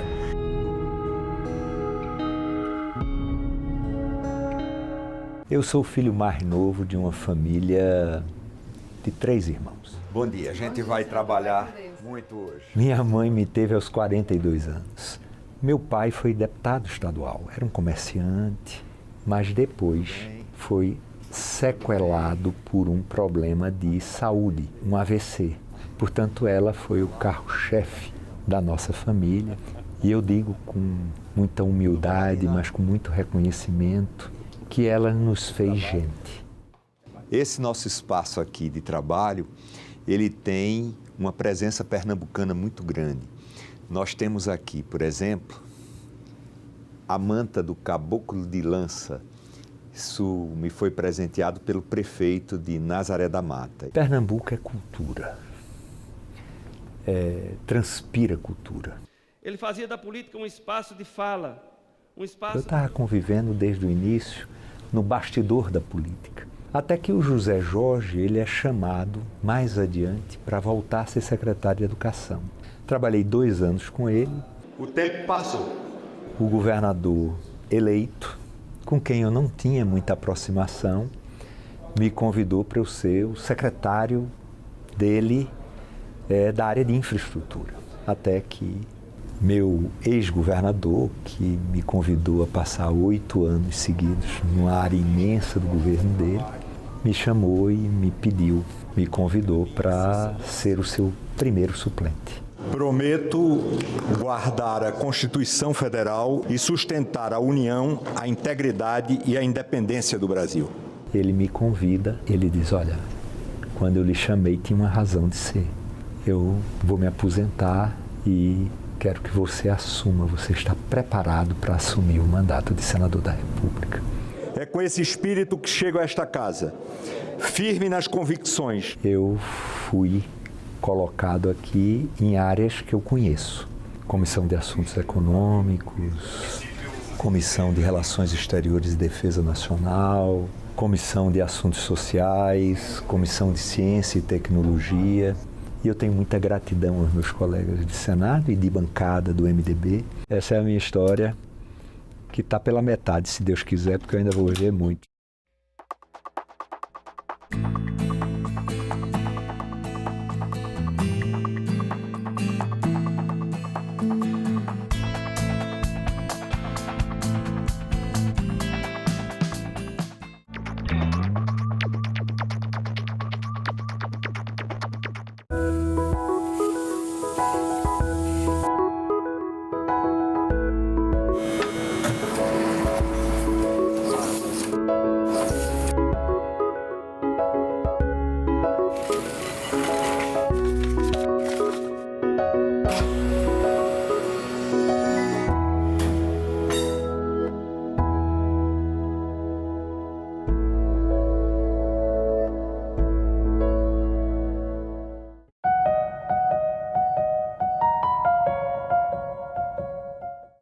O programa a seguir é livre para todos os públicos.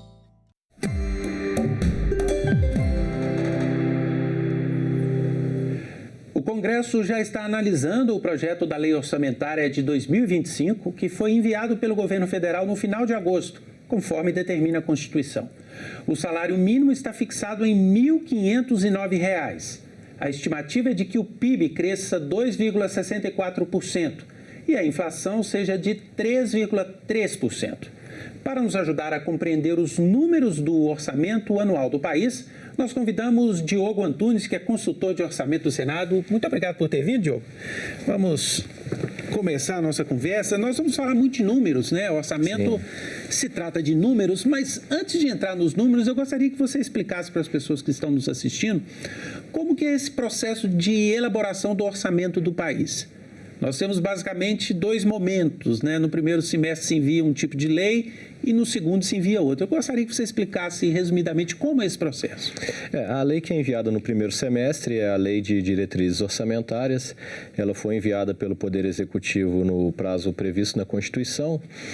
No entanto, ela ainda não foi aprovada. A expectativa, o prazo constitucional previsto é a aprovação no primeiro semestre e não foi possível a aprovação do projeto de Lei de Diretrizes Orçamentárias ainda no primeiro semestre. Ele ainda está em tramitação no Congresso Nacional, está sendo apreciado no âmbito da CMO, que é a Comissão Mista de Orçamentos, uma comissão composta por senadores e deputados, e no segundo semestre o Congresso Nacional recebe do Poder Executivo, até o final de agosto, o projeto da Lei Orçamentária Anual para o ano seguinte. Ela foi enviada no prazo constitucional no final de agosto e neste momento nós estamos na tramitação legislativa da Lei Orçamentária para o ano que vem.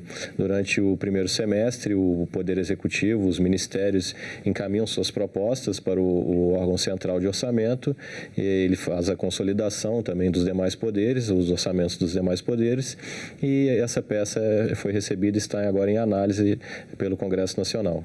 Então, esta lei que vem no primeiro semestre, a LDO, a Lei de Diretrizes Orçamentárias, o que ela faz é traçar parâmetros que vão servir de base para se elaborar o orçamento depois. Basicamente, a LDO, ela traz as diretrizes para a execução do orçamento do ano seguinte e também parâmetros para a elaboração do orçamento.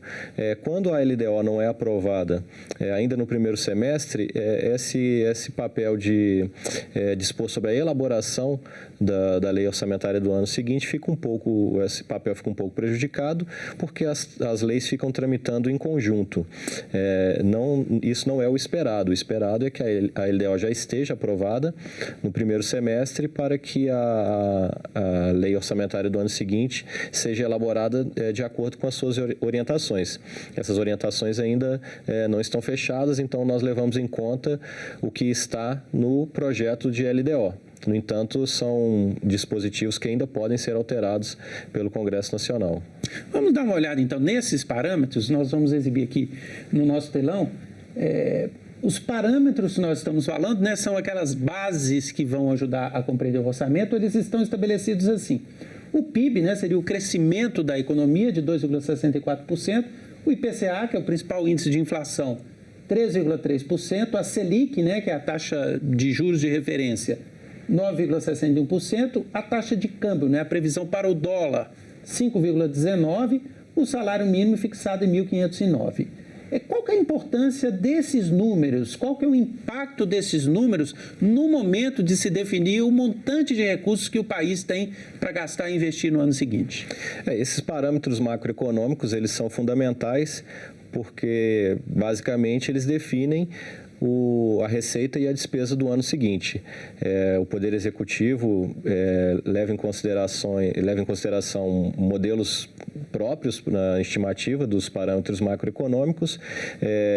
Esses parâmetros macroeconômicos podem ser comparados com as expectativas de mercado. Isso é feito... As expectativas de mercado basicamente são consultadas pelo Boletim Focus do Banco Central.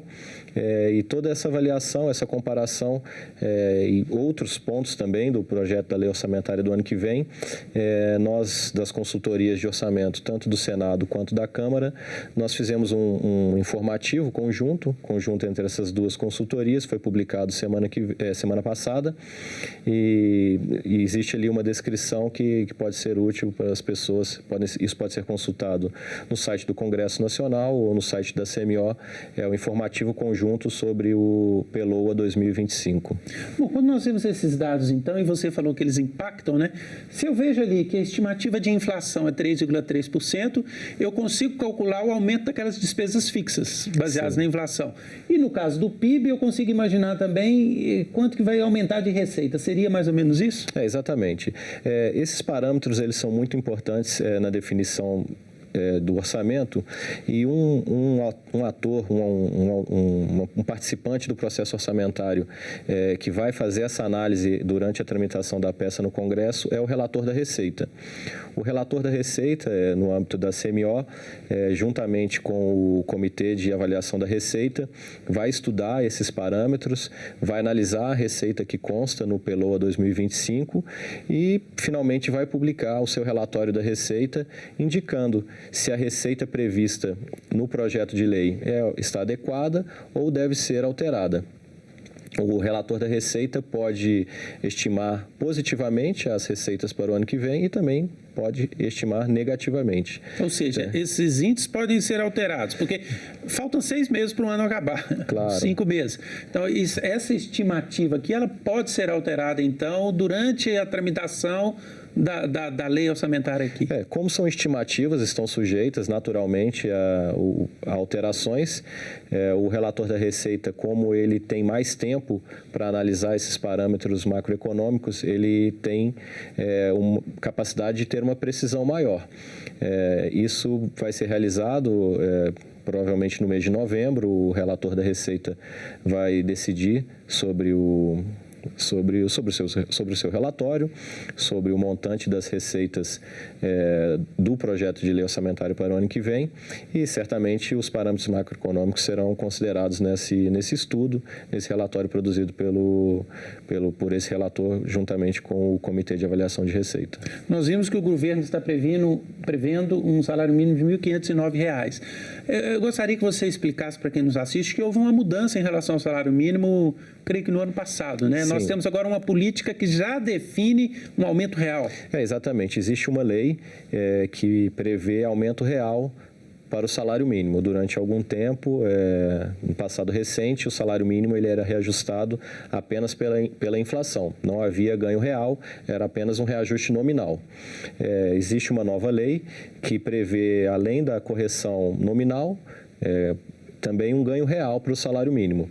Agora, é importante destacar, embora a lei orçamentária para o ano que vem preveja um salário mínimo, não é a lei orçamentária que define o valor do salário mínimo.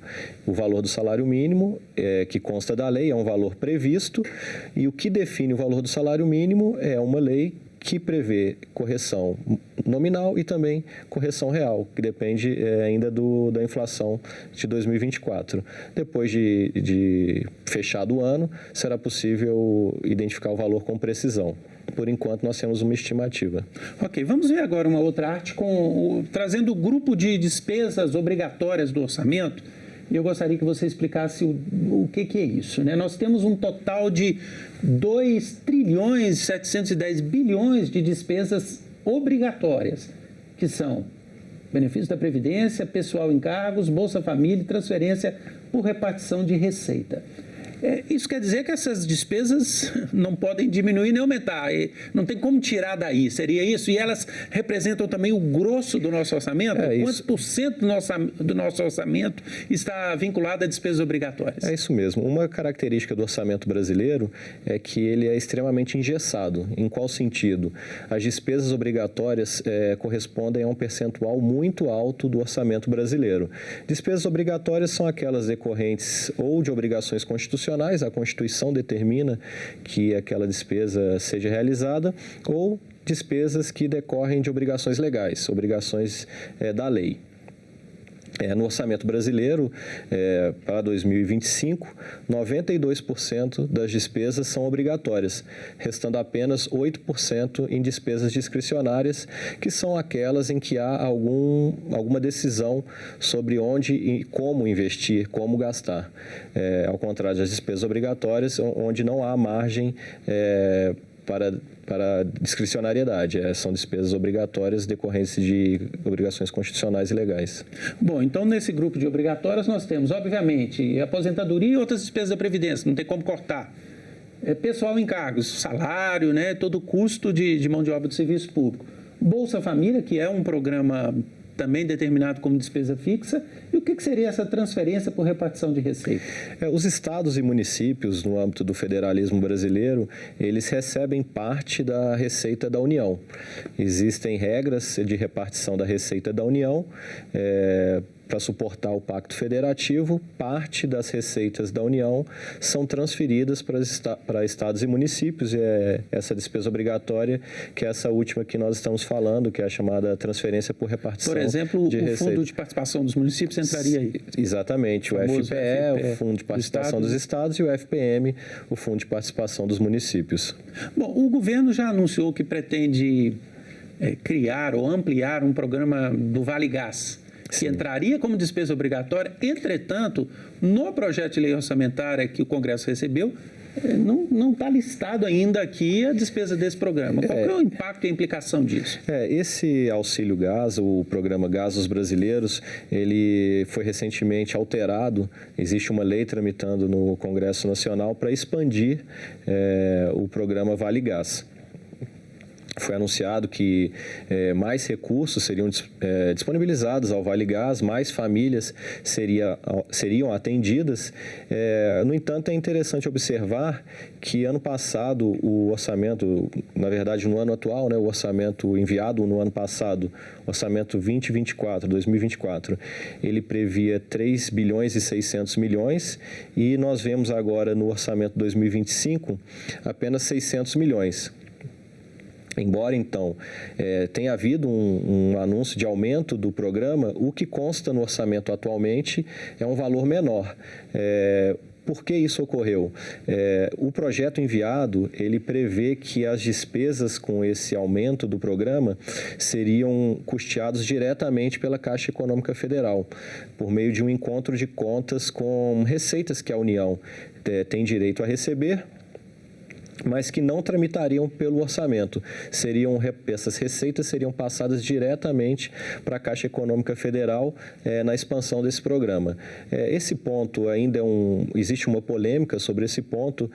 As notícias da mídia que nós temos acesso indicam que o Poder Executivo provavelmente irá alterar a dinâmica do programa Vale Gás, consequentemente enviando uma mensagem para o Congresso Nacional alterar o orçamento atual, a proposta de orçamento atual para o ano que vem, para que essa questão sobre como custear a expansão do auxílio gás seja discutida aqui no âmbito do Congresso. Bom, você falou, e aí nós vamos ver agora uma próxima arte, que nós temos apenas 8% do total de recursos para serem manejados, né? Porque 92% são aquelas despesas obrigatórias. Eu estou entendendo, então, que o Congresso basicamente vai trabalhar com esse conjunto de recursos aqui, que são as chamadas despesas discricionárias, né? Aquelas que podem ser manejadas entre Poder Executivo, no caso ali os ministérios, né? 178 bilhões, emendas parlamentares impositivas, 38,9 bilhões, e recursos de outros poderes, né? Do Judiciário e recursos do próprio Legislativo, né? Para outros tipos de despesa, de 12,4 bilhões. Eu estou certo? Basicamente, o Congresso vai trabalhar nesse conjunto de despesa para fazer as principais alterações do orçamento? Sim, as principais alterações serão nas despesas discricionárias.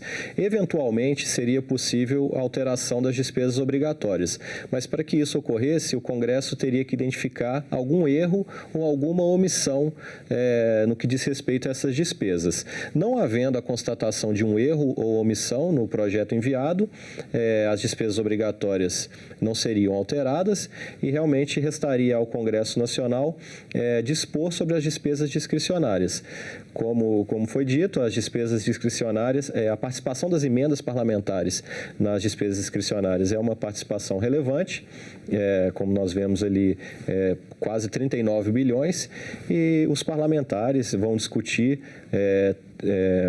no âmbito das comissões para onde direcionar esse recurso. Eu lembro que existem as emendas individuais, que são aquelas apresentadas por senadores e deputados.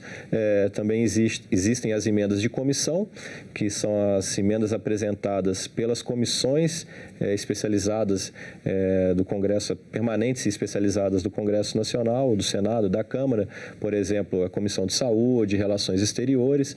Essas comissões também apresentam emendas ao projeto de lei orçamentária anual e, finalmente, as emendas das bancadas estaduais.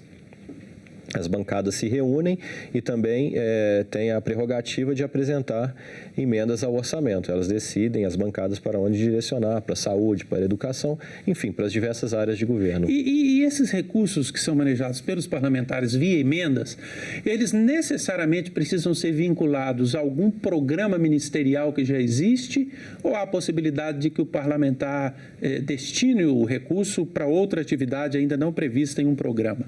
Basicamente, são para programas que já existem no orçamento. O que pode ocorrer em alguns casos seria alguma ação que não veio no orçamento, uma ação orçamentária que não veio no orçamento, poderia haver uma criação de uma nova ação. Mas, basicamente, são para ações e programas já existentes no orçamento. Bom, e no caso desses recursos do Poder Executivo, né, são recursos que são divididos entre os ministérios. O Poder Executivo, né, o governo federal, quando envia o projeto de lei orçamentária, ele já define nesse projeto quanto está destinado para cada ministério. Os parlamentares, o Congresso Nacional pode alterar essa divisão do governo? Qual que é a margem de manobra que o Congresso Nacional tem para revirar esse orçamento e fazer alterações? Sim, o Congresso pode alterar essa distribuição de recursos que foi feita pelo Poder Executivo. Basicamente, dois momentos em que isso poderia acontecer. O relator geral do orçamento, neste ano é o senador Ângelo Coronel, ele tem a possibilidade de fazer cortes na proposta. Cortes no PELOA 2025. Então, esses cortes na despesa prevista, ele pode ser feito e pode alterar a distribuição dos recursos que o Poder Executivo fez originalmente na peça orçamentária. E outros agentes que também podem alterar essa distribuição por meio de cortes seriam os relatores setoriais. São 16 áreas temáticas, são indicados no âmbito da CMO 16 parlamentares para serem os relatores setoriais, e eles também podem realizar cortes na programação que foi enviada pelo Poder Executivo. Então, esse seria um outro momento, o segundo momento, em que a proposta do Poder Executivo poderia ser alterada por meio de cortes na proposta que foi enviada. Você já começou a explicar como é o processo aqui internamente, né? Eu gostaria de avançar nisso. Muitas vezes as pessoas não têm noção de que todo esse processo que você falou, no âmbito da Comissão de Orçamento, ele é feito conjuntamente pela Câmara e pelo Senado, né? Há prazos? Como é que é esse processo a partir do momento em que a lei deu entrada aqui? Sim, as leis orçamentárias e a LOA, né, a Lei Orçamentária Anual, é uma lei orçamentária. Essas leis orçamentárias têm um trâmite específico. Ele é disposto pela Resolução 1/2006 do Congresso Nacional. E as leis orçamentárias são apreciadas antes na CMO, Comissão Mista de Orçamento. Então, nessa comissão, a peça foi recebida. O primeiro momento previsto na resolução, que deve acontecer nos próximos dias, talvez no próximo mês, seria uma audiência pública com os ministros do Poder Executivo para discutir a peça orçamentária. Em seguida, é aberto o prazo para emendas, de 1º a 20 de outubro.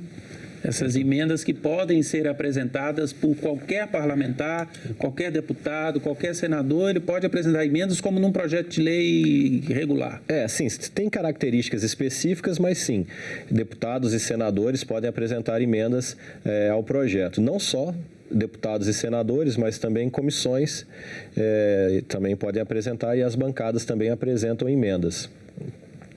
Então, será aberto o prazo para emendas. O prazo previsto na resolução é de 1º a 20 de outubro.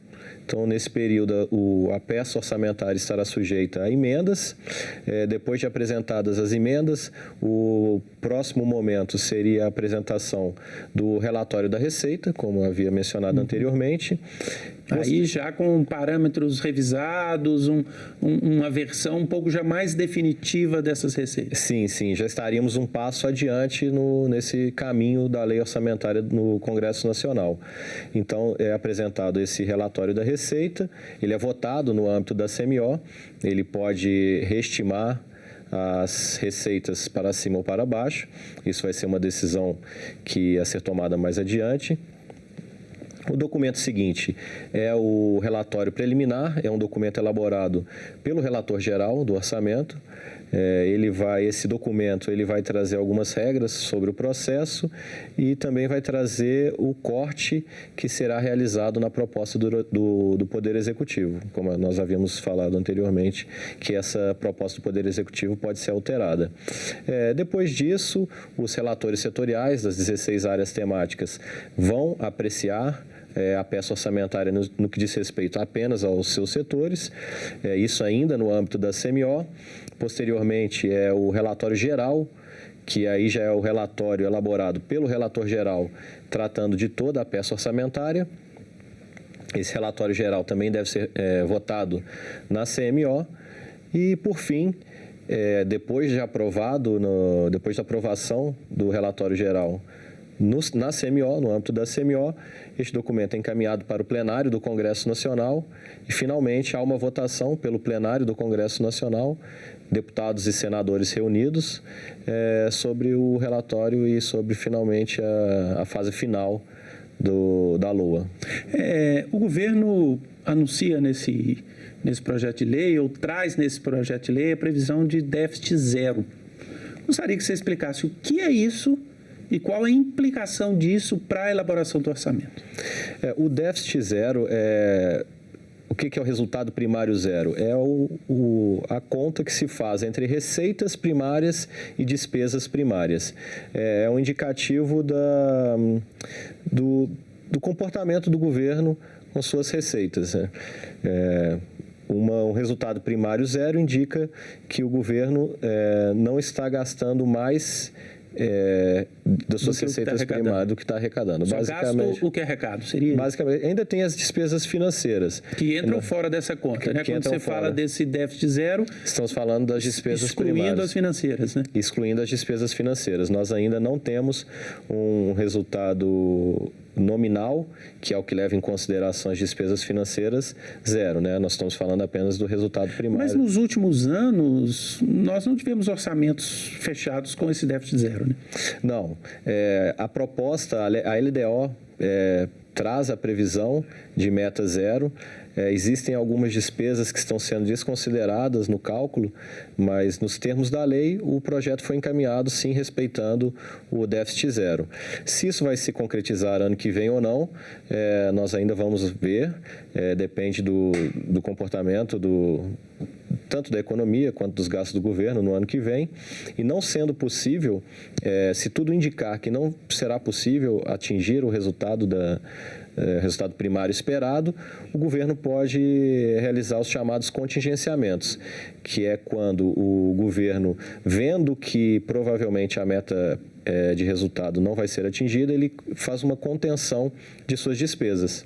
Mas é possível que o orçamento já seja feito, por exemplo, com um déficit? É possível. Isso depende do que foi estabelecido na lei de diretrizes orçamentárias.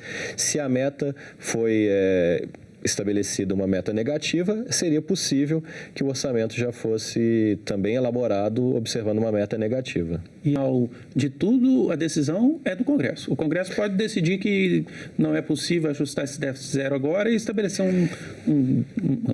um resultado zero e estabelecer um déficit. Sim, como a meta ela é definida por meio de uma lei, em última instância, quem define a meta de resultado primário é o Congresso Nacional. E isso é estabelecido sempre na LDO. Diogo, muito obrigado pela entrevista. De nada. Bom, e eu agradeço também a você que nos acompanhou até aqui. Este programa já está no site do Senado, lá no senado.leg.br/TV, também no nosso canal no YouTube. Aproveite, se inscreva no nosso canal, curta o programa e garanta o seu acesso à informação de qualidade. Até o próximo Agenda Econômica.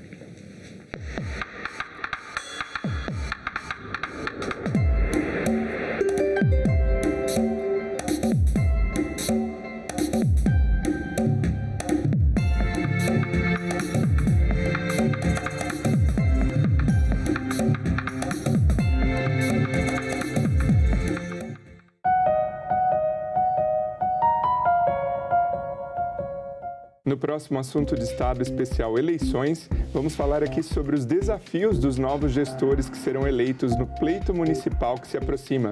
E o nosso convidado é Paulo Ziolkowski, presidente da Confederação Nacional dos Municípios. Os desafios na saúde, na assistência social, nas estradas vicinais destruídas muitas vezes pela seca ou pelas enchentes. Então, o desafio é gigantesco. Assunto de Estado. Hoje, 20h, aqui na TV Senado. A democracia é a existência e o funcionamento com saúde do Estado democrático de direito.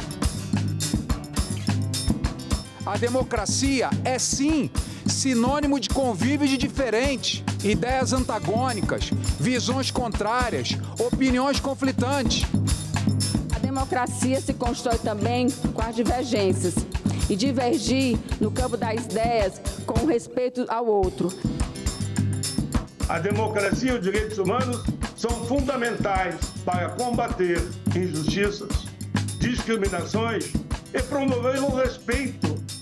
Atentar contra a democracia e contra o Estado Democrático de Direito é crime. Aliás, um dos poucos crimes inafiançáveis e imprescritíveis. O Brasil vai continuar e a luta pela democracia é eterna. TV Senado. Democracia todo dia. Agora é lei. Empresas reconhecidas como promotoras de saúde mental vão ganhar um certificado concedido pelo governo federal. Para obter o título, as empresas interessadas devem prestar apoio psicológico e psiquiátrico aos trabalhadores, oferecer programas de promoção e avaliação psíquica e realizar treinamentos e campanhas de conscientização em saúde mental. O Senado votou, agora é lei. O Brasil vai eleger mais de 5.000 prefeitos. Você sabe quais são as atribuições do chefe do Executivo Municipal? Mato Grosso inaugura ambulatório estadual para pessoas trans. Câmara analisa mudanças no número de deputados federais de alguns estados. Tudo isso você vê no Parlamento Brasil. Parlamento Brasil, toda sexta, 20h, aqui na TV Senado. O papel do eleitor numa democracia não se encerra com o voto. É preciso acompanhar e fiscalizar a gestão dos eleitos. A Lei de Acesso à Informação facilitou esse acompanhamento. Acesse a página da Câmara de Vereadores ou da Prefeitura na internet e veja o que está sendo votado e como o orçamento está sendo gasto. No site, você também pode participar das sessões da Câmara ou enviar e-mails diretamente para os vereadores. Se não encontrar as informações, solicite aos órgãos públicos. E, em caso de irregularidades, denuncie ao Tribunal de Contas do município ou do estado.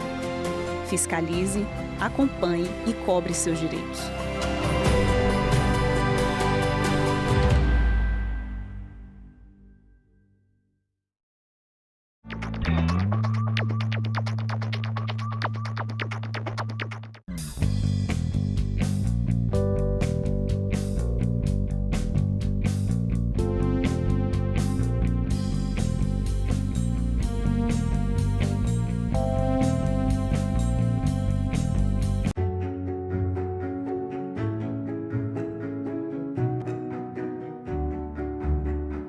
Queremos proclamar a nossa abolição. Não é ódio, nem rancor, apenas um grito de liberdade. A luta não vai parar! Os exploradores do negro não vão ter descanso enquanto toda a nossa nação negro-africana não for definitivamente livre. O Estatuto da Igualdade Racial significa um avanço, passos à frente na defesa daqueles que são discriminados. O Estado, infelizmente, criminaliza a cor da pele. Não há sonho impossível. Seremos o que queremos ser. TV Senado. Democracia todo dia.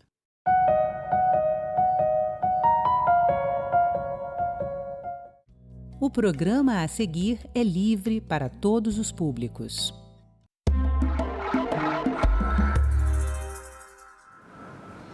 Olá, o Unicef, órgão das Nações Unidas para a Infância, acaba de publicar um levantamento que analisa a qualidade de vida das crianças do Brasil de hoje, levando em consideração o aumento da temperatura ambiente. Para conversar sobre esse tema, a Cidadania convidou Danilo Moura, especialista do Unicef em clima e meio ambiente. Seja bem-vindo, Danilo. Obrigado pelo convite. Danilo, que estudo é esse e por que ele foi feito agora? Essa análise que a gente está publicando essa semana partiu de um esforço para tentar ilustrar o aumento das temperaturas globais, que é um fenômeno conhecido, mas de uma forma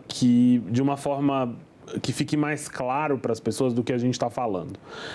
A gente sabe que a média de temperatura do planeta já aumentou nos últimos anos. A gente sabe que isso está tendo uma série de impactos sobre uma série de outros fenômenos ambientais e climáticos.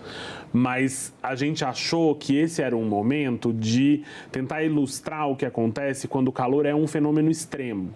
Então, o que a gente está falando aqui não é do calor, aquela coisa do dia quente, dia frio, eu prefiro ir para a praia ou ficar em casa debaixo do cobertor. A gente está falando do calor como um fenômeno extremo, como um risco para a saúde das pessoas, como um risco para o desenvolvimento das pessoas. E aí, por isso, essa comparação com os anos 70, porque a gente está tentando ilustrar que em 5 décadas, a gente está comparando os anos 70 com os primeiros anos desses anos de 2020, a gente está tentando mostrar que nessas 5 décadas, a frequência, a intensidade e a duração desses dias extremamente quentes aumentou. Ou seja, as crianças de hoje no Brasil passam por 3 vezes mais dias de calor muito forte do que passavam seus avós na década de 70, não é isso? Isso é o que a gente... A nossa...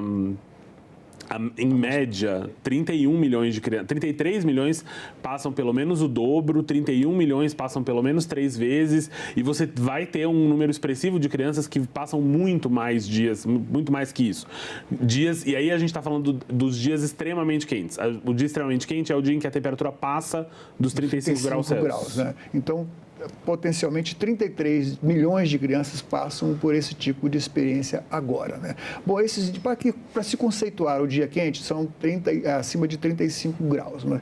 Mas esses períodos de calor, essas ondas de calor, Então, a onda de calor, ela é um fenômeno relativo. Então, os dias extremamente quentes é um valor absoluto. A temperatura passa de 35 graus Celsius. No caso das ondas de calor, a gente está falando de um período de 3 ou mais dias em que a temperatura está mais do que 10% acima do normal para aquele lugar. Então, se você tem uma cidade no Brasil em que é muito quente, por exemplo, Belém ou Fortaleza, que já são cidades em que a temperatura média é mais alta, para você ter uma onda de calor, você tem que estar com a temperatura ainda maior, porque ela tem que estar ainda acima do que é a média local daquela cidade. Bom, de uma maneira geral, o que está se concluindo é que a infância, as crianças são atingidas fortemente, né? Quem é criança nesse seu estudo?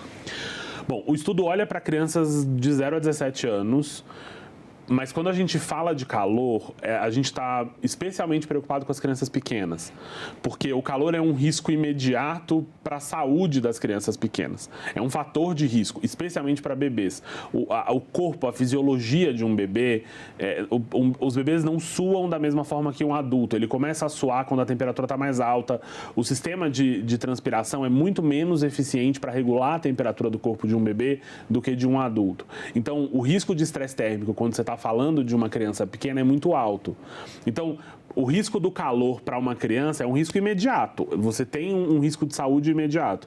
E, obviamente, além desse risco imediato, você tem uma série de riscos secundários, né? Quando está muito quente, doenças transmitidas por vetores, dengue, chikungunya, malária. São consequências indiretas do calor. Exato. Né? Essas doenças são transmitidas com mais frequência quando está muito quente. O calor impacta na educação das crianças. Tem estudos que mostram que, à medida que a temperatura ultrapassa os 30 graus Celsius, a nossa capacidade de raciocínio lógico, de memorização, de aprendizado de forma geral, começa a diminuir. Então, quanto mais quente está, quanto mais quente por mais tempo, mais difícil fica para uma criança na escola aprender mesmo. O resultado educacional daquela criança vai ser pior. Então, tem uma série de impactos sobre a vida das crianças, né? Mas esses dias de calor extremo na década de 20, se comparados com os da década de 70 do século passado, né, que é a década dos avós, vamos dizer assim, conceituados, você fez um estudo e diz assim, olha, as crianças de hoje passam o dobro ou triplo de dias quentes, extremamente quentes que seus avós. Esses dias aumentaram, né, exponencialmente. Quantos dias eram os dias extremamente... Quantos dos 365 dias do ano, na década de 70 eram 4,9, era menos que 5 dias por ano, né? E agora na década de 20... Então, 26, mas essa é a média nacional, né? Então, a média nacional quintuplicou, passou de um pouco de 5 para quase 27.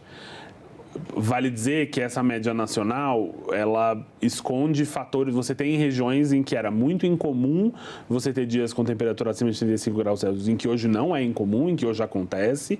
E em regiões em que já era comum, a frequência também aumentou, né? Então, quando você olha para a média nacional, aumentou de algo como 5 dias por ano, em média nos anos 70, para nos primeiros 5 anos dessa década, a gente está falando de quase um mês por ano com a temperatura acima de 35 graus Celsius. Bom, o que o poder público, ao longo desses 50 anos, foi capaz de equipar, de prever, em termos de cuidar desse tipo de mudança? Porque nos anos 70, as mudanças climáticas ainda eram uma abstração, eram muita coisa de teoria, e hoje a gente está tendo que conviver, já visto os incêndios e as queimadas, a fumaça nas cidades, com uma realidade completamente diferente.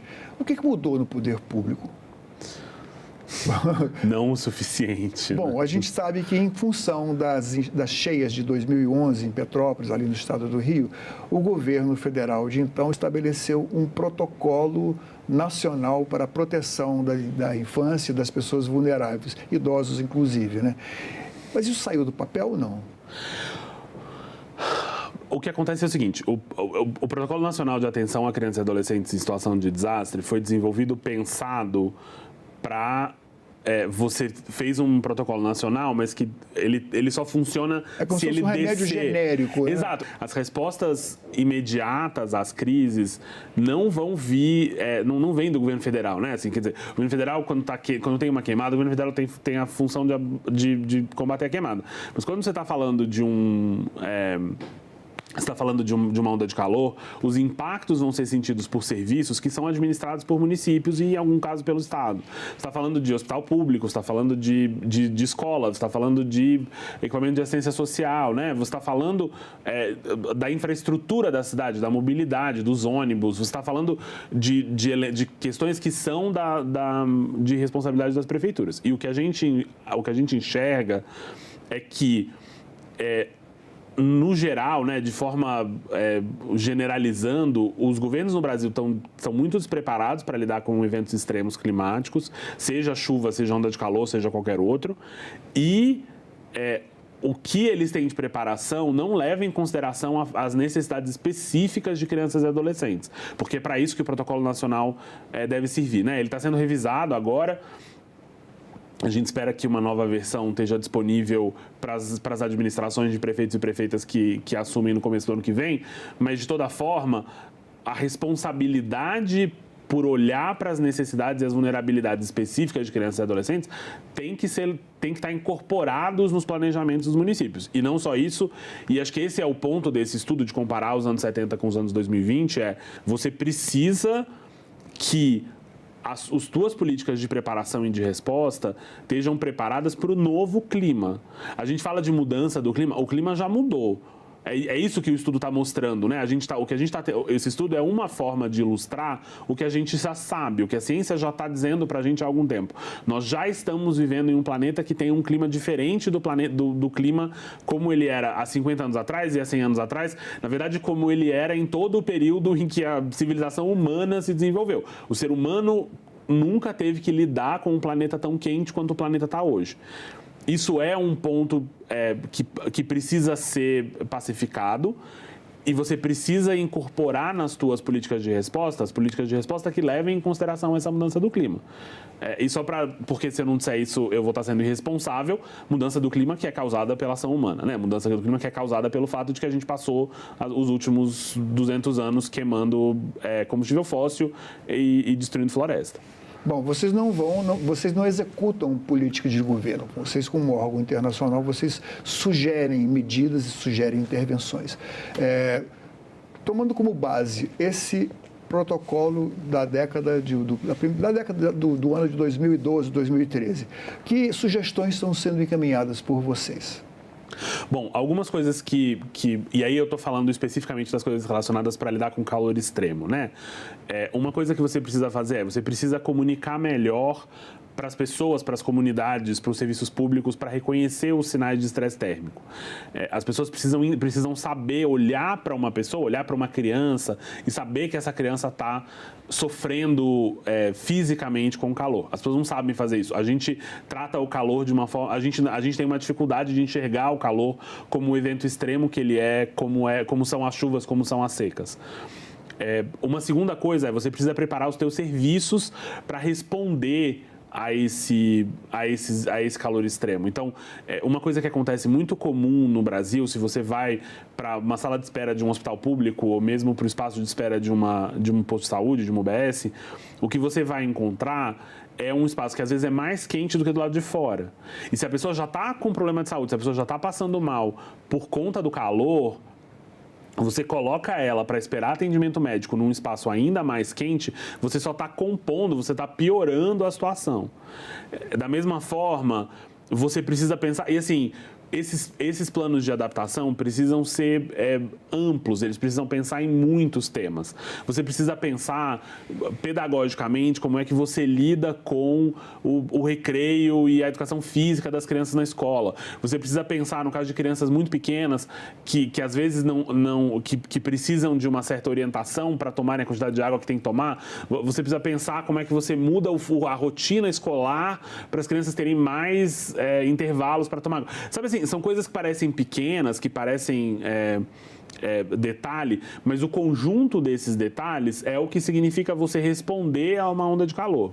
Nós recentemente tivemos agora em Brasília e em outras cidades também aulas suspensas para as crianças também, né, principalmente em função da fumaça das queimadas. Existe e isso foi, digamos assim, não havia um índice de tolerância a partir do qual foi estabelecido assim grosso modo e por conveniência e foi muito oportuno.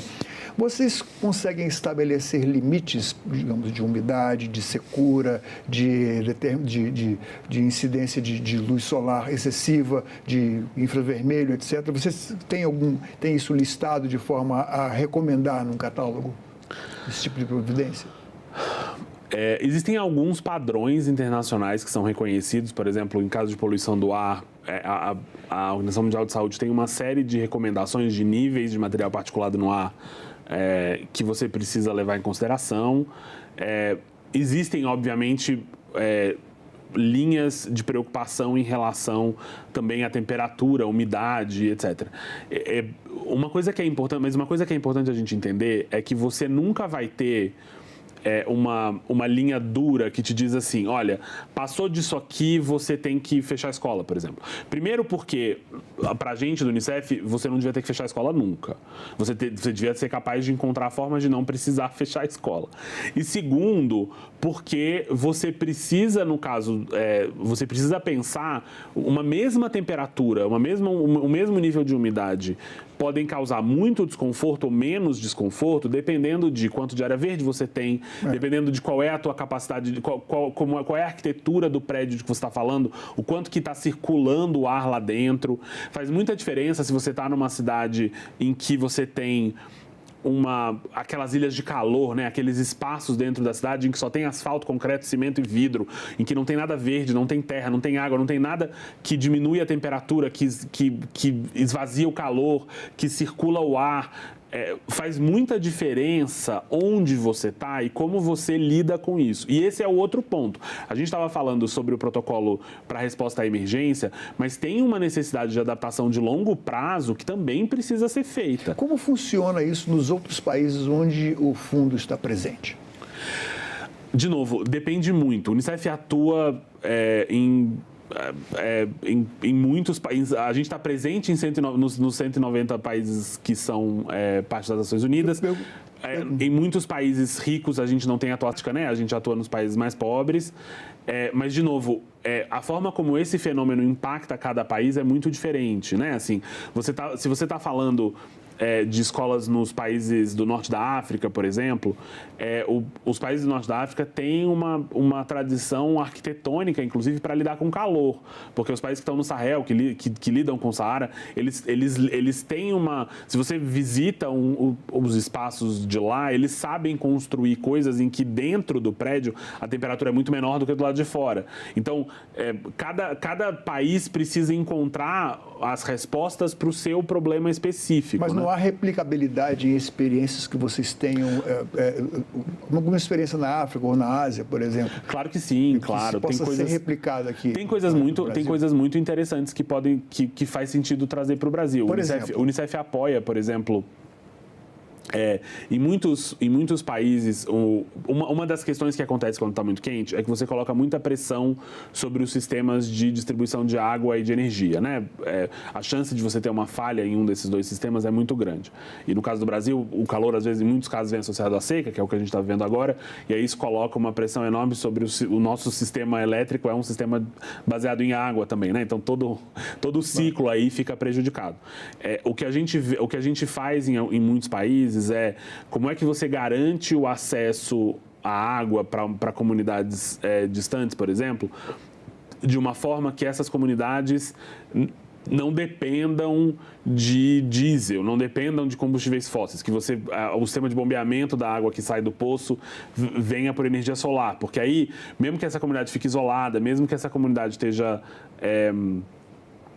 sofrendo com outros impactos de catástrofes ambientais, você tem uma ferramenta para garantir o acesso à água que independe de outras coisas que são difíceis de conseguir nesses momentos de crise.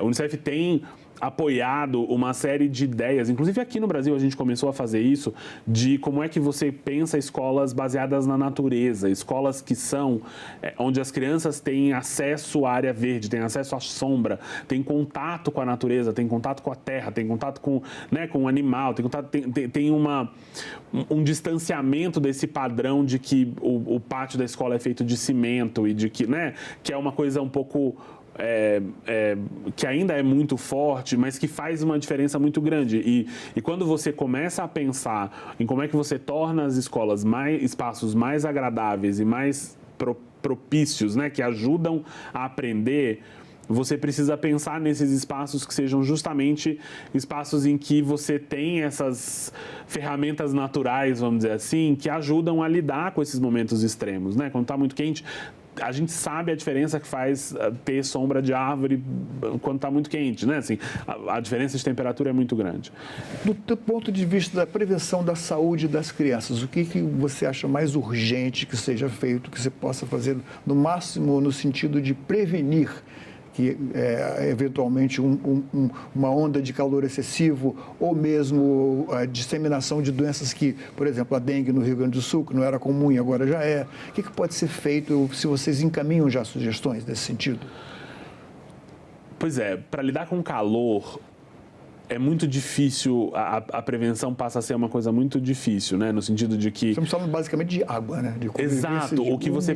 Exato, as pessoas precisam de... A melhor forma de você diminuir a temperatura de um corpo é via água, né? Às vezes água para dentro, às vezes até água na nuca, né? Aquela coisa que todo mundo sabe. A gente sabe instintivamente que ajuda e que, de fato, está diminuindo a temperatura do corpo. Nenhuma experiência lá da África mas o que eu acho que faz sentido a gente discutir enquanto medida de prevenção é, primeiro, eu já mencionei, né? As pessoas precisam estar mais bem informadas. Segundo, tem uma série de questões relacionadas à forma como o sistema de saúde está preparado para responder a esses eventos que precisam ser pensados, né? Assim, então você precisa que os teus profissionais de saúde também eles saibam reconhecer os sintomas, que os teus equipamentos de saúde estejam preparados. Uma coisa que a Unicef faz em alguns locais, especialmente locais onde a gente trabalha com refugiados e imigrantes, que às vezes estão em campos, etc., mas que é uma questão que se aplica a uma lógica, também de uma lógica urbana, é de você pensar em postos avançados, né? Assim, você não espera, as pessoas não terem que sair de casa e ir para o hospital quando está muito quente. Você ter uma área mais próxima das pessoas, que você tem uma tenda, que você está distribuindo água gelada, que você tem alguém lá, um enfermeiro que possa olhar se a pessoa precisa de algum tipo de atenção. Isso vale para criança, certamente, que é a nossa preocupação com o Unicef, mas vale para idosos também, vale para mulheres grávidas, que também sofrem muito com calor. Então, assim, você pensar em política, você se adiantar às ondas de calor, porque a gente sabe quando uma onda de calor está vindo, e você está preparado para responder a essas ondas de calor, né? Você está preparado para oferecer na ponta o atendimento e a atenção que as pessoas precisam. Você falou aí na necessidade de informação. Bom, políticas públicas de prevenção de saúde, sobretudo para a infância, elas são craneadas e são pensadas em nível federal.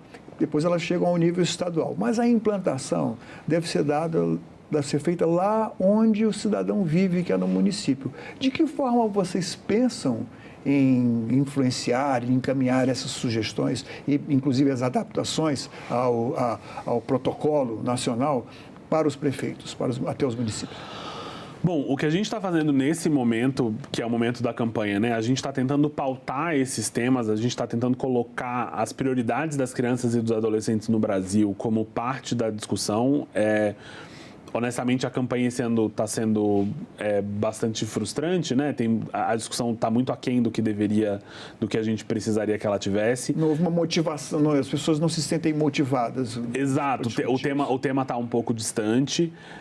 Mas acho que a partir do momento em que a gente tiver as novas prefeitas, os novos prefeitos, tem todo um trabalho de como é que você chega para eles com as informações que eles precisam. Como é que você oferece para os municípios os recursos, e aí eu não estou falando só de recurso financeiro, mas também de recurso financeiro, mas recursos humanos, recursos técnicos, né? Como é que você oferece esses recursos para os municípios fazerem isso? O Unicef, especificamente, a gente tem a nossa principal plataforma de atuação no Brasil é o selo Unicef, que é uma iniciativa em que a gente atua com mais de 2.000 municípios no Norte e no Nordeste.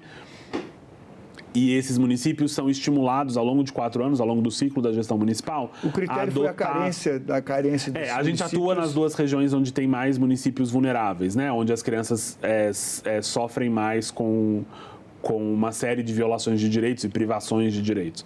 E a gente atua nessas regiões para que os municípios, ao longo da gestão municipal, adotem uma série de políticas para as crianças. E a gente já está planejando a edição que começa no ano que vem, e uma das coisas que a gente quer incluir é como é que a gente discute com os municípios a preparação para esses riscos climáticos e ambientais, mas uma preparação que, obviamente, foque nas crianças e nos adolescentes, que priorize as crianças e adolescentes, que leve em conta as necessidades específicas das crianças e dos adolescentes. Como funciona na prática o selo Unicef?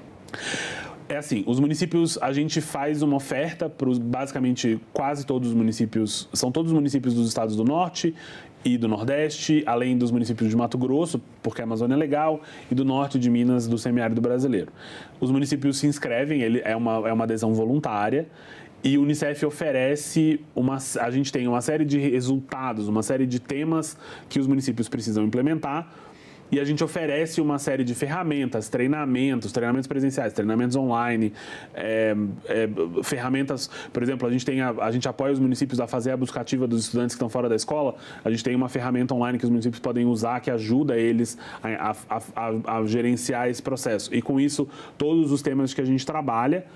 A ideia do selo Unicef é fazer isso, inclusive, com a participação dos próprios adolescentes. Os municípios têm que criar um núcleo de cidadania de adolescentes, que são grupos de adolescentes que influenciam, participam da formulação de políticas públicas, e esses grupos estão muito engajados na questão ambiental. A gente tem uma iniciativa com eles que chama Entre no Clima. Mais de 26 mil adolescentes já participaram de ações locais com o Unicef relacionadas ao meio ambiente, ações tipo plantar árvores, recolher lixo. Em um município, o grupo conseguiu convencer o prefeito a fechar o lixão. Eles participaram do processo para convencer a cidade a fechar o lixão. Então, assim, tem todo um processo que dura ao longo desses anos para garantir os direitos das crianças e dos adolescentes. E a gente tem a expectativa de que, com o agravamento da crise climática que a gente está vendo e que está claro para todo mundo, os próximos anos a gente vai ter muito trabalho com os municípios para que eles incorporem esses temas dentro da atuação deles. Danilo, muito obrigado pela sua presença aqui. Espero todo o sucesso que vocês possam implementar todas essas sugestões e mudanças para que as crianças sejam beneficiárias de tudo isso que vocês planejam e fazem pela infância no Brasil e no mundo. Obrigado, eu que agradeço o convite. Esta entrevista e todos os nossos outros programas estão disponíveis para você rever ou compartilhar no nosso site, senado.leg.br/tv, ou então pelo nosso canal no YouTube. Inscreva-se lá e marque o sininho para receber notificações. Obrigado pela companhia e até o próximo Cidadania.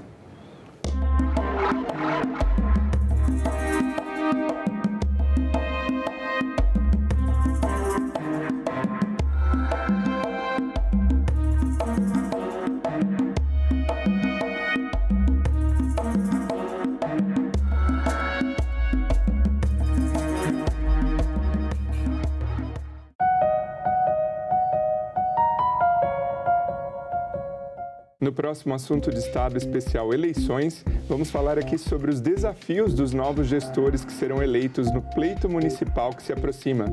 E o nosso convidado é Paulo Ziolkowski, presidente da Confederação Nacional dos Municípios. Os desafios na saúde, na assistência social, nas estradas vicinais destruídas muitas vezes pela seca ou pelas enchentes. Então, o desafio é gigantesco. Assunto de Estado. Hoje, 20h, aqui na TV Senado.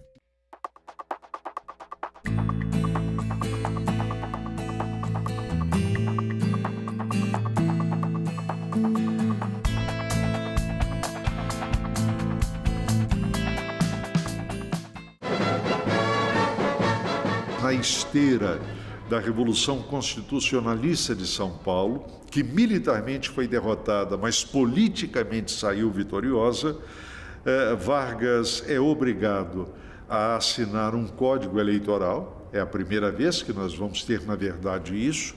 A criação da justiça eleitoral, a convocação de eleições para uma constituinte e o direito de voto, aí sim, explícito às mulheres.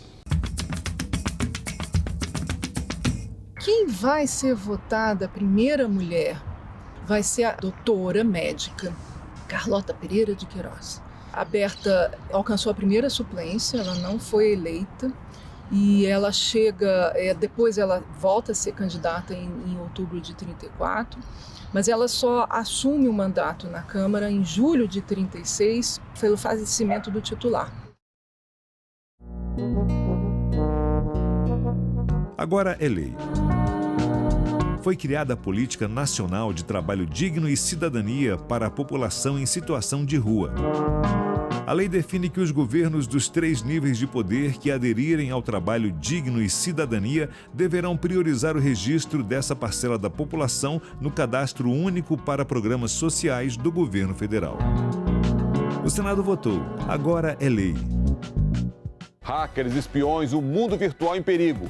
Quem vai cuidar da nossa segurança digital? Ou você me paga aí R$2 milhões ou eu vou deletar o seu banco de dados. Afetam não apenas a segurança nacional, mas também a estabilidade econômica e a privacidade individual. A gente tem hoje um déficit de 500 mil pessoas capacitadas em tecnologia. Em discussão, nesta quinta, 20h, aqui na TV Senado.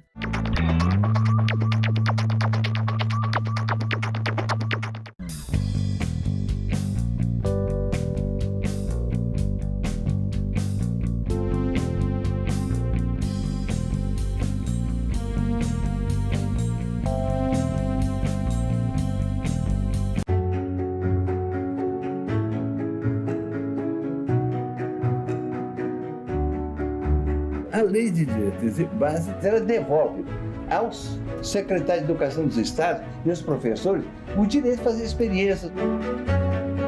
Aprovamos uma segunda libertação para negros e negras. A lei de cotas raciais e sociais nas universidades públicas federais. Que não é um ganhou, o outro ganhou, mas que ganha a educação. Valorizar o Fundeb para aumentar os recursos para a qualidade da educação e da educação pública nesse país.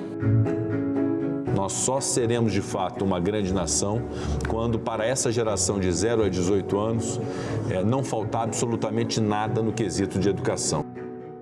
TV Senado. Democracia todo dia.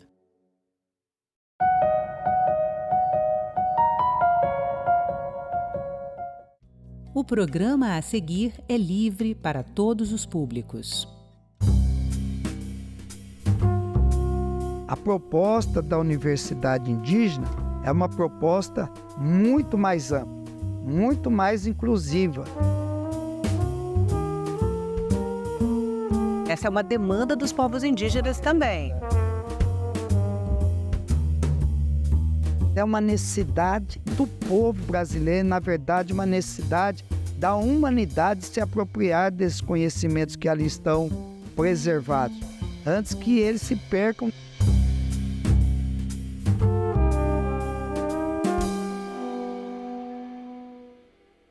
Seja bem-vindo, senador Beni Camacho, obrigada pela presença.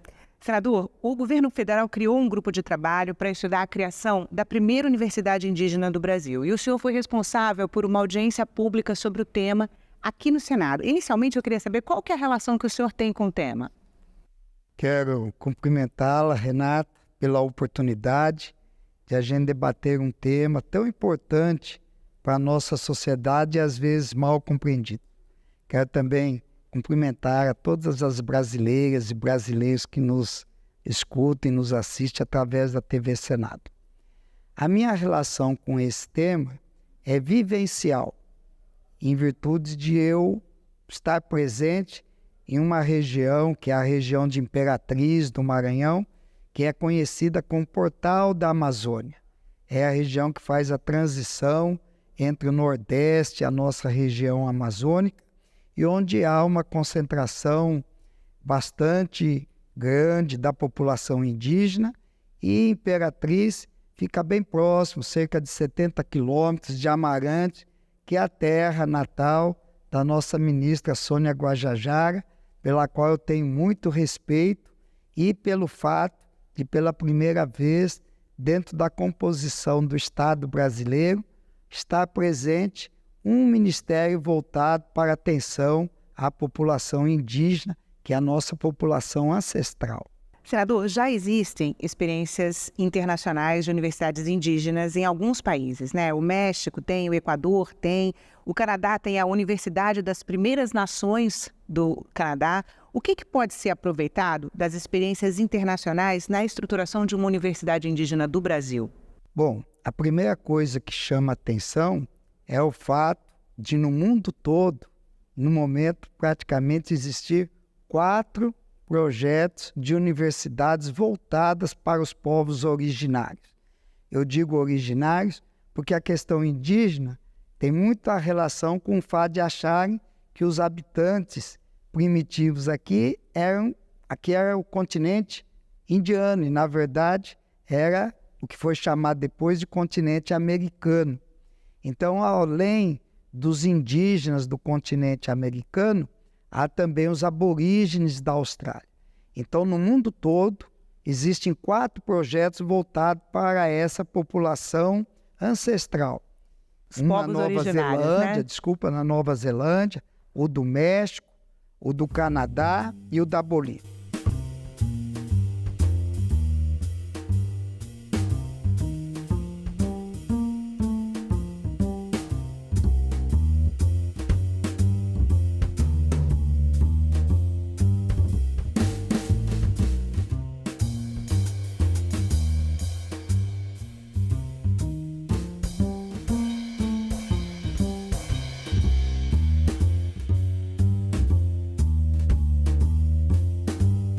No Brasil, nós temos essa ação ainda muito incipiente.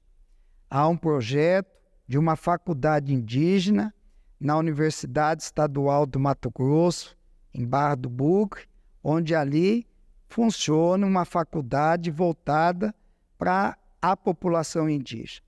E em Amarante, há uma Casa do Saber, que está sendo como um projeto piloto, ali foi lançada a pedra fundamental, onde a Universidade Estadual do Maranhão pretende desenvolver um projeto voltado para a população indígena. A Universidade do Amazonas Estadual em São Gabriel da Cachoeira também tem um centro, né, voltado para a população indígena. Várias universidades brasileiras têm departamentos voltados, né, para a população indígena. Procurando abordar e chamar a atenção para esse tipo de projeto.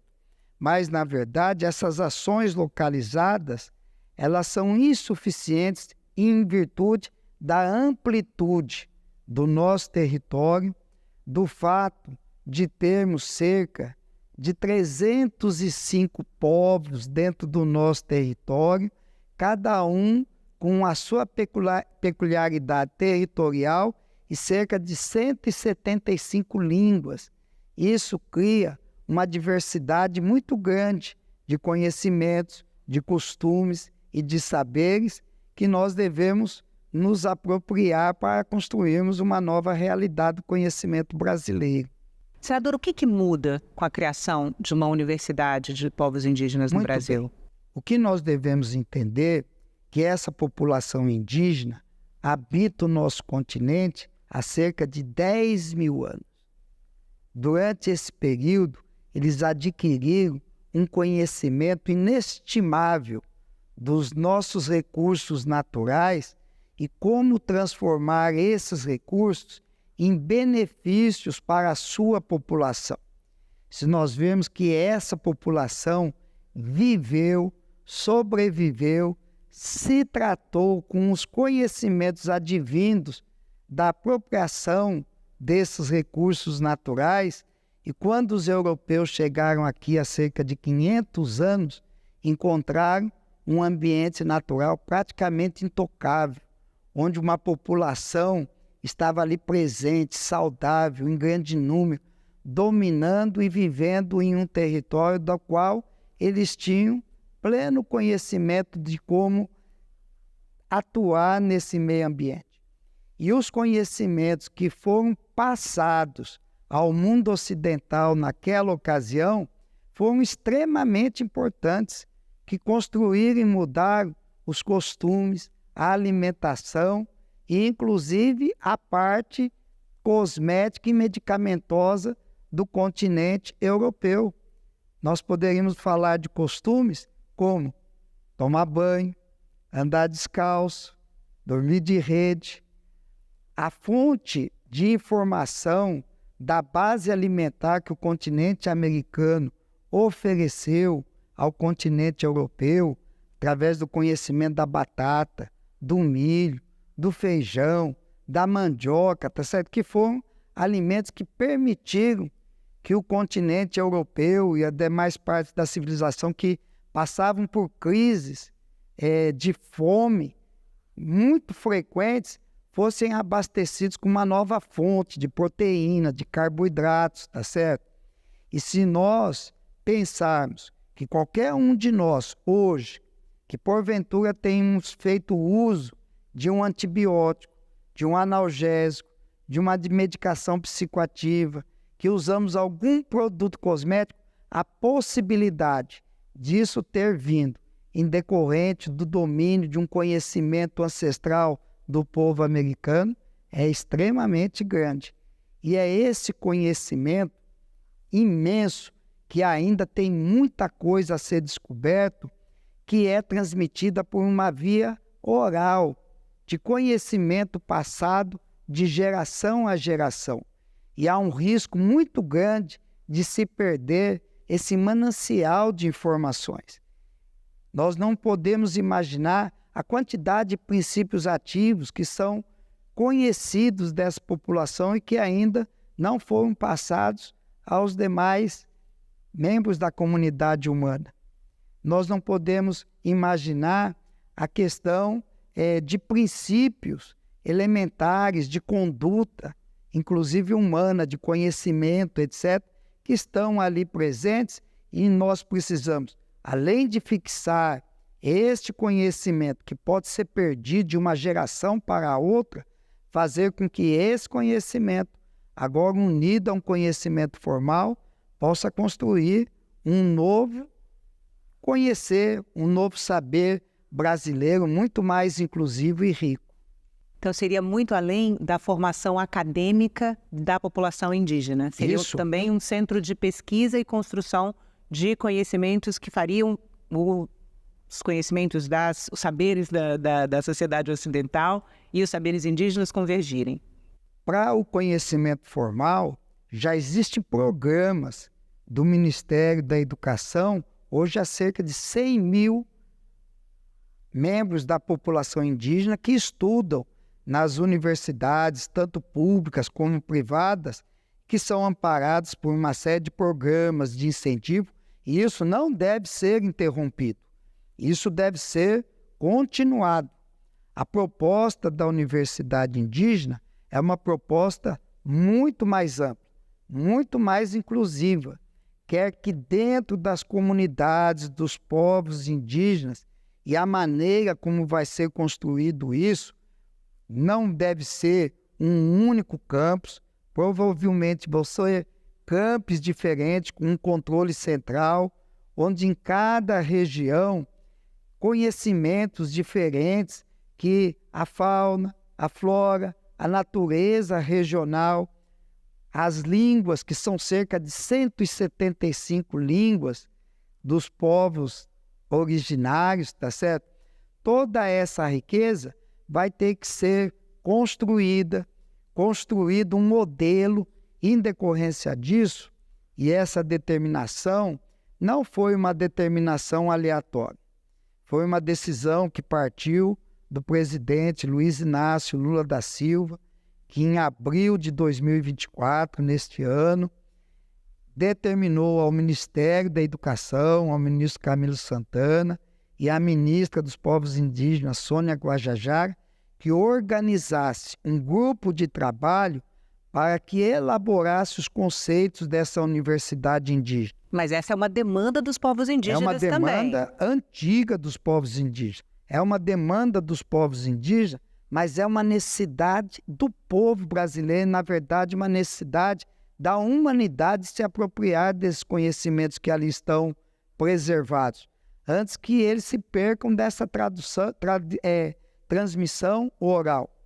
E para que esse modelo novo, diferente de conceito de universidade, onde o que vai continuar é a questão do ensino, da pesquisa, mas principalmente também do desenvolvimento. E que esse ensino e essa pesquisa possa, ao gerar princípios ativos de utilidade para toda a humanidade, possam reverter em termos de benefícios monetários, de proteção de patente, etc., ao povo que detém esse conhecimento. E que muito disso hoje é levado para fora, rende fortunas, sem que isso retorne nenhum benefício para a nossa população indígena. Então, associado a esse acúmulo de conhecimentos que vai ser, então, fixado, construído nessa universidade, não vão ser apenas estudantes indígenas. Vai haver uma parte também dos estudantes não indígenas para ver essa sociabilização, vai haver um compartilhar do conhecimento ancestral com o conhecimento formal, através das ferramentas que hoje o conhecimento formal tem, a ponto de trabalhar esses conceitos tradicionais e transformar isso em princípios ativos, em novas orientações. A gente fala muito sobre, às vezes, a questão da medicação, mas eu quero dizer que a medicina indígena é uma medicina muito mais rica que a nossa convencional. Às vezes a gente pensa que a medicina indígena se baseia apenas em orações, em incenso, tá certo? Rituais, mas na verdade a medicina indígena envolve orientações de mudança de comportamento, de mudança de alimentação, de mudança de atividade, da utilização de princípios ativos contidos nas plantas, nos frutos, tá certo? E além disso, uma abordagem espiritual. Então é muito mais holística do que a nossa medicina, que está se tornando uma medicina cada vez menos pessoal. Hoje a gente está sendo conduzido por uma medicina direcionada por uma inteligência artificial, que às vezes pode parecer muito prática, etc., mas o ser humano ele é muito carente do toque de outro ser humano na condução, em perceber a conversa, a detecção dos seus problemas e esse caminhar junto. Então é um novo construir, é uma percepção que para todos nós é nova. E só vai ter um jeito disso progredir, é darmos o primeiro passo. E eu não vejo esse grupo de trabalho iniciou uma série de reuniões plenárias em todo o Brasil para ouvir em cada região, em cada comunidade, os anseios. E essa comunidade envolvia tanto a liderança quanto os jovens, em como deveria ser construído esse procedimento, essa nova universidade, esse novo conceito, quais seriam as disciplinas, quem seriam os professores, tá certo?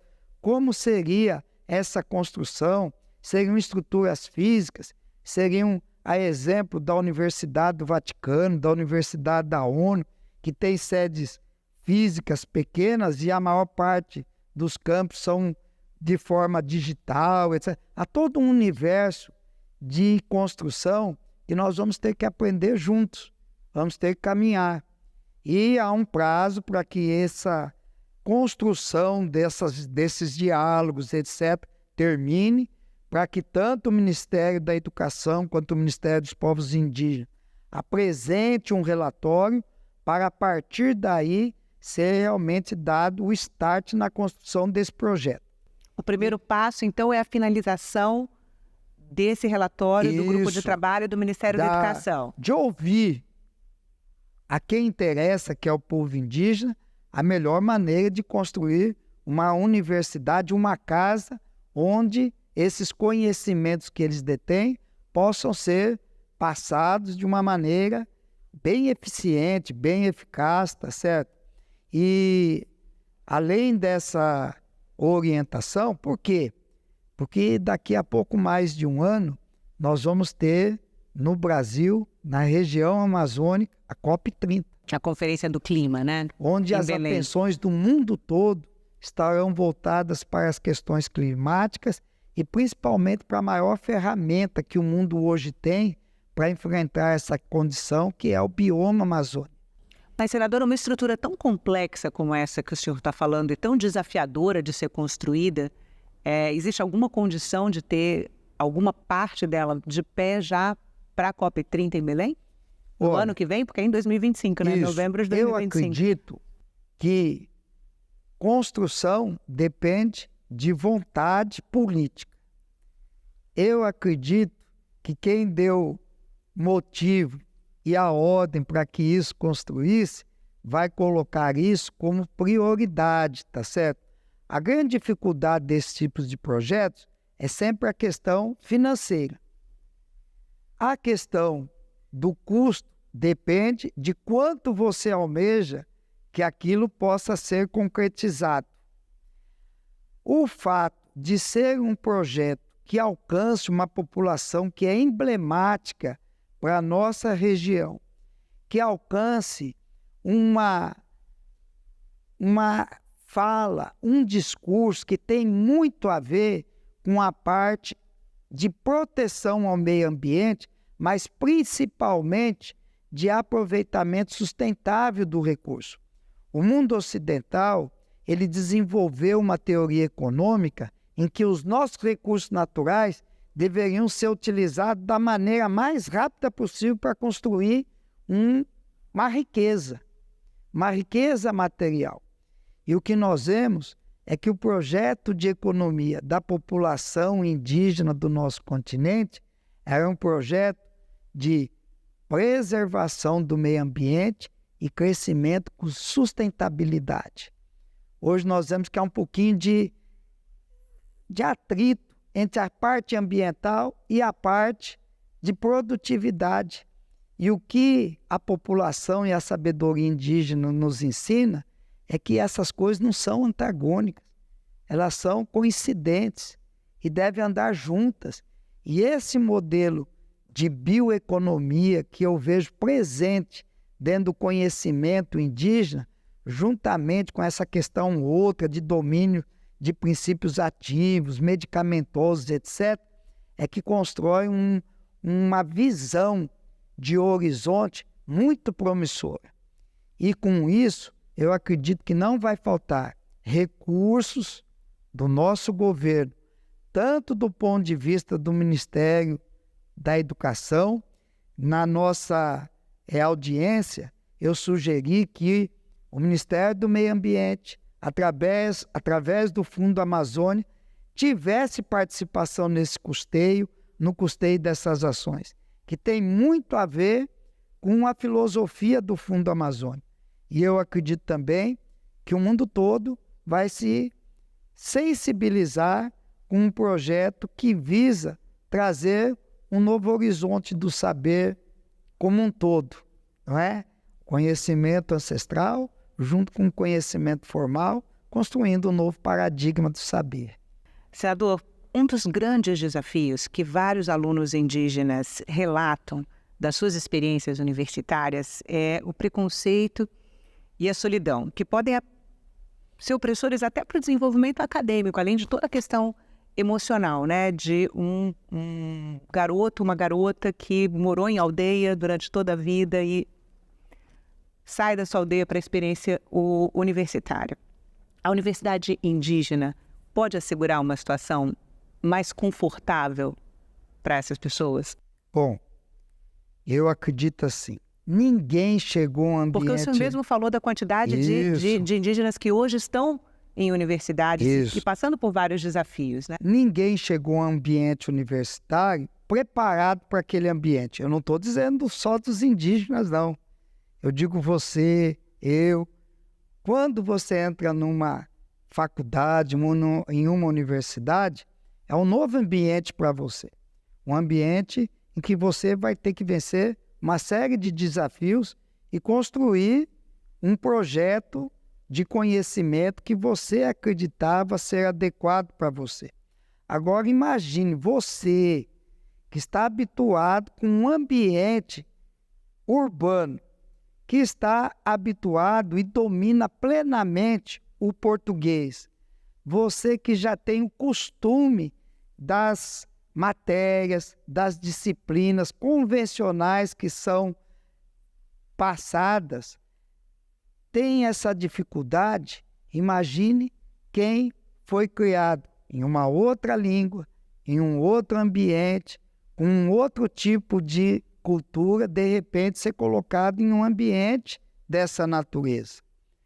Eu fiz o meu curso de medicina na Universidade Federal do Pará, que é um dos estados que talvez detenha uma das maiores concentrações de povos indígenas. E durante os 6 anos que eu passei na minha faculdade, eu não convivi com nenhum colega indígena. Eu fui fazer residência em um local que concentrava médicos do Brasil todo, que era a Beneficência Portuguesa em São Paulo. E ali não era só na cardiologia, havia diversas especialidades. E nunca convivi com nenhum indígena dentro do meu círculo de residência. Então, nós temos que entender que essa visão de ir de encontro às necessidades daqueles que são os nossos povos originários. Às vezes a gente não entende o que quer dizer originário. Originário diz respeito a direito.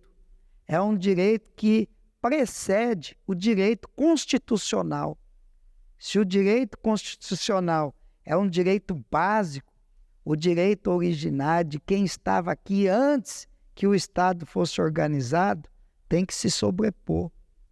E essas pessoas não foram vistas com essa importância e com esse olhar de inclusão. Então, é muito importante para nós, como sociedade, mudarmos essa visão. Nós estamos aqui, em boa parte, porque fomos amparados, conduzidos, guiados, alimentados por um conhecimento que nós não dominávamos. Aqui tem muitos de nós que têm doutorado, PhD.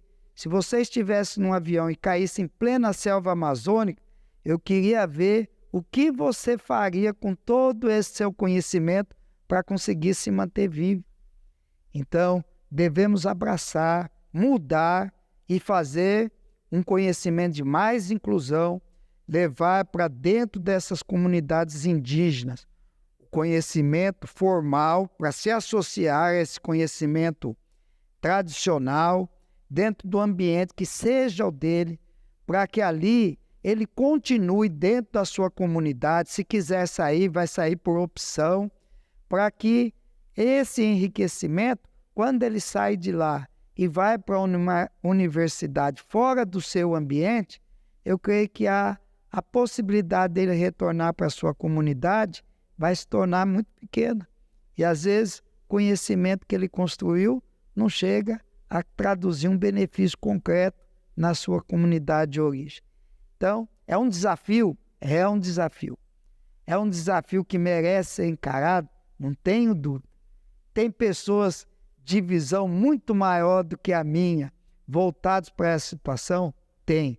E o que eu quero fazer é aplaudir, incentivar, e no que depender do meu esforço, quero dar as mãos a quem se aventurar junto comigo nesse desafio que eu acho que é importante para a nossa sociedade. Senador, muito obrigada pela entrevista. Eu que agradeço. Nós possamos, numa época tão difícil, ser mais inclusivos, sermos mais humanos, não é? E termos uma convivência que possa possibilitar que a raça humana nesse planeta persista ainda por muitos anos. É o que a gente quer por décadas, milênios, para os nossos filhos, para os nossos netos, que essa não é uma realidade, não é uma semente que nós vamos plantar para colher frutos que vão ser temporários. É uma semente que vai perdurar por muitos séculos e milênios, se Deus permitir. Muito obrigada.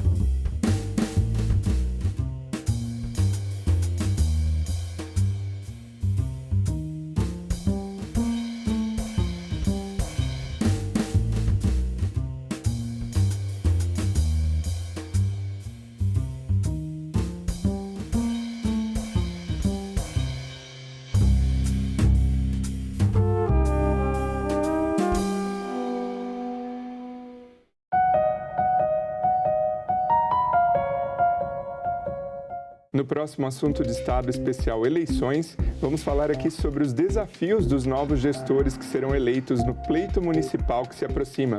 E o nosso convidado é Paulo Ziolkowski, presidente da Confederação Nacional dos Municípios. Os desafios na saúde, na assistência social, nas estradas vicinais destruídas muitas vezes pela seca ou pelas enchentes. Então, o desafio é gigantesco. Assunto de Estado.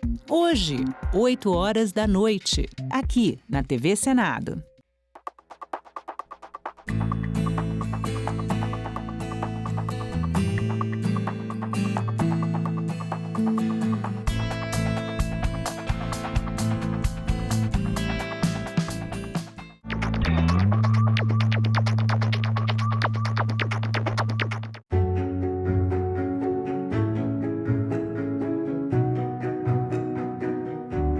Agora está bem definido que a saúde é um direito de todos e um dever do Estado. O Plano Nacional de Imunizações atingiu o grau de excelência com a criação do Sistema Único de Saúde. O SUS é a maior política nacional responsável pela elevação da expectativa de vida da população brasileira. Todos nós aqui lembramos do que ocorreu na pandemia. Todos nós aprendemos com muita dor que sem saúde não temos nada. Acreditamos na medicina, no Sistema Único de Saúde. Nós acreditamos na ciência. Temos o sentimento de dever cumprido e de que ainda temos que cumprir, porque essa batalha e esta guerra ainda não terminaram. TV Senado. Democracia todo dia.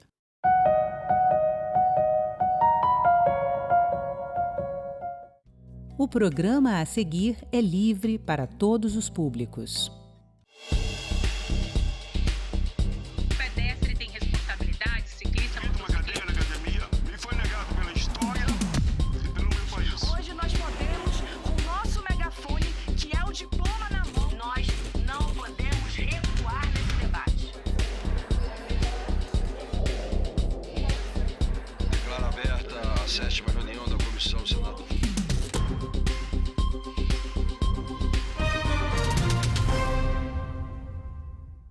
Olá!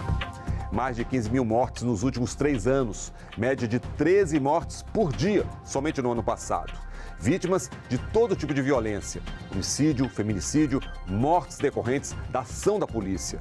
Uma realidade brutal que atinge os jovens do país, principalmente os negros. É o que aponta estudo recente do Fórum Brasileiro de Segurança Pública, em parceria com a Unicef, o Fundo das Nações Unidas para a Infância.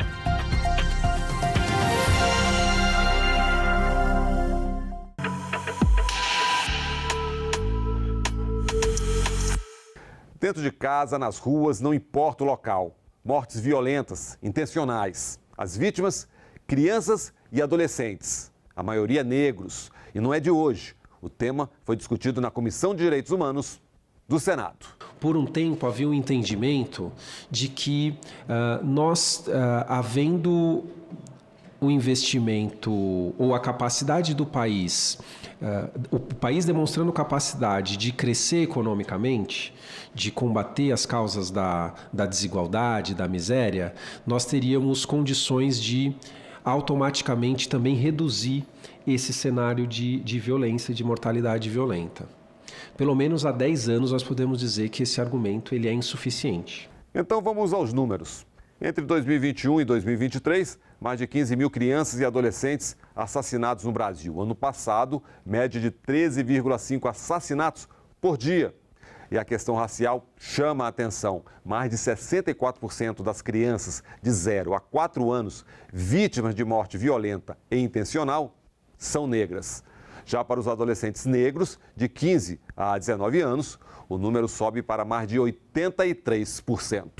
É alarmante o estudo realizado pela Unicef e o Fórum Brasileiro de Segurança Pública, intitulado Panorama da Violência Letal e Sexual contra Crianças e Adolescentes no Brasil.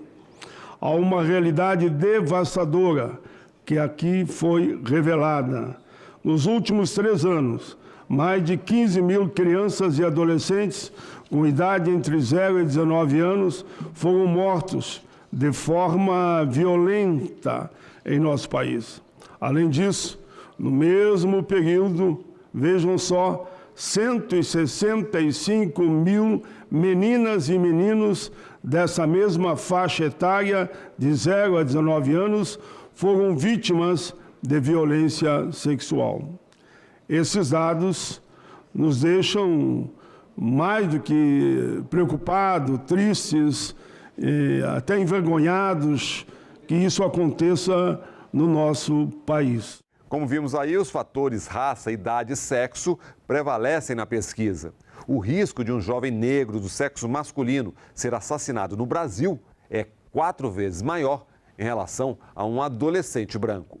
Tudo isso demonstra aquilo que já vem sendo dito no Brasil há algum tempo a respeito do extermínio da juventude negra e pobre, porque os dados também mostram que o grande contingente desse número são adolescentes negros e pobres. E nós estamos aqui, Marivaldo, Gabriel e eu, que somos militantes de movimentos sociais como origem, jovens negros que sobreviveram a essa carnificina. E isso aqui é absolutamente anormal. Não importa se é negro, é branco, não poderia estar acontecendo em hipótese nenhuma. Os percentual de números para mais, para menos, mostram que são crimes, todos crimes hediondos. Esses números, por mais impactantes que sejam, são apenas uma amostra da gravidade da situação. A situação não pode continuar como está. Alguém tem que gritar. A arma de fogo é o principal instrumento utilizado, seja por civis ou agentes estatais. Entre adolescentes, o índice de mortes provocado pelas polícias é 110% superior ao de adultos. O estudo aponta, entre outros fatores, um aumento preocupante na porcentagem de mortes causadas pela violência. E vejam a violência tanto civil como, infelizmente, que envolva policiais.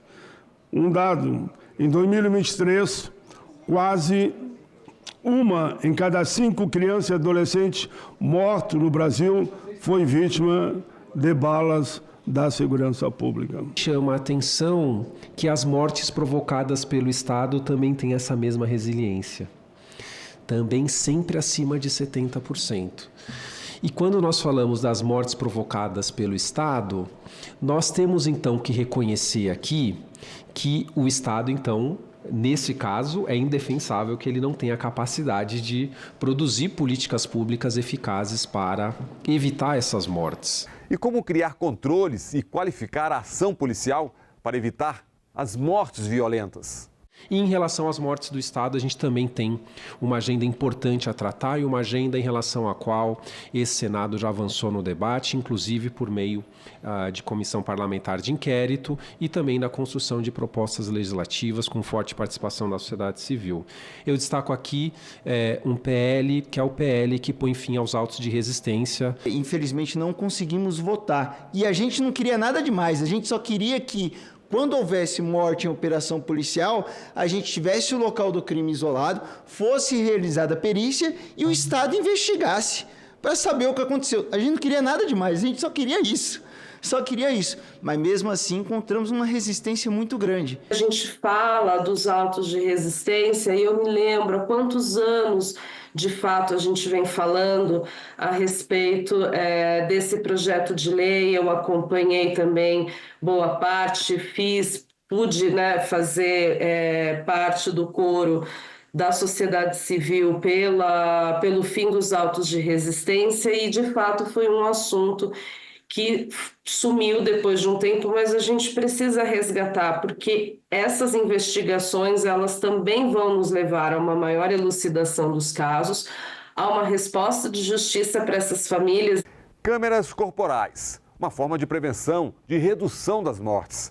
Mas sua utilização tem sofrido resistências, apontam os debatedores. Acompanhem. Essa é uma política pública que demonstrou resultados muito impactantes e que, infelizmente, não é consenso, senador. A gente vê gente batalhando para desmontar essa política. É uma política que levou a uma redução drástica, se não me engano, de um ano para outro, reduziu de 106 para 34 mortes em operações policiais em São Paulo. É um resultado espetacular. É um resultado espetacular.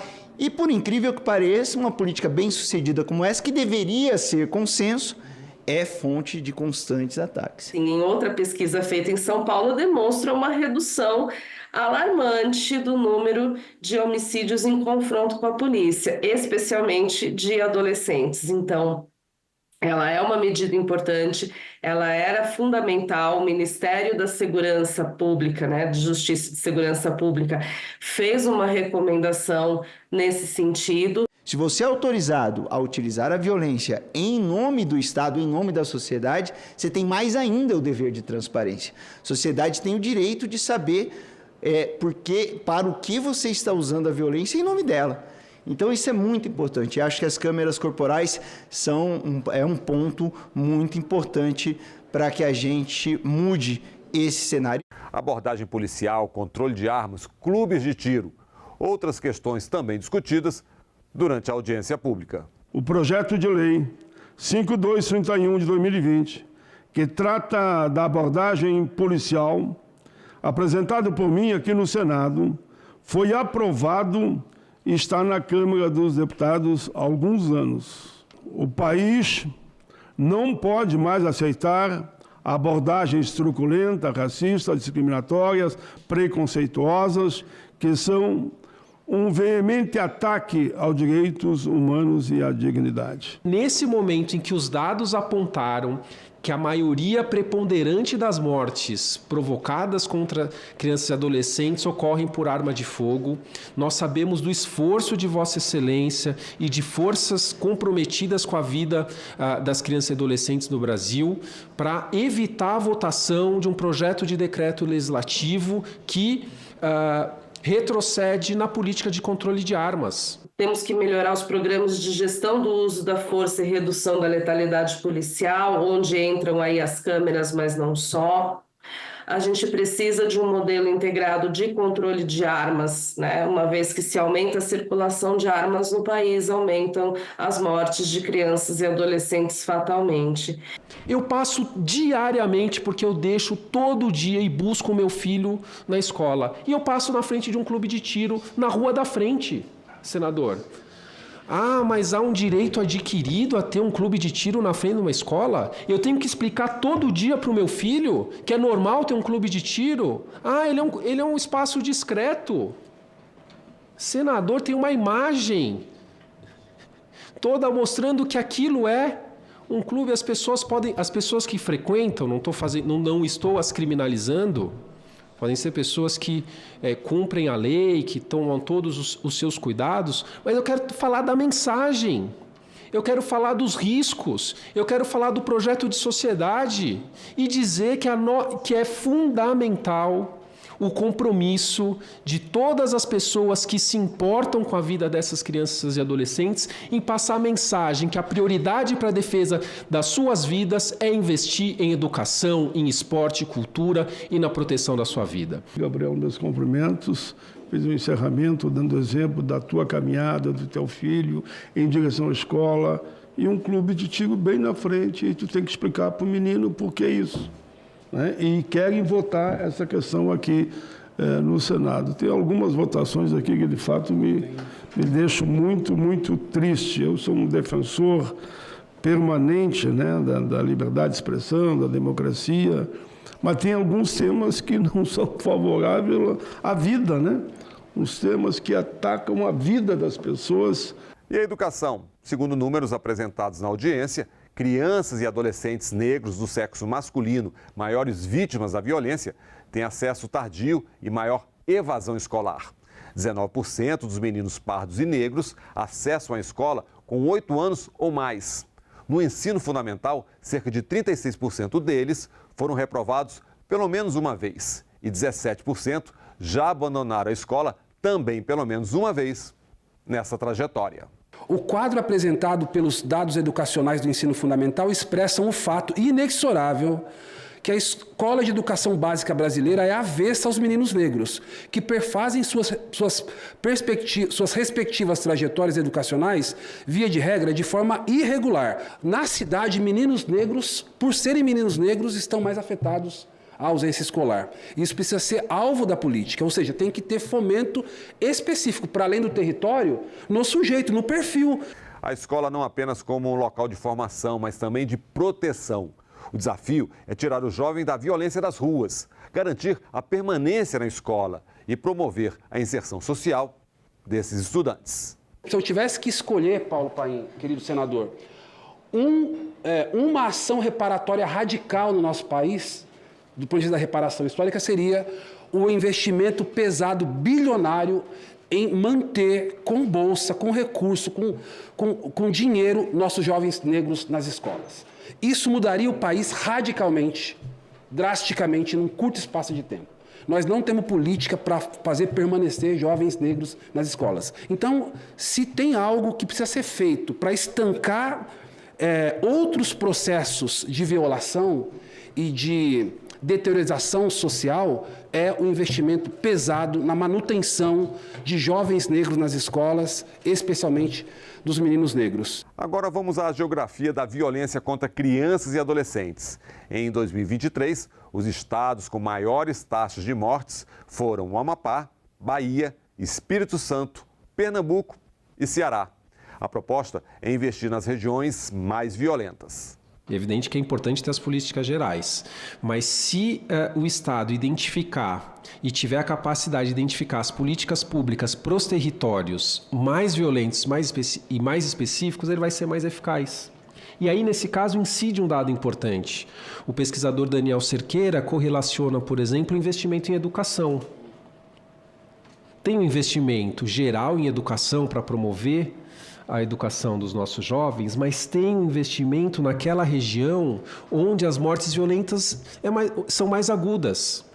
Significa que naquele espaço público precisa ter a melhor escola.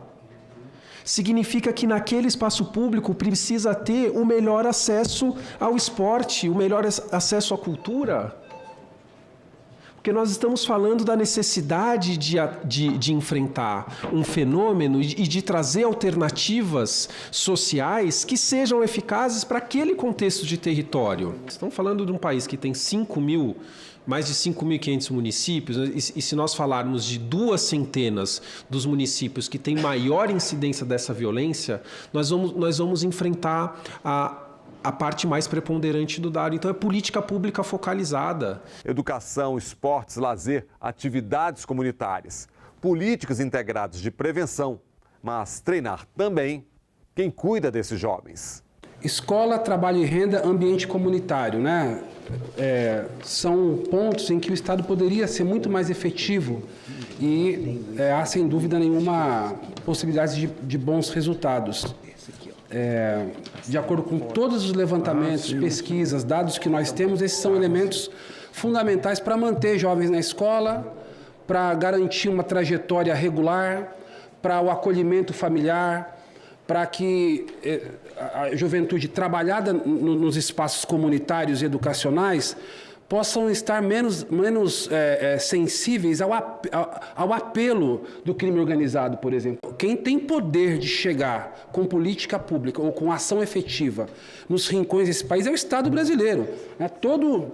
Tem uma escola, tem um posto de saúde, são aparelhos do Estado, Gabriel, que deveriam estar dedicados a, por exemplo, estimular práticas comunitárias, vivência comunitária, ambiente comunitário, que no âmago da sua providência, da sua prática, combate o racismo, porque diz respeito, senador, a relações pessoais, a construção de vínculo e de relação não violenta, uma educação não violenta desde pequeno.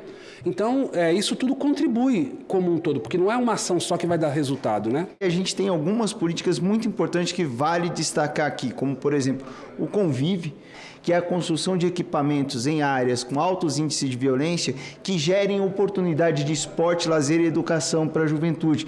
Então, são equipamentos que têm piscina olímpica, quadra coberta, auditório, salas de aula, e o objetivo é você criar um espaço ali onde essa juventude possa ter oportunidades, possa ter outras perspectivas e disputar essa juventude com esse cenário, com esse destino trágico que a gente verificou aqui na pesquisa apontada pelo Fórum. A gente tem também o Pronasce Juventude, que é uma política tocada pela companheira Tamires, que é a coordenadora do Pronasce, junto com a companheira Marta, que é a secretária nacional de políticas sobre drogas, que tem como objetivo a criação de políticas públicas para alcançar o jovem antes dessa conclusão do ensino médio, aquele jovem ali entre os 13 e os 15 anos, para que a gente tenha o fortalecimento de vínculos desses jovens. Enfim, tem uma série de políticas sendo testadas, sendo implementadas, mas que a gente ainda tem o desafio de criar mecanismos para conseguir fazer essas políticas em escala. A gente também tem duas grandes iniciativas, que são a Escola Nacional dos Direitos de Criança e Adolescente, que ela é voltada para a formação de profissionais que atuam com esse público, e as escolas de conselhos, que são também uma iniciativa junto com as universidades federais nos estados, que fazem o atendimento de crianças e adolescentes que precisam ter os seus direitos resguardados e que em algum momento tiveram esses direitos violados. Então a gente tem apostado muito na Secretaria Nacional dos Direitos da Criança e do Adolescente que o conhecimento para o público que trabalha com as pessoas de 0 a 18 anos de idade, elas tendo esse conhecimento, elas conseguem entregar melhor a proteção integral que a nossa Constituição Federal determinou a esse público. Como foi dito, o Estado precisa investir mais em educação, atuar nas áreas com históricos maiores de violência, qualificar agentes de segurança. Mas e os recursos? No orçamento. Eu acho que tem 3 eixos que a gente deve focar: prevenção, controle e transparência e acolhimento. Esses 3 eixos precisam ser enfrentados. Mas para que a gente consiga fazer frente a isso, nós vamos entrar agora num momento muito crucial aqui no Congresso, que é a discussão da lei orçamentária. Para que a gente consiga colocar de pé essas políticas, senador, é necessário que elas estejam presentes no orçamento. E a gente sabe que a disputa do orçamento ela é muito difícil. É uma disputa muito difícil, a gente sabe que as corporações se mobilizam e a gente sabe que esse lado que a gente quer alcançar, geralmente é o lado mais fraco na disputa desse orçamento. Nós temos o programa de proteção de crianças e adolescentes ameaçados de morte. E é um programa que tem salvado muitas vidas. E aí, senadora, a gente entra de novo no assunto orçamento, né? E aí eu vou repetir também algo que já tem sido dito em outros espaços há algum tempo, que lugar de criança é no orçamento público. Então, a gente precisa, de fato, fazer com que crianças e adolescentes sejam a prioridade absoluta também na destinação dos nossos recursos, né? Ser políticas sem recursos para implementação, elas não passam de boas cartas de intenções. Uma violência que se repete. Como explicar isso? Qual o futuro possível para esses jovens brasileiros? O jovem negro, a menina negra quando nasce, ela não é em si um fator de vulnerabilidade, mas a sociedade impõe condições ou é conivente com condições que tornam essas pessoas vulneráveis. Nós precisamos resgatar essa noção, essa ideia de um projeto de sociedade. Nós queremos construir um projeto. Nós queremos participar de um país que tenha condições de aproveitar essa energia da juventude para construir uma sociedade justa e igualitária, que aproveite a capacidade de atuação do Estado, a capacidade de atuação dessas forças sociais para construir um país justo, livre e e muito melhor do que o que nós temos hoje. Queria também chamar atenção para essa informação que os colegas que me antecederam trouxeram, de que a violência ela é um fenômeno complexo, então não basta uma ação isolada, a gente precisa de várias políticas que se integrem, que se conversem entre si, para que nós consigamos reduzir esses números. Tradicionalmente, o nosso investimento em segurança pública é arma, é viatura, é equipamento de enfrentamento. Quando a gente precisa fazer o enfrentamento é porque a gente já perdeu. Quando a gente chega nesse ponto é porque a gente já perdeu, a sociedade já perdeu. E isso é muito grave. E no Brasil a gente tem um histórico de seguir nessa linha de investimento que, infelizmente, nos mantém nessa trajetória da população negra e pobre periférica pagando o preço da violência, pagando o preço da falta de segurança pública, seja da perspectiva da violência institucional, seja da perspectiva da violência privada. No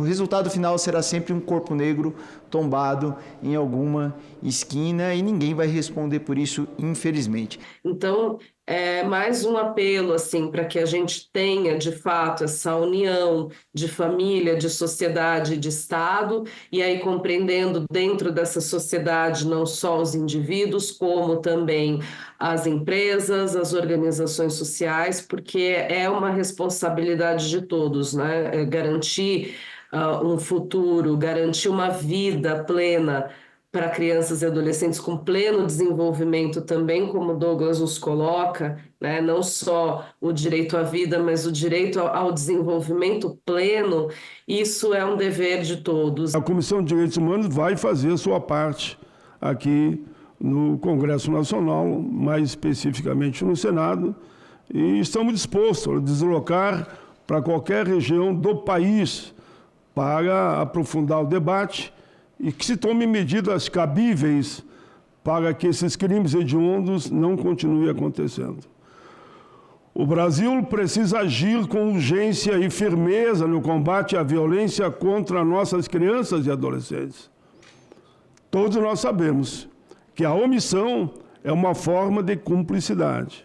Senador, imagina que essas 15 mil jovens e adolescentes poderiam ser Rebecas Andrade, que a gente está tanto celebrando, né? Poderiam ser alvo de uma política pública que oferece vida, possibilidades. Vini Júnior, Suelice Carneiro, Emicidas, Manos Brau, Abdias, Gilberto Gil, Gabriéis, Conceições Evaristo, Sérgio Vaz, Paulo Pains, Bels. É isso Douglas, que a gente está matando. Douglas. Nós, cada um de nós. É disso que se trata. É esse país possível que a gente está matando na medida em que esse processo continua. É isso. Contra as mortes violentas, segurança, educação e oportunidades para todas as crianças e adolescentes do país. O Em Discussão fica por aqui. Até o nosso próximo programa.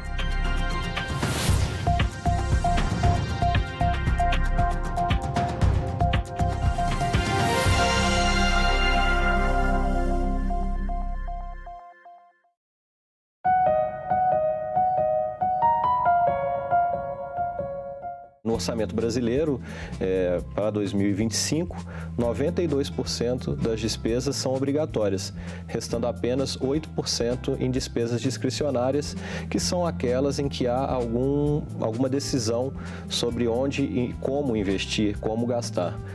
Ao contrário das despesas obrigatórias, onde não há margem. Agenda Econômica, nesta terça, 20h, aqui na TV Senado. Há uma intensa movimentação das mulheres no século XIX e no início do século XX isso começa a resultar na aprovação no mundo inteiro, né, do voto feminino. Nós temos todo um movimento de mulheres abrindo escolas voltadas a mulheres, publicando jornais, revistas voltadas a mulheres, tentando votar. Várias mulheres tentaram votar no século XIX e sempre foram impedidas, né? Era muito cansativo, eles já estavam ali há 10 anos. A primeira manifestação do Berta Lutz em favor do voto foi em 1918, ela muito novinha. Outras sufragistas também se manifestaram procurava as mesas eleitorais e se registrava.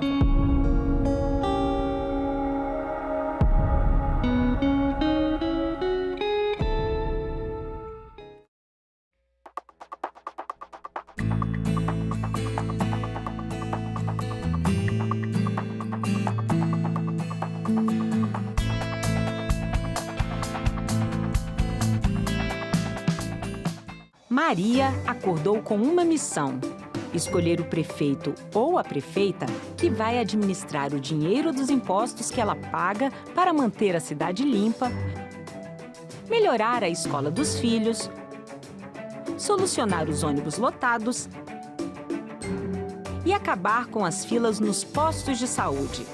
Maria sabe que o voto afeta diretamente a sua vida e pode transformar a cidade onde mora. Vote com responsabilidade. Quais as regras para o uso de inteligência artificial nas eleições?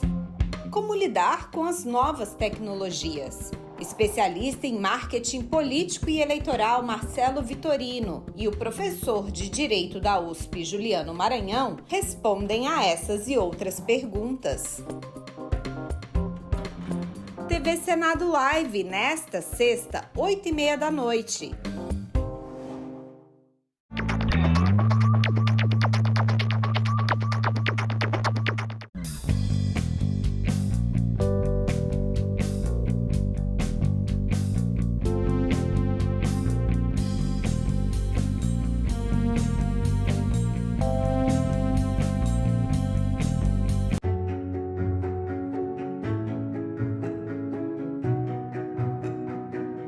O trabalhador brasileiro possui hoje o seu Código de Direitos, a sua Carta de Emancipação Econômica.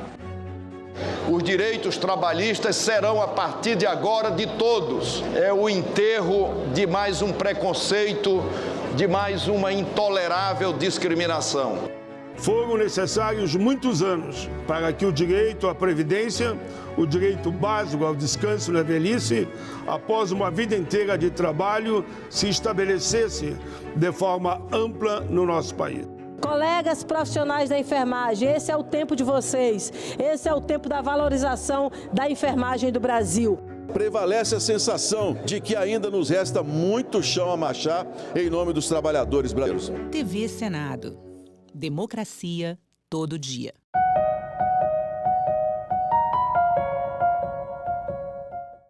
O programa a seguir é livre para todos os públicos.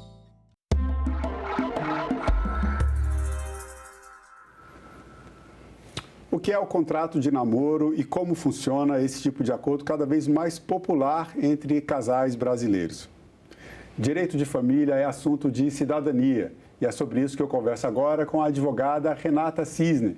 Ela é especialista em direito de família.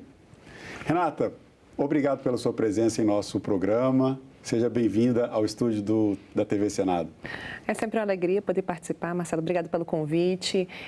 Esse programa que é tão importante para levar conhecimento para a população. Então, vou procurar trazer esse tema aqui hoje de uma forma bem simples, com a linguagem que as pessoas consigam entender e vamos conversar. Então, direito de família, contrato de namoro. O contrato de namoro é diferente diferencia a situação de casal, por exemplo, de uma união estável. A gente vai chegar nisso. Esse tema, ele ganhou uma repercussão grande na TV, na mídia, nas redes sociais. Depois que o jogador Endrick, que é o jogador do Palmeiras, agora me informaram aqui que ele está no Real Madrid, jogador da seleção brasileira, anunciou o namoro com uma influência, Gabriele Miranda, e eles falaram do contrato de namoro que eles têm.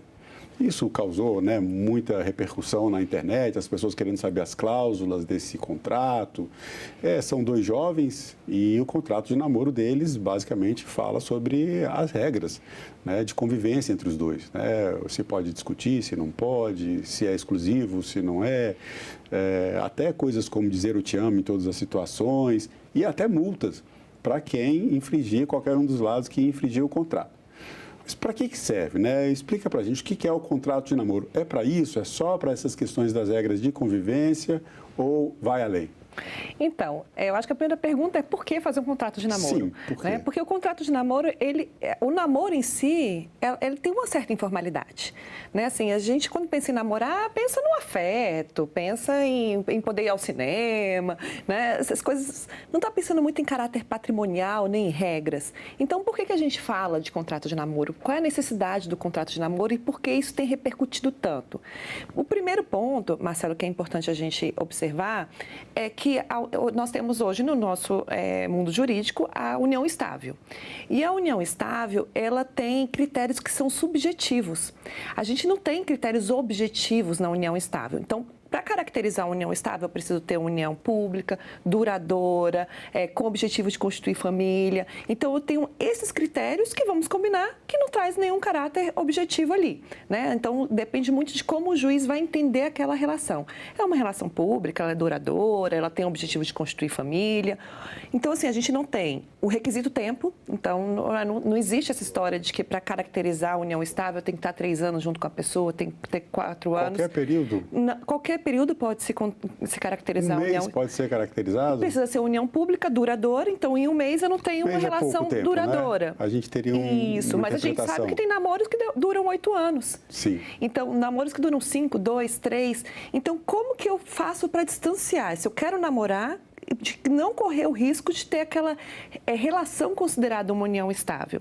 Então, a união estável, por exemplo, não precisa ter uma coabitação. As pessoas podem morar em casas diferentes. E mesmo assim caracteriza a união estável. E mesmo assim caracterizar a união estável.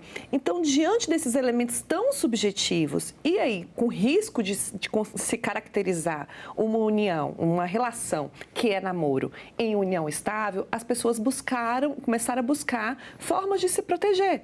Formas de, olha, o que a gente tem é namoro. A gente não tem uma união estável e, com isso, eu consigo trazer maior proteção e o caráter realmente que a gente quer dar para aquela relação. Então, quando a gente fala de contrato de namoro, pode haver essas cláusulas que são de natureza existencial, que é justamente isso. Olha, tem infidelidade, a infidelidade ela pode gerar alguma multa, tem aqui uma preocupação em como se dá essa relação, a gente tem que falar eu te amo X vezes por semana, ou a gente tem que dormir na mesma casa X vezes por semana, em situação como essa, que são 2 pessoas, 2 celebridades que moram em lugares provavelmente diferentes, né, em países ou cidades diferentes, de quanto em quanto tempo eles se encontram, isso pode ter no contrato de namoro. Cláusulas de natureza existenciais. E pode haver também cláusulas de natureza patrimonial. Então, falando que não há uma comunicação de bens, e aí isso aí a gente tem um desdobramento patrimonial mesmo que o contrato de namoro também pode prever. É isso que vai diferenciar. Então, no caso de uma união estável, né, o casal que está namorando não se preocupou em formalizar a situação, não se preocupou em fazer um contrato de namoro, por exemplo, passa um tempo e daí o que você fala como comunicabilidade dos bens, questões patrimoniais, isso inclui o quê? Pensão alimentícia, por exemplo, um pode pedir pensão ou pode entender que o patrimônio tem que ser dividido depois que termina o relacionamento? Aí a gente precisa compreender primeiro, assim, questões de prova, né? Então, se nós temos a gente já aconteceu, não é raro, tá, Marcelo? Já vi isso acontecer várias vezes no escritório com clientes. Então, um entende que está em união estável e outro entende que está em namoro. Então, começa por aí. A gente, para ter união estável, não precisa ter uma escritura pública de união estável, contrato particular de união estável, que é uma dúvida geral também. Muitas vezes as pessoas preenchem os requisitos da união estável, chegam lá no escritório e falam, não, eu não tenho união estável porque eu nunca fiz um contrato. Eu nunca fiz uma escritura pública. Mas a união estável está no mundo dos fatos. É como aquele casal se comporta socialmente. Esse requisito, se eu apresento aquela pessoa como um namorado, se eu apresento aquela pessoa como a minha companheira, o meu companheiro, às vezes, sem entender qual é a repercussão jurídica disso, eu posso ser enquadrado numa união estável. Então, quando eu faço contrato de namoro, é justamente tentando enquadrar essa relação no que falar a mesma língua, que ambos falem a mesma língua. Isso aqui é uma relação de namoro. E outro ponto que é interessante também com relação ao contrato de namoro é que a união estável, às vezes, o início dela, para um para uma pessoa que figura no casal, começou no mês tal e para outra começou 2 anos depois. Então, isso também faz com que ambos estejam na mesma página, ambos estejam ali colocando sua autonomia privada dentro de um contrato, estabelecendo as regras daquela relação. Então, justamente por conta dessa subjetividade da união estável, o contrato de namoro ele vem como esse fator protetivo quando a gente fala do caráter patrimonial. Quando a gente fala do caráter existencial, aí entra numa questão de alinhamentos, né? Que poderia ser um alinhamento feito verbalmente, mas que preferem colocar aquilo ali como uma regra, né? Como realmente, vamos colocar aqui no papel, e esse contrato ele pode ser feito tanto em cartório, né? Assim, quanto um contrato particular entre as partes. E aí, no caso de um contrato, ele pode ser homologado na justiça também? Ele pode vir a ser homologado. Sempre em cartório? O cartório ele já traz usualmente, a gente não tem um contrato de namoro homologado judicialmente. É no cartório? É no cartório. O contrato de namoro ele vai parar na justiça, geralmente, quando as partes querem reconhecer uma união estável. E aí, justamente esse caráter protetivo, olha, não era união estável. Bom, aí é um ponto interessante, Renato, porque veja bem, você já colocou aqui como é que funciona a união estável, não depende de tempo, mas, claro, né, existe uma razoabilidade nisso, né? Um namoro de um mês, como eu coloquei aqui como exemplo extremo, ainda não tem o caráter duradouro de uma relação que vai poder ser caracterizada como união estável. Mas supondo um casal que já está junto há 2 anos, depois de 2 anos, eles resolvem, não, então vamos fazer um contrato de namoro. Isso tem validade jurídica ou estaria anulando uma situação anteriormente constituída que seria, bom, já está há 2 anos, já era uma união estável. Nesse caso, por exemplo, um casal pode fazer, não, vamos fazer um contrato de namoro porque acreditamos que assim seja melhor para os dois. Se as questões da união estável, né, os requisitos, duradouro, publicidade, a vontade de constituir família, tudo isso, se sobrepõe às regras do namoro, se num dos fatos se tem uma união estável, o contrato de namoro ele pode ser mitigado, ele pode não ser considerado. Mas qual que é a importância do contrato de namoro? Porque eu tenho ali a autonomia das partes. As partes estão declarando que vivem um namoro. As partes estão falando que entendem aquela relação como um namoro.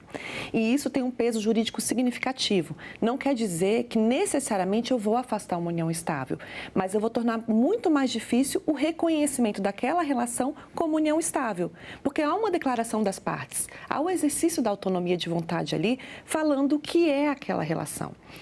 Agora, é importante, por exemplo, eu fiz um contrato de namoro.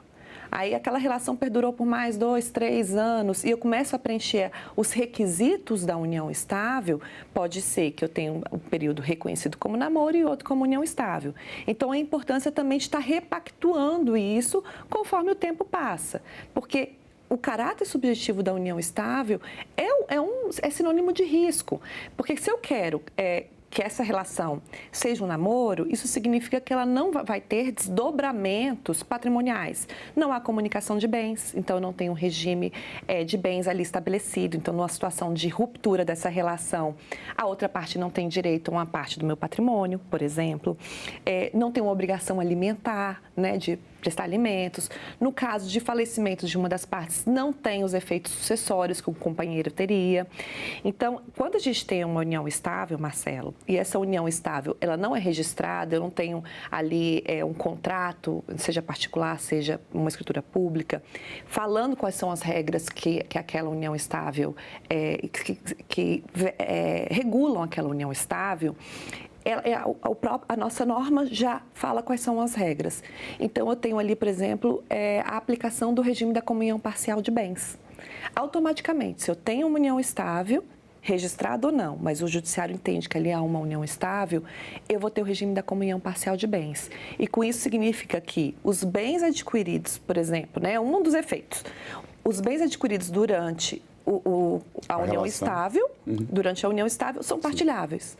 Então, se tem um esforço comum ali, um deles só compra um apartamento e eu tenho reconhecida a união estável, a outra parte passa a ter direito também sobre esse bem.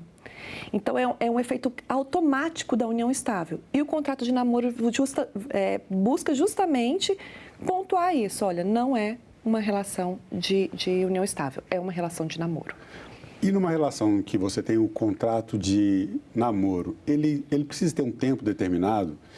O casal precisa renovar de tempos em tempos? Olha, ou tem uma renovação automática? Pode ser por tempo determinado? O que é recomendável nesse caso? Então, nos contratos de namoro que eu costumo fazer, eu coloco prazo indeterminado, mas a minha recomendação para o cliente é que se esse namoro perdurar por um tempo maior, isso seja renovado. De quanto em quanto tempo seria interessante? 2 em 2 anos, eu acho que seria uma boa média, né? Falar, olha, aquele pacto que a gente firmou no ano de 2024, ele continua em vigor. Nós continuamos entendendo que esses pontos aqui permanecem iguais, né? Ou se tiver alguma alteração também sobre a forma como eles entendem a relação, repactuar e trazer isso.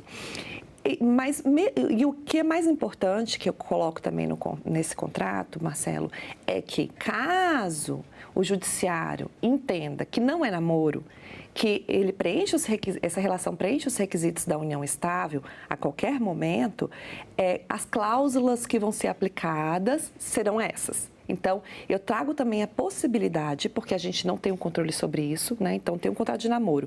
Se bate lá para o juiz fala, não, isso aqui não é namoro, isso aqui é união estável. É união pública, duradoura, com o objetivo de constituir família. Aqui tem união estável. Vocês fizeram o contrato lá, mas, na verdade, é união estável. Eu já coloco o que se aplica caso seja reconhecido como união estável. Então, eu já trago ali, por exemplo, um regime de bens da separação total de bens, eu já trago uma renúncia a alimentos. É claro que tudo isso o judiciário pode, de alguma forma, falar, olha, isso aqui não vai se aplicar, mas eu já tenho ali, pelo menos, a manifestação de vontade das partes. E fica mais fácil trabalhar a partir desse lugar. E se num contrato de namoro, durante a relação, tá? O casal está em contrato de namoro, renovou o contrato, estão seguindo tudo certinho, e no meio do namoro surge uma criança, o casal engravida. Pode continuar com o contrato de namoro ou isso obrigaria o casal a mudar a situação?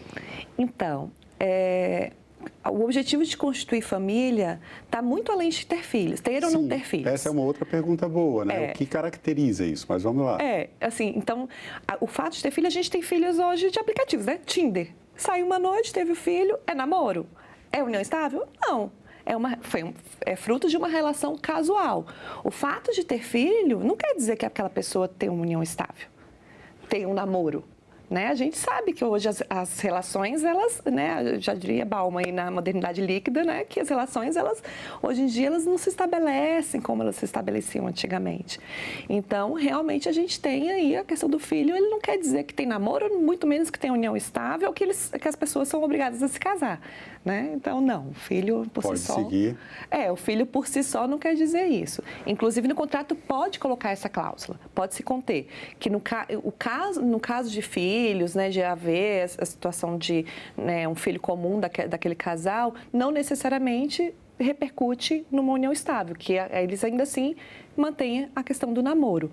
Para alterar para a união estável, seria o caso de um novo contrato. Então, eu posso ter essa previsão ali.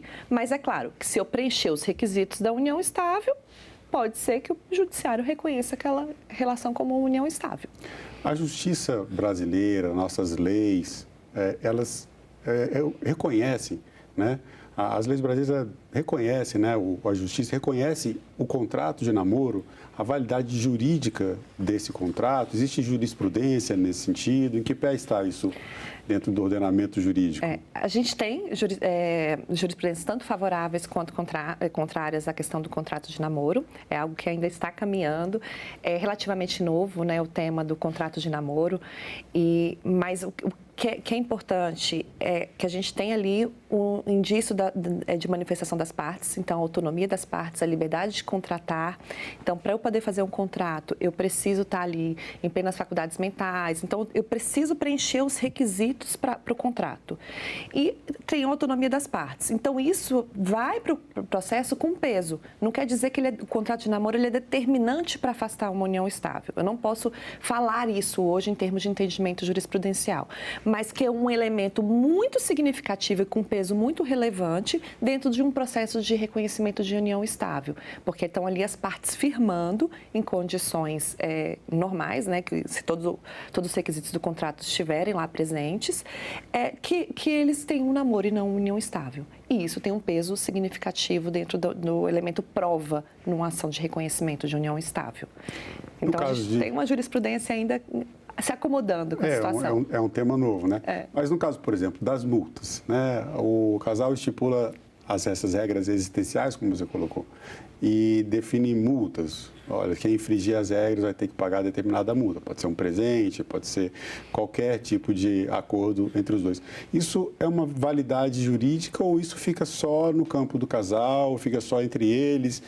Não tem como alguém, uma das partes dizer, não, você fez isso, não está querendo pagar multa, e aí depois dá um desdobramento de um processo, por exemplo. Isso tem algum sentido? Essa pergunta é boa, Marcelo. Primeiro porque, assim, todo contrato a gente tem que ter condições de fazer um cumprimento, né? A gente tem que ter cláusulas ali objetivas que faz com que eu possa demandar ao judiciário. Então, por exemplo, uma cláusula que você citou no começo da nossa conversa, a obrigação de falar eu te amo 3 vezes na semana, por exemplo. Como é que eu vou apurar isso no judiciário? Como é que eu vou fazer? Como é que o judiciário vai analisar se foi dito ou não 3 vezes por semana? Então, é uma cláusula que fica um pouco morta dentro do contrato, porque como é que eu dou efetividade para ela? Agora, uma cláusula que, olha, no caso de infidelidade se impõe multa, a multa de X, aí sim, a gente tem uma cláusula objetiva que tem condições de se buscar o cumprimento na esfera do judiciário. Você pode até provar. Tendo o elemento prova, né? Tendo a prova ali de que houve uma traição, que houve descumprimento daquela cláusula específica e tendo lá ali qual é o desdobramento desse descumprimento, né? Que seria uma multa, é possível. E isso não é só no contrato de namoro. Isso é na própria união estável, no próprio casamento, é possível também fazer contratos nesse sentido. E os casais que namoram à distância, eles podem também criar o seu contrato de namoro? Podem criar o seu contrato de namoro e é importante a gente ter aí em vista que para você ter o reconhecimento de união estável, por exemplo, não é necessário coabitar. Então, se eu posso ter união estável sem coabitação, eu posso ter um namoro também em cidades diferentes, né? Então, eu acho que se aplica da mesma forma, porque o fator coabitação no casamento ainda é considerado um dever, tá? Só que a gente sabe que isso está sendo muito mitigado pela própria vida que nós levamos hoje em dia. A gente tem um mundo que é muito mais globalizado, as distâncias são mais curtas, né? As pessoas conseguem se relacionar ali por vídeo, a passagem aérea está mais acessível ou não, né? Mas é mais viável hoje, né? Esses encontros. Sim. Então, a gente tem um mundo mais global. Então, até no casamento, a regra da coabitação, ela tem sido mitigada no judiciário, né? Ela não tem sido levada tão a ferro e fogo. Bom, eu citei aqui no começo da entrevista uma história, né, que viralizou esse tema na internet, mas assim, o número de pedidos de contrato de namoro vem aumentando bastante, de forma rápida no Brasil, mas a gente associa muitas vezes essa ideia do contrato de namoro a pessoas mais jovens, né, pelo curso natural da nossa história, da nossa cultura, né? Normalmente na adolescência, na juventude começam os namoros, dali vai partindo para uma coisa mais séria, noivado, casamento, mas tem os casos também dos casais, né, que a gente chama da maturescência, né, os casais que separados começam a namorar e daí vão encontrar uma situação que normalmente já tem uma vida constituída, já tem filhos, cada um tem seu patrimônio e muitos optam pelo casamento. Uhum. E daí com todos os cuidados de definir o que é separação de bens. E agora a gente tem essa possibilidade de um contrato de namoro. Você que já está no direito de família há muito tempo, é interessante para o casal? Um contrato de namoro é mais prático, tem a mesma validade jurídica? Como é que fica? O que você diria para esses casais que estão, né, já nessa outra fase da vida e que começam a namorar e querem definir de forma clara qual vai ser a situação do relacionamento?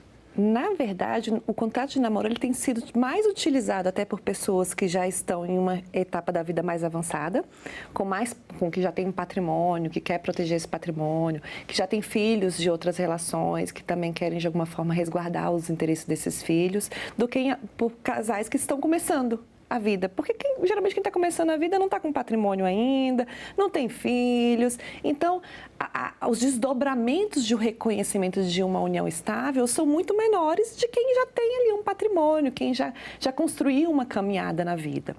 E aí, para isso, a gente precisa ter um olhar, Marcelo, um pouco crítico com relação ao nosso sistema, né? A nossa norma hoje. Eu não tenho nenhum regime de bens que afaste 100% um companheiro ou um cônjuge no momento da sucessão. Tá? O único regime que eu tenho que pode fazer isso é o regime da separação obrigatória, mas para isso eu preciso preencher os requisitos. Mais de 70 anos, não ter feito uma partilha de bens no divórcio anterior. Então, são situações muito específicas que aí o regime é obrigatório da separação de bens. Quando eu elejo o regime da separação de bens, para o divórcio, para a situação de dissolução de união estável e de divórcio, eu afasto a outra parte que eu quero afastar do meu patrimônio. Ok, mas numa situação de óbito, essa pessoa tem direitos. Então, quando eu faço o contrato de namoro, também tem esse intuito de falar, olha, aqui é namoro. Então, no caso do meu óbito, no caso do meu falecimento, não há nenhum direito, porque namoro não gera efeitos patrimoniais. Então, na verdade, o contrato de namoro tem sido utilizado muito mais por essa geração que quer resguardar o patrimônio, quer resguardar os filhos, que tem uma trajetória de vida já construída e que, né, assim, o namoro nessa fase da vida, ela tende a se assemelhar muito mais a uma união estável do que o namoro na juventude, que cada um está na sua casa. Então, o namoro, quanto mais maduro, mais termina que dividem a casa, as escovas de dente, elas ficam fixas um na casa do outro, o porteiro conhece ambos, então é mais fácil constituir uma união estável, ou preencher os requisitos da união estável quanto mais maduro tiver, do que quando está mais jovem. E os desdobramentos patrimoniais na maturidade tendem a ser maiores do que na juventude. Então, o contrato de namoro tem sido utilizado geralmente por quem já está separado, quem já passou por um dissabor de uma partilha de bens, quem já vivenciou ali uma relação que não terminou muito bem. Então, busca formas de se resguardar com relação a esses efeitos. Porque quando a gente fala de afeto, né, Marcelo, casamento, união estável, namoro, muitas vezes a gente não entende e não identifica que isso pode ter repercussões patrimoniais. Então, a gente está tão apaixonado, tão vivendo aquela situação do namoro... Você nem pensa nessas outras coisas. Você não imagina que um dia pode terminar, né? Ninguém começa um namoro para terminar, né? Exatamente. Só que as repercussões, elas existem, né? Sim. Quando a gente tem união estável, a gente tem repercussões patrimoniais significativas. Então, o contrato de namoro vem também como uma forma de blindar um pouco essa situação. Pode ser, então, uma boa alternativa para quem quer proteger o patrimônio e deixar claro que o relacionamento é um namoro e não uma união estável e, assim, resolver de forma mais pragmática a situação. Perfeito, mas é importante que também não preencha os requisitos da união estável. Então, são as duas coisas. Não adianta eu ter um contrato de namoro e apresentar socialmente aquela pessoa como companheiro, como minha mulher, como meu marido, ter uma relação que é ampla, falar de planos conjuntos, ter conta conjunta, preencher requisitos da união estável. Porque a união estável está no mundo dos fatos. Então, se nos fatos eu consigo reconhecer ali uma união estável, o contrato de namoro pode ser visto como alguma coisa que, na verdade, é uma fraude, né? Então, a gente não pode ter o risco de considerar esse contrato de namoro uma fraude. Então, tem que ser as duas coisas aliadas mesmo. Bom, Renata Cisne, mais uma vez eu quero agradecer pela sua presença em nosso programa. Obrigado pela entrevista. Eu que agradeço. Muito obrigada, Marcelo. Um prazer estar aqui. E obrigado a você que acompanha a programação da TV Senado. Assine o canal da TV Senado no YouTube, ative as notificações e acompanhe toda a produção do Poder Legislativo diretamente da fonte. Na TV Senado, democracia todo dia.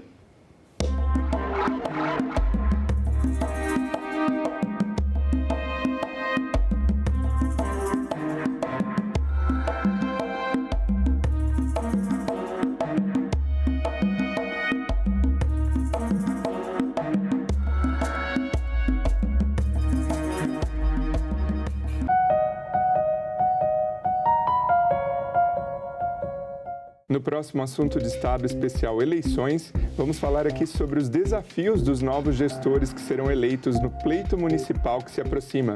E o nosso convidado é Paulo Ziolkowski, presidente da Confederação Nacional dos Municípios. Os desafios na saúde, na assistência social, nas estradas vicinais destruídas muitas vezes pela seca ou pelas enchentes. Então, o desafio é gigantesco. Assunto de Estado. Hoje, 8 horas da noite, aqui na TV Senado.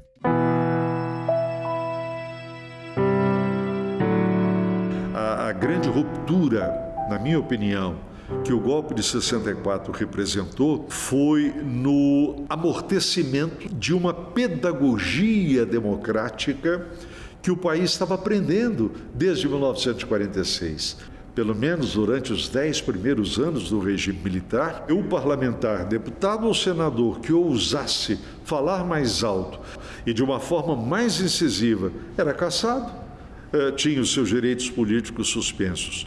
Isso só se altera a partir de 74.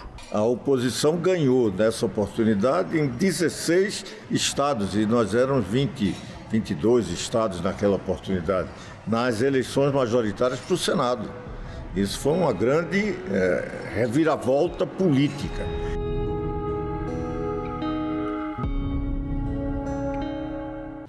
Uma notícia falsa pode vir de quem a gente menos espera, no grupo da família ou nas nossas redes sociais.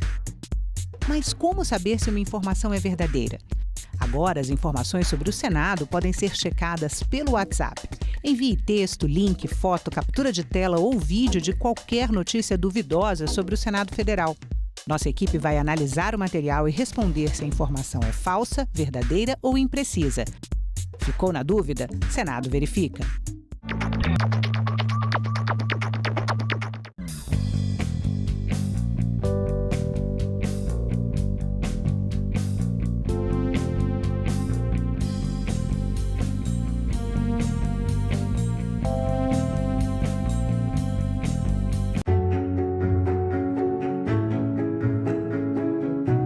País.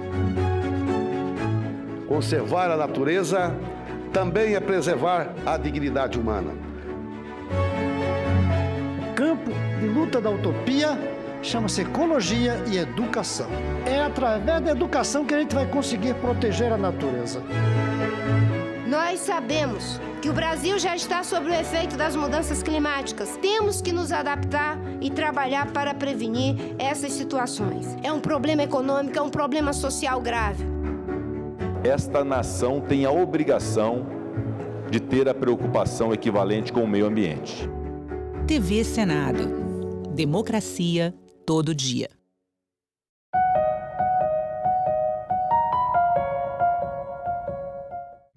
O programa a seguir é livre para todos os públicos.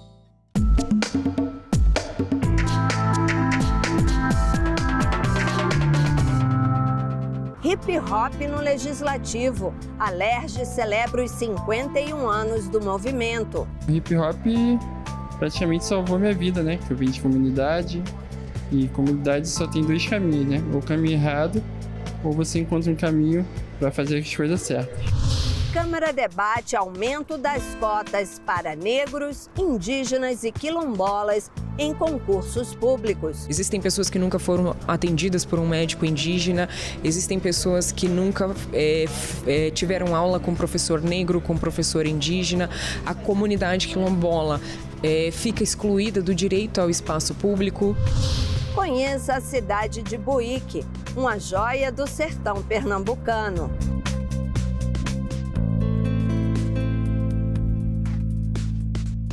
Oi, pessoal! Que tal saber o que parlamentos como este têm feito país afora? Afinal, são decisões que impactam a sua vida, o dia a dia do brasileiro. Eu sou Andréa Alves e este é o Parlamento Brasil, um programa que há 18 anos é feito em parceria com as TVs legislativas de todo o país. Vamos lá?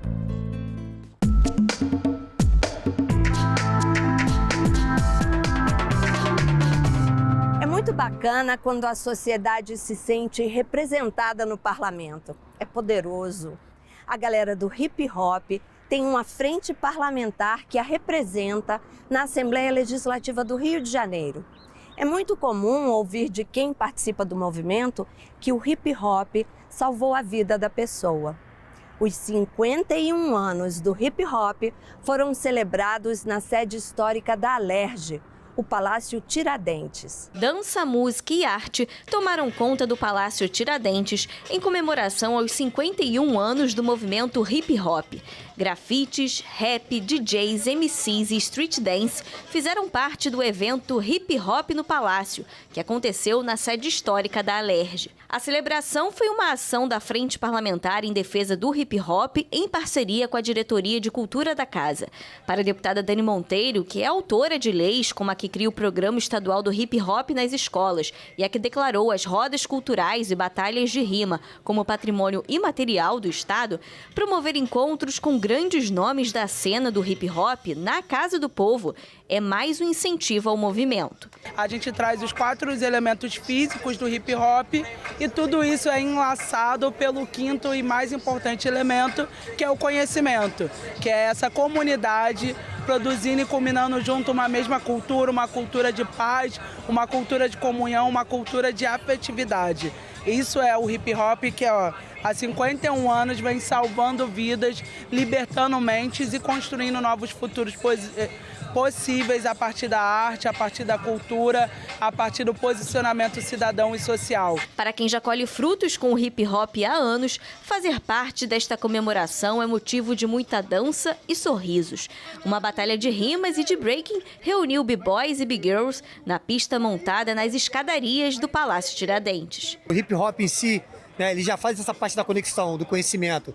Então, quando fazemos um encontro, onde tem o MC, o b-boy, o DJ, o grafite, então a pessoa que chega perto do evento, ela se conecta com o evento, ela se conecta com uma cultura, uma parte do elemento, isso já traz um benefício. Promover arte e cultura para a população e criar perspectivas de vida, tanto no aspecto pessoal quanto profissional, é um dos objetivos do movimento hip hop. Então, o hip hop, para falar a verdade, assim, ele faz toda a diferença na minha vida, né? Além de um estilo de vida, além de uma modalidade olímpica, né? Além de uma cultura, ela também é a minha profissão. Eu dou aula de break num projeto Break Social Brasil, no Centro de Movimento Débora Coke, com muito orgulho, e também dou no GFEP, no Rio Comprido. São espaços que abriram a porta para mim trabalhar como professor, e venho desenvolvendo esse trabalho já durante muitos anos. Aliás, eu estou completando quase meus 20 anos de break, então é muita caminhada, né, nego? Hoje eu tô aqui como mestre de cerimônia, MC das batalhas, botar aqui a batalha para pegar fogo, né, dar aquela animada. E a importância do hip hop para mim é que salvou minha vida, né, me deu perspectiva, me fez enxergar a vida e o mundo por uma outra ótica, né? Além do que a gente está acostumado a ver na rua. Além do encontro ao ar livre, os amantes do hip hop também participaram da abertura da exposição de grafite dentro do Palácio Tiradentes. São trabalhos de 10 artistas que contam suas experiências pessoais através da arte. Mano Beiço tem distrofia muscular de Steiner e tem a arte como amuleto de desenvolvimento e esperança. Ele pintou o quadro Katrina, inspirado na cultura mexicana. O hip hop praticamente salvou minha vida, né? Que eu vim de comunidade e comunidade só tem 2 caminhos, né? Ou o caminho errado, ou você encontra um caminho para fazer as coisas certas. E ele me levou pro caminho de fazer as coisas certas. Hip hop no Palácio, brota! Vem, família, vem! A emergência climática é o assunto do momento e também do futuro.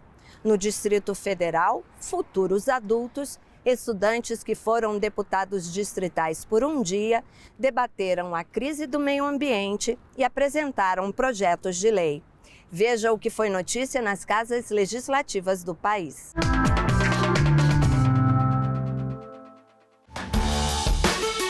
Que a juventude é o futuro da nação, todo mundo já sabe.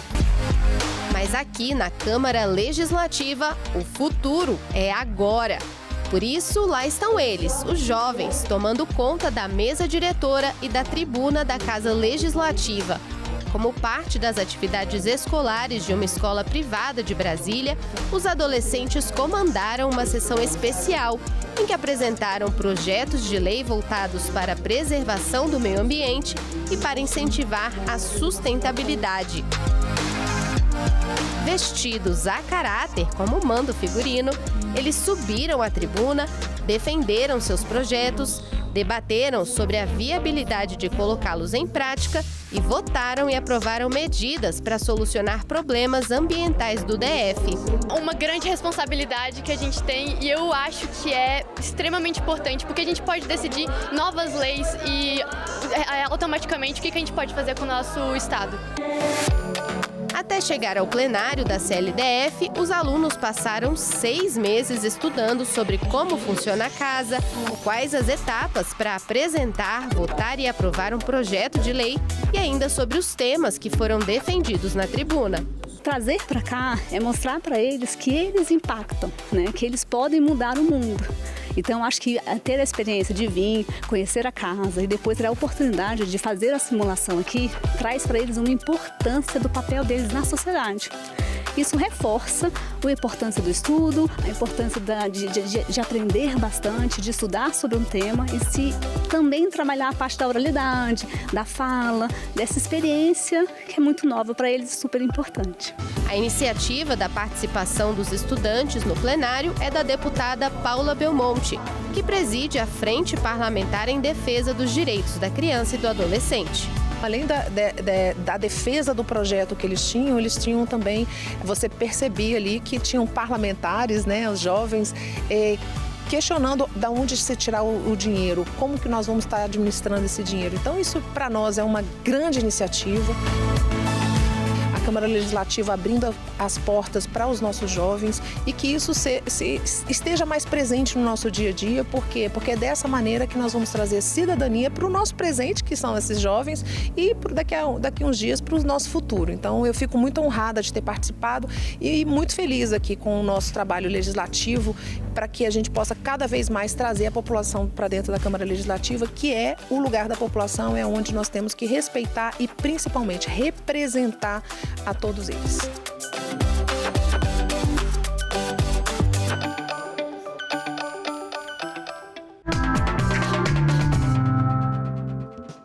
Levar o animal de estimação no pet shop ou no veterinário são atividades rotineiras da vida de quem é tutor de pet. E para garantir ainda mais segurança a estes animais e também tranquilidade aos tutores, a Casa Legislativa aprovou um projeto de lei que prevê obrigatoriedade de instalação e manutenção de circuito fechado de câmeras em estabelecimentos comerciais que prestam atendimentos aos animais domésticos aqui em Roraima. A proposta foi apresentada pelo deputado Chico Mozart. O parlamentar explicou que a medida é uma forma de garantir mais segurança e tranquilidade aos tutores que optam pelos serviços destes estabelecimentos comerciais. Assim como é feito em várias creches do nosso município, nós fizemos esse projeto de lei visando que aquelas pessoas que levam seu pet para uma clínica, ele seja observado, porque existem casos de animais que vão para uma clínica, muitas vezes para um banho, uma tosa, e eles morrem.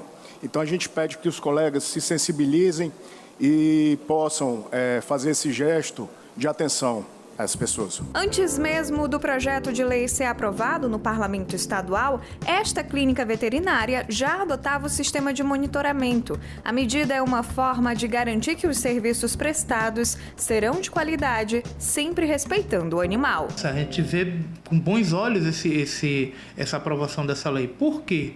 Ela dá um respaldo, de um modo geral, tanto para o tutor que tem confiança em deixar, digamos que porventura tenha acontecido alguma fatalidade. E aí nós temos como provar que às vezes é o cão, nem sempre, às vezes é o tosador.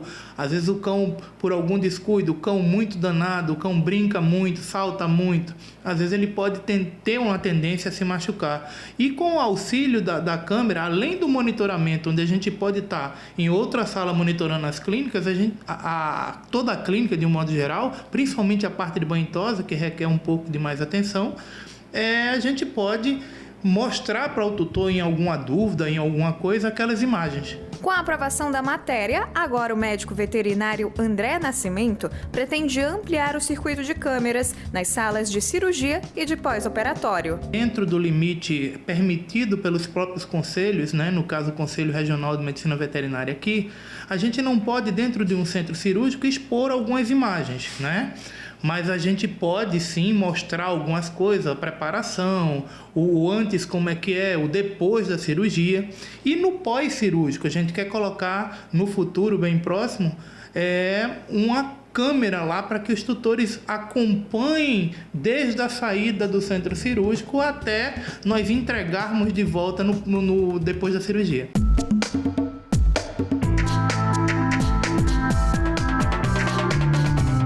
Ampliação de cotas em concursos públicos para negros, indígenas e quilombolas é o objetivo de um projeto de lei que foi debatido em audiência pública aqui na Câmara dos Deputados. A principal mudança no projeto de lei que altera a divisão de cotas em concursos públicos é o aumento da porcentagem de vagas reservadas, que passa dos atuais 20% para até 30%. Além disso, a proposta também inclui dentro do novo percentual indígenas e quilombolas. Para a diretora do Departamento de Provimento e Movimentação de Pessoal do Ministério da Gestão e Inovação, Maria Aparecida Chagas Ferreira, a medida corrige uma injustiça histórica. Reduzir as desigualdades, dentro da administração pública e ampliar a capacidade estatal é um desafio que nós temos como permanente. E incluir indígenas, quilombolas no serviço público faz parte desse compromisso de transformação social e ampliação da representatividade. O texto aprovado pelo Senado em maio deste ano está em discussão na Comissão da Amazônia e dos Povos Originários e Tradicionais da Câmara, que realizou audiência pública para ouvir representantes da sociedade civil e do governo.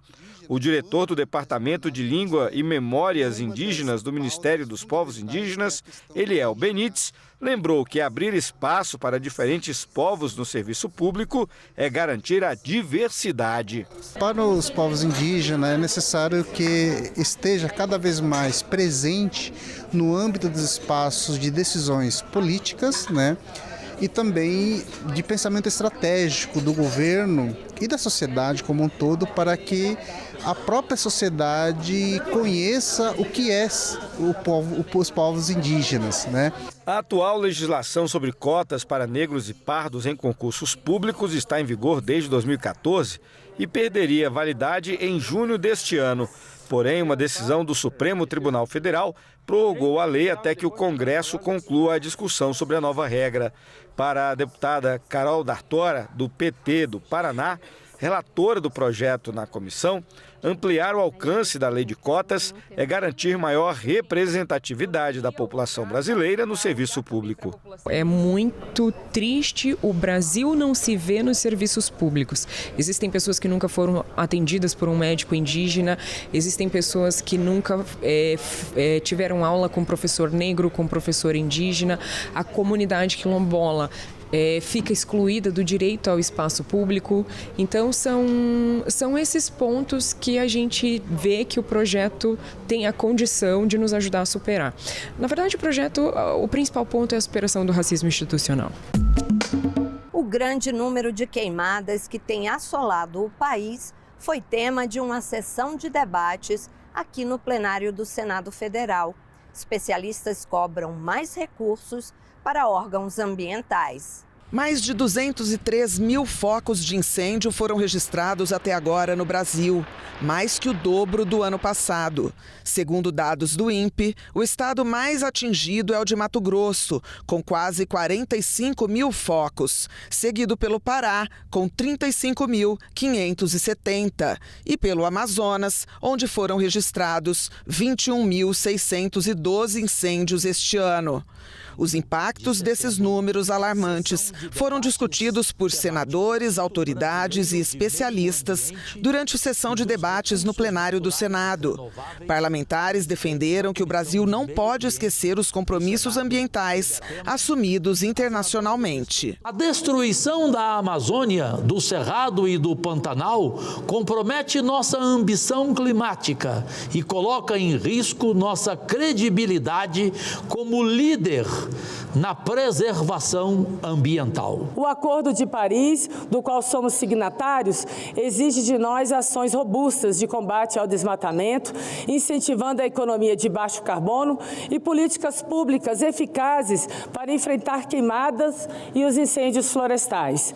O presidente do IBAMA afirmou que a legislação atual é insuficiente e que as causas dos incêndios variam de acordo com as regiões do país. O que a gente tem percebido no Centro-Sul, muito ato criminoso de vandalismo, de tentativa de destruir patrimônio público ou privado. E em algumas regiões, notadamente no sul da Amazônia, no Arco do Desmatamento, na região do Mato Piba, a utilização do fogo ainda como prática para abertura de novas fronteiras. O tratamento da legislação para essa temática precisa avançar, não apenas para a questão dos incêndios florestais, mas para o crime de grilagem, para o crime de desmatamento, enfim, situações que estão, obviamente, conexas. É uma força-tarefa que abrange punição, prevenção, planejamento e educação, principalmente de todos nós brasileiros, que se começa desde a infância. Tem política pública que a gente vai ter mesmo que amarrar em forma de legislação. Porque vem um governo, faz, aí vem o outro, não dá continuidade, aí vem o outro que quer inventar a roda daquilo que já estava dando certo. A maior estiagem dos últimos 75 anos e as altas temperaturas favorecem o aumento das queimadas. Para os meses de outubro, novembro e dezembro, segundo o INPE, a previsão é de que as temperaturas fiquem de 1 a 2 graus acima da média histórica no país. A estimativa de chuva é de 10 a 50 milímetros abaixo da média. Essas previsões nada positivas exigem mais recursos para os órgãos ambientais. Nós não temos pessoal e nem orçamento suficiente. O INPE já trabalhou em 2010 com 400 milhões de reais por ano. Hoje o meu orçamento é 130 milhões de reais por ano, para fazer mais com menos e com menos gente. Agora, nos últimos meses, nós tivemos ali, agora ainda esse mês, as medidas provisórias que possibilitaram um aumento extraordinário do orçamento, nós somando aí mais de 600 milhões de reais adicionais para essas ações. As queimadas também afetam a qualidade de vida da população. O Ministério da Saúde apresentou recomendações para enfrentar esse período de seca. Entre as principais, reforçar a hidratação sempre que possível, permanecer em ambientes fechados e não fazer exercícios físicos ao ar livre. Todas essas recomendações para reduzir os riscos à saúde dessa população que vem sendo expostas há semanas, há meses, a níveis inadequados de qualidade do ar.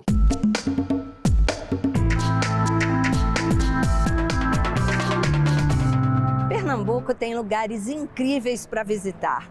Você vai conhecer agora a cidade de Buíque, uma joia do sertão pernambucano. Com vários significados de origem indígena para seu nome, como Sal da Terra e Terra de Cobras, a cidade de Buíque é localizada a 282 quilômetros do Recife, no sertão pernambucano. Região integrante do Planalto da Borborema, o município é composto por 4 distritos, sendo o mais famoso deles o Vale do Catimbau, considerado o segundo maior parque arqueológico do Brasil, perdendo apenas para a Serra da Capivara, no Piauí. O Vale do Catimbau abriga pinturas rupestres datadas entre 8 e 10 mil anos, reforçando a ancestralidade do território e movimentando a economia local através do turismo. A resistência ancestral também se dá pela presença indígena do povo Capinauá, que luta pela demarcação de suas terras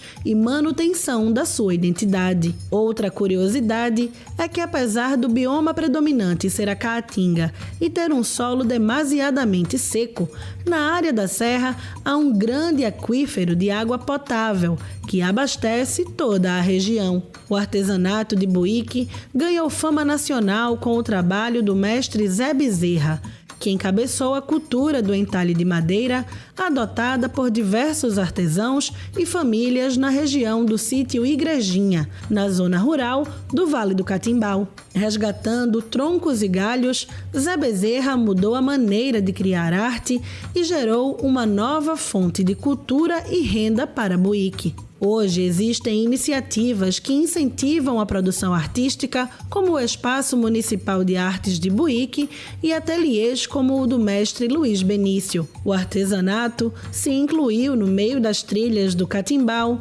como um novo complemento de arte na história do local. Linda, né?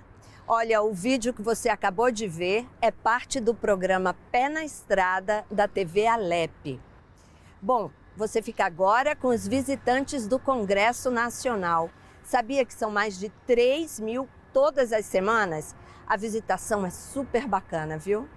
E você sabe que se quiser rever este ou qualquer outro programa da TV Senado, tem tudo na internet, no site da TV ou no YouTube. Até semana que vem, pessoal. Tchau.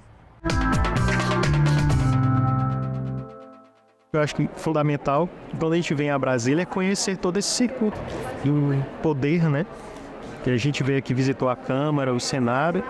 Foi uma visita muito interessante. A gente pôde conhecer toda a parte interna, todo o prédio, conhecemos o plenário, vimos muitas obras de artes, o que para mim foi um tanto surpreendente, porque a gente imagina que é só o prédio, sem vida, que é só política, né? Mas aqui tem muita cultura e foi muito interessante fazer essa visita. Eu achei realmente muito interessante a exposição dos 200 anos do Senado. A gente pode conhecer um pouquinho da história desde Dom Pedro I até agora a redemocratização, passando também pelos fatos recentes, que foram os atos do dia 8 de janeiro. Então, realmente, a gente consegue conhecer um pouco da história do que foi aquele dia, né? Então, de todas as coisas ocasionadas, um fato realmente lamentável, mas que fez parte da nossa história, então é muito importante a gente conhecer e entender. Muito bom, maravilhoso. Todos os ambientes que eu visitei, eu gostei. Muito bonito, muito organizado também. E a moça explica tudo, dá uma verdadeira aula de história. Excelente. Eu já tinha feito ele há anos atrás. A única diferença, um pouco triste agora, é ver a depredação que fizeram. Tanto pela experiência arquitetônica, mesmo pela beleza da própria construção e de todas as obras, quanto pela própria importância da democracia, que é frágil e é importante que todo mundo efetivamente se engaje. Eu gostei muito de ter vindo aqui. Eu acho que é um prédio bonito, elegante, com histórias, com memórias. Eu acho que o povo que não tem história não tem memória. Devemos estudar para passar este legado aos nossos filhos, aos nossos descendentes e também à nossa população.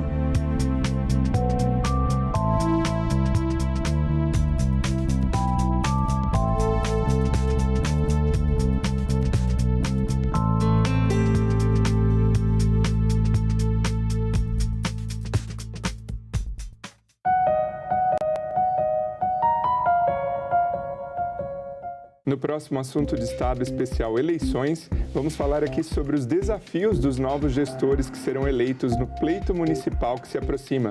E o nosso convidado é Paulo Zielkowski, presidente da Confederação Nacional dos Municípios. Os desafios na saúde, na assistência social, nas estradas vicinais destruídas muitas vezes pela seca ou pelas enchentes. Então, o desafio é gigantesco. Assunto de Estado. Hoje, 20h, aqui na TV Senado.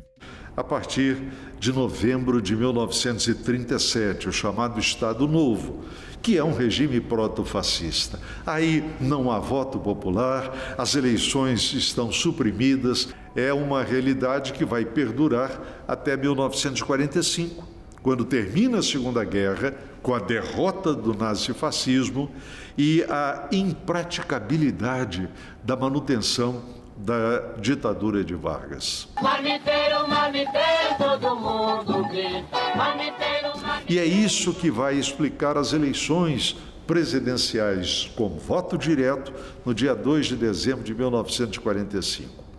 Nesse momento já estão em vigor os novos partidos que estão surgindo dentro de uma nova realidade histórica, mas com os pés também muito presos ao passado.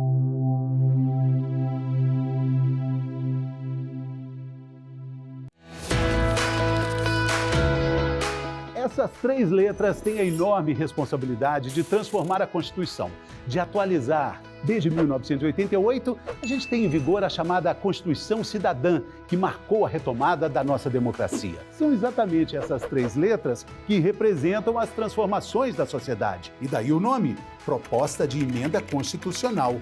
Uma forma de atualização desse texto, onde estão os princípios e as normas de todo o funcionamento de um país. Dá para imaginar, né, que para fazer uma proposta dessas tem que ser algo muito importante. E olha só quem pode fazer: o presidente da República, 1/3 da Câmara, que significa 171 deputados, 1/3 do Senado, 27 senadores, ou ainda as Assembleias Legislativas Estaduais, com mais da metade de seus participantes. A PEC também tem que ser analisada pela Comissão de Constituição, Justiça e Cidadania. É lá que eles vão analisar se o projeto está em harmonia com a Constituição. Aí depois tem que passar por 2 turnos de votação em cada casa legislativa. Ela pode ser aprovada integralmente, parcialmente ou pode sofrer alterações. E aí tem que começar novamente todo o processo. Tem alguns assuntos que não podem ser abolidos, são as chamadas cláusulas pétreas. Por exemplo, os direitos e as garantias individuais, a separação dos poderes e o voto direto. Uma PEC pode apenas ampliar e nunca restringir esses assuntos. E dentro do que pode ser alterado existem alguns exemplos. A reforma da Previdência, o teto de gastos públicos, a PEC que garantiu direitos trabalhistas das domésticas. Uma PEC, ao ser aprovada, vira emenda à Constituição. E a nossa Constituição já tem mais de 100 emendas. Entender o que é uma PEC é perceber também que tudo começa com o nosso direito de escolha, com o nosso voto. Maria acordou com uma missão: escolher o prefeito ou a prefeita que vai administrar o dinheiro dos impostos que ela paga para manter a cidade limpa, melhorar a escola dos filhos, solucionar os ônibus lotados e acabar com as filas nos postos de saúde. Maria sabe que o voto afeta diretamente a sua vida e pode transformar a cidade onde mora. Vote com responsabilidade.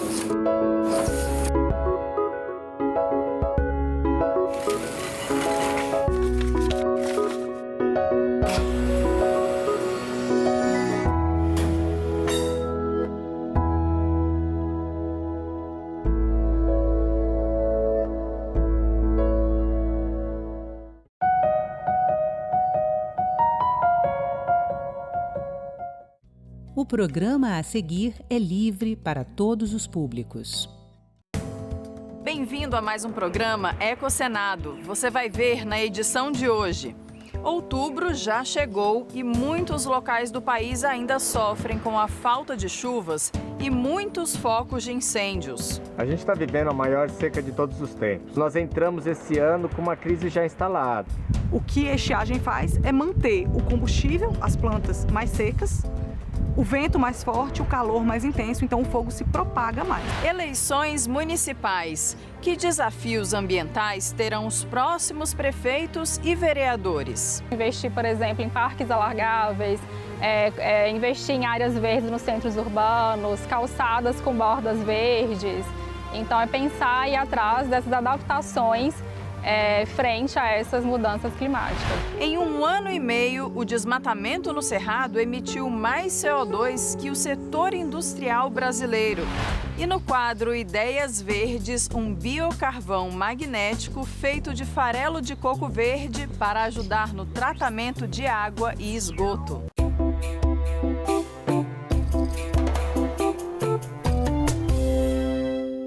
2024 registra a seca de maior extensão e intensidade no Brasil dos últimos 70 anos. Até setembro, mais de 4.000 municípios apresentavam algum grau de estiagem, sendo em mais de 200 deles de nível extremo.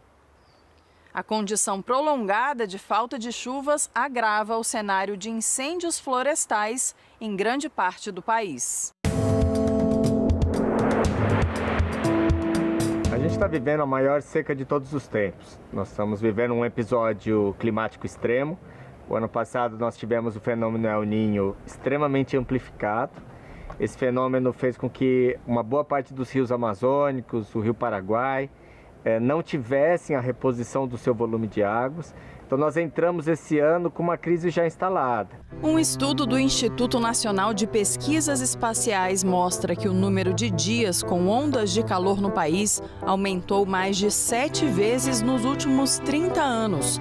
E nas últimas 6 décadas, a média de dias seguidos sem chuvas foi de 80 para 100. A bióloga e professora da Universidade de Brasília, Isabel Schmidt, explica de que forma essas taxas contribuem para o aumento dos incêndios em vegetações que estamos vendo hoje. Normalmente, numa queima natural, que acontece só por causa de raios, o fogo começa por causa de raios, se alastra na vegetação que está seca ainda, porque isso geralmente acontece no início da estação chuvosa. A vegetação ainda está muito seca, então ela serve de combustível, o fogo se alastra. E o fogo natural, antes da existência de pessoas aqui, ele se apagava só pela chuva. O que a estiagem faz é manter o combustível, as plantas mais secas, o vento mais forte, o calor mais intenso, então o fogo se propaga mais. Ele não começa por causa da estiagem, mas ele anda muito mais rápido por causa dela.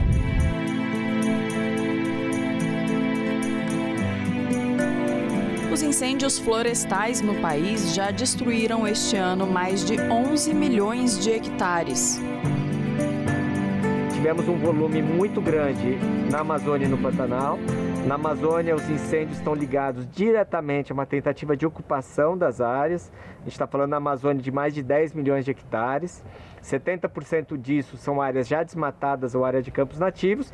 32% é floresta nativa. As pessoas estão, em vez de desmatar, estão colocando fogo para depois poder utilizar essas áreas. O Cerrado também teve um estoque grande. A maior parte das áreas queimadas no Cerrado são áreas que já foram desmatadas e que estão sendo queimadas, principalmente para a limpeza de pastagens. O Cerrado foi o bioma com a maior extensão de área queimada em agosto, de acordo com o MAP Biomas, 2,4 milhões de hectares, 43% de toda a vegetação destruída pelo fogo no país. Aqui no Parque Nacional de Brasília, os incêndios que se intensificaram em setembro queimaram quase 2.000 hectares de áreas preservadas. Encontramos com o gerente do fogo do parque, que falou como foi o impacto aqui. Esse fogo aqui, ele impactou bastante pelo fato da grande profundidade que foi ele. Ele queimou muito, porque ele entrou numa época muito quente. As matas ciliares não aguentaram, não seguraram. Foi uma força-tarefa muito ágil na segunda e na terça-feira, ou seja, nos dias 16, 17, se não me engano, que fez com que a gente encurralasse o fogo. Nos dias mais críticos em todo o país, o IBAMA e o ICMBio trabalharam com 3.200 brigadistas na tentativa de controlar as queimadas em áreas de proteção ambiental. Mais de 100 brigadas que conseguem combater pelo menos 80 incêndios simultâneos. Infelizmente, a gente apaga o incêndio de uma área e as pessoas colocam fogo em outra. Então, diariamente, incêndios estão sendo resolvidos, estão sendo extintos, mas muitos outros incêndios acabam tendo início por conta de ações, principalmente ações criminosas. Hoje, a gente tem ignições que não são naturais, então a maior parte das nossas ignições em todo o país, no ano todo, chega perto de 99% são humanas, e nessa época de estiagem elas são 100% humanas, porque não tem raio nenhum acontecendo. A gente tem detectado em alguns lugares o incêndio de descuido, aquela pessoa que faz uma pequena fogueira para limpar o quintal e perde o controle, mas na maior parte dos casos é um incêndio criminoso, intencional, de destruir a floresta. E aí entra o trabalho de fiscalização. Cerca de 700 fiscais fiscalizando. mais uma equipe especializada em geoprocessamento, pegando os alertas do INPE, fazendo os embargos e as autuações. Outra frente importante é a prevenção, como o uso controlado do fogo. Hoje ele é feito de maneira sistematizada e planejada somente em uma pequena parte do território brasileiro. Só nas áreas protegidas, federais, as unidades de conservação e as terras indígenas. E também nas unidades de conservação do Tocantins. Nenhum outro estado faz manejo do fogo nas suas áreas protegidas e ninguém faz manejo integrado do fogo em terras privadas. Isso pode passar a ser feito a partir da Política Nacional de Manejo Integrado do Fogo. Então, uma forma da gente se preparar para o futuro, a gente sabe que o futuro vai ser de condições mais extremas, é de fato implementar ações de manejo integrado do fogo para prevenir grandes incêndios. A gente não vai conseguir evitar todos os incêndios, mas se a gente conseguir manejar os nossos ambientes para evitar alguns ou diminuir o problema dos incêndios, vai ser muito bom.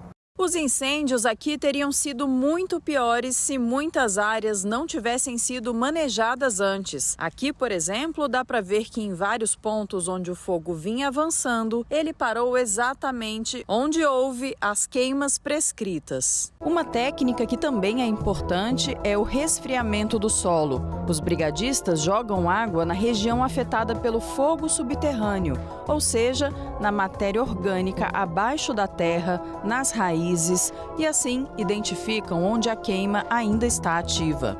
Eu estou tentando fazer com que esse jato d'água fique sobre ela lá, para ver se ela apaga. Porque se pegar fogo aqui, ó, superficial, vai queimar tudo e vai subir para riba e vai embora. Isso aqui é uma área úmida, isso aqui a gente chama de produção de água, né? Uma área que produz água. E agora isso aqui não se recupera igual o cerrado lá em 2, 3 anos, não. Nós acompanhamos o resgate de um tamanduá-bandeira que se feriu em uma dessas áreas com fogo subterrâneo. Vocês encontraram agora esse animal aqui no Parque Nacional? Foi às 5h30 mais ou menos, né? Isso mesmo, né? Nós estávamos no local de incêndio, passamos para outra área, chegamos numa área queimada e identificamos com ele. Todo ferido, queimado, as mãos, estava dentro de um buraco. Está tendo gente todos os dias procurando algum animal que esteja porventura machucado e resgatando e levando para os CETAS ou para o zoológico para a recuperação. A partir do momento que eles estiverem aptos para voltar ao seu habitat normal, eles serão devolvidos no mesmo local que foi achado. Nós recebemos nesse mês de setembro 4 animais. Então, nós recebemos uma anta, tamanduás e um urubu, todos provenientes das queimadas aqui de Brasília. Eles estavam muito queimados, tinha a questão da hidratação também, né? Então às vezes até com um pouco de anemia, também falta de alimentação, que queimou boa parte da área onde eles estavam. Já estão em fase de adaptação. A gente está fazendo um tratamento cuidadoso deles, tem uma equipe multidisciplinar na veterinária, então está sendo acompanhado por veterinário, biólogos lá também.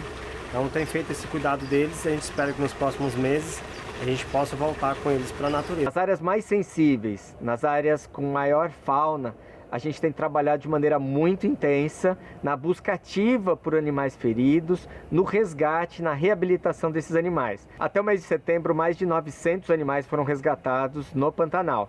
Muitos já se recuperaram e já foram devolvidos à natureza. E a recuperação da vegetação em algumas áreas pode demorar muito ou nem chegar a acontecer. As florestas não evoluíram com fogo, elas não têm mecanismos para sobreviver ao fogo, muito menos a incêndios recorrentes. Então, às vezes, alguma planta pode sobreviver a um incêndio, mas a um próximo ela já não vai conseguir sobreviver. E o ambiente inteiro pode ser alterado. Então, quando você tem um incêndio numa floresta, muitas vezes você tem uma mortalidade de árvores tão grande que aquele lugar deixa de ser uma floresta. Talvez, se não tiver mais nenhum distúrbio, em muitos anos ele pode voltar a ser uma floresta, mas isso pode demorar centenas de anos, dependendo do ambiente que a gente tiver.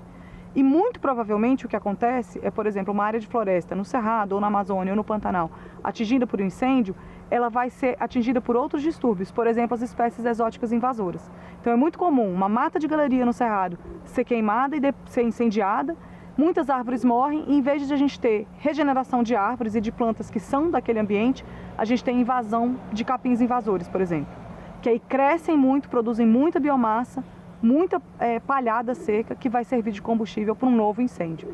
Então isso gera um ciclo de degradação que é basicamente irreversível. Precisa de muita ação de restauração para a gente retornar ao ambiente como ele era antes.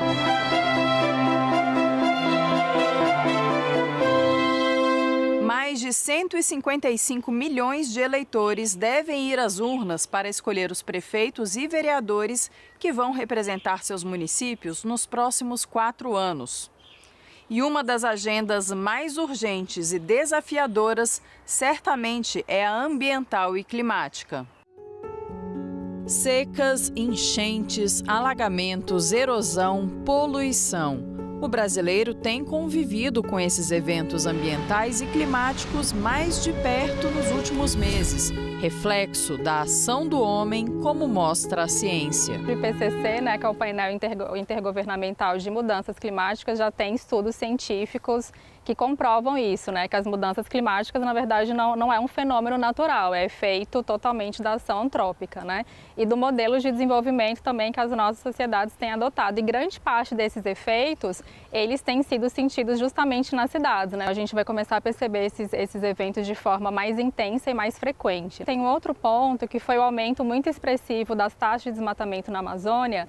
Começou mais ou menos em 2012, intensificou muito no período entre 2019 e 2021, mais ou menos, Então isso também tem um impacto muito grande no equilíbrio climático do país. A área ambiental será uma das mais desafiadoras nos próximos anos, especialmente para os novos gestores municipais. No Brasil, temos o denominado federalismo cooperativo ambiental. A Constituição prevê que os entes federativos atuarão de forma sinérgica, por exemplo, na proteção às paisagens e aos sítios arqueológicos, no combate à poluição, na preservação das florestas, da fauna e da flora e na melhoria do saneamento básico. Para cada nível de ente federativo, nós vamos ter tanto a política específica daquele ente federativo, quanto também a coordenação para a execução das demais políticas, de modo que elas estejam integradas, uma atuação cooperada. Quando nós falamos de meio ambiente, principalmente, é muito difícil individualizar uma ação. Ela é sempre coordenada no nível do ente federativo mais local para o mais abrangente, que seria a União. Não existe uma divisão principalmente temática. A expectativa é que todos os entes federativos atuem em todos os temas, resguardadas, é claro, o nível de sua competência e quais são as ações relacionadas, do ponto de vista da competência administrativa. O licenciamento ambiental para o empreendimento que possa afetar uma bacia hidrográfica, por exemplo. A bacia hidrográfica ela não se restringe necessariamente, por exemplo, a um município, a um estado ou mesmo a um país, porque ela não é uma divisão política. Ela tem outros critérios para a definição da sua circunscrição, dos seus limites. Então, supondo que essa bacia hidrográfica, por exemplo, acabe atingindo os impactos desse empreendimento mais de um estado da federação, Bahia e Sergipe, por exemplo. Nesse caso, uma vez que você tem 2 unidades da federação envolvidas, esse licenciamento vai ocorrer a nível de União. Esse é um licenciamento de um órgão federal.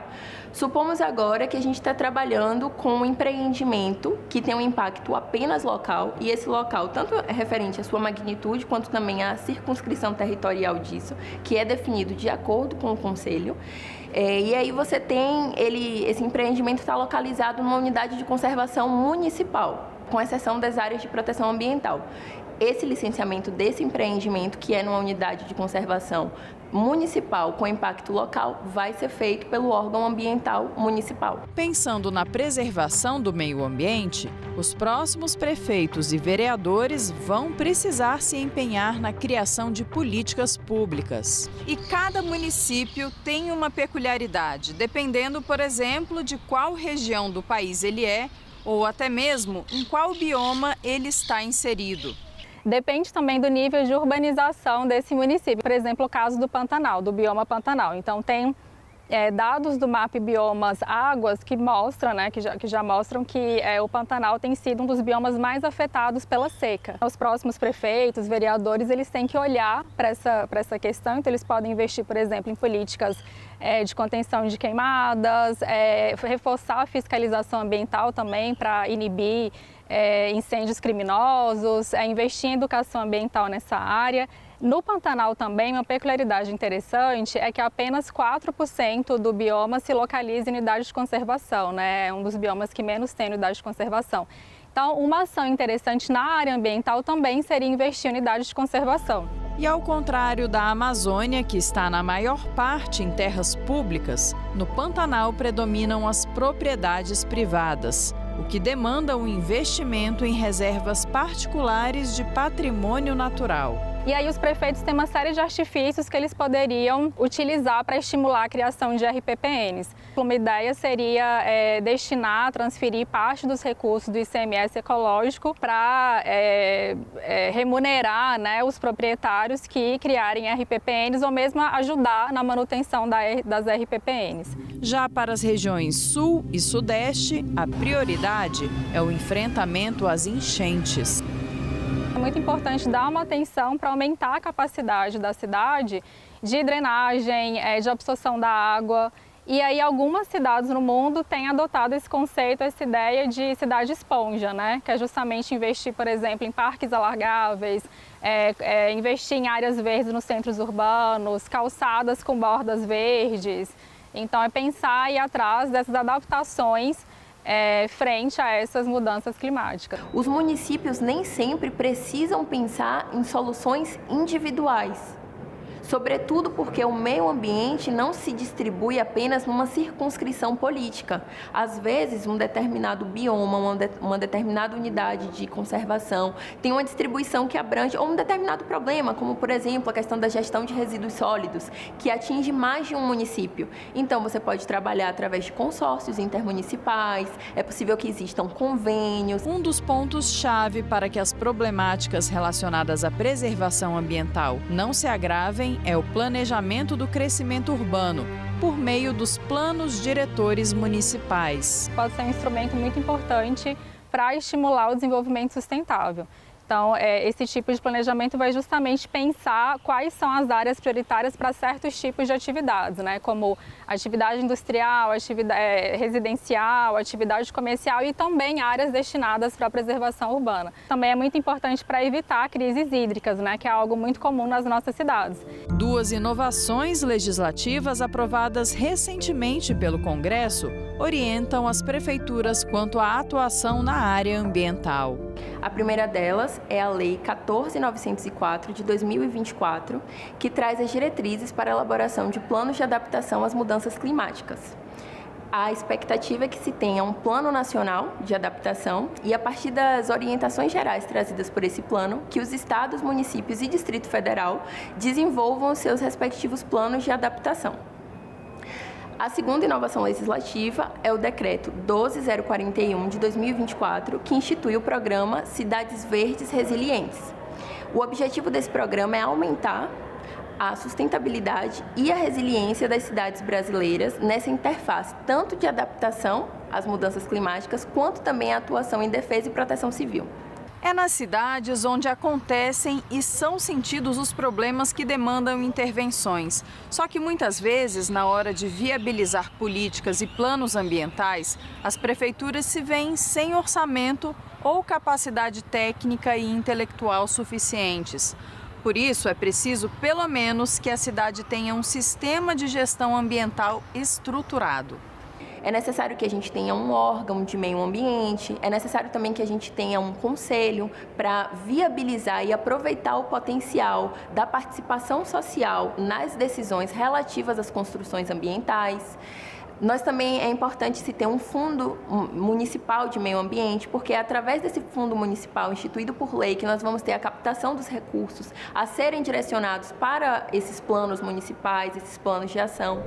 Mas a consultora também fala dos pontos positivos da gestão municipal. Porque você está mais próximo à sociedade.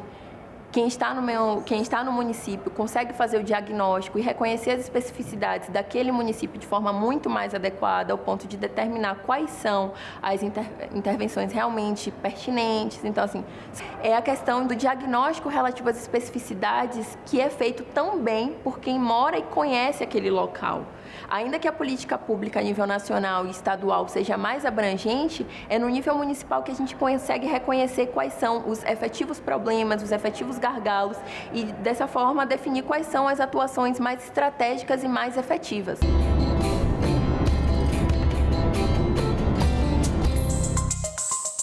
O desmatamento do Cerrado emitiu 135 milhões de toneladas de gás carbônico entre janeiro de 2023 e julho de 2024. Os dados são do Sistema de Alerta de Desmatamento do Cerrado, desenvolvido pelo Instituto de Pesquisa Ambiental da Amazônia, o IPAM. Segundo o Instituto, isso corresponde a 1,5 vezes os lançamentos anuais da indústria do Brasil. A maior parte das emissões, 80%, vem do desmatamento na região do Mato Piba, a fronteira agrícola nos estados do Maranhão, Tocantins, Piauí e na Bahia. Só nessa área foram emitidas 108 milhões de toneladas. O estado que mais desmatou foi o Maranhão, com mais de 300 mil hectares de perda de vegetação nativa, resultando em 35 milhões de toneladas de emissões, seguido de Tocantins, com 273 mil hectares desmatados, que emitiram 39 milhões de toneladas de CO2. Agora, o que mais foi destaque no Brasil e no planeta nos últimos dias no nosso Giro Ambiental.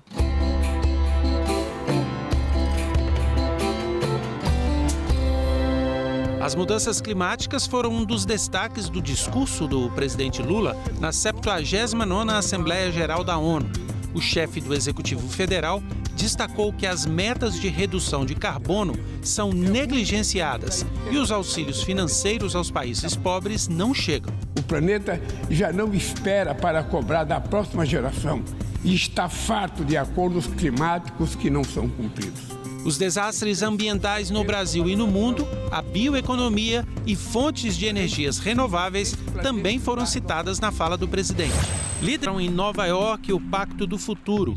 Entre as medidas voltadas para mudanças no clima estão a necessidade de se manter o aumento da temperatura em 1,5 graus Celsius acima dos níveis pré-industriais e a transição dos combustíveis fósseis.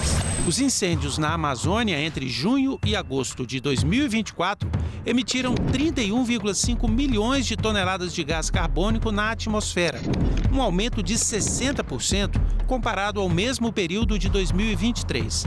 Os dados são do Instituto de Pesquisa Ambiental da Amazônia, o IPAM. Conheça agora uma espécie encantadora do norte do país, mas ameaçada: o sauim de coleira. Neste ano, o Congresso aprovou a criação de uma área de refúgio da vida silvestre para ajudar na sua proteção.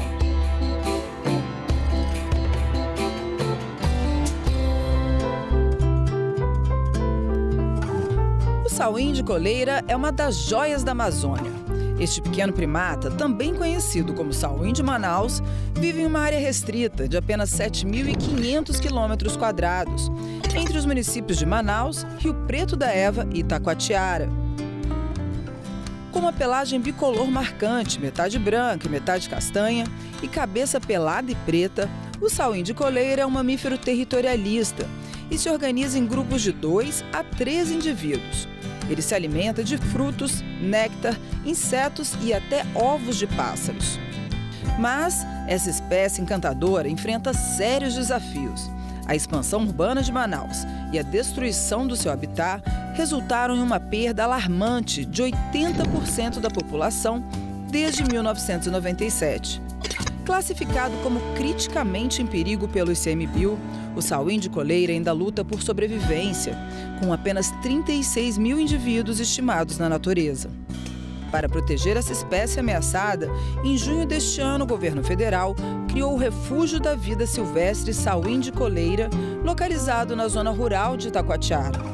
Com área aproximada de 15.300 hectares, o objetivo da unidade de conservação é proteger áreas florestais relevantes para a conservação do animal, símbolo da luta ambiental no Amazonas. Soluções para problemas ambientais resolvidos de uma só vez no estado do Rio de Janeiro. O reaproveitamento de cascas de uma fruta que demora mais de 10 anos para se decompor e uma maneira sustentável de tratar água e esgoto. Assista agora no quadro Ideias Verdes.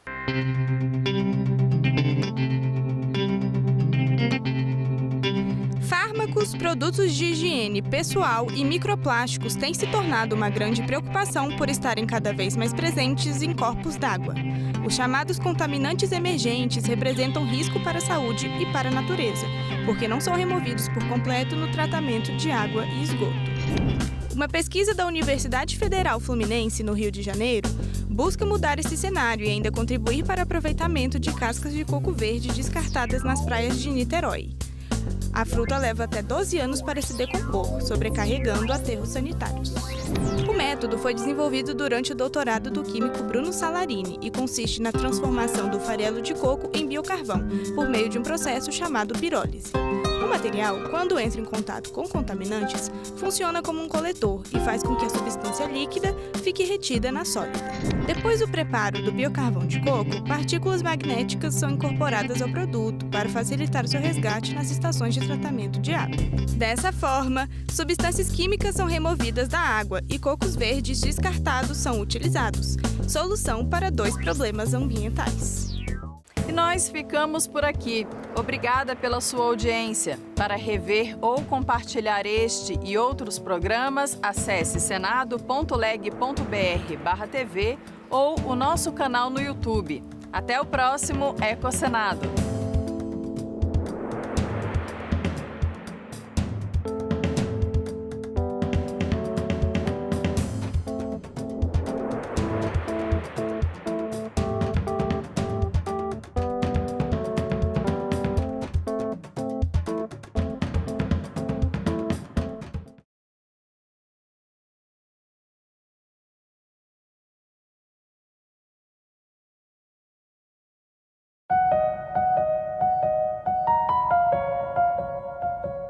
No próximo assunto de Estado Especial Eleições, vamos falar aqui sobre os desafios dos novos gestores que serão eleitos no pleito municipal que se aproxima. E o nosso convidado é Paulo Zielkowski, presidente da Confederação Nacional dos Municípios. Os desafios na saúde, na assistência social, nas estradas vicinais destruídas muitas vezes pela seca ou pelas enchentes. Então, o desafio é gigantesco. Assunto de Estado. Hoje, 20h, aqui na TV Senado. Nós devemos sempre ter como princípio o conceito de cidadania plena. Cidadania e direitos humanos não apenas melhora a qualidade de vida, mas também fortalece a democracia e a justiça social em todo o país. A cooperação e o respeito ao próximo nos unem e são fundamentais para ampliar o capital humano e permitir a plena cidadania. Nós vamos trabalhar tecnicamente, mas mais do que isso, humanamente, olhando para o cidadão, exigindo para ele dignidade, respeito e cidadania. O Brasil está reencontrando nos últimos meses o caminho do crescimento com cidadania e igualdade social. Ser cidadão não é apenas viver em sociedade, mas transformar. TV Senado. Democracia todo dia.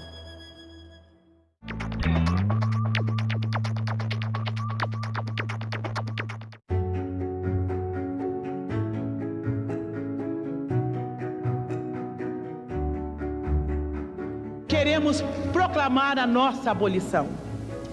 Não é ódio, nem rancor, apenas um grito de liberdade. A luta não vai parar! Os exploradores do negro não vão ter descanso enquanto toda a nossa nação negro-africana não for definitivamente livre. O Estatuto da Igualdade Racial significa um avanço, passos à frente, na defesa daqueles que são discriminados. O Estado, infelizmente, criminaliza a cor da pele. Não há sonho impossível. Seremos o que queremos ser. TV Senado. Democracia todo dia.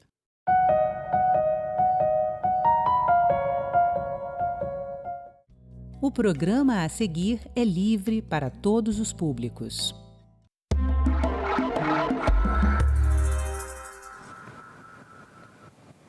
Olá! Com apenas R$ 232 no bolso e o sonho de empreender, uma ex-catadora pernambucana iniciou sua trajetória vendendo roupas de porta em porta.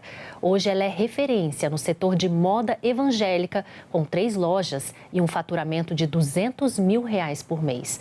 Mas o sucesso vai além dos negócios. Lu Silva também se dedica a projetos sociais que transformam a vida de crianças e jovens em Olinda, Pernambuco. Para falar mais sobre essa história inspiradora, eu converso agora com a Luz Silva, fundadora da Luz Modas. Seja muito bem-vinda, Luz. Obrigada, Paula. Luz, conta pra gente um pouquinho da sua trajetória, que não foi nada fácil no início, até chegar a empreender. Então, Paula, eu sou uma mulher preta, periférica, filha de pais analfabetos. Aos 8 anos de idade eu sofri um abuso, parte de um tio. E aos 10 anos de idade, o meu pai tem uma crise de esquizofrenia e aí ele enlouquece, precisa ser internado. Como eu fui criada como menino pelo meu pai, ele queria muito, tinha um sonho de ter um menino, eu precisei assumir o papel de ajudar a minha mãe a trazer o sustento para a nossa família. Foi aí onde eu iniciei a minha trajetória, eu já ajudava meu pai a criar porcos, e aí eu vi na rua e no lixo uma possibilidade de trazer o sustento, não só para alimentar os porcos, mas também para sustentar a minha família. E na rua eu me deparei com vidro, papelão, latinha, ferro. O que eu encontrava pela frente, eu ia até um ferro velho e vendia esse material, que seria reciclável, para trazer o sustento para dentro de casa.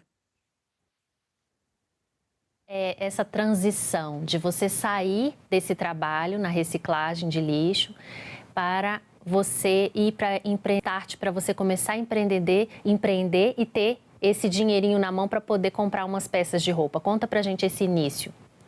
Então, como eu só tinha 10 anos de idade e já fazia isso, aos 13 eu olhei e me deparei com os carnavais de Olinda. Então, eu também vi ali uma oportunidade. Enquanto muitas pessoas viam diversão, eu via trabalho. Então, eu vendi muita batida, cerveja, no Galo da Madrugada, nas Virgens, e continuei essa jornada empreendedora.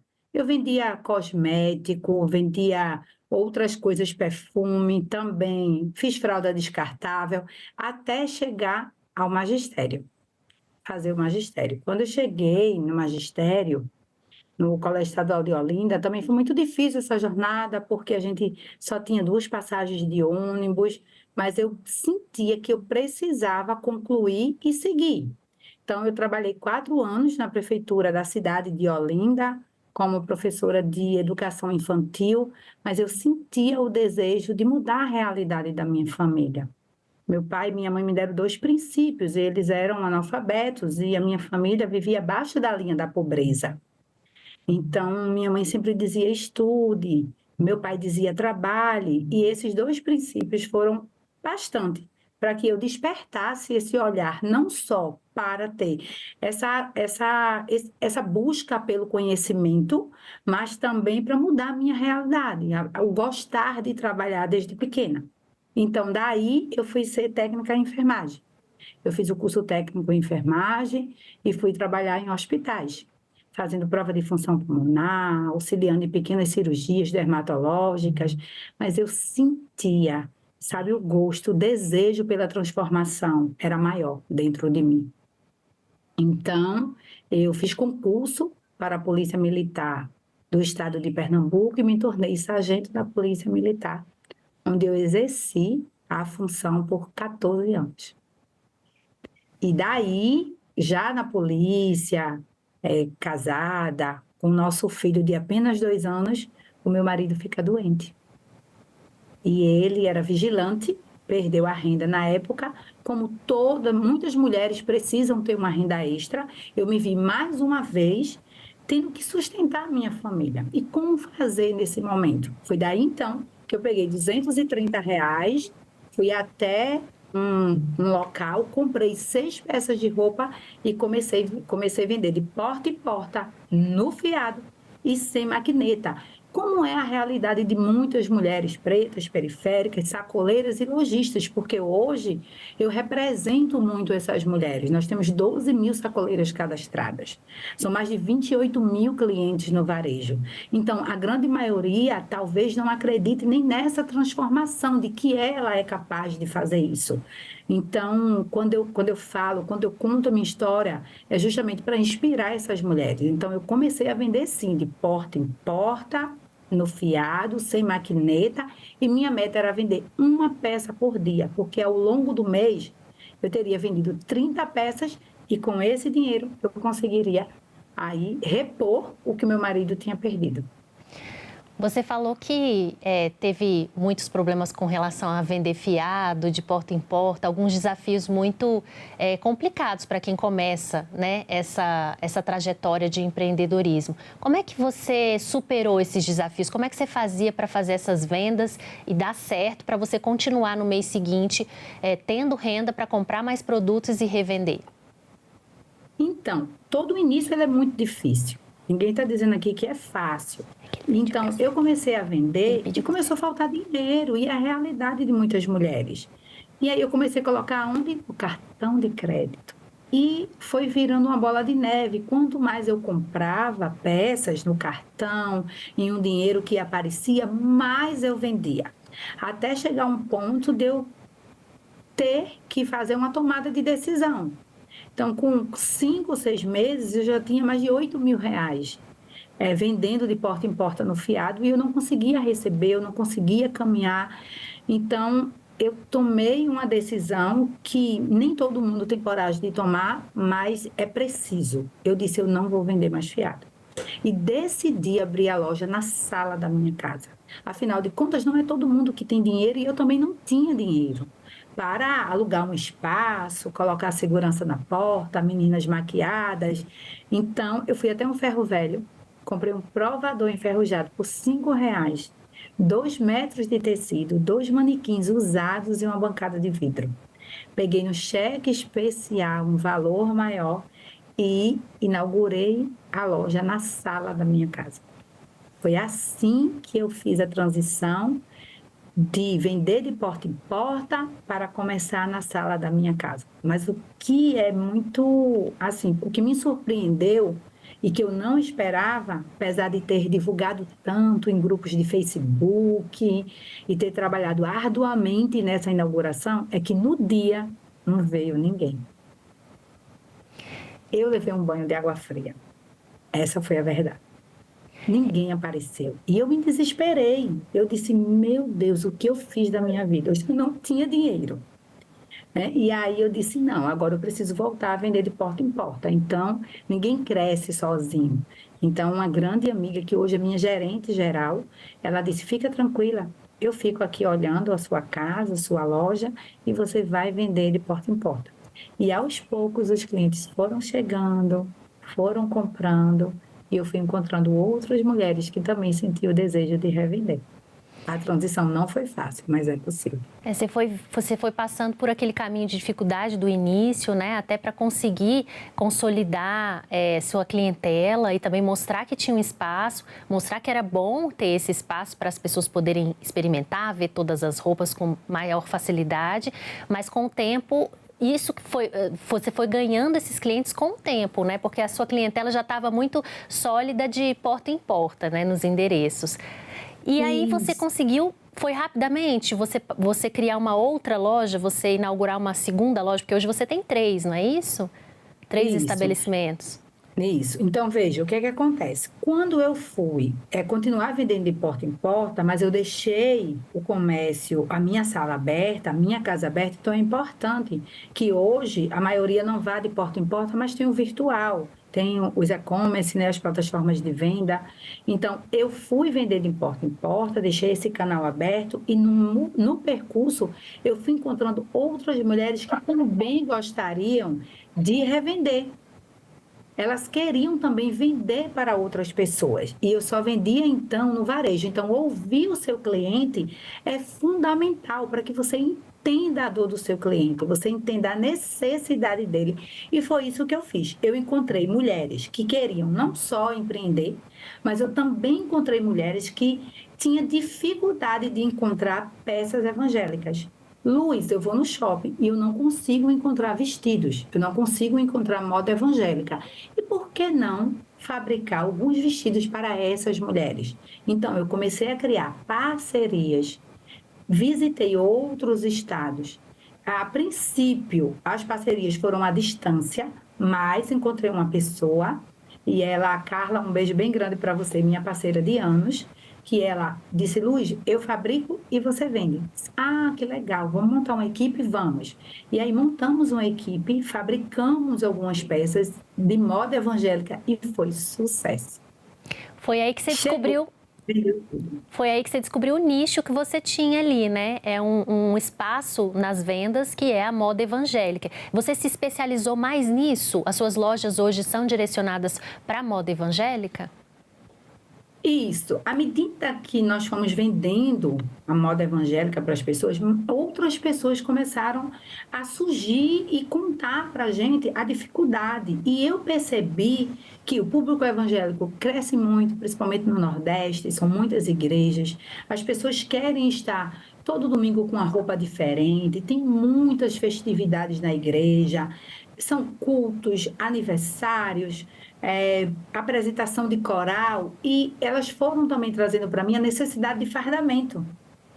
Então, nós temos uma equipe, nós temos um produto que vende muito, que é fardamento para a igreja. Então, à medida que eu ia vendendo, eu ia conquistando novos clientes.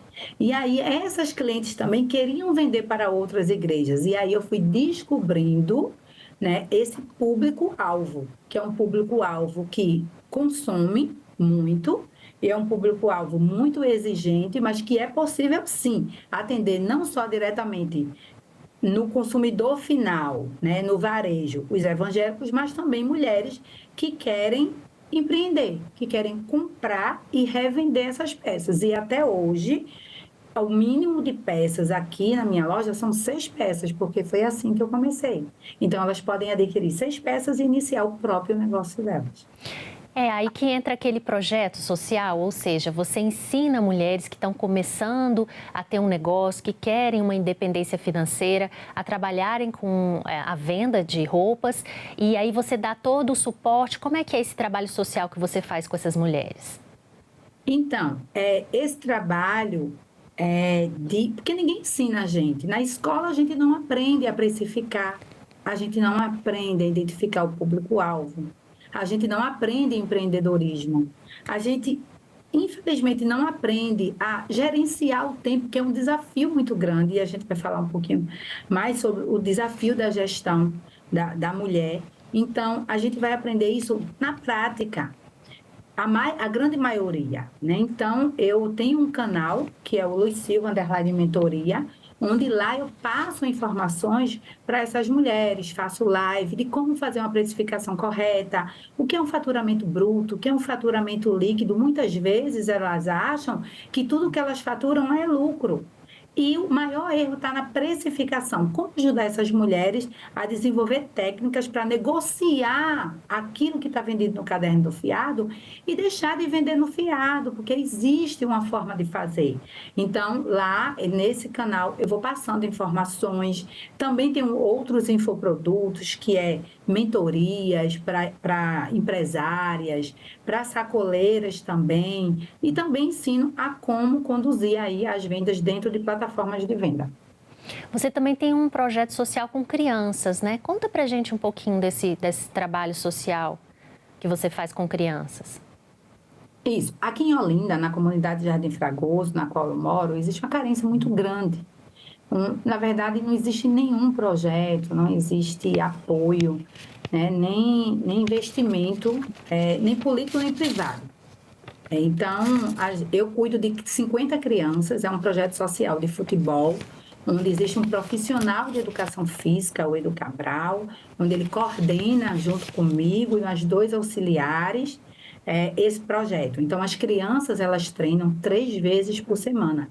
Segunda, quarta e sábado, terça, quinta e sábado. Essas crianças, elas são acompanhadas e elas precisam estar matriculadas regularmente na escola, terem notas acima da média e serem acompanhados por um pediatra. Então, é uma forma também que a gente encontra de garantir que essas crianças na faixa etária de risco, entre 8 e 13 anos, estejam inseridas nesse projeto, porque, infelizmente, a presença de drogas, o desinteresse das crianças pela escola é grande, e esse projeto faz com que essas crianças elas tenham esse desejo de estudar, de ser um jogador de futebol, e por que não?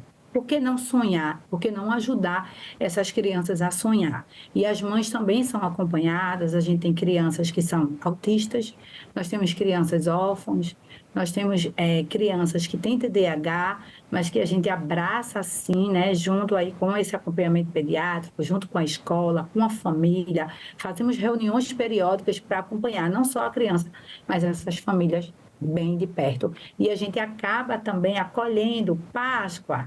E aí a gente chama essa criança, dá um ovo de Páscoa, porque a realidade deles não permite que eles ganhem um ovo de Páscoa. Eu nunca ganhei. E a realidade das mães é que a maioria vivem de Bolsa Família. Elas não têm dinheiro para comprar um ovo de Páscoa, um peixe, um milho. Então, agora há pouco, a gente distribuiu 15 mil espigas de milho para mais de 600 famílias. Então, é uma alegria, para mim, uma satisfação muito grande, poder transformar a minha vida através do empreendedorismo, que é um veículo de mudança muito grande na vida de muitas mulheres. Claro que vai exigir mudança de mentalidade, vai exigir que você supere algumas crenças limitantes, mas transformar a vida das crianças da minha comunidade não tem preço. É verdade, parabéns por esse trabalho. E como é que você faz para conciliar a sua vida de empresária, né, agora com 3 lojas, com esses projetos sociais? Fica bem corrido, né? Fica corrido, mas é possível, né? É um desafio para toda mulher, a gestão de tempo. Toda mulher tem a casa, o marido, o filho, e comigo não é diferente. Mas quando a gente aprende a delegar, a sair ali do operacional, que todo mundo começa no operacional, colocando a mão na massa, e com cursos, com capacitação, a gente aprende a ir para o estratégico, o gerenciamento de tempo, ele fica bem melhor. Então, eu tenho equipes que cuidam das lojas, eu tenho equipe que cuida dos projetos. Então, eu vou acompanhando diariamente essas equipes, eles vão me passando relatórios, feedbacks, né, tudo de treino. Acompanho de perto também, sempre que possível, eu estou no campo com as crianças acompanhando. Faço reuniões de alinhamento semanalmente. Então, hoje, graças a Deus e à internet, a gente consegue gerenciar melhor e acompanhar todo mundo com mais tranquilidade. E você tem pretensão de ampliar esses projetos sociais? Já tem alguma coisa em planejamento? Ou, por enquanto, não tem condições de fazer essa ampliação? De repente, para jovens, mais crianças? Tem algum planejamento nesse sentido? Tem um sonho muito grande. A gente já tem, inclusive, um espaço, mas eu ainda não consegui construir. Mas a gente já tem o terreno onde a gente quer construir uma escola, sabe? O meu sonho é que essas crianças, elas saiam da escola, venham para esse espaço, tenham uma refeição, elas façam um reforço escolar, porque somente através da educação elas vão poder transformar a vida delas. E, infelizmente, na comunidade, as crianças demoram muito a aprender a ler, a escrever. Então, se essas crianças saírem alfabetizadas, essas crianças tiverem um apoio escolar para só depois ir para o treino, vai ser muito importante na vida, não só dessas crianças, mas também dos pais, porque a grande maioria não sabe nem ensinar a tarefa de casa, não tem esse suporte, não é verdade? Então, eu gostaria muito de colocar, conseguir desenvolver mais esse projeto e estou trabalhando para isso. Agora, voltando para o empreendedorismo, você falou várias vezes de internet, que a internet te ajudou e que hoje a internet também te ajuda a gerir o seu tempo, as suas equipes. Você acredita que a internet hoje ela é uma grande aliada para empreendedoras, para expor seus produtos, para poder também se comunicar com mais clientes? Como é que você usa a estratégia da internet com as pessoas que querem trabalhar com você e que querem aprender com você? E como você usa a internet também para divulgar os seus produtos das suas lojas? A internet, ela foi uma ferramenta muito poderosa, inclusive, para que eu conseguisse me posicionar no mercado, para que eu conseguisse sair na frente de muitas pessoas, porque a vergonha de falar em público, a vergonha de aparecer, o medo que as pessoas têm de falar por ser julgada por outras pessoas, ela impede as pessoas de crescer. E a internet é uma ferramenta muito grande. Quando eu comecei a vender, muitas pessoas sentiam medo de comprar pelo WhatsApp, não queriam aparecer no Instagram. Então, hoje, ela é minha principal aliada. Hoje eu consigo fazer lives, hoje eu consigo gravar vídeos. Hoje eu faço, inclusive, lives ao vivo dentro das plataformas de vendas, porque isso faz com que eu tenha uma captação e um alcance maior de clientes. Então, hoje você abre uma loja, né, online, e você faz live ao vivo, eu mostro a minha própria peça, eu gosto disso, é uma área que eu tenho outros modelos que fazem, mas sempre que possível eu gosto de estar com as clientes, você interage, passa confiança, passa credibilidade, isso é muito importante, que você tenha a cara da sua loja, que você esteja lá, presente, mostrando, porque ninguém melhor do que você mesmo para mostrar a sua peça de roupa, a peça que você fabrica, que você faz com tanto carinho e que vai, de alguma forma, abençoar a vida daquelas pessoas. E eu digo muito às minhas vendedoras, que elas têm um papel social muito importante na hora da venda, porque quem está do lado de cá, ela vai ter o salário dela, mas a pessoa que está do outro lado, muitas vezes está esperando que ela diga que tem aquela peça para pagar, comprar um leite, pagar uma conta de água, pagar uma conta de energia, entende que o papel social dessa vendedora é muito importante, porque ela vai estar auxiliando a pessoa que está do outro lado. E a gente não sabe a real condição daquela pessoa. Pode ser que seja o único dinheiro que ela tenha para começar a empreender. Luz, agora você falou de várias habilidades com a internet, mas o que você daria de sugestão para mulheres que estão começando a empreender, como habilidades que elas devem exercer e trabalhar para poder dar certo nos negócios que elas forem começar, iniciar? Paula, o que eu digo para as mulheres é: percam a vergonha. Percam a vergonha de aparecer, percam a vergonha de serem julgadas, né? Todos nós erramos, eu erro até hoje, as pessoas podem errar, mas o erro é bom porque você vai aprender com ele e comece a aparecer. Esteja não só no presencial, mas esteja no online. Hoje, quem não está no online não vai ser visto, vai estar invisível para o mundo. Então, você precisa abrir sua loja virtual, abrir seu Instagram, começar a vender, não só presencial, mas nas plataformas de venda, fazer live, fazer history, interagir com o seu público. Você vai estar aprendendo, você vai estar passando confiança, credibilidade. Então, é muito importante que hoje todo o comércio ele esteja também no virtual e não só no presencial. Então, as mulheres que hoje querem começar a empreender, elas precisam encarar isso como um desafio, e um desafio bom, né? Ninguém nasce sabendo, e no caminho você vai encontrar outras mulheres, e você já tem outras mulheres que você possa se inspirar, olhar e dizer, eu vou fazer. Então, estamos aqui para ajudar. Agora, para finalizar, quais os conselhos que você dá para essa mulher que está assistindo a gente agora, tem aquela vontade de empreender, tem o desejo, mas ainda não tem coragem e também tem medo de arriscar, de perder dinheiro, de não dar certo? O que você daria de conselho para essas mulheres para que elas tomem coragem e consigam uma independência financeira, às vezes tão sonhada por elas? Olha, Paula, se hoje eu estou aqui é porque as minhas ações falam mais que palavras. Então, faça. Faça de onde você está. Faça com os recursos que você tem. Não fique esperando para abrir uma mega super loja, não. Não fique esperando chegar o tempo bom para empreender, não. Então, começa com 6 peças ou começa com pouco que você tem. Olha ao seu redor. Eu precisei olhar na minha volta. Eu vendi picolé, eu fiz fralda descartável, eu fui catadora de reciclável e hoje eu sou essa empresária, sou escritora, acabei de lançar meu livro Vender Minha Arte, porque a gente precisa fazer, então não fique esperando que algo aconteça para você começar. E não pense que você vai começar grande, ninguém começa grande, começa pequenininho. Tem um sonho, por exemplo, de vender doces, começa vendendo brigadeiro de porta em porta, em uma cantina, em uma lanchonete, roupas, começa com os amigos, com os familiares, mas comecem hoje, com as condições que você tem, que no caminho, sim, você vai encontrar desafios, mas eu tenho certeza que nós conseguimos e você também vai conseguir superar. Muito bom, Luz. Luz, foi um prazer falar com você, saber mais da sua história inspiradora e, como seu próprio nome diz, você ilumina muitas mulheres, com certeza. Eu agradeço a sua presença aqui no Cidadania Mulher. Obrigada, Paula. Tchau, tchau.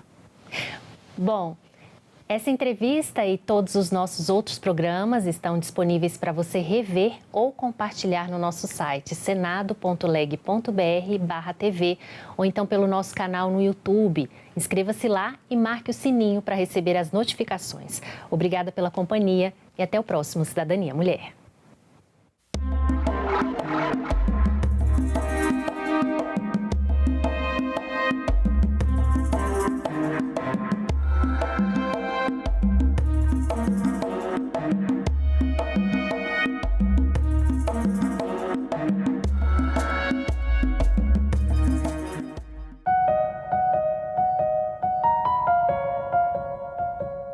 No próximo assunto de Estado Especial Eleições, vamos falar aqui sobre os desafios dos novos gestores que serão eleitos no pleito municipal que se aproxima.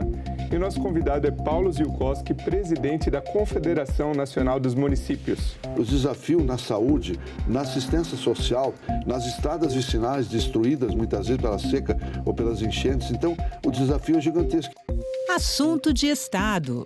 Hoje, 20h, aqui na TV Senado. Nós devemos sempre ter como princípio o conceito de cidadania plena. Cidadania e direitos humanos não apenas melhora a qualidade de vida, mas também fortalece a democracia, a justiça social em todo o país. A cooperação e o respeito ao próximo nos unem e são fundamentais para ampliar o capital humano e permitir a plena cidadania. Nós vamos trabalhar tecnicamente, mas mais do que isso, humanamente, olhando para o cidadão, exigindo para ele dignidade, respeito e cidadania. O Brasil está reencontrando nos últimos meses o caminho do crescimento com cidadania e igualdade social. Ser cidadão não é apenas viver em sociedade, mas transformar. TV Senado. Democracia todo dia.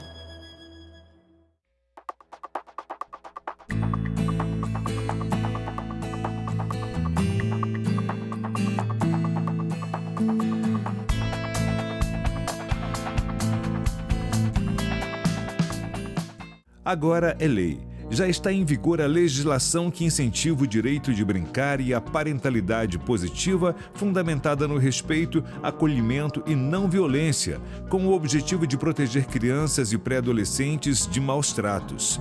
A lei determina ao Estado, a família e a sociedade que promovam o apoio emocional, a supervisão e a educação não violenta às crianças de até 12 anos de idade. O Senado votou, agora é lei.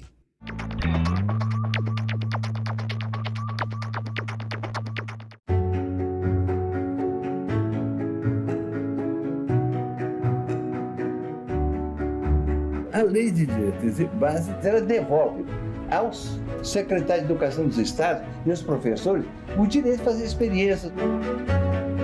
Aprovamos uma segunda libertação para negros e negras. A lei de cotas raciais e sociais nas universidades públicas federais. Que não é um ganhou, o outro ganhou, mas que ganha a educação. Valorizar o Fundeb para aumentar os recursos para a qualidade da educação e da educação pública nesse país. Nós só seremos, de fato, uma grande nação quando, para essa geração de 0 a 18 anos, não faltar absolutamente nada no quesito de educação.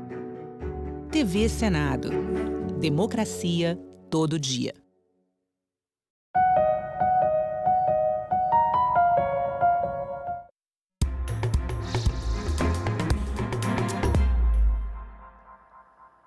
Boa noite. Hoje é segunda-feira, 7 de outubro, e o Senado Notícias está no ar. Ainda repercute o domingo de eleições municipais em todo o país e vamos falar sobre elas daqui a pouco.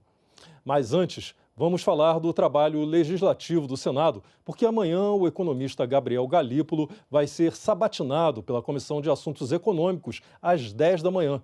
Ele foi indicado pelo presidente Lula para a presidência do Banco Central no lugar de Roberto Campos Neto, que deixa o cargo no dia 31 de dezembro. Depois da votação na CAI, a indicação de Galípolo pode ser analisada amanhã mesmo no plenário do Senado. Gabriel Galípolo foi indicado pelo presidente Lula para suceder Roberto Campos Neto no comando do Banco Central no período de 2025 a 2028. Mas, para assumir o cargo, ele precisa passar por sabatina no Senado. Após a indicação, ele já esteve no Congresso para conversar com os senadores. A sabatina na Comissão de Assuntos Econômicos está marcada para a próxima terça-feira. E após a análise da comissão, a indicação será votada também pelo plenário do Senado. Que possam estar aqui no Senado Federal presencialmente todos os senhores senadores, todas as senhoras senadoras, na primeira semana pós-eleição, quando então apreciaremos as autoridades que dependem dessa apreciação do plenário, inclusive a indicação para presidente do Banco Central, que é algo, obviamente, de muita relevância e algo muito notável, de grande importância e responsabilidade para o Senado Federal. Gabriel Galípolo tem 42 anos e atualmente ocupa o posto de diretor de política monetária do Banco Central. Antes foi secretário executivo do Ministério da Fazenda na gestão de Fernando Haddad, mas deixou o cargo em 2023 para integrar a diretoria do BC. Ele é formado em Ciências Econômicas e mestre em Economia Política pela PUC de São Paulo. Foi professor, atuou no governo de José Serra, em São Paulo, e ajudou o atual presidente do BNDES, Aloysio Mercadante, a elaborar o plano econômico de governo em 2010, durante a candidatura ao governo paulista. Também foi CEO do Banco Fator. Mudanças na lei da ficha limpa, seguridade especial para associados de cooperativas e atividade de monitoria no ensino médio. Temas que estão na pauta de votações do plenário do Senado nesta semana. O plenário do Senado deve retomar nesta quarta-feira a análise do projeto que muda a lei da ficha limpa. O texto fixa em 8 anos o período em que um político fica impedido de se candidatar, contado a partir da data da condenação, e limita em 12 anos o período de inelegibilidade em caso de uma nova condenação. Na terça-feira, o plenário pode votar a extensão do benefício de seguridade especial para associados de cooperativas. O texto inclui ainda os dirigentes, mas permanecem de fora as cooperativas de trabalho. Pela lei atual, só têm direito ao benefício os associados a cooperativas agropecuárias ou de crédito rural. Também está na pauta a previsão de que atividades de monitoria no ensino médio sejam reguladas por normas dos sistemas de ensino. A proposta foi apresentada por estudantes do programa Jovem Senador. A CPI da manipulação de jogos e apostas esportivas vai ouvir 2 depoimentos amanhã. O da presidente do Clube de Futebol Santa Maria, do Distrito Federal, e o do empresário de atletas William Rogato. Os parlamentares também vão votar requerimentos, entre eles o de convocação da influenciadora digital Deolane Bezerra.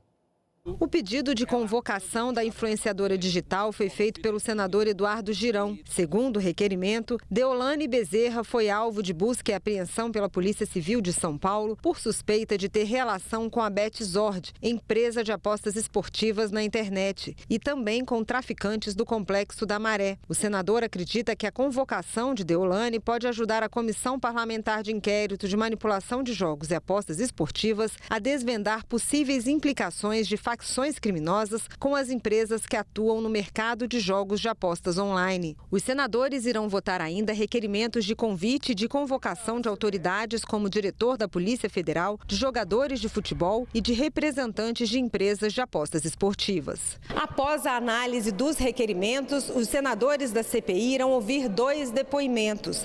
William Rogato, que é investigado na Operação Fim de Jogo do Ministério Público do Distrito Federal e também na Operação Jogada Ensaiada da Polícia Federal. Ele é suspeito de comandar um esquema de manipulação de jogos de futebol em diversos estados do país. O outro depoimento será de Daiane Feitosa. Ela é presidente do Clube de Futebol Santa Maria, aqui do Distrito Federal. 2 jogadores do clube também estão sendo investigados por manipulação de jogos.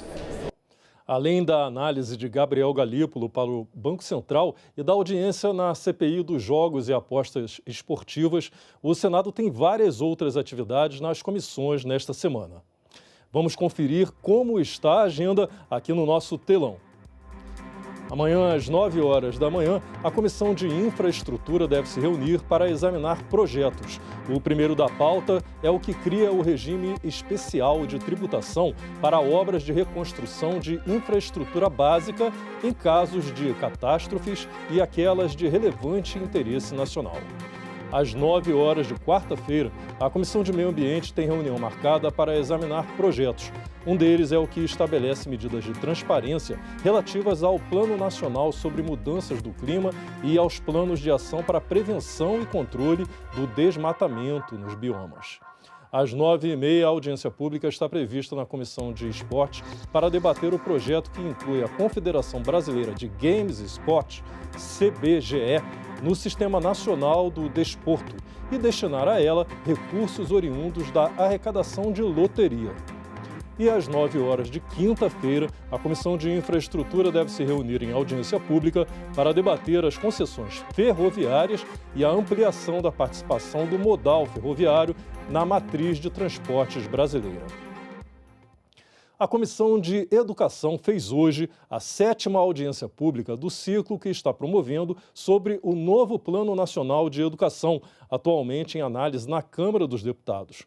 Os debatedores ressaltaram a importância de traçar estratégias para que as metas definidas no plano sejam cumpridas. Um dos objetivos do ciclo de debates é conseguir que os indicadores e metas do próximo Plano Nacional de Educação sejam colocados em prática. Das 20 metas do PNE atual, apenas 4 foram cumpridas parcialmente. É importante ressaltar isso. Das 4 metas que tem algum cumprimento, não é todo o dispositivo da meta que está cumprido. Esse gráfico mostra bastante isso, então a gente precisa também olhar para essas que se consideram cumpridas e, na verdade, uma parte não está. Então, eu queria também ressaltar que nem tudo a gente vai resolver na elaboração do texto, né? A gente vai precisar algumas coisas melhorar, sim, em relação a isso, mas outras vão ser necessárias para que esse processo de implementação possa ser monitorado e implementado continuamente, né? A representante do Todos pela Educação destacou aspectos positivos da proposta, mas também sugeriu aprimoramentos. O movimento avalia que, para conseguir o cumprimento do PNE, é preciso focar na governança, no monitoramento contínuo e na mensuração com dados. O PNE deve, portanto, estabelecer prioridades claras que considerem os desafios atuais da educação brasileira. O foco deve ser em metas finalísticas que equilibrem ambição e execuibilidade e as estratégias que contribuam para o seu cumprimento. Para a Fundação Maria Cecília Souto Vidigal, é importante criar estratégias para alcançar as metas. A gente olhou para a meta de ampliar para 60% crianças em creche e a gente acha que ela não representa um pouco do desafio e da sofisticação que uma etapa não obrigatória precisaria ter. A gente acha que só aumentar para 10 pontos percentuais para o que foi a última meta não atingida, inclusive, não atende à questão da especificidade da demanda. Então, nossa recomendação seria revisitar essa recomendação de forma para que a meta seja que os municípios atendam à demanda manifesta. O senador Flávio Arnes informou que os depoimentos e apresentações das audiências do ciclo estão disponíveis no site da Comissão de Educação e convidou toda a sociedade a participar da elaboração do novo PNE. É essencial que esses debates, as discussões, sejam levadas a todos os cantos do Brasil, como vem acontecendo pelos meios de comunicação. O governo federal tem uma responsabilidade essencial, né, na educação como prioridade absoluta para o nosso país, mas também os estados, os municípios e a sociedade e as famílias de uma maneira particular.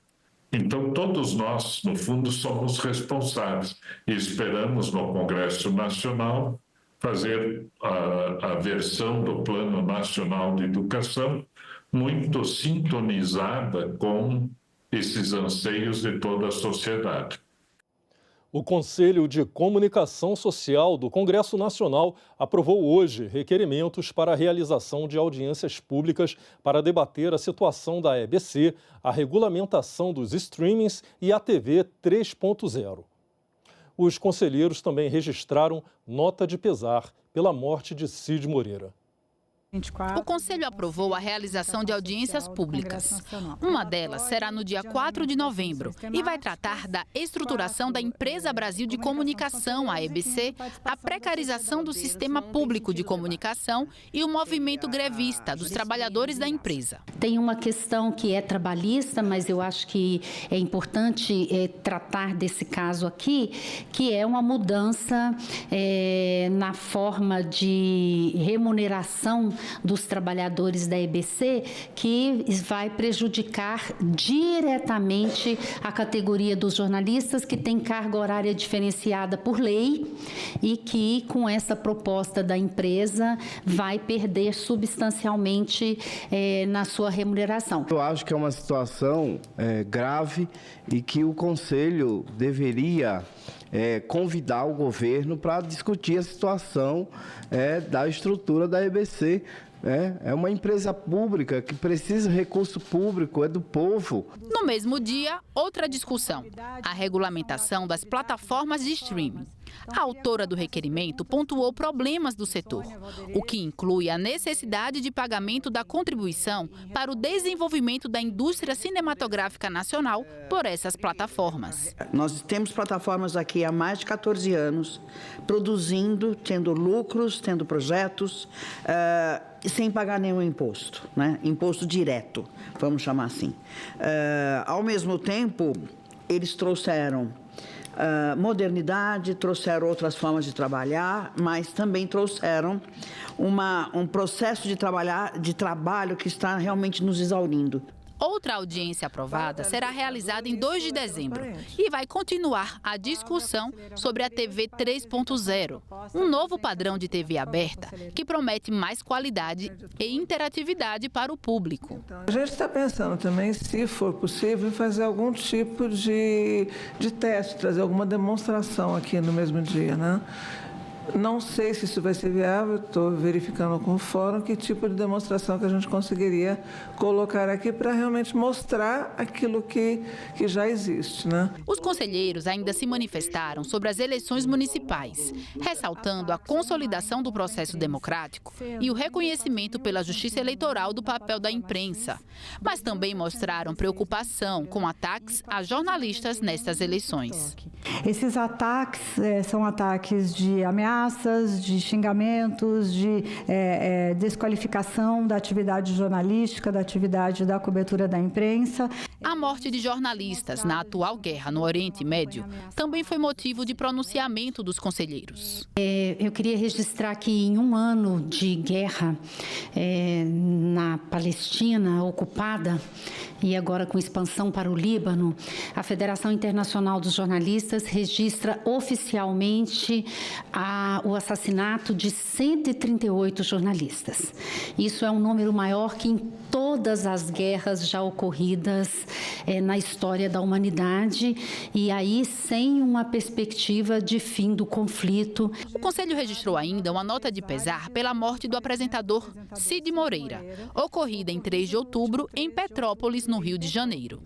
Falecido aos 97 anos, Cid Moreira marcou época na televisão brasileira por ter sido o primeiro apresentador do Jornal Nacional da TV Globo, cargo que ocupou durante 27 anos, de 1969 a 1996. O Conselho de Comunicação Social do Congresso Nacional presta suas condolências aos familiares e amigos de Cid Moreira neste momento de luto. Agora vamos falar das eleições municipais. Para os eleitores de 52 cidades, a eleição ainda não terminou. Eles terão que voltar às urnas mais uma vez para a votação em segundo turno. Da lista de 52 cidades com segundo turno, 15 são capitais. É o caso, por exemplo, de São Paulo, Belo Horizonte e Porto Alegre. O segundo turno acontece em cidades com mais de 200 mil eleitores, em que nenhum dos candidatos tenha conseguido metade mais um dos votos válidos na primeira fase da eleição. O número de municípios que vai decidir a eleição no segundo turno é menor do que nas eleições de 2020, quando 57 cidades tiveram 2 turnos de votação. A lista deste ano pode subir para 53 municípios, porque em Vitória da Conquista, na Bahia, a candidata que ficou em primeiro lugar teve a candidatura anulada sub júdice. E o Tribunal Superior Eleitoral ainda deve analisar o caso. O segundo turno das eleições está marcado para o dia 27 de outubro. O horário vai ser unificado em todo o país. E a votação vai acontecer das 8 às 17 horas, no horário de Brasília. A partir dessa segunda-feira está liberada a distribuição de panfletos, caminhadas, comícios, carreatas e propaganda na internet. Já o horário eleitoral gratuito no rádio e na televisão começa na sexta-feira, dia 11, e vai até o dia 25, 2 dias antes da votação. Este também é o último dia para a realização de debates entre os candidatos. No segundo turno, o tempo de propaganda eleitoral é de 10 minutos, divididos igualmente entre os 2 candidatos. São 7 horas e 46 minutos em Brasília. Já que estamos falando das eleições, vamos ao vivo para o maior colégio eleitoral do Brasil, onde Ricardo Nunes e Guilherme Boulos disputam a prefeitura no segundo turno. Quem fala com a gente é a repórter Camila Marinho, da Rede Câmara São Paulo. Boa noite, Camila. Oi, Márcio. Boa noite para você, boa noite a todos que nos acompanham. É isso mesmo, aqui em São Paulo, a diferença entre o Ricardo Nunes, primeiro colocado, e o Guilherme Boulos, segundo colocado, foi de apenas 25.012 votos, uma diferença mínima, se tratando do maior colégio eleitoral do Brasil. Vamos para alguns números, okay? Então. Neste domingo foram cerca de 6.800.000 pessoas às urnas para escolherem seus vereadores e seus candidatos a prefeito, mas o destaque foi para a abstenção. Enquanto o Ricardo Nunes conseguiu cerca de 1.800.000 votos e o Boulos quase 1.800.000 votos, a abstenção considerada foi de 2,5 milhões de eleitores. Esse público específico dessas pessoas em dúvidas em quem eleger para prefeito será o principal público-alvo de diálogo dos candidatos ao segundo turno para definição das eleições aqui na cidade de São Paulo. O Ricardo Nunes, do MDB, ele é o atual prefeito, candidato à reeleição, tem o apoio do ex-presidente Jair Bolsonaro e também do estado de São Paulo, Tarcísio de Freitas. E o deputado federal Guilherme Boulos tem o apoio do presidente Lula, que devem esses políticos de peso preencher as agendas aqui na cidade de São Paulo nos próximos dias. Um panorama rápido aqui da Câmara Municipal de São Paulo, que é a maior da América Latina. Dos 55 vereadores, 35 foram reeleitos. Destaque das mulheres, que pularam de 13 para 20 vagas, 20 cadeiras aqui no Legislativo paulistano. O PT está com a maior bancada, com 8 parlamentares, seguida pelo União, Brasil, PL e MDB, com 7 parlamentares cada um. A gente fica por aqui. Uma ótima noite para vocês. Rede Câmara São Paulo nas eleições 2024. Tá certo, Camila. Muito obrigado pelas informações aí. E na capital do Ceará, a disputa pela prefeitura vai ser entre o candidato do PT e o candidato do PL, os mesmos partidos que o Brasil viu disputarem a mais recente eleição presidencial em 2022. Vamos falar sobre isso ao vivo com o repórter Miguel Anderson Costa, da TV Câmara Fortaleza. Boa noite, Miguel. Muito boa noite, Márcio Maturana. Boa noite a todos que acompanham a TV Senado. E aqui em Fortaleza, a disputa ficou semelhante à eleição presidencial de 2022, quando o PL do ex-presidente Jair Bolsonaro deu de cara com o PT do presidente Lula e foi uma disputa voto a voto. Aqui na capital cearense, o eleitor fortalezense encontra o mesmo cenário. Passava das 10 horas da noite deste domingo de votação, quando os últimos votos foram computados pelo Tribunal Regional Eleitoral, o TRE do Ceará. E a disputa ficou da seguinte forma: o candidato André Fernandes, do PL, do ex-presidente Jair Bolsonaro, atingiu 40% do percentual de votos, pouco mais de 500 mil votos aqui no eleitorado local. Na segunda colocação, o candidato do PT, do presidente Lula, Evandro Leitão, com 34% dos votos, pouco mais de 400 mil escolhas. A diferença do segundo para o primeiro colocado está sendo de 6 pontos percentuais. O atual prefeito de Fortaleza, do PDT, José Sarto, atingiu um percentual de 11% e não conseguiu votos suficientes para se credenciar na disputa ao segundo turno rumo à prefeitura de Fortaleza, a quarta maior do Brasil em termos de capital, de acordo com o IBGE. Temos curiosidades na eleição também aqui de Fortaleza. O prefeito José Sarto é o primeiro que tenta a reeleição e nem sequer consegue votos suficientes para levar a disputa no segundo turno. Outra curiosidade também é que, pela primeira vez após 12 anos, o PT volta a disputar o comando aqui da capital cearense em um segundo turno. Alguns apoios já foram definidos, candidatos derrotados já começaram aqui a anunciar apoios neste segundo turno, que deve acontecer no dia 27 de outubro. A campanha na rua começou agora há pouco, por volta das 5 horas da tarde, conforme a legislação, 24 horas após o fechamento das urnas. É uma das eleições mais polarizadas do Brasil. O candidato do PT, que é presidente da Assembleia Legislativa do Ceará, já anunciou a vinda do presidente Lula no próximo sábado, que deve participar de um ato, uma carreata pelas ruas aqui da capital cearense. Já do outro lado, de André Fernandes, candidato bolsonarista, também há uma expectativa de confirmação oficial por parte da campanha da presença do ex-presidente Jair Bolsonaro durante essa corrida no segundo turno para saber quem vai administrar Fortaleza pelos próximos 4 anos. No parlamento, o cenário também é de mudança. Aqui, no plenário da Câmara Municipal de Fortaleza, onde nós estamos conversando com vocês ao vivo, tem aqui a capacidade para 43 parlamentares. De acordo com a abertura das urnas, ontem à noite, há uma renovação de 39%. Ao todo, 26 vereadores conseguiram manter vagas, enquanto outros 17 parlamentares conquistaram assentos. Ao todo, são 34 homens e 9 mulheres. Também trago outras curiosidades em relação à eleição aqui do segundo turno para prefeito de Fortaleza.